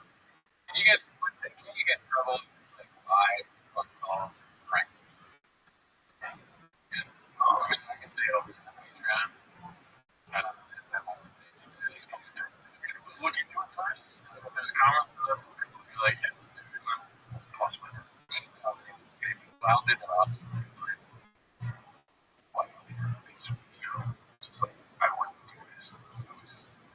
There's so much room in the place. It's probably like it's real cute.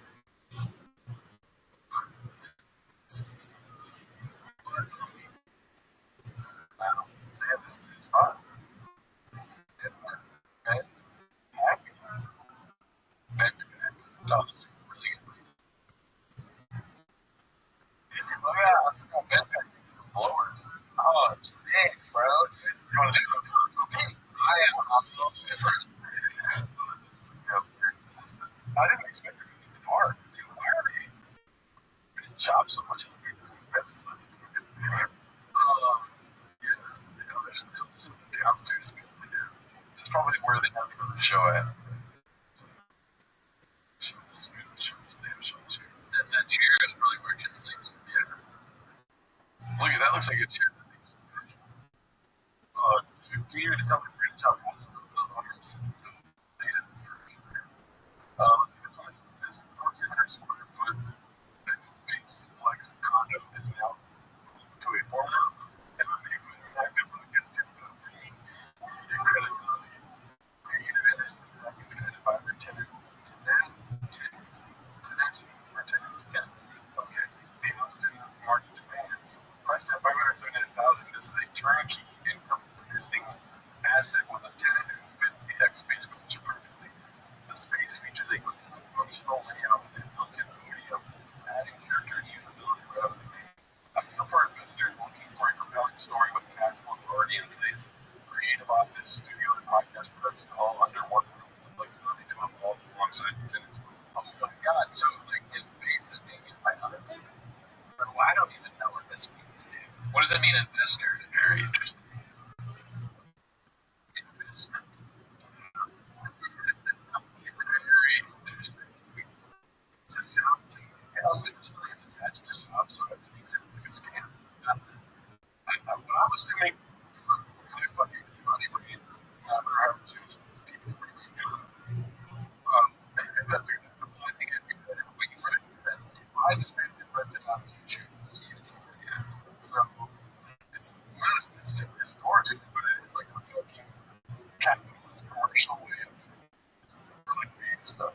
You buy it and then you rent it out to people who do podcasts. Does that mean that Ben and Shaw becomes you're his landlord?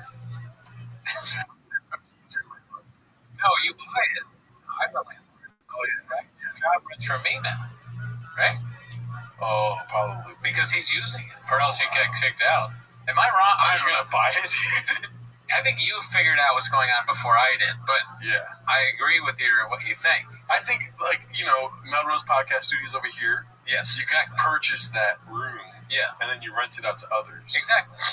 But Shab is using this room, But I think or did he move? is now home to so maybe he bought it, Oh, so we're buying it from him? so we're renting from him if we want to use the space. So we become... I mean, dude, Brendan Schaub, if you let us rent the space and do an episode of 10 Minutes of Schaub in there, that's a great way of, like, never talking to us, but also, like, kind of co-signing us in all the songs I make about Brian being a rapist. Yeah, okay. So they're advertising it for Shab, but what's confusing me is that I thought he was renting. But Shab literally bought this location. Yeah, So I think both of us don't know. it could be that they're advertising for it, right? So, like, this is pretty funny. Somebody in the comments is gonna fucking school us and call us stupid. You know? Well, they already know that they've been watching the show. Does that make sense? This is all Shab shit. I feel like Shop put them on the map for sure.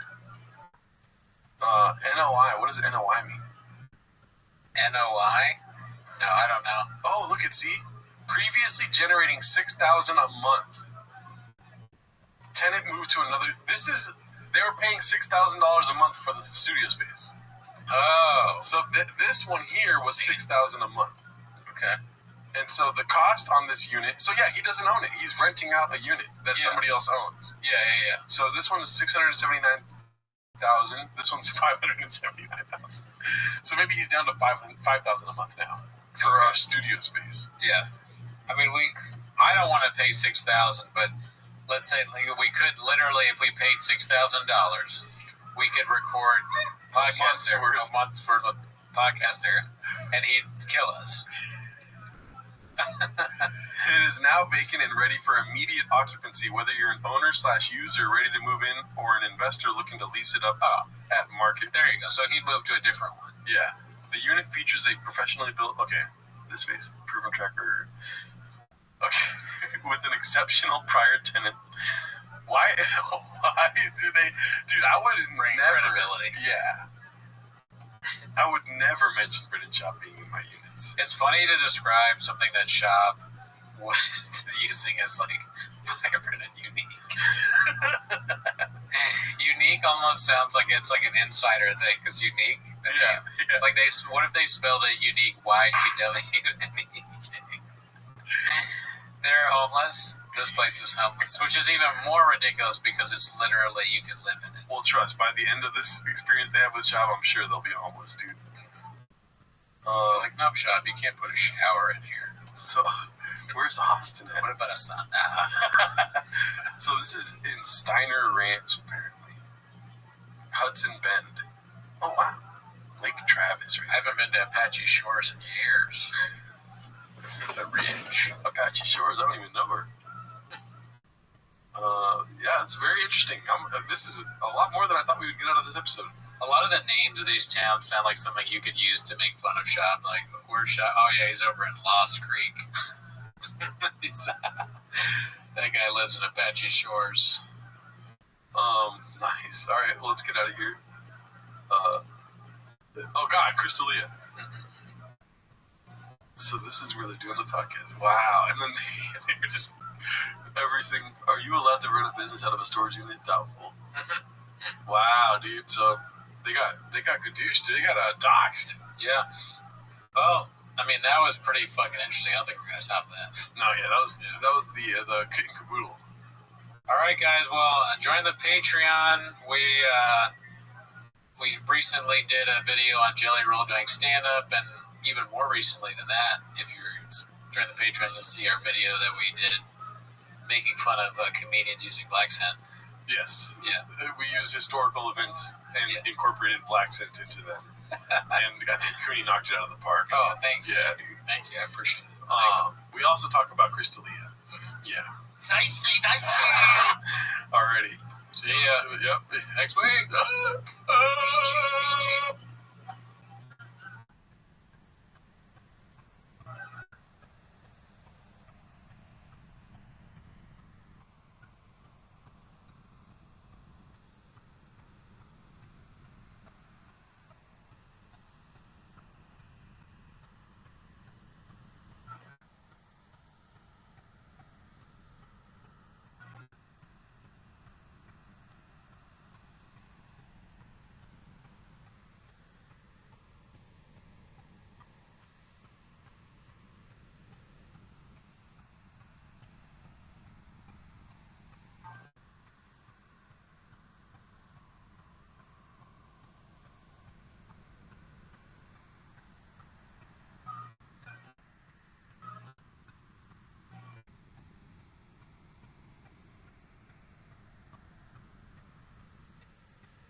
One thing that I noticed online, a trend, was people on Twitter and Threads they keep saying, like, the libs got the libs going crazy.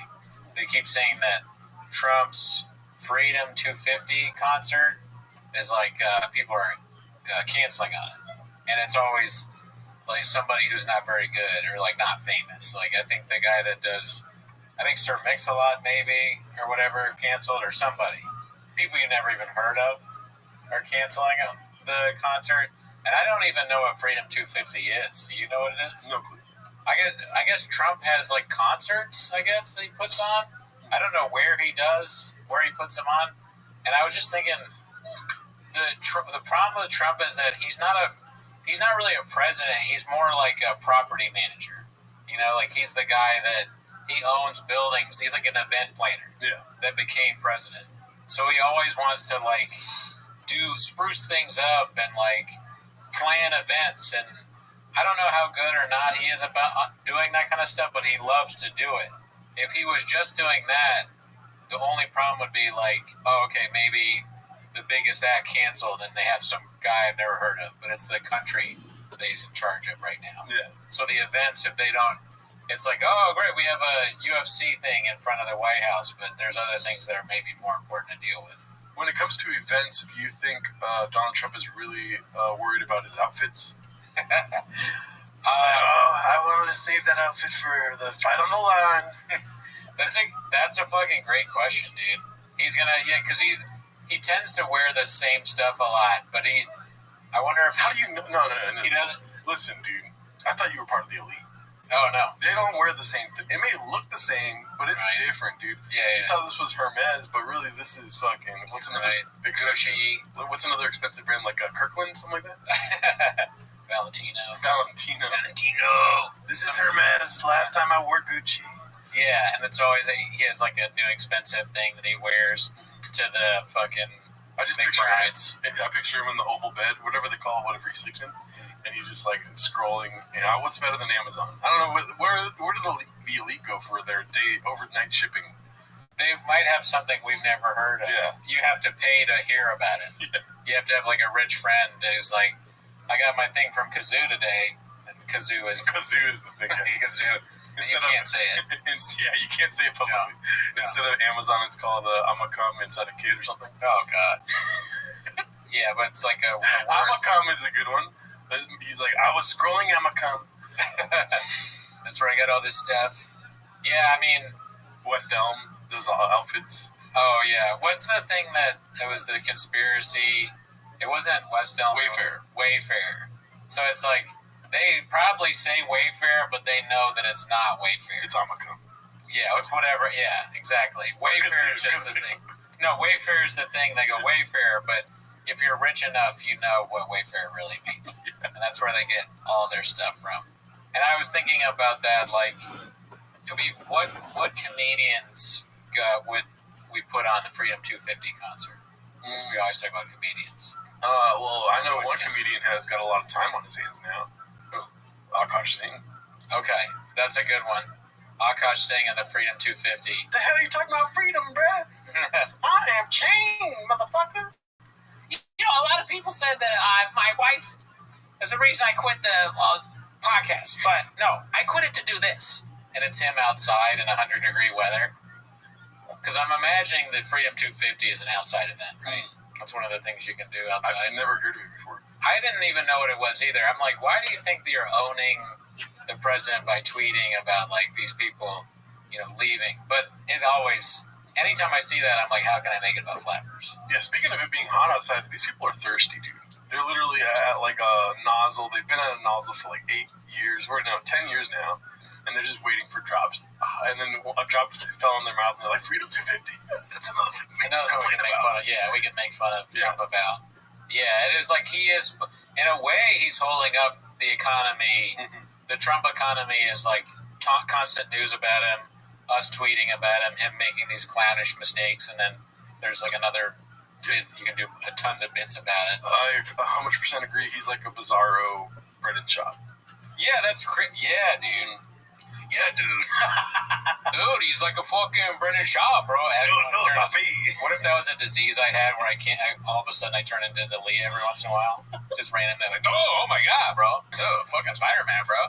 Oh, we're saving Dalia for the Patreon. Yeah. We got Dalia's clips on deck. What if we got, because it was like a horror movie, where because we talk about these people and use them to make money, we turn into them randomly when we can't control it. So I turn into Dalia, and then it would be a great excuse. I could cheat on my girls all the time if I wanted to. You could use it for evil. Yeah. You could absolutely be like, listen, I'm sorry. That was Dalia that did that. Like, because Spider-Man does Not that, right? Talia, don't do that to me. Oh, Brendan Schaub. Brendan Schaub. That was No underage to cheat. Oh, I didn't mean it like that. Yeah. Well, thank you for saying Yes, it. yes. All right, fine. Schaub. You go, I'm sorry, I'm Brendan Cooney. That was Brendan Schaub that punched the barista because whatever. I don't think I would do that, obviously. Why would I need that excuse? A barista beat me up the other day. If you fight security guards, yeah. Yeah, honestly. He had a mask on. What do you want me to do? Yeah. You want me to just sit there and watch him with a mask on? Yeah, right. You told me to take off my mask. I have gotten into it with parking, not parking attendants, the people the valets. I've gotten into it with 2 valets. So then that would be a good excuse for me where I actually do turn into Schaub and fight the guy. Or I even yell at him. I'm like, that was Schaub for sure. She's like, you've done that before before the Schaub thing. Spider-Man does that, right? There's like when he's, it kind of sounds fucked up to say this, but when he has the black costume on, he's a bad guy, right? No. The symbiote, no. No, it is. I see what you're saying, but Eddie Brock is Venom. He's the bad guy. That's what I meant. Yeah. When he turns into Venom, he's the bad. Isn't there a bad version of Spider-Man with Venom? No, Venom's a different person, Eddie Brock. But when the symbiote is on Spider-Man, his suit turns black. Isn't there a black Spider-Man that's bad?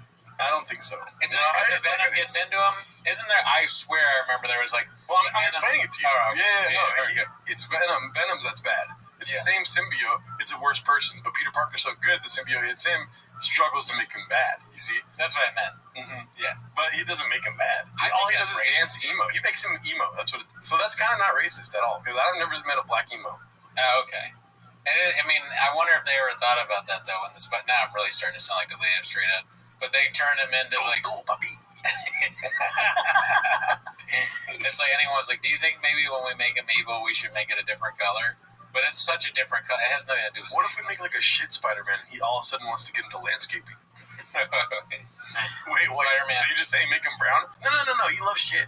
I like the idea of Spider-Man, shit Spider-Man, because like instead of the web comes out, that's so stupid. And so he poops. He poops out of his hand, maybe. He strings from poop. I guess he wouldn't be able to string from it, but he shoots poop at people. Mm-hmm. It's sometimes okay. We'll stop. Let's stop with the. All right, I'm sorry. Yeah. I had to say poop. I'll be usually the one that wants to keep going, but I know that the audience probably doesn't want that. This is good. I'm glad that you're realizing that we should stop. I agree. Speaking of stealing identities, you know what I mean? Pooperman, shout out. But someone's posting all my old clips on Instagram. Old clips? From Isimo. Wow, really? And they're getting a lot of views. What? It feels good, though. It's a weird feeling where I'm like, oh, yeah, it's still got some legs, you know what I mean? Yeah. It's kind of, they're celebrating your old achievements. Yeah. But it makes me think, like, is it AI, or is it like some sort of computer thing doing this? I don't know if it's a person. You know what I mean? It absolutely could be. That's what people are doing now. A lot of this AI, it's like a way of monetizing things. Just have AI post shit. Yeah. I wonder. Yeah. But there's a person behind it, though, who did the AI. But the name is what, the name of the profile is what makes me think that it's AI, like not human. So, dude, that's really worrisome. You know, people are worried about AI and robot like gaining its own knowledge or whatever. If AI is by itself releasing Isimo clips, we're really fucked, dude. Because what the fuck is going on? Yeah. AI is wants to. What was the thing? Stay fly or don't fly? Don't fly. Yeah. Don't fly. See, the reason, don't say anything yet because they can't see it, but the reason why I think it's a computer program and not a person is because of the name. Just the name. This is not human. I guess. There's so many other ways you can make it say Isimo, and it's like, you can have the full word Isimo on there, and then not include, like, it looks like a human, or like a computer person right here. The mouth, the weird eyes, the ear, one ear, and then another ear over here. They don't post anything else? No, this is all they just started too. Wow. And then my stand-up. They post your stand-up? Yeah. That makes it sound like AI then. This is, because these are all posts that I had on the Isimo page on TikTok. Yeah. So they've gotten 1 million views. This one got 90,000 likes. Holy shit. Yeah. I wonder if there's any way to find out for sure why or how. I don't know, dude. 65 likes. But I thought that was interesting. No, that's crazy. How did you find out about this? somebody keeps, obviously this one's viral, so people keep tagging me in it, and they go, like people that watch this show, they go, is this Gerardo? Not the profile, but like, oh my god, I just saw Gerardo on a clip. You know? Damn. Wizard Magic, shout out to him. He's the one I think that first showed it to me. And then my cousin texted me saying, I think you made it because somebody texted me about you today. Mixed Tech, shout out to you. Do you remember which clip was that one? Yeah. The 90. What do you? Oh, yeah. Whatever you want to insult. Call them like a fruit or a vegetable in Spanish. Dude. This is when we used to call people aguacates. Yeah. Whoa. Yeah. So I thought that was interesting. It's just weird that it's possibly I also told them. I messaged them. I DM'd the profile. I said, I'll bring Isimo back if Mexico wins the World Cup. Did they respond? No view or anything, dude. That is really funny to not respond to the guy that made it, the clip, like the actual. If it's a fan or somebody who knows about it, if we did that to somebody, well, I guess in a way, we can't escape the Brennan Schaub analogy. This is again like that, but not naked. I'm blaming bots for sure. Because that, but also somebody we're using his content, someone is using your old content and just pasting it, and then you message them, you literally reach out and they ignore you, but there's no chance that we would ignore him like Shaw. Yeah, but I'm also getting a dark web team to look into this. Oh yeah, Bobby Lee. Mm-hmm. We can always, that's your biggest threat, you can always have Bobby look into this for you. It's weird because their email address actually was @brendancooney.com. It's me. If I was smart enough to monetize, could you imagine? I could barely open up a new Instagram. You sound like Bobby Lee. I don't know how to do like a bunch of mass-produced clips like this. But yeah, that's a good idea. I should have.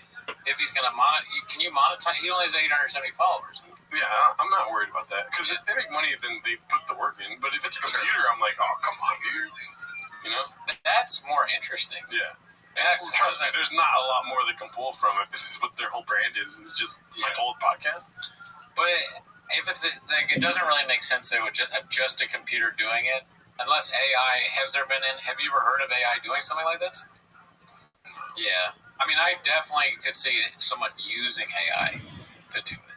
That's a whole thing now. There's like tons of things. I never read about them, but I look through and they're like, AI does this and that, blah, blah, blah, blah. Here's 7 ways to, like, and then it pulls Joel up. That's what AI suggestion is. Here's 7 prompts to help you make Joel stand up too well. No. I'm trying to look for something different. Okay, wait. Here we go. So, like, for instance, yeah, see? It's definitely, I know for a fact it's not human now. Okay. Because on my stand-up clip, it's literally just copy-paste to what I posted. Yeah. So yeah, that makes sense. And it's on TikTok because @Angel Hernandez on TikTok shows up differently than on Instagram. All these other names. And that's definitely from. Yeah, that's the way that you can tell stuff is AI because it's like misspelling. Vile. Your name is misspelled there. No, it doesn't say Gerdo. So there's that, and vile, and then it's just. It's also not Isimo Live, right? That was your stand-up at that place. I use that stand-up to promote Isimo Live. Oh, okay. That's why it's definitely ripped. It's like copy-paste. Yeah. Yeah, see, these are just hashtags that they didn't put. And, it's definitely just ripped by a computer somehow. The AI shit is so lazy, and then it's funny that people don't know it's a robot doing it. I know someone else who does something like that. It would be so funny. The person I know is also doing this to you. But, anyways, I thought that was interesting. I don't know if you can see, but there's a Funko Pop behind me, dude. Oh, fuck. Yeah. Whoa. What is that? I'm feeling sad, so I had to put a Funko Pop behind me. Oh, but like what? Okay. It's like he's staring at me. I'm sorry to hear that you're feeling sad. Sorry. Yeah, I mean, it's just... if an AI was making videos of me too, I might buy a yellow Funko Pop. Is that an M&M? What is that? It's fucking Sonic, dude. You don't know what Sonic? Sonic is yellow? It's yellow Sonic. It's Super Sonic. I'm gonna need another Funko Pop right now, dude. Yeah. Oh, so Sonic. I don't remember. Sonic turns yellow when he gets. What did you say? Yeah, Super Sonic, dude. Check it out. I haven't played this game in so long. That's from the movie, but it'd be cool, I kind of think that Oh, Silver Sonic. I vaguely remember that, but I don't remember him going. So what happens? How does he get silver? He gets gold because of the emerald. The emeralds. He gathers them all and it makes him gold. Yeah, I remember that part. That's what makes him faster. No, gold and yellow. Yeah, that's when he gets really fast, right? Right. Yeah. If Sonic was like a real thing in real life, what do you think would make him go fast? Let's say it together. I think Pussy. I'm so sorry. I'm so sorry. But it's all right. So no, let's. Damn, you're horny as shit, huh? Well, no, I think Sonic gets laid. I didn't know I was doing a podcast with Jesus Sepulveda all of a sudden. Pussy. We're talking about a kid's video game. Okay, You sick fuck. All right, on the count of three. Go for it. All right, 1, 2, 3. Pussy. Pokemon cards. Pokemon cards. You said kids. I had to fucking Pokemon cards. Pokemon cards. So it's Sonic would be so good at Pokemon cards, and it would be so funny to watch him play because you'd see. Or I'm thinking of Pokemon Go. I don't even know how you do fucking Pokemon cards. I ruined that. But let's say it is Pokemon Go. All right. Let's say it's Pokemon Go. He'd be stealing the Pokemon things from children because he's so fast he could just run around. Yeah. I didn't play actual Pokemon. It's a card game, right? Yeah. I wish I could explain it to you, but I feel like it's not. I don't think there's any real estate left in your brain. So no, there's a lot of vacant space, but no one can live there because it doesn't allow for functioning. Yeah. Pokemon is. I'm gonna call your brand the Brendan Gardens. You know, like how what's it called? Housing. You know, like projects are called gardens and like stuff like that. Oh, sure, yeah, like it's a bad neighborhood. Yeah, dude, it's a really bad neighborhood. So a good neighborhood means you're smart. Yeah, like mansions in your brain. Yeah. I got estates in my brain, dude. Mine's historic landscape. More like estate sales. You got the Cooney Gardens. People are dead. People are dead in there. I do have news about my graves. Yes. I haven't told you yet because I wanted to save it for the podcast. It's not necessarily the funniest news, but I went to the doctor to get my, surprise! Well, the doctor's office called me this time. They're like, we haven't seen you in a while. No, they called me. Kaiser called me, and I was on the phone with someone else. I put them on hold because, doctor gets the first crack at me.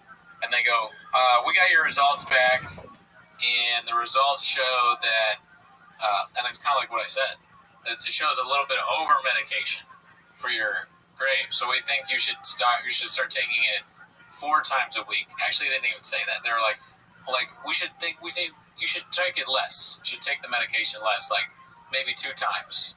And I go, 2 times? And I go, I was taking it 5 times. Are you saying you want me to take it 1 less, like 4 times? And they were like, yeah, 4 times. So I didn't take it that day. I did take it that day. And then they said, but they also want you to come in the office to see the doctor. Right? They probably wanted to come into the office after that phone call. The nurse on her own was like, we need you to come in now. Because you can't even tell me how many times. She called an audible mid-call. Yeah, she was like, oh my God, the Graves is really bad for this guy. He didn't even know that he was with Kaiser. How dare you ever fight me saying that you go to the doctor every week, dude? I mean, I had no choice. They told me to come in. You're not listening. So I go in the office, right? And the doctor says, so your results came back and you have 3 weeks left to live. No. He said the results came back and he's like, it shows over medicating. It seems like you might have cured your Graves. And I was like, oh, really? He's like, yeah, you don't, here's 2 options. You have 2 options. One is you keep living with small teeth and big gums. No, he said you have 2 options. One is what we do, we have this big truck and a small guy has a fit in it. No, he said 2 options. One is Gerardo does the podcast by himself for a few months. No, he said he said you stop doing cowbell or people will start calling you out by name. No, he said you might be a redneck. No, I'm going to say really this time what it is. He was like, you can stop taking it, and then we test again in 3 weeks to see if it's good, or we can, just wean you off a little bit more of the medication and then test monthly or whatever. So I said, let's just fucking stop. I'm done. I cured myself. Let's not even fuck with this anymore. I don't fuck with that shit no more, dog. So now I'm not going to take the medication I ain't anymore. Graves no more. Yeah, I ain't Graves. I like women. That's good. Do that video. I don't, my thyroid, how do you turn, not instead of I like women, I like thyroids. Doesn't make any sense. So you figure it out. We gave you a project, you make it happen. But I may not have Graves anymore. I got to get tested in 3 weeks, and then it'll be like 3 months, and then 6 months, and then probably 6 months a year, once a year, something like that. Yeah. If I've actually healed, just to make sure my thyroid is still acting normally. But I don't have to take the medication anymore. Yeah. So your thyroid is bumping, dude. Yeah, I fucking fixed myself. I don't have to take any medication anymore besides consider. The remodeling is done, dude. Yeah, dude. This thing, dude. All right. He goes. He was asking me like I forgot. Yeah, he asked me about a bunch of my symptoms, and he goes, "Well, do you feel tired all the time?" I was like, "How much time you got?" No, I said, "No, not really." He's like, "Do you have this and that?" I go, "No." He's like, "What about headaches?" I go, "All the time, like every day." And I go, "But that's probably because I'm taking this ADD medicine, And he said, "Oh, it's for medically related." And I said, "No, all the time before that." And he's like, "All right." And he at that point he had given up. He's just like, "I don't even want to entertain this." So he goes, "Let me touch your neck. I want to look at your neck. Is that okay?" He starts doing this on my neck, like checking the thyroid. And I guess it was normal. So I'm good. I'm good, dog. I don't have to go anymore. As long as the test results come back good in 3 weeks, I'm all good. That's excellent, dude. That's so funny that you went to the doctor again. I don't know. I couldn't stop laughing this whole time. I have to go to the doctor. Yeah. No, I know. The reason I'm not laughing that you literally went to the doctor. I'm laughing that there's like literally a team of people out there that are trying to keep you alive. Yes, that's the way. That's it. I couldn't stop laughing about that. It takes a team to keep me alive. I need help. You blame the team. If you die, we have to blame the team. Doctors, nurses, people who see me on the street. When I'm walking around, like, whoa, what are you doing? People need to ask me what I'm doing constantly, or else I will hurt myself. Yeah. I'll go astray. Mm-hmm. So I need that. I need people to be like, whoa, why would you do that? Do, Poppy. Listen, bro. Don't do that. Go this way. There's look. You're about to step in a hole. But I want to step in the hole. Oh, man, that's so funny. Have you been keeping up with... Did you ever check out that Lego video I was telling you about? The Lego? Yeah. Oh, fuck. You sent it to me, and I forgot that you sent it. It's all good. I do want to watch that documentary. Yeah. It's getting crazy, dude. It's nuts. Should I wait, or can you tell me a little bit about it, or is it? It's actively happening right now. What's he doing? They're trying to... Okay, so long story short... Yeah. This guy had a life savings of $200,000 worth of Legos. He gave it to his son. The guy's 83 years old now. He's kind of dying. He's turning into Brendan Cooney. He's at the doctor all the time on medication. You know what I mean? I gotta speak in your language. I like him already. He sounds like a good guy. He's not even part of the story, but that's where it starts. That 83-year-old man got this Lego collection for 30 years, just Lego Star Wars stuff. Sure. His son did a consignment deal with a place called Bricks and Minifigs. Oh, okay. Right? And so they were supposed to sell the Legos and give him a significant portion, and they take like 40%, 35% of whatever they earn. Yeah.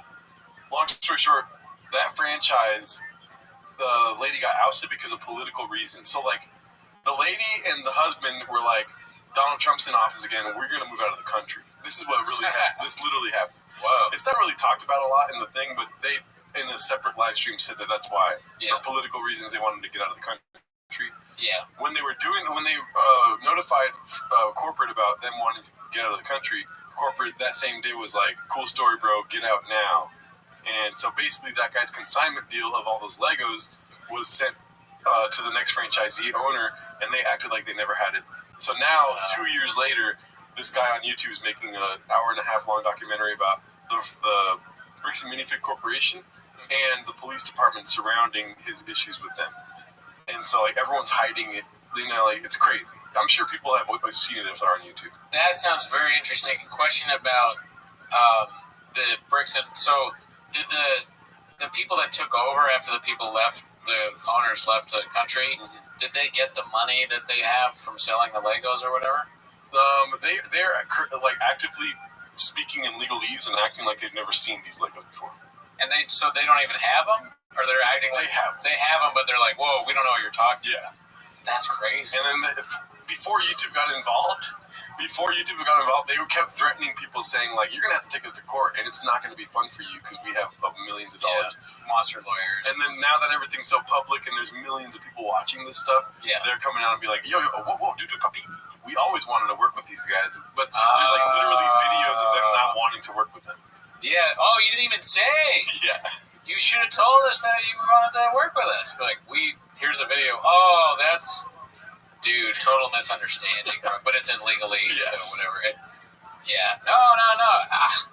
This is so easy. Why don't you just stop making the documentary and then we'll be good? We're great. And then check this guy out, dude. He looks like a fucking villain. Like, he's the CEO of the company. CEO.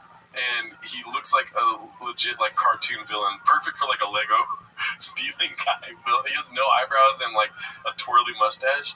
That's hilarious. Yeah, the twirly mustache. You can't be evil and have that. No, you know. Yeah, He looks like Wario if he was Irish, or Waluigi, an Irish Waluigi. People with interesting facial hair. It's like you got to be as normal as possible. Yeah. Because you can't be a little weird if you got that. You already got this weird shit going. When you have this, it's kind of a red flag. Yeah. You could any kind of hint of like evil or being weird. You're definitely the weirdest person ever, right? Because you chose that. Yeah. And your personality is that. Exactly. Because when you're the other person and you don't judge a book by their cover, you're not supposed to. So you don't judge the book by your cover. But when you open the book and it's just like the cover, you're like, fuck, why did I judge the book by the cover? What was I thinking? So many red flags. He had an evil mustache. You hate yourself when that happens. Which is why I judge the book. Me too, dude. No, you're spitting facts, dude. I don't judge a book by the cover, but, I'm like, I open the book a little bit, and I go, oh, I don't like that, and I close it, and I put it back on the shelf. This looks like you a little bit. That guy looks like, he drives a Rasta bus.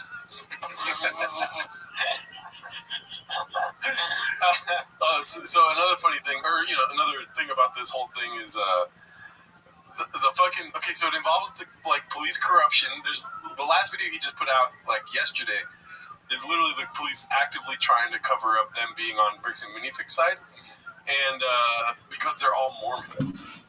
Oh, okay, a little bit of a red flag. Yeah, I'll be honest. It's nuts, dude. I want you. You have homework, dude. By next week, you got to watch the 2 parts of the documentary. I think part 3 is coming out soon.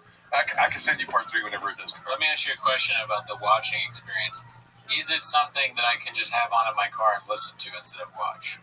Yeah. Okay. Yeah. Because I do that with YouTube constantly. Yeah. When I'm driving, I just listen to it, really watch. I think you'll want to watch it eventually. While listening to it, you're like, this is not the stuff. His name is Reckless Ben.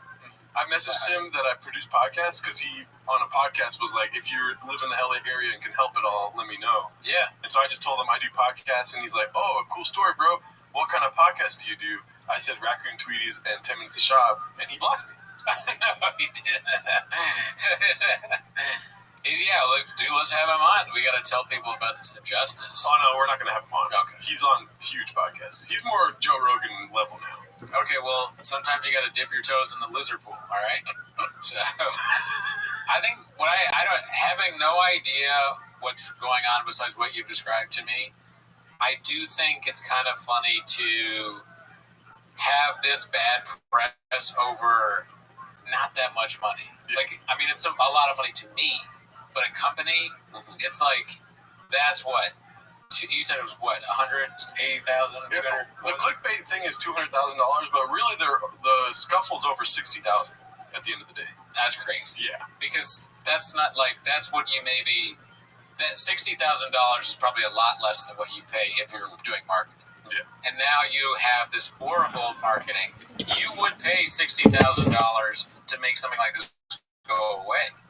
So So it's like you've really fucked yourself here. The funniest part about me and you messaging about this is that I sent a very confusing text message to you. Oh, yeah. You didn't respond to the next day.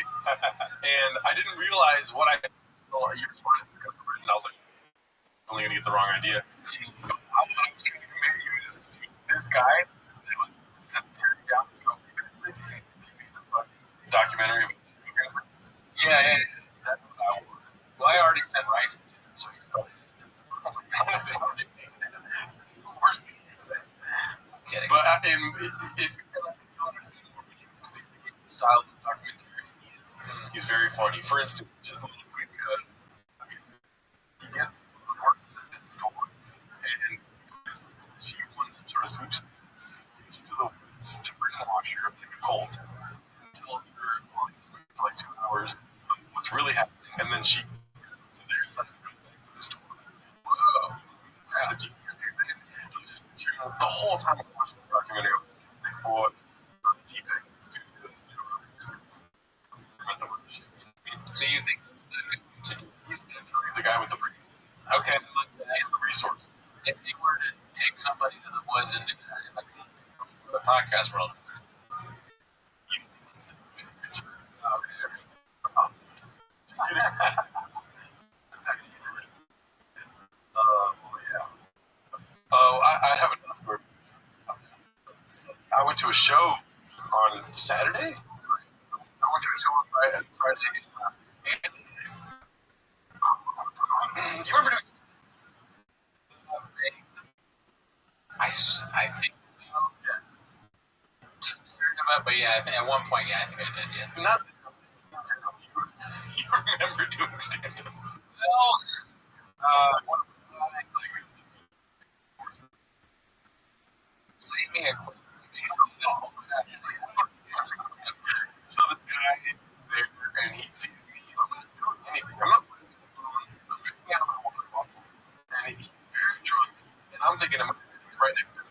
I'm like, this is going to be a tough job because this guy, I'm going to stop talking. You know what I mean? Yeah. Very jovial Filipino mate. He's like 50 years old, looks like he's 21. Seriously.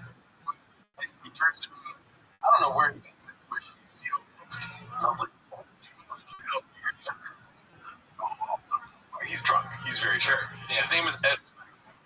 When I was bombing on stage, everyone knows what I'm talking about. He was like, yeah. And then, come on, Edwin, did you really have to say that? He was laughing. I'm talking to this guy at the bar that used to have beef back in the day. Comedian.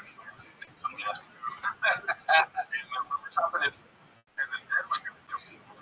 Trying to talk it up in a circle, you know what I mean? The guy that I'm talking to goes to the restroom. He's like, I go to the restroom because of who he is. And the guy looks at me. I'm talking about some breakfast, probably these things you do at a brewery. And he goes, so you drinking? And I'm like, no. He's like, not even water. I was like, oh, yeah, I'm drinking water. Good point. It's just water. the guy. Yeah.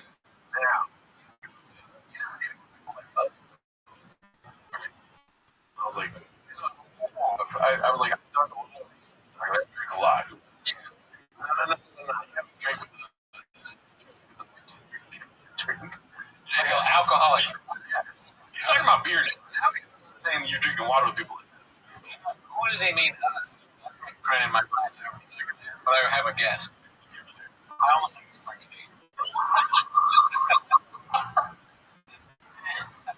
He's not supposed to say that. He's like, we haven't had a base, right? But somebody hasn't talked about it. Car did crash into the place. What's called? Anyways, he goes, no, drink with us. He goes to the, like, can we get whatever the fuck pills and everything? And then a lady walks over, she comes to me, she's like, she goes, oh, no, he doesn't drink. And then she walks away. Yeah, and he's talking at her, but she just walks away. And, but dude, he's still going. This felt like something that never happened to me, where somebody couldn't understand, like, I mean, The concept of sobriety is everyone is like a very happy-go-lucky guy, so he's trying to be like jovial about it, but I'm kind of getting upset. Yeah. But I'm not like, it doesn't end with is what I'm saying. Oh, like I'm like, oh, I don't want to workout that I was talking to, and he but what did he do? It was and then he goes back to the bar. Doesn't question. He stops. After 5 minutes, walks away. I guess I'm a bitch. You wouldn't tell this guy. Who is the guy that the second one they listened to? Was it the comedian? Yeah, the one that I did with back in the day. Yeah.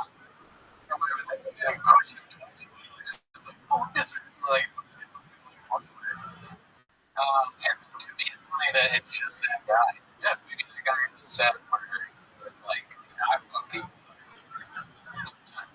And then, listen, that guy. When the first time he said when he's going to the bathroom, I obviously thought of the Godfather scene where the person goes get a gun. But I wonder, did he say like menacing or something? he said it very like checking in with Rob. Which is like Rob, guys, copy over.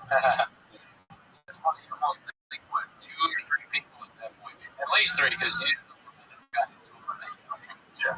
It's kind of crazy to think of what sober people have to deal with. It is the first time. I don't know if this never happened. This has never happened before. Yeah, it was convincing because he was so happy and it was just like, not, like yeah, I felt like a gay bar with a bunch of gays trying to fuck. You know, once people are there all the time. I've been to many gay bars actually. Yeah, and they're always trying to fuck you. That's never happened to me actually. Okay, no. Didn't mean I'm trying to fuck you, but fuck just that. Well, no, it's not the same people. You're completely different. 5 times. That's not true. That's not true. That's simply the numbers. And it was also like, not every time. That's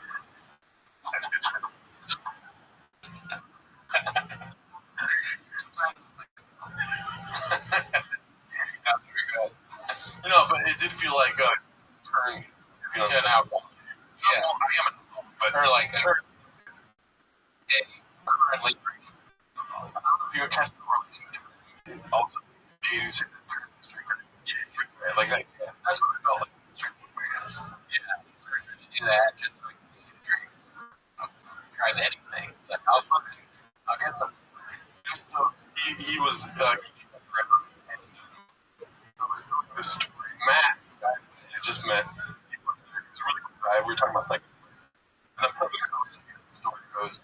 You don't want to. I personally don't want to tell this, but if he asks me, then yeah, I'm going to tell him. And he's interested in also, which doesn't usually inform you like a psychedelic story. Mad or at That was your generational compare, you know.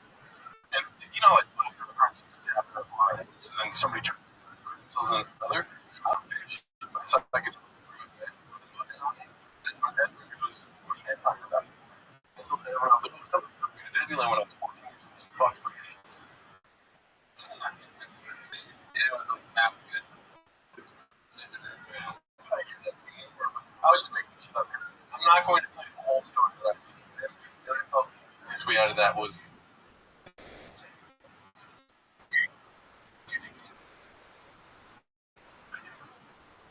That was drinking and drinking. You know, it's like music is like we release it.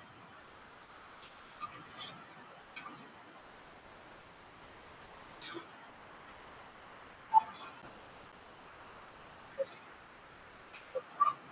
When you start saying that logically makes sense, you know, that there's him. Oh yeah, you drink like a sense of like a very drunk brain, right? It makes perfect sense. Yeah, he's sober, but you know, he's never drinking with me, and it'll be a good time, and then you'll be fine after that. You know, it's like drinking with me, it's be good. And a lot of times when you drink, your brain makes no sense when you're talking, your thoughts, it becomes really annoying. So yeah, that's I think that's 5%. There's been times where I've told the person who I was doing shows with, you know, obviously not in the city, something that I'm thinking about. And the next day, I'll just talk like, you know, I'll just be like, I had a thought last night where I'm not. Yeah, they're not lying much at me for sure. And they understand it. I'm completely serious. And every time, because in my head, it's a real fantasy. It's like, it's like a place they had bomb cross and they were really well. And I'm like, dude, it's already going really well. One home the night where it's like saying more like I'm like, fuck it. I just took a shot right there and be like, like a burst of energy would happen. You can party. Like in my sick mind, I think it's really like saying the night it's gonna be happy again. Right. And so I told them at the breakfast the next day, and this like, dude, I'll be a bummer if you just it's so depressing. But yeah, or in that same way, what if so like the guy that you had a beef with or whatever, like just drink, but in your head you're like, you need that guy. Get it over here. Start taking shots with Edwin. He's fucking here. Let's go to the bathroom. I don't wonder if that would you go to the Africa. You have another place, and then you friends with an asshole drinking full against him. I can't play it. He just like he was about to start drinking again. Off. I don't think I've been mental with anybody in quite some time. I don't know. I mean, I'm sure. I already apologized to this guy a while back, and then when it's next to him, hey, he on my video basis and stuff. He wasn't talking to me, kind of like got up and went away. So and then I go sit next to him in the bar, and it's just like, just go, we're just talking. And then eventually he's like, oh, so we started talking about that again, getting over it. That's good. Yeah. I think the people I hate, really spoilers when I said, the people I hate, if we were going to move back to and sort of push that I really do in this place, let's push the people go to the place, and as soon as we get there, I'd be like, I wouldn't know. So I didn't see the movie backwards. One thing I did was, he was the guy on the store or whatever, and part of it is just how annoying it is to like own a store. And or the lights don't work, right where I used to. I fucking, because my work is that babysitting because no one knows. You know that every time a fucking person comes over to like do some sort of handiwork, they'll do this up. But I don't know. Where does it go to? One of these times I'm going to find myself in a scary war situation just because no one knows or anything. Where its lights go out of the windows, it's supposed to be like, no one knows. And anything we're in LA, everything is horrible. So the whole Los Angeles is backwards. Have you seen Obsession yet? Yes. I want to see that. Yeah, so I just saw backwards first. I'm sure Obsession. I had to get to it, but then I had to cancel it for something. I forget what that is. Detective Johnstone? Yeah, I don't know. That was a country. Is it perfect? Oh, yeah. It's because we go searching here. Or, like, I heard he was crying during his very emotional. It's like,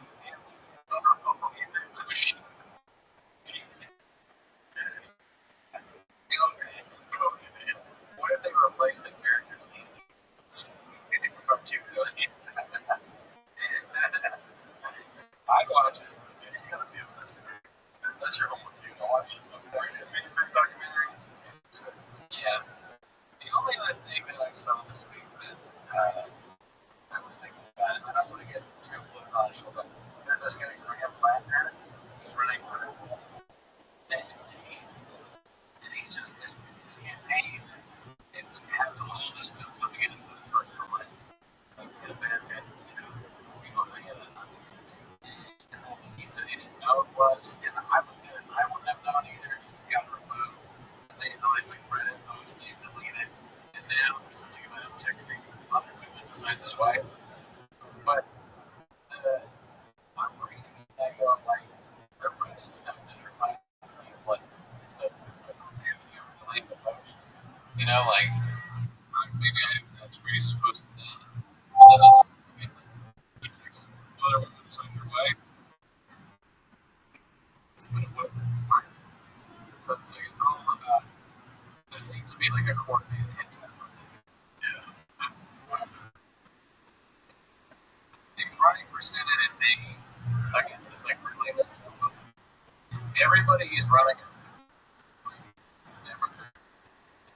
He's still doing it. First he's running against this like and the person that's our for like 75, 80 or whatever. And I definitely don't want the senator because he understands run for this if you're not 75. But you get a chance.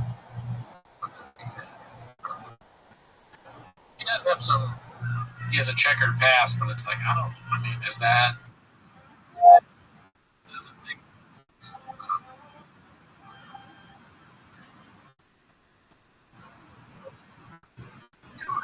yes, wife from Texas.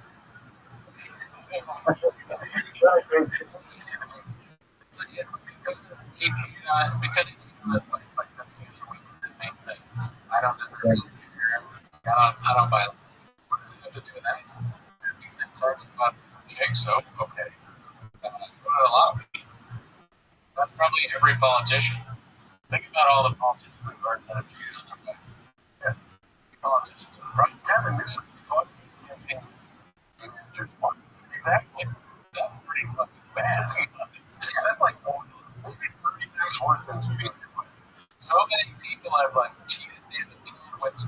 That's a really bad thing. A lot of these politicians don't even fuck women that for their staff. You know, like their assistant, the secretary, they're like, oh wait, look at them. You're their boss. This wife's the first week. Yeah, we fucked the whole entire team. No, I think this team watched me fuck their girlfriends and fun. But yeah, if you want to beer, and I'm not really for that. That's why I'm doing it there. And I'm like, I'll make our whole team watch the entire camera. I'll never forget the first stream. Brian, the guy who was watching television. I said, not on the But yeah, notice is any of our business, and no one is perfect. All the text messages that people send out, imagine if someone saw all the text you've ever sent. Most of the time, I'm not even serious. I say, I'm not text. I just like to say bad things about my friends. Yeah. Does that mean I'm serious? No. You don't know the context of what. Also, there's a lot of fake stuff. People just post AI shit like, oh, what you said. I don't know if that's true. Everything's behind a paywall, too. That's not all the stories about this guy. You have to be a subscriber of the Wall Street Journal for me to know what it even says. So the fucking headline says this, but you don't know if it's true. It's true, but behind the paywall, so it just amends what it is. And then the social media comes out and says this is what he said. But that's the guy. Who did that? This would be very disparate for it. You know, it makes me not want to believe it. Remember, I don't know why I said remember. Remember what happening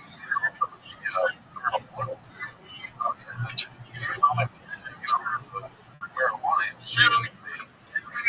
I've always said it. You go back all the time I said it.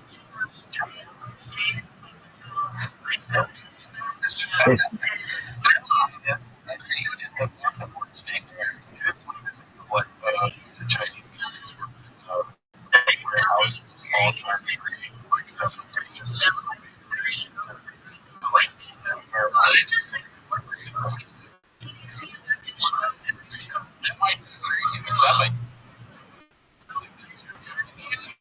But that might seem crazy to somebody. But I'm not going to crazy. Okay? Because not just their marijuana. The Chinese government is doing shit to public. Why? Because we're in factories and sodium's like they're worried that oyster fishermen is going to be like really popular. You know what is very popular deal? Eating oyster fishes and they put video games all night. We all fuck each other. They don't want that. They don't want that.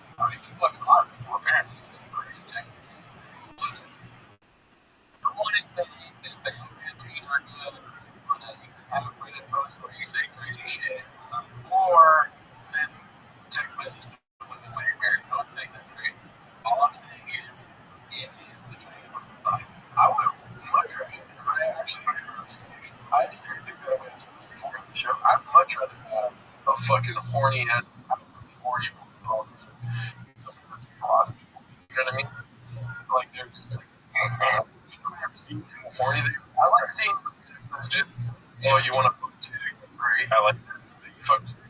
Nothing against like people. I'm just saying, like, if I saw messages from religious that aren't as happy, I'd be like, well, nice. Okay, I like this. You know this. It's when you can't see things that you really. Something.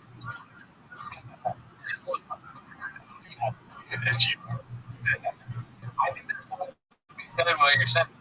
It's like all these people that get their whole life, and then the worst of it is they get this, or the worst is that he's texting. Right? Sounds like a decent guy. Maybe not that part, but just in general. You know, that's how we're supposed to go for us. Yeah. You mean to tell me Diane Feinstein's not horny as hell? She's literally dead. She's probably fucking still fucking dead. And I mean, that's a good point. Feinstein, she's like in a chair, doesn't know where she is. And that's, to me, that's more upsetting than a guy who has a checkered past who's restored. Like, gives no one a second chance. A new party, he's like a better guy now, hopefully. And he's running for senator. So I'm supposed to just judge him. I'm actually more concerned that we have people that are literally working in this. And fears of Los Angeles. Yeah, I mean, she's pretty old. You think Karen Bass is fucking dotting her eyes and crossing her T's when it comes to sexual activity? She doesn't know what's going on. It could be fucking enough. This is it. I don't want to listen to you. I'm going to let you finish here. I do not want a mayor or a senator or a governor, for that instance, that ever gets off, dude. It shouldn't be checked. Why? I don't know why. I don't really have the answers. But I just don't want it to you. Is that what you want?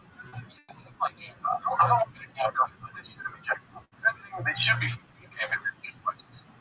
Because you want it to be cool. I want them to feel power in ways that are not going to they feel power by fucking chicks and fucking dudes. Go ahead and do that. But then when you're in the office, do the other stuff, no power. You know, it's like, you deny another kid the ability to signature. That's not business is your thing. That's what you do. You do. I mean, my beef is like when you're 65, you should be thinking about retirement. These power-hungry ghouls. Mm-hmm. Go see your family. You're not doing very good of a job. In Los Angeles, Karen Bass went to Africa when she was supposed to be being here. And just fucking leave right before there's a gigantic fire. There's no repercussion for that. What's your excuse? You're in Africa. You're the mayor. You can't take vacations like that. It's not just a job. You can be like, well, I'm going to leave for a while. No, you're the fucking mayor of Los Angeles. Stay in Los Angeles, you stupid bitch. 75 years old, retire. Keep running again. 10 minutes. I don't want to get too long, then we go 10 minutes. Who knows? Maybe this guy is crazy, but prefer him to geriatric. So, sorry, I want new blood. And I stand by everything I said. Jack off. 100%.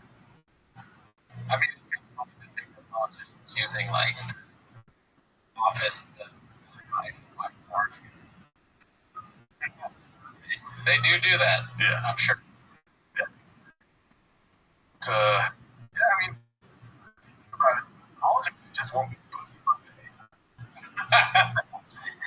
Yeah, I mean, well, pussy buffet thing, it's just, I keep going back to it. I know I don't know how interested our opinions were. No one gives a shit. We talked about it for a long time. And somebody wrote on my news pussy buffet thing, like, I think I missed an episode. I almost replied with our episode. But I thought, I don't know if I want to correct some of these when I watch this. So I said that when the Burbank comedy this happens again, it's all like not to treat it like a junior pussy buffet. Okay, guys. And what made me laugh about this was like, oh man, there's 5 kids and there's 4. So, or reboots. Oh, thank you. People think this is a serious stuff. How can I be the post before this is a thing of me drinking my own piss? It's a picture of me drinking my own urine. I don't understand how people can possibly think this is a serious post. Like, look at the replies. That's a joke. That's too much. I like that guy. Logan's funny. This is a respected comedian too, because it's a funny woman. She writes this on. It makes me think that she thinks I was dead serious. Okay. Jane Westfield said, now imagine it's 1994 and you're a 24-year-old woman who wants to be a comedian when there are less than 40 female comedians in all of comedy. After hearing women are funny and shows her tits 7,000 times she gets steady booked. They have to live in a condo each week with two different men who are mostly good guys, but also a lot of trumps or scientists. And a serial run accounts of them surrounding them. I mean, it doesn't make sense what they're saying. Yeah. I mean, the funniest thing to do is say women aren't funny. So, that's not meant to be serious. If I think it's the funniest thing to do. Yeah, you mean you're like, it's like a joke that shows your tits. Also, very funny. People say it a lot. Yeah. Yeah, that's what Edwin wanted to show. I did tell Edwin that I have really tight nipples. That's like me being a boy, cheeky. I mean, like, I have tiny nipples. And now all of a sudden you want to see my nipples. Everyone wanted to see your nipples.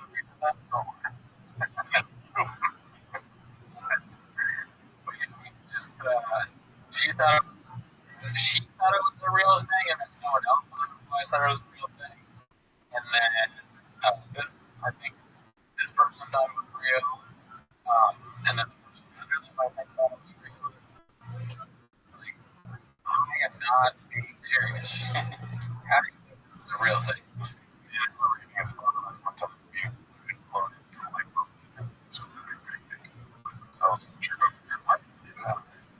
I don't know. That's and then because it was. I didn't know. It by accident. But yeah, it's like that's kind of funny too that the Burbank Comedy Festival was 5% of the festival. There were a lot of people that would fly in, and it's not that good of a festival. It's kind of a bummer. Find out. It's weird. It's weird. They got these. I mean, fucking huge, like my size French quotes at a festival. Huge quotes. But it's not good. Like the camera equipment they use for the clips they put out, stuff like that. It's like, God, this is literally what you're wondering. Like if you're charging people that much to do a festival, and then you have like fucking insulated video quality clips people are putting from the festival. It's insane. So the fucking footage is even good. From what I see, obviously I can be proven wrong. I'm sure there's plenty of flappers and drifters that watch this show. Whenever they ask me about what my show is about, I go, it's a comedy club. I leave the room and stuff out of it. Did you ever do it? No, I don't think I've ever done a comedy festival. Oh, really? Oh, I'm not ready yet. Dude, I'm saving my Burbank Comedy Festival for when I finally get 5 minutes, dude. Respect. It's like you have too much respect. Right? Something. And then you see every year the price for admission goes up. There's more suckers every year. I did it. I thought it was great at the time. I was like, I can't think of best fest.